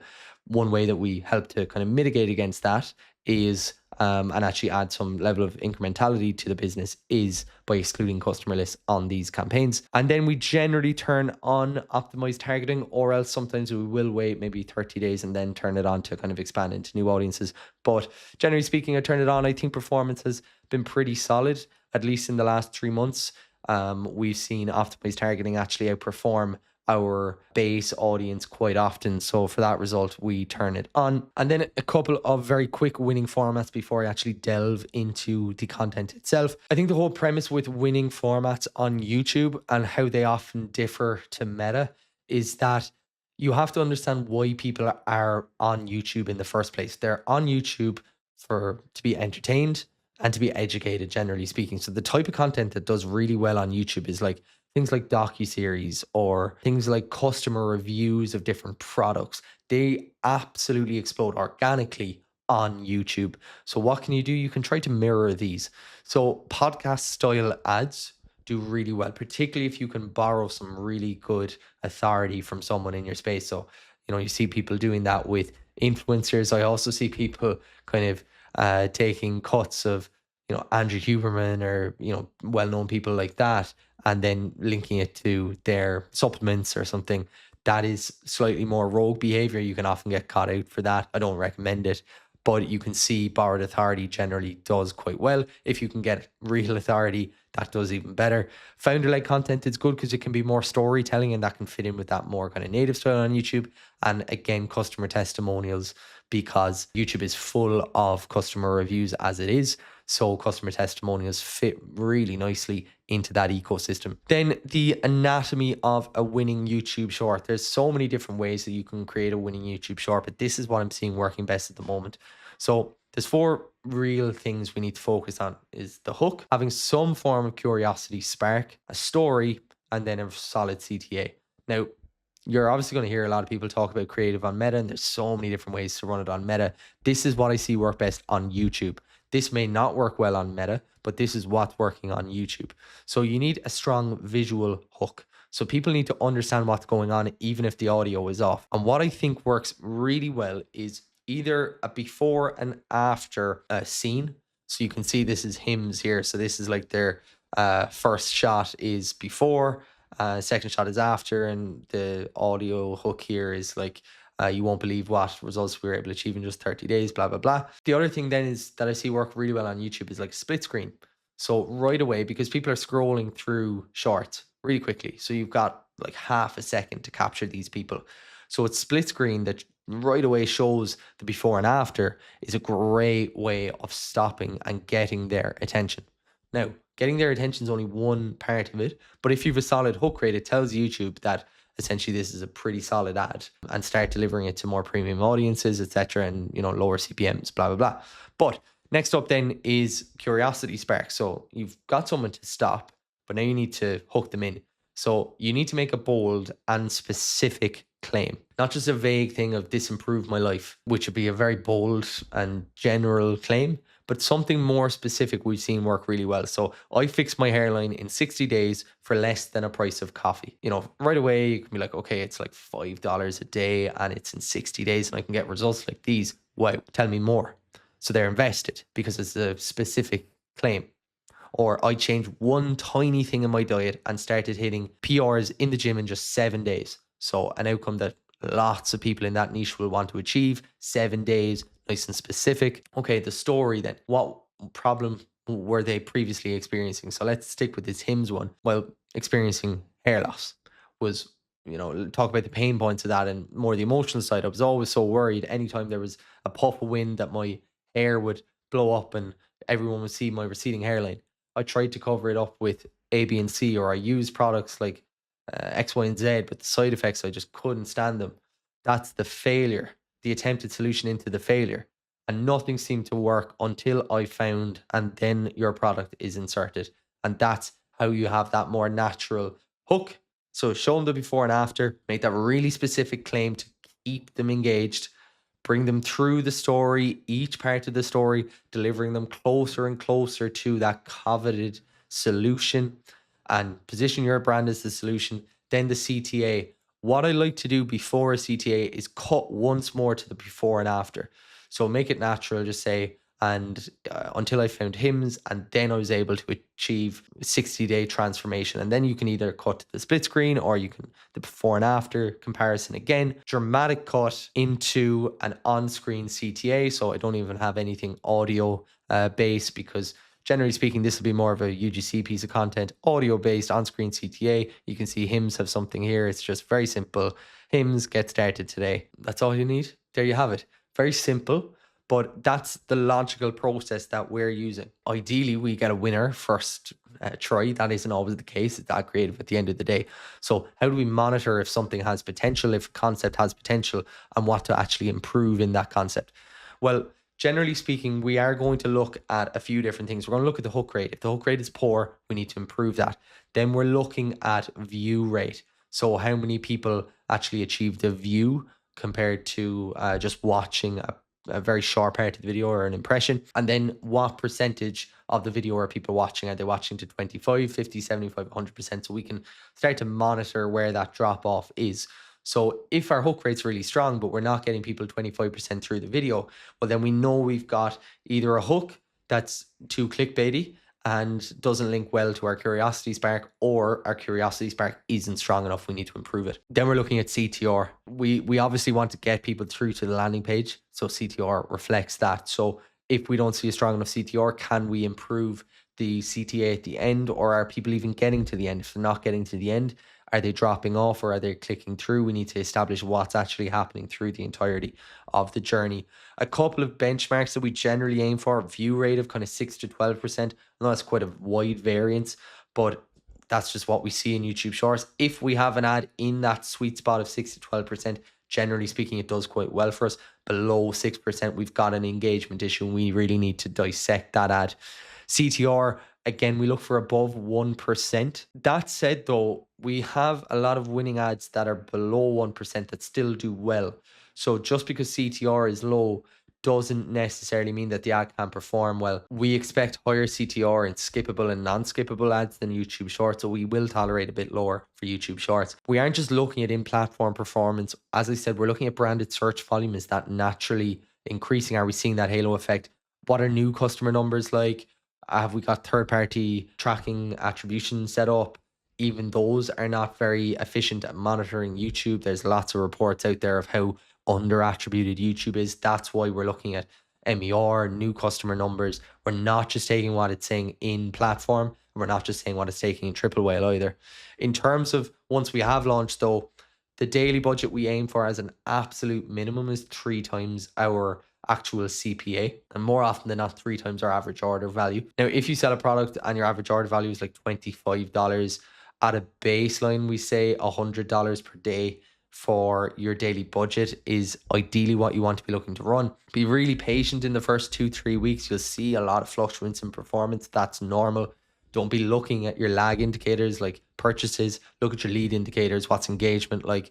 What's our hook rate? What's our CTR like? Are our CPMs okay? That's what's going to give you a much better measure of if this ad creative is going to be a solid piece of creative long term, as opposed to just being 1 week in and going, we're not seeing that many conversions. We need to kill this campaign. That's the reason people can't scale on YouTube. When you do see solid performance, be nice and conservative when you are scaling up. We say kind of 20-30% increments. Let performance settle again, monitor your in-platform numbers, monitor your store numbers, and then go again. Make sure your engagement metrics stay good, make sure CPM stays solid, just to ensure that you're hitting the same quality audience at least, and seeing performance continue to be pretty solid. And that's really all it takes to get set up and launch on YouTube. It is more difficult scaling it to 5 or 10K per day.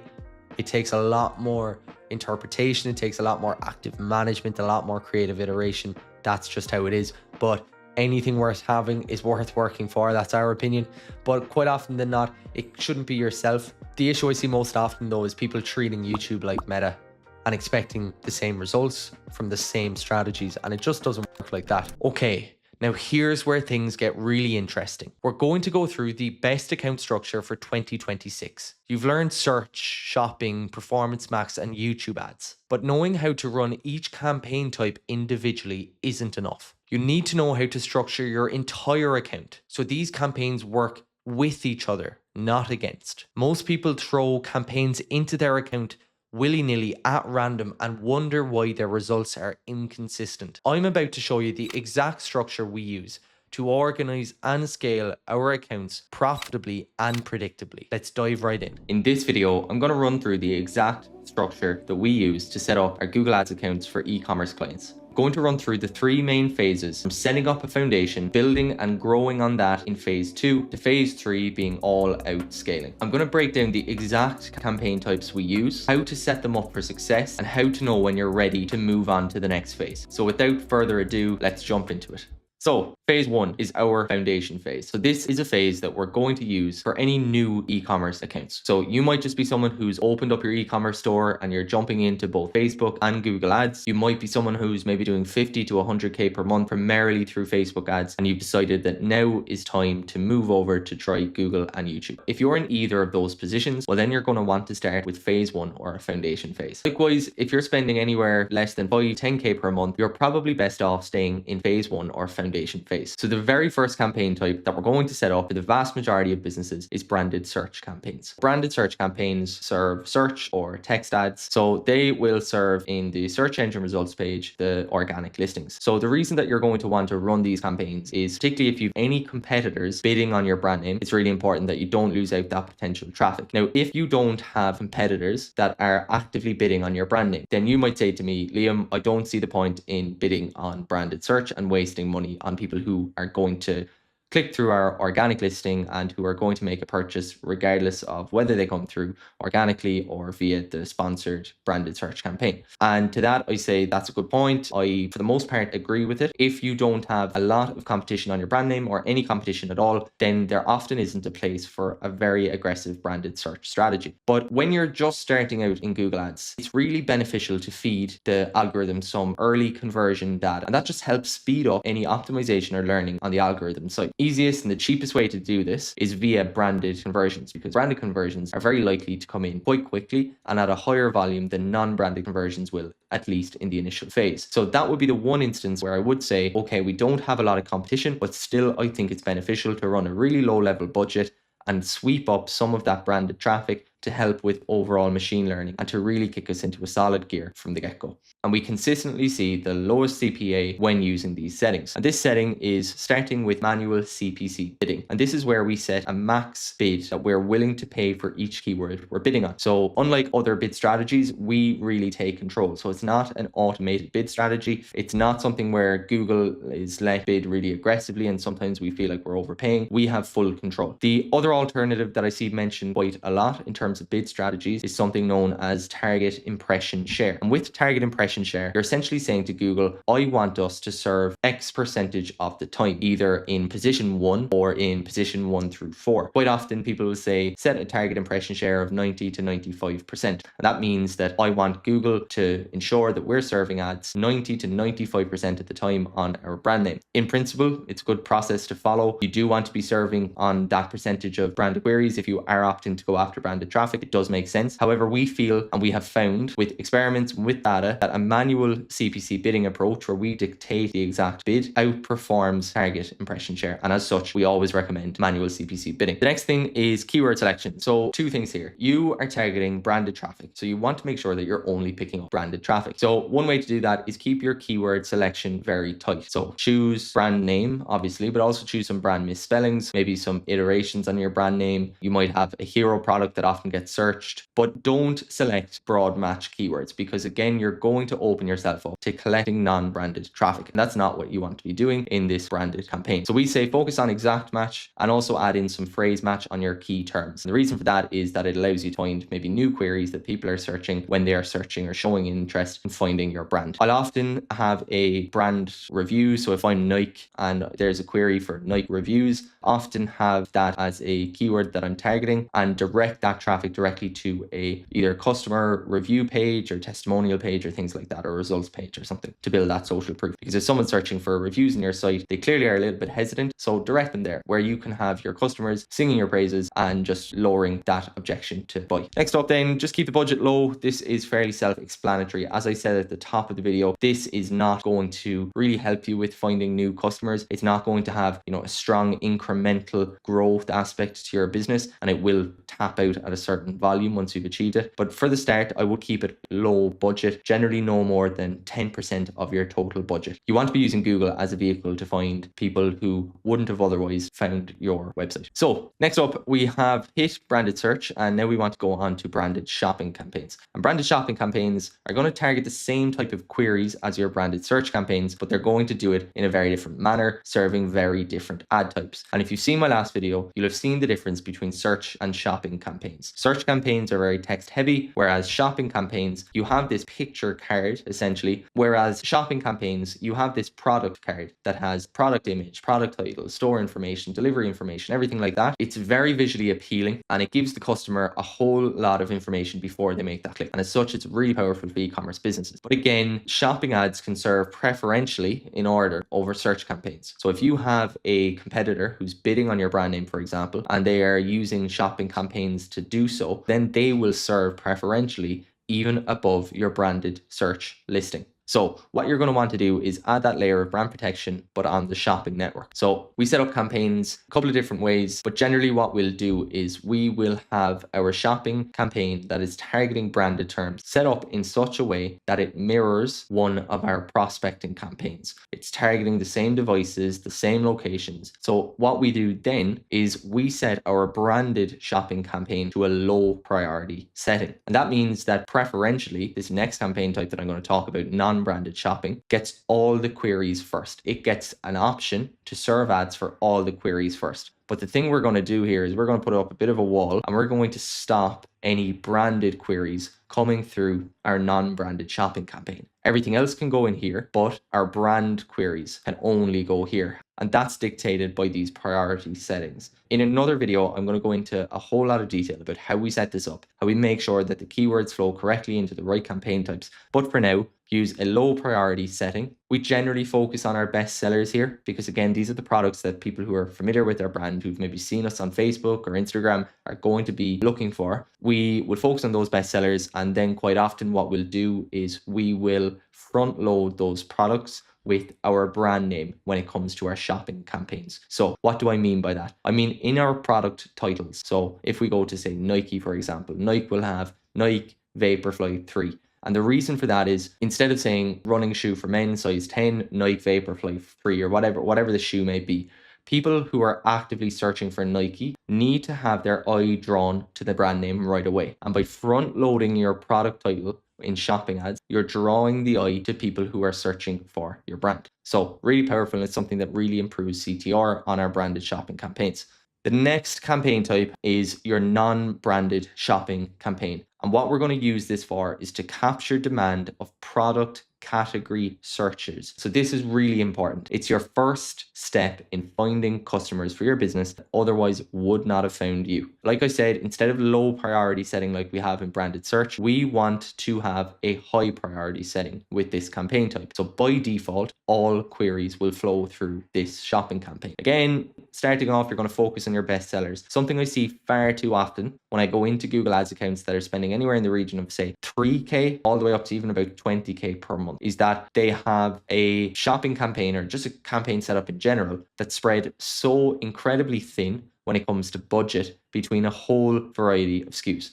And then essentially what you're doing is you're diluting how effective you can be. And your SKUs on your store are probably following Pareto's principle in that 20% of your products are most likely responsible for 80% of your sales volume. I see it time and time again.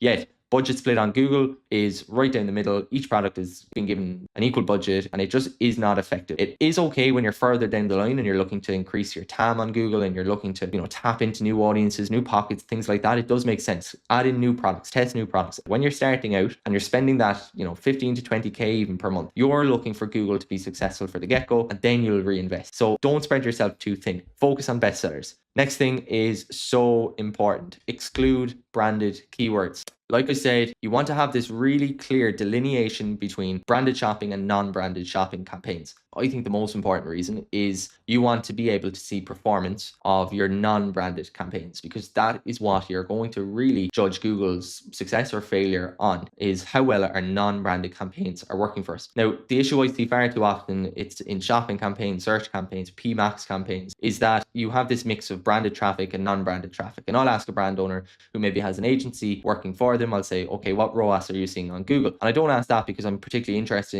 in the answer. I'm asking it because I'm trying to figure out if the language around ROAS is really clear. The understanding of ROAS on Google is really clear, because the answer I'd like to hear is, well, we get a super high ROAS on all our branded traffic, but our non-branded ROAS is X. But I'll generally be met with an answer of something in the region of, oh, we see a 4 or 5X ROAS across our campaigns on Google. And the closer the ROAS is on your Performance Max campaign and your brand campaign and everything like that, the more alarm bells are going off in my head. And the reason for that is that there's a likelihood that there's contamination of these non-branded campaigns with branded traffic. So you're propping up those results essentially of non-branded campaigns and it looks like you're doing fantastic. But in truth, the non-branded performance, which is supposedly going out to find you new customers on Google, is really, really poor. And when we strip out all that branded traffic, ROAS is 10, 15, 20 times lower than it looks or is being reported on. How can you make any, worthwhile business decisions when you are gearing, those decisions off of numbers that are completely superfluous?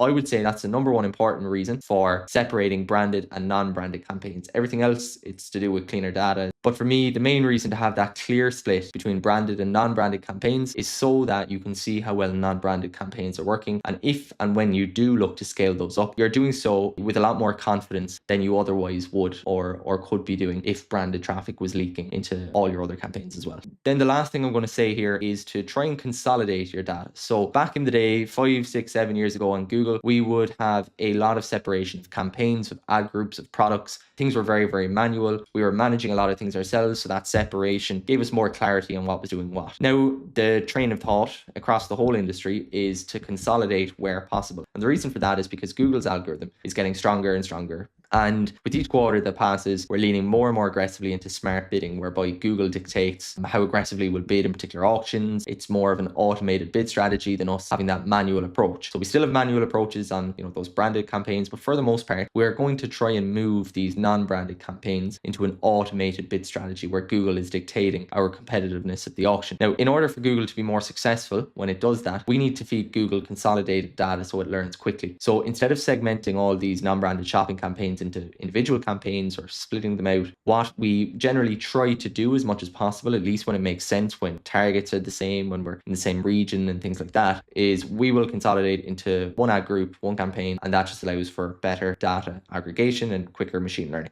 So that is our phase 1, our foundation phase. Generally, it's 3 campaign types. We're going to use these campaign types here to focus on protecting our brand. We're going to use our non-branded shopping campaign as our first venture out into finding new customers for our business.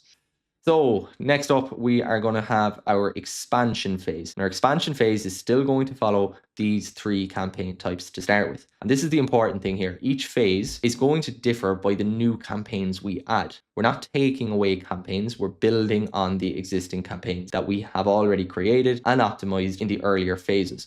So when do we move to phase 2? Well, generally we move to phase 2 if we're seeing positive performance in this campaign here, this non-branded shopping campaign. And the reason for that is that when we see positive performance in non-branded shopping, we're going to review what areas of that campaign have performed well. So what search queries are performing really well for us? So are we seeing a pattern where particular search queries are converting really well or particular products are converting really well? And if the answer to that is yes, if there's clear winning products or clear winning search queries, but what we're going to do is we're going to spin those back into non-branded search campaigns. And the reason for that is that we're going to be able to expand our reach across the search network. So we're going to layer on non-branded search campaigns. So we're still expanding into those product categories that we had previously been targeting on shopping campaigns.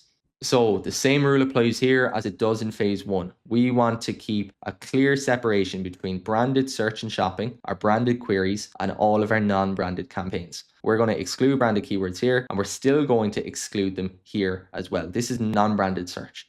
Going to take our high performing search terms from our non-branded shopping. We'll add them as exact or phrase match to begin with. And the reason we don't add them broad again is because we're still in an early phase in our ad account. And with that, we want to give Google the keywords we know to convert. And we don't want to give Google too loose of a leash because it can overspend when it's learning. So we're going to add keywords we know convert in either exact or phrase match. And a really important thing that we're going to do is we're going to segment our non-branded search campaign into ad groups. And we're going to do this in terms of relevance. So what do I mean by that? Well, this is probably one of the most important fundamental principles when it comes to being successful on Google Ads. And the principle is that relevance trumps all. And with that, what I mean is Google is going out of its way, especially nowadays when it's competing with all of these large language models in terms of browsing patterns and behaviors. It's maybe not got as large a market share as it once had, yet it's still performing really well. But Google needs to create an ad experience alongside a browsing experience that's really valuable and really relevant for its users. So if we're able to serve ads that are deemed relevant to the queries we're targeting by Google, then Google rewards us with lower CPCs. So if we can have a really cohesive experience from search query, ad copy, click on the ad, landing page, buy the product, and it's all a very smooth, cohesive funnel, well, then Google's going to reward us. And the way it rewards us is by basically giving us a discount at auction time. At auction time, we have basically the bid, the amount we're willing to pay, and how relevant our ad is. If we're willing to pay a bit more, well, then our ad actually doesn't have to be as relevant, but we're paying premium. But the opposite also applies. If we can have a really, really relevant ad experience, well, then the bid that we need to pay or the cost per click to serve that ad is less. So if we segment our ad campaigns into really tight cohorts of keywords that are super relevant to each other, it's much easier for us to create not only landing pages, but also ad copy that's really closely linked to those keywords. Whereas if we had 15 or 20 keywords that were, ranging across all different product categories, and then we just had one ad and ad copy that was trying to cover everything, it wouldn't really be incredibly relevant. It would either be too broad if we were trying to cover everything, or if our ad copy was really specific to certain keywords, it wouldn't be relevant at all to other keywords. So what we want to do is to create each ad group whereby we can say, okay, the 5 to 8 keywords max, and that's the most I'd be putting into a single ad group, that we have in this ad group are really closely related. And each of these keywords in our ad group are really closely linked to the ad copy we're using and the landing page we're directing to. And if you do that, if you follow that principle from the get-go, you'll be much more successful on Google. It's a really important principle to be following. So now that we have layered on search into our non-branded efforts, there's a high likelihood that we are now getting a lot of people to the website, and that's fantastic. But if you're an e-commerce business, you know that 97, 98, 99% sometimes of people who visit your store don't buy. So your conversion rate might be between 1 and 2.5%. So even if you're on the higher end at 2.5 or 3%, well, 97 out of 100 people aren't going to buy. Some people will never buy, and that's okay. It's part of the game. But some people just need an extra shove, basically, for want of a better term. So what is that shove? Well, it's some form of remarketing. Now, with remarketing, you can remarket on Facebook and Instagram, but you can also remarket on Google. And when we set up our conversion actions on Google and we get everything set up properly in the back end, we can do something called dynamic remarketing. Dynamic remarketing, unlike static remarketing, means that we can show different products to different people. And what products do we show to, what people? Well, it generally is the products that people have interacted with. So either they visited the product page, they've added it to cart, they began checkout even, but they haven't converted. Well, we can show the exact products that they interacted with, and we can show them either on the display network, or we can show them as part of video campaigns. So with a video campaign, we'll show them a piece of video, but we'll also have almost like product catalog ads, if you're familiar with Facebook, serving alongside the video. So, that is ultimately going to really increase relevance again. Google's going to reward that, number one, but also you're going to have a much higher click-through rate If I am looking at a particular running shoe, for example, and I just didn't buy it for whatever reason, I got distracted, or I said I'd come back in a few days' time, and I saw that exact running shoe as opposed to just a random other piece of footwear or clothing or something on your website, then I'm going to be much more inclined to click through on the product that I know, I've researched, I've interacted with, than just a generic product. From that perspective, our remarketing is going to be so much more powerful. So we can use remarketing within PMax, we can use display remarketing, or we can also, which I haven't included here, use it on YouTube as well. But what we're going to do is we're going to re-engage people who have visited the site but haven't yet converted. And my recommendation is to set up dynamic remarketing. And once again, in this course, I am going to go through exactly how to do that from top to toe.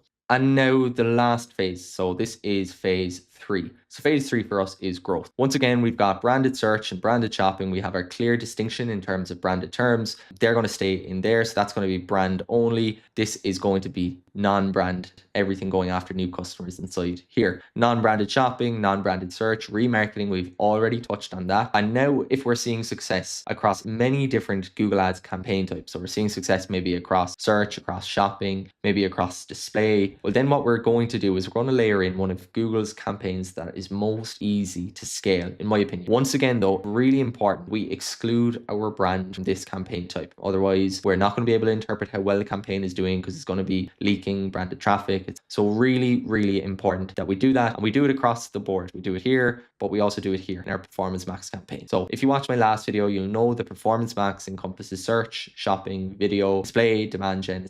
So once again, the same rule applies. This is really, really important with Performance Max, is that it's incredibly reliant on machine learning. And one thing I see happen too often, too quickly, is people segmenting out the Performance Max campaigns. For the most part, I start with one campaign and I maybe split my asset groups, and notice how I say asset groups and not ad groups. There's a difference in the language. So ad groups for your search or your shopping campaigns, but they're known as asset groups for your Performance Max campaigns.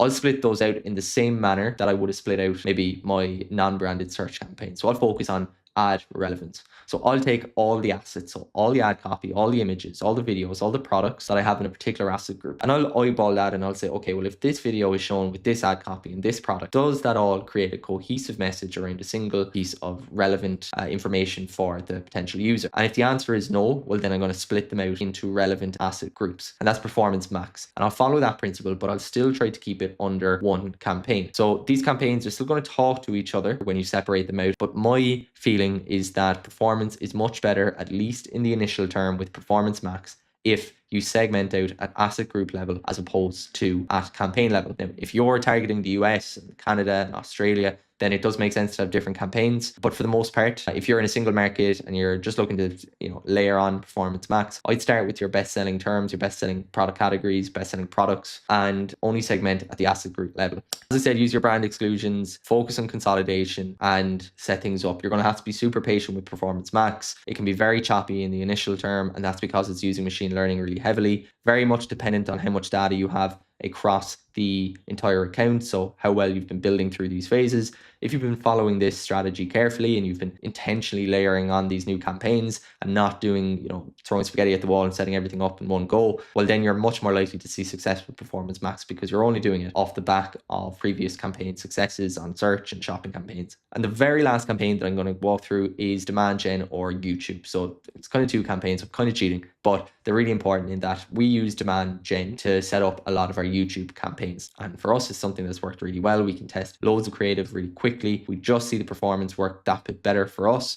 We will always try to exclude remarketing lists here unless it's an intentional remarketing play. But we're going to test different audiences. So people who are in market for your product categories. We're going to test all sorts of demographics, affinity audiences. There's nothing that we won't test because it's still at a period in time when it comes to demand gen where there is no single best practice, in my opinion. Very different for different businesses. What audience type works well? You can have lookalike audiences, you can things like that. But ultimately, it's all about testing different audiences and testing a whole host of different creative. So a lot of people will take their best performing creative from Meta. It's a good place to start. Not 100% like for like in that if something performs well on Meta, it's guaranteed to perform well on Google and vice versa. They do share a lot of similarities, especially on YouTube Shorts. So I would start with your best performers on Meta. And in the same way that if you're managing Facebook ads, you're looking at things like hook and hold rate and everything like that and general engagement, CTR. You're not just looking at purchases. You have to do the same on Google. And unfortunately, as Google media buyers, it's maybe maybe not something that a lot of people are familiar with because, it's relatively new video in Google Ads, but it's just not a general media buying approach that a lot of PPC managers are used to. Now, luckily for us, we also are, incredibly used to managing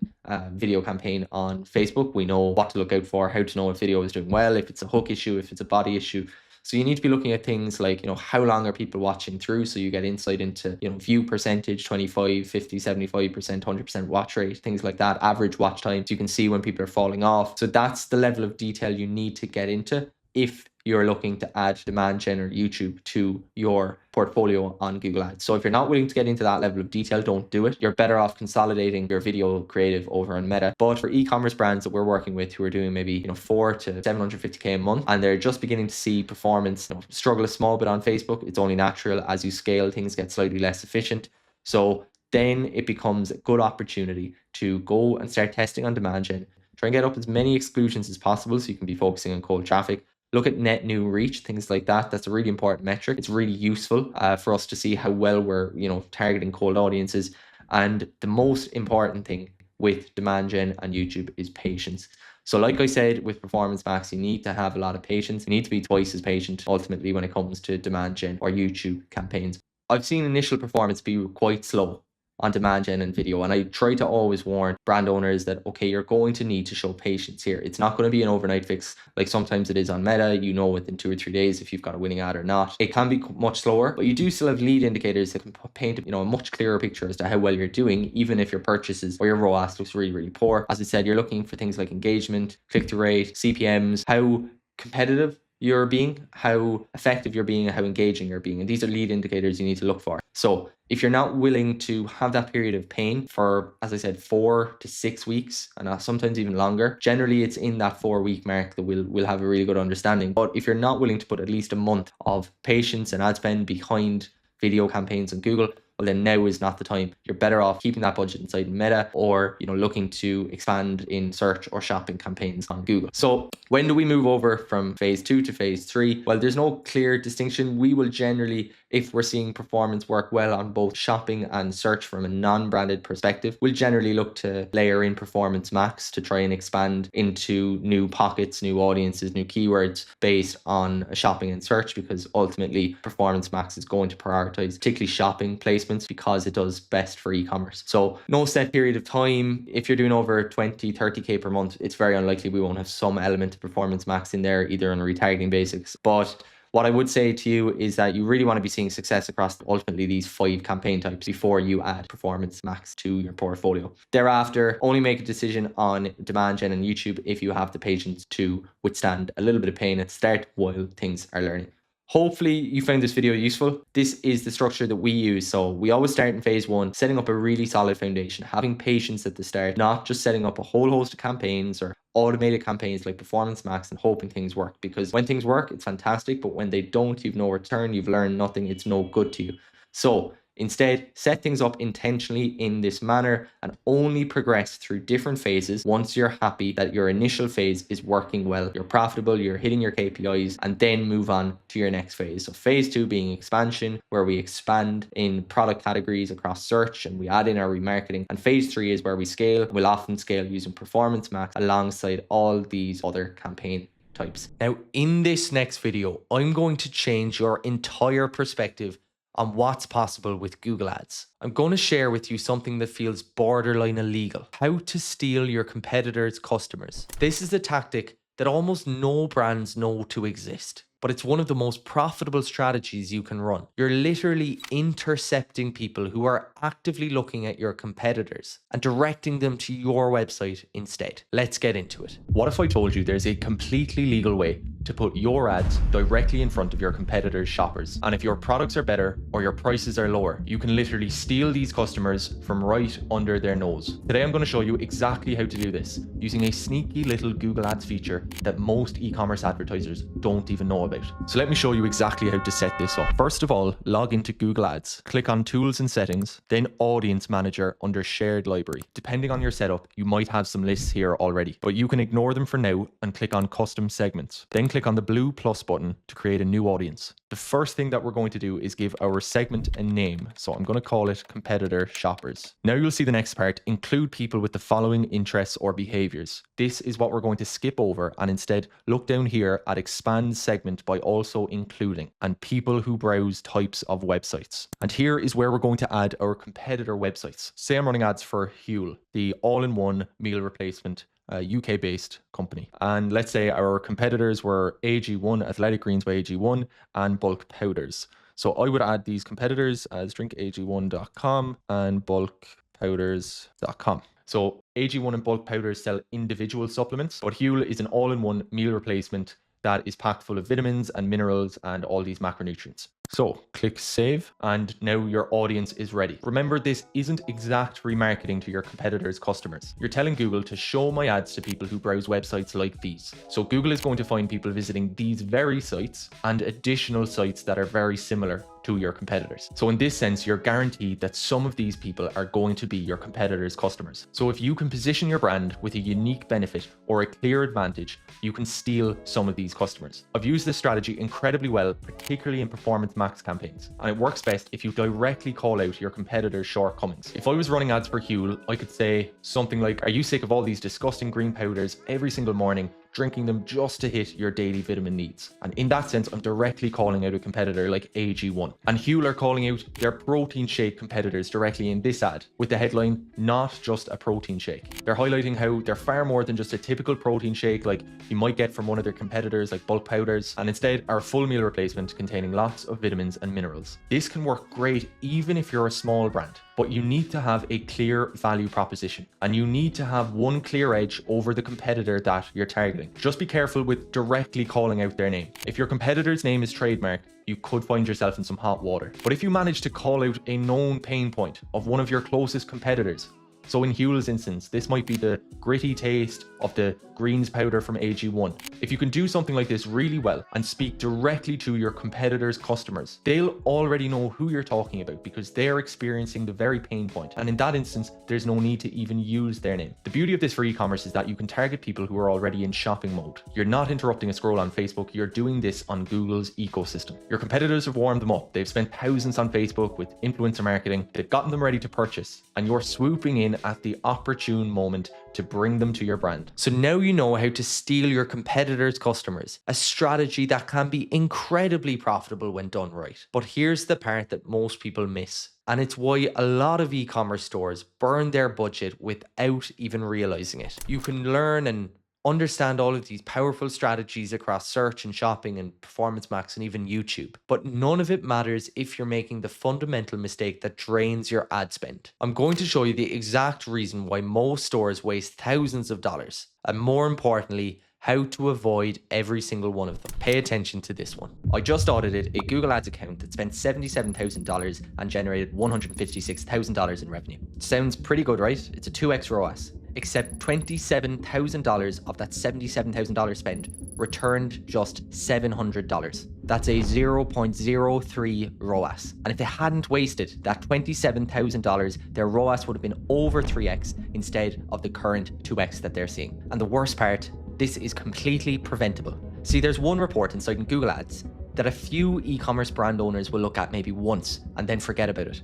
But most don't even know that it exists. And it's called the search term report. And if you're not checking this at least once or twice per week, I guarantee that you're wasting money. Today, I'm going to show you exactly how to find where your budget is leaking and how to plug those holes immediately. All right, so in your Google Ads account, go to campaigns and insights and reports and click on search terms. This report will show you the actual terms that triggered your ads to serve, not the keywords you're bidding on, the actual words that people typed into Google before they saw your ad. This is important because when you bid on a keyword with broad or phrase match, think of a keyword like running shoes. Google will show your ad for variations of that keyword. Sometimes those variations are great and sometimes they're garbage, but ultimately that's where your money is going. So let me show you the account that I mentioned. This is a real e-commerce store, but I've obviously blurred their search term and campaign details for privacy. They came to me saying, our Google ads are doing okay. We're slightly below our ROAS target of 2.2. We're currently seeing a 2.02x ROAS. So we'd like to get that slightly higher to hit our target. And they felt that their Google ads could be working a little bit harder for them. So the first thing that I did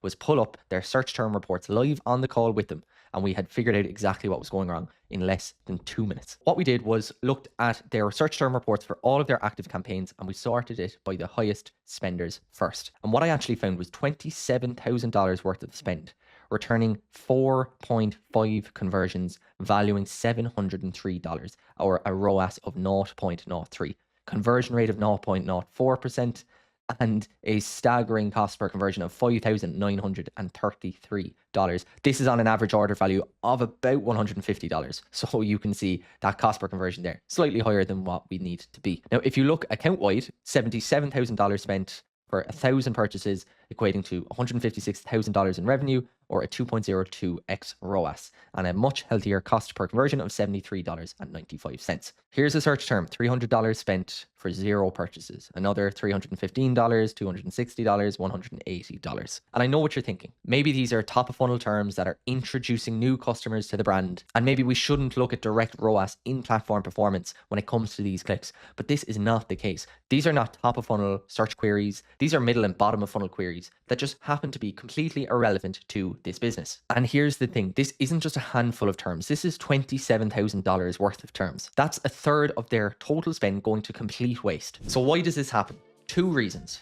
Firstly, match types. When you use broad match keywords especially, which you should be using by the way, Google has freedom to show your ads for variations on your keywords, for terms that are closely related, maybe mean something very similar or even the same thing, but are not identical to your keywords. Most of the time, this is good. It helps you to discover new keywords that you may not have already thought of. But Google's definition of variation can be generous. And the second reason is no negative keyword strategy. Most e-commerce stores set up their campaigns. Maybe at the start, they'll add a handful of negative keywords for terms they never want to serve for, but then they never touch it again. But you need to be constantly adding negative keywords based on what you're seeing inside in the search term report. It's not a one-time thing, it's ongoing maintenance. So if you want to audit your search term reports, what should you do? Well, open your search term report, look at the last 30, 60, 90 days, whatever look back window you want, and sort your terms by cost. The first thing that you're going to want to do is find those really high spending terms, and those terms that are spending a lot. You need to ensure that they're performing well, because these are the ones that are really important. So how do you check performance? Well, make sure you're inside in columns. You modify columns, you click on conversions, you can see conversions, your cost per conversion, conversion rate, conversion value, or ROAS, which is conversion value divided by cost. And once you have these columns, you'll get a relatively good indication of performance. So here we have a term, this is a branded term I can see, and it spent $1,500. It's got really high ROAS as we'd expect. Now we're going to go down and look for terms that are spending a lot. This one here, $487 for $120 back. We can see it's getting lots of impressions. It's getting a few clicks, but a really low click-through rate. So is this term really relevant to our business? Why is our click-through rate so low? It's spending a little bit of money, maybe not all that much, but it's still $500 that we could save over the course of a month. But let's say you look at a term like this term here, and it spent $850 for 9 purchases, totaling $1,055. So our ROAS is 1.24. We know we want 2 or 2.2 ideally. It's below that, but maybe there's enough potential. Should you get rid of it or should you not? Well, that depends on a number of different factors. You need to ascertain whether or not this term is relevant to your business. And then there are a series of other things you can do depending on if it's a shopping ad that it's serving up for or a search ad. But what you need to look at are terms that you think are never going to be valuable to your business. So what we have to do first is click on add filter. And then we're going to go down and search for conversions is less than 1. And this brings up all of these terms that have converted less than once for us. So what we can now do is look at these terms. Look at the consistently low click-through rate, 0.62%. So we can see a couple of them here are slightly higher, but overall the click-through rate's really low. So this is telling me that people are not resonating with the ads we're showing. Either it's because the terms are irrelevant or our offer isn't good enough. There could be a handful of reasons, but for your business, you'll know right away, are these terms relevant or are they not? If they're not relevant, that's where negative keywords come in. Now, I have a whole video on negative keywords, how to use them, whether or not you should add them to your account or your campaign, or your ad group or negative keyword list. I'll link that in the description of this video.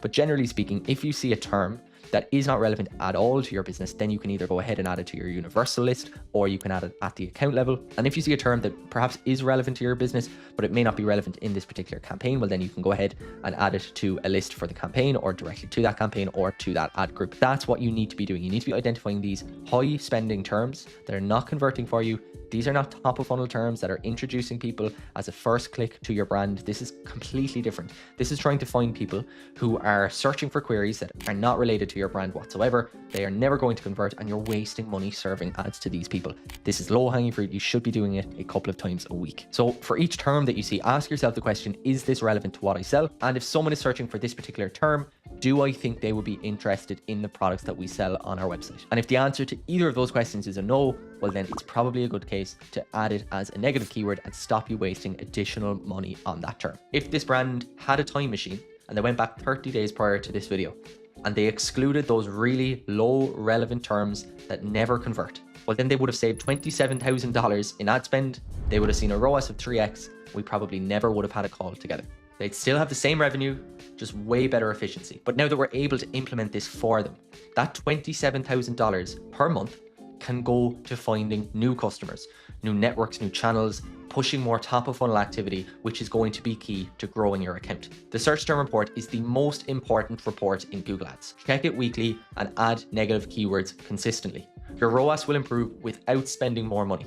So go check your account right now. I guarantee you'll find wasted spend. So now you know why stores burn their budget and how to avoid this costly mistake. We've covered a lot of theory in this course. Search, shopping, YouTube, performance max, account structure, optimization strategies, and I want to show you how all of this comes together in a real account. This is where the real progress happens. I'm going to walk you through a complete case study of how we generated $180,000 at a 7x ROAS for one of our partners in just 30 days. The exact campaigns we ran, the structure we used, the optimizations we made. This is everything you've learned applied to get results like these. Let's dive in. In this video, I'm going to walk you through how we generated $182,000 in revenue from a $26,000 ad spend in just 30 days. I'm going to walk through the exact strategies, the exact campaigns, the full setup that we used,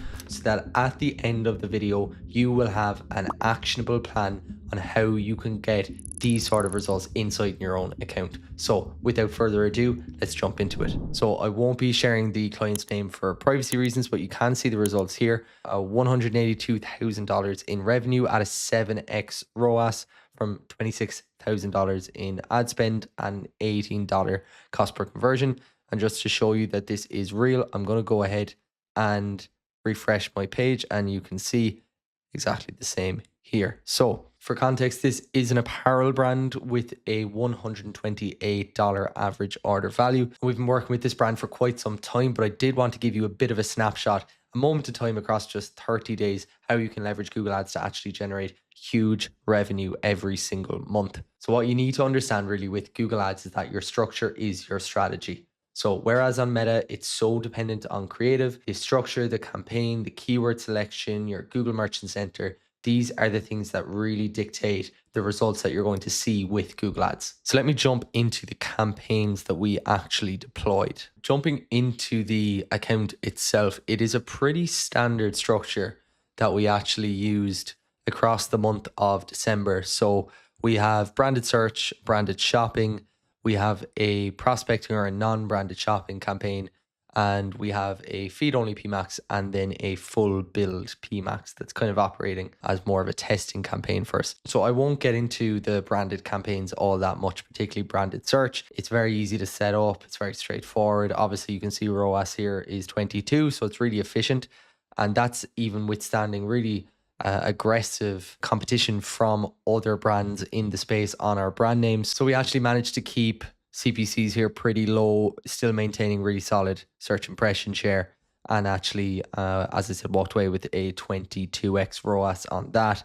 And then branded shopping. I think branded shopping is even more important than branded search, particularly for an apparel company. The reason I say that is the competition that comes on your brand name, particularly in an apparel niche, comes via shopping quite often. And that's because performance max for your competitors inadvertently, to at least to the advertiser, is targeting your brand name quite often with shopping placements. And because apparel products by their very nature, quite often, I suppose the reason that people purchase them is more of the aesthetic, the visual, then shopping ads are a fantastic opportunity for people to essentially move from having some degree of loyalty to your brand to having their eye caught by another product or another design or something like that. So it's really important that you protect against that. And that's why I opt for branded shopping.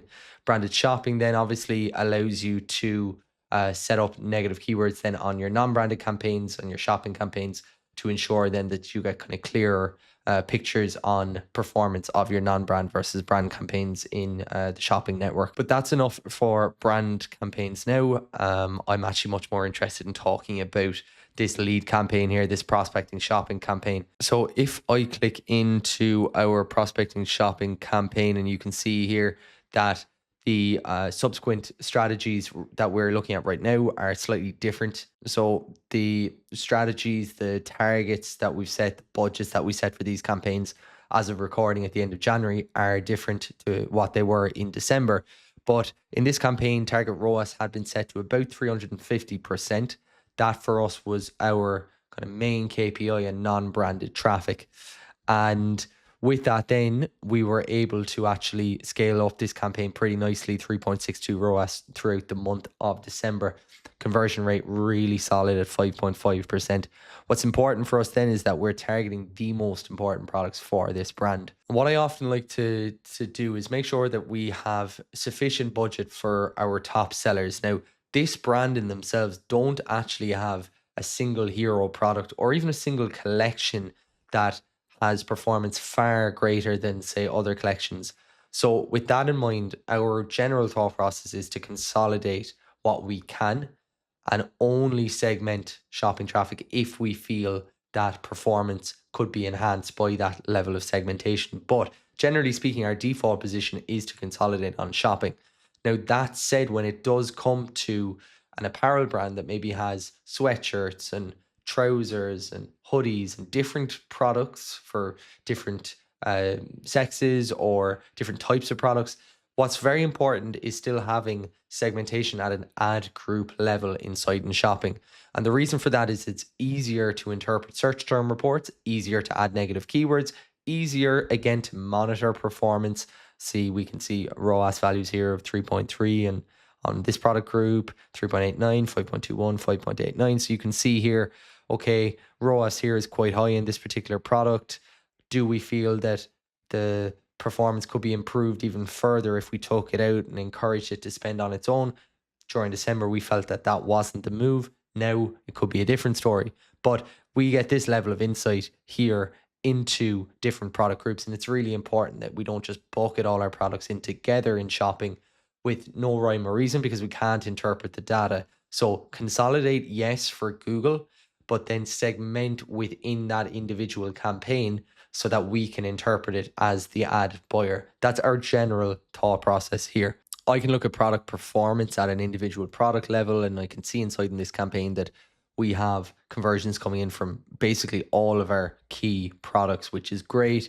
These are sorted by conversion value. The next thing that we had set up was the feed only PMax campaign. And the function of this was to essentially remarket. So not just use shopping listings, but also use dynamic remarketing. So what we did was we set the target ROAS here slightly higher than our prospecting or our more manual shopping campaign. The reason for that is we wanted to get more first click traffic through manual shopping, and then at a slightly higher target ROAS, encourage Performance Max then to remarket on either that traffic or remarket on meta traffic to just boost overall conversion rate on store. So you get shopping placements, you also get dynamic remarketing. As a result, then we also saw pretty strong performance here. As expected, volume was slightly lower than our prospecting shopping campaign, but ROAS was actually higher. So you can see here that for the month of December, it was 3.87. And if we actually go back to ROAS over time, which is one of the metrics that we use slightly more often than conversion value over cost, it's 4.4. So that's higher than our prospecting shopping as we had anticipated. So prospecting shopping gives us that kind of first click traffic. It really helps us go out more kind of top of funnel. And then we use this as basically a way of just sweeping up that warmer traffic. We use that feed only PMax. And then lastly, we set up a full build Performance Max campaign. We had been given a set budget And instead of just setting up a single demand gen campaign or kind of looking at search, what we wanted to do was see, okay, how can we use some budget here in December to help us guide Q1 strategy in terms of channel selection, product selection, things like that. So basically what we were looking to do here was get pretty broad coverage across the catalog and also across different asset types. So we were introducing our headlines and descriptions so that we would have some coverage on search. Then we were looking at what was performing really well on Meta. So again, it's an apparel brand. So what we see often work quite well is no like direct response creative, just very visually appealing product lifestyle images. And again, that translated pretty well here. So what we're looking to do with this campaign is not just go at an asset group level and determine what performance was like across, let's say, individual product groups, where we can see, okay, performance here in these two product types was higher, product collections in terms of absolute volume. Here, this is a particular product collection too that we saw a ROAS of 5.34, so it's slightly higher. Now, there can be a number of reasons for that. I don't think there's enough data here to tell us that, you know, it's guaranteed that we can extrapolate this information. But what was more valuable to us was actually going to the Performance Max channel performance report. And in that, we get a more of a look of the different, I suppose, placements and what those placements actually delivered in terms of purchases and whatnot. So obviously you can look on the graph here. It can be a bit difficult to actually decipher performance. So instead, I actually recommend coming down here and you can see much more clearly. So we actually saw Discover did pretty well for us, about $1,000 ad spend for $3,500 back. Gmail also pretty well. Display Network, very, very nice. So what we can see here is the trend that, okay, not only are we seeing some performance of different collections, but we're actually seeing some outliers in terms of different channels. And that's what's going to determine our next steps when it comes to obviously Q1, which we're currently in terms of, okay, what can we do to generate new demand on Google? So what demand gen funnels can we essentially look at? And you know, the plan for us now is much more so what ad creative is working, ad creative straight to landing page on demand gen, so Discover, Gmail, and then also start layering some YouTube campaigns as well. You can see YouTube performance here pretty solid. One thing then I suppose that we weren't as confident on was the ability of search campaigns, particularly for this particular brand. We had final URL expansion off, which probably didn't help search performance overall in terms of the amount of volume that it might have achieved, not necessarily performance. But you can see here only 3.5 conversions from search, very low spend, very low conversion value. We just didn't feel, and have probably been proven right, that search is the next channel for us to scale through. Instead, much more kind of visual channels like, as I said, Discover, Gmail, even display can be a much better option for us and are what we're looking to do in the next kind of 3 to 6 months. So I think this is a really nice example of how effective Google can be. And my argument to this is very simple. Watch the last 8-10 minutes of this video. You can see how effective it just can be. And that's because we are seeing more and more top of funnel placements working really well on Google's, not only shopping, but also Discover, Gmail, YouTube as well. These are placements where costs of marketing is lower than Meta. You can still, you know, get across some really strong ad creative to a very targeted audience. Google is getting much smarter with ad delivery in these placements. And this is just an example of how effective it can be when you employ the right strategy. So there you have it, the complete Google Ads playbook for 2026. From why you need Google Ads, to conversion tracking, to search, shopping, Performance Max, and YouTube, all the way to real case studies showing all of these strategies in motion. Now you have the full roadmap, but to be honest, knowing the buttons to push is just the start. The real game is knowing how to read and interpret the data and how to make sensible decisions when things don't go as planned. If you want to be sure you'll scale to 8 figures without the stress of managing this yourself, check out the link below to book a free call with me today. We can look at your account, discuss your goals, decide if we are a good fit for each other, and if so, map out a clear roadmap of how you can take your brand to another level with Google and YouTube ads. And if you found this course helpful, make sure to hit the like button and subscribe. I'll be putting out more content like this to help you get better results with your ad spend. So thanks for watching, and I'll see you with the next one.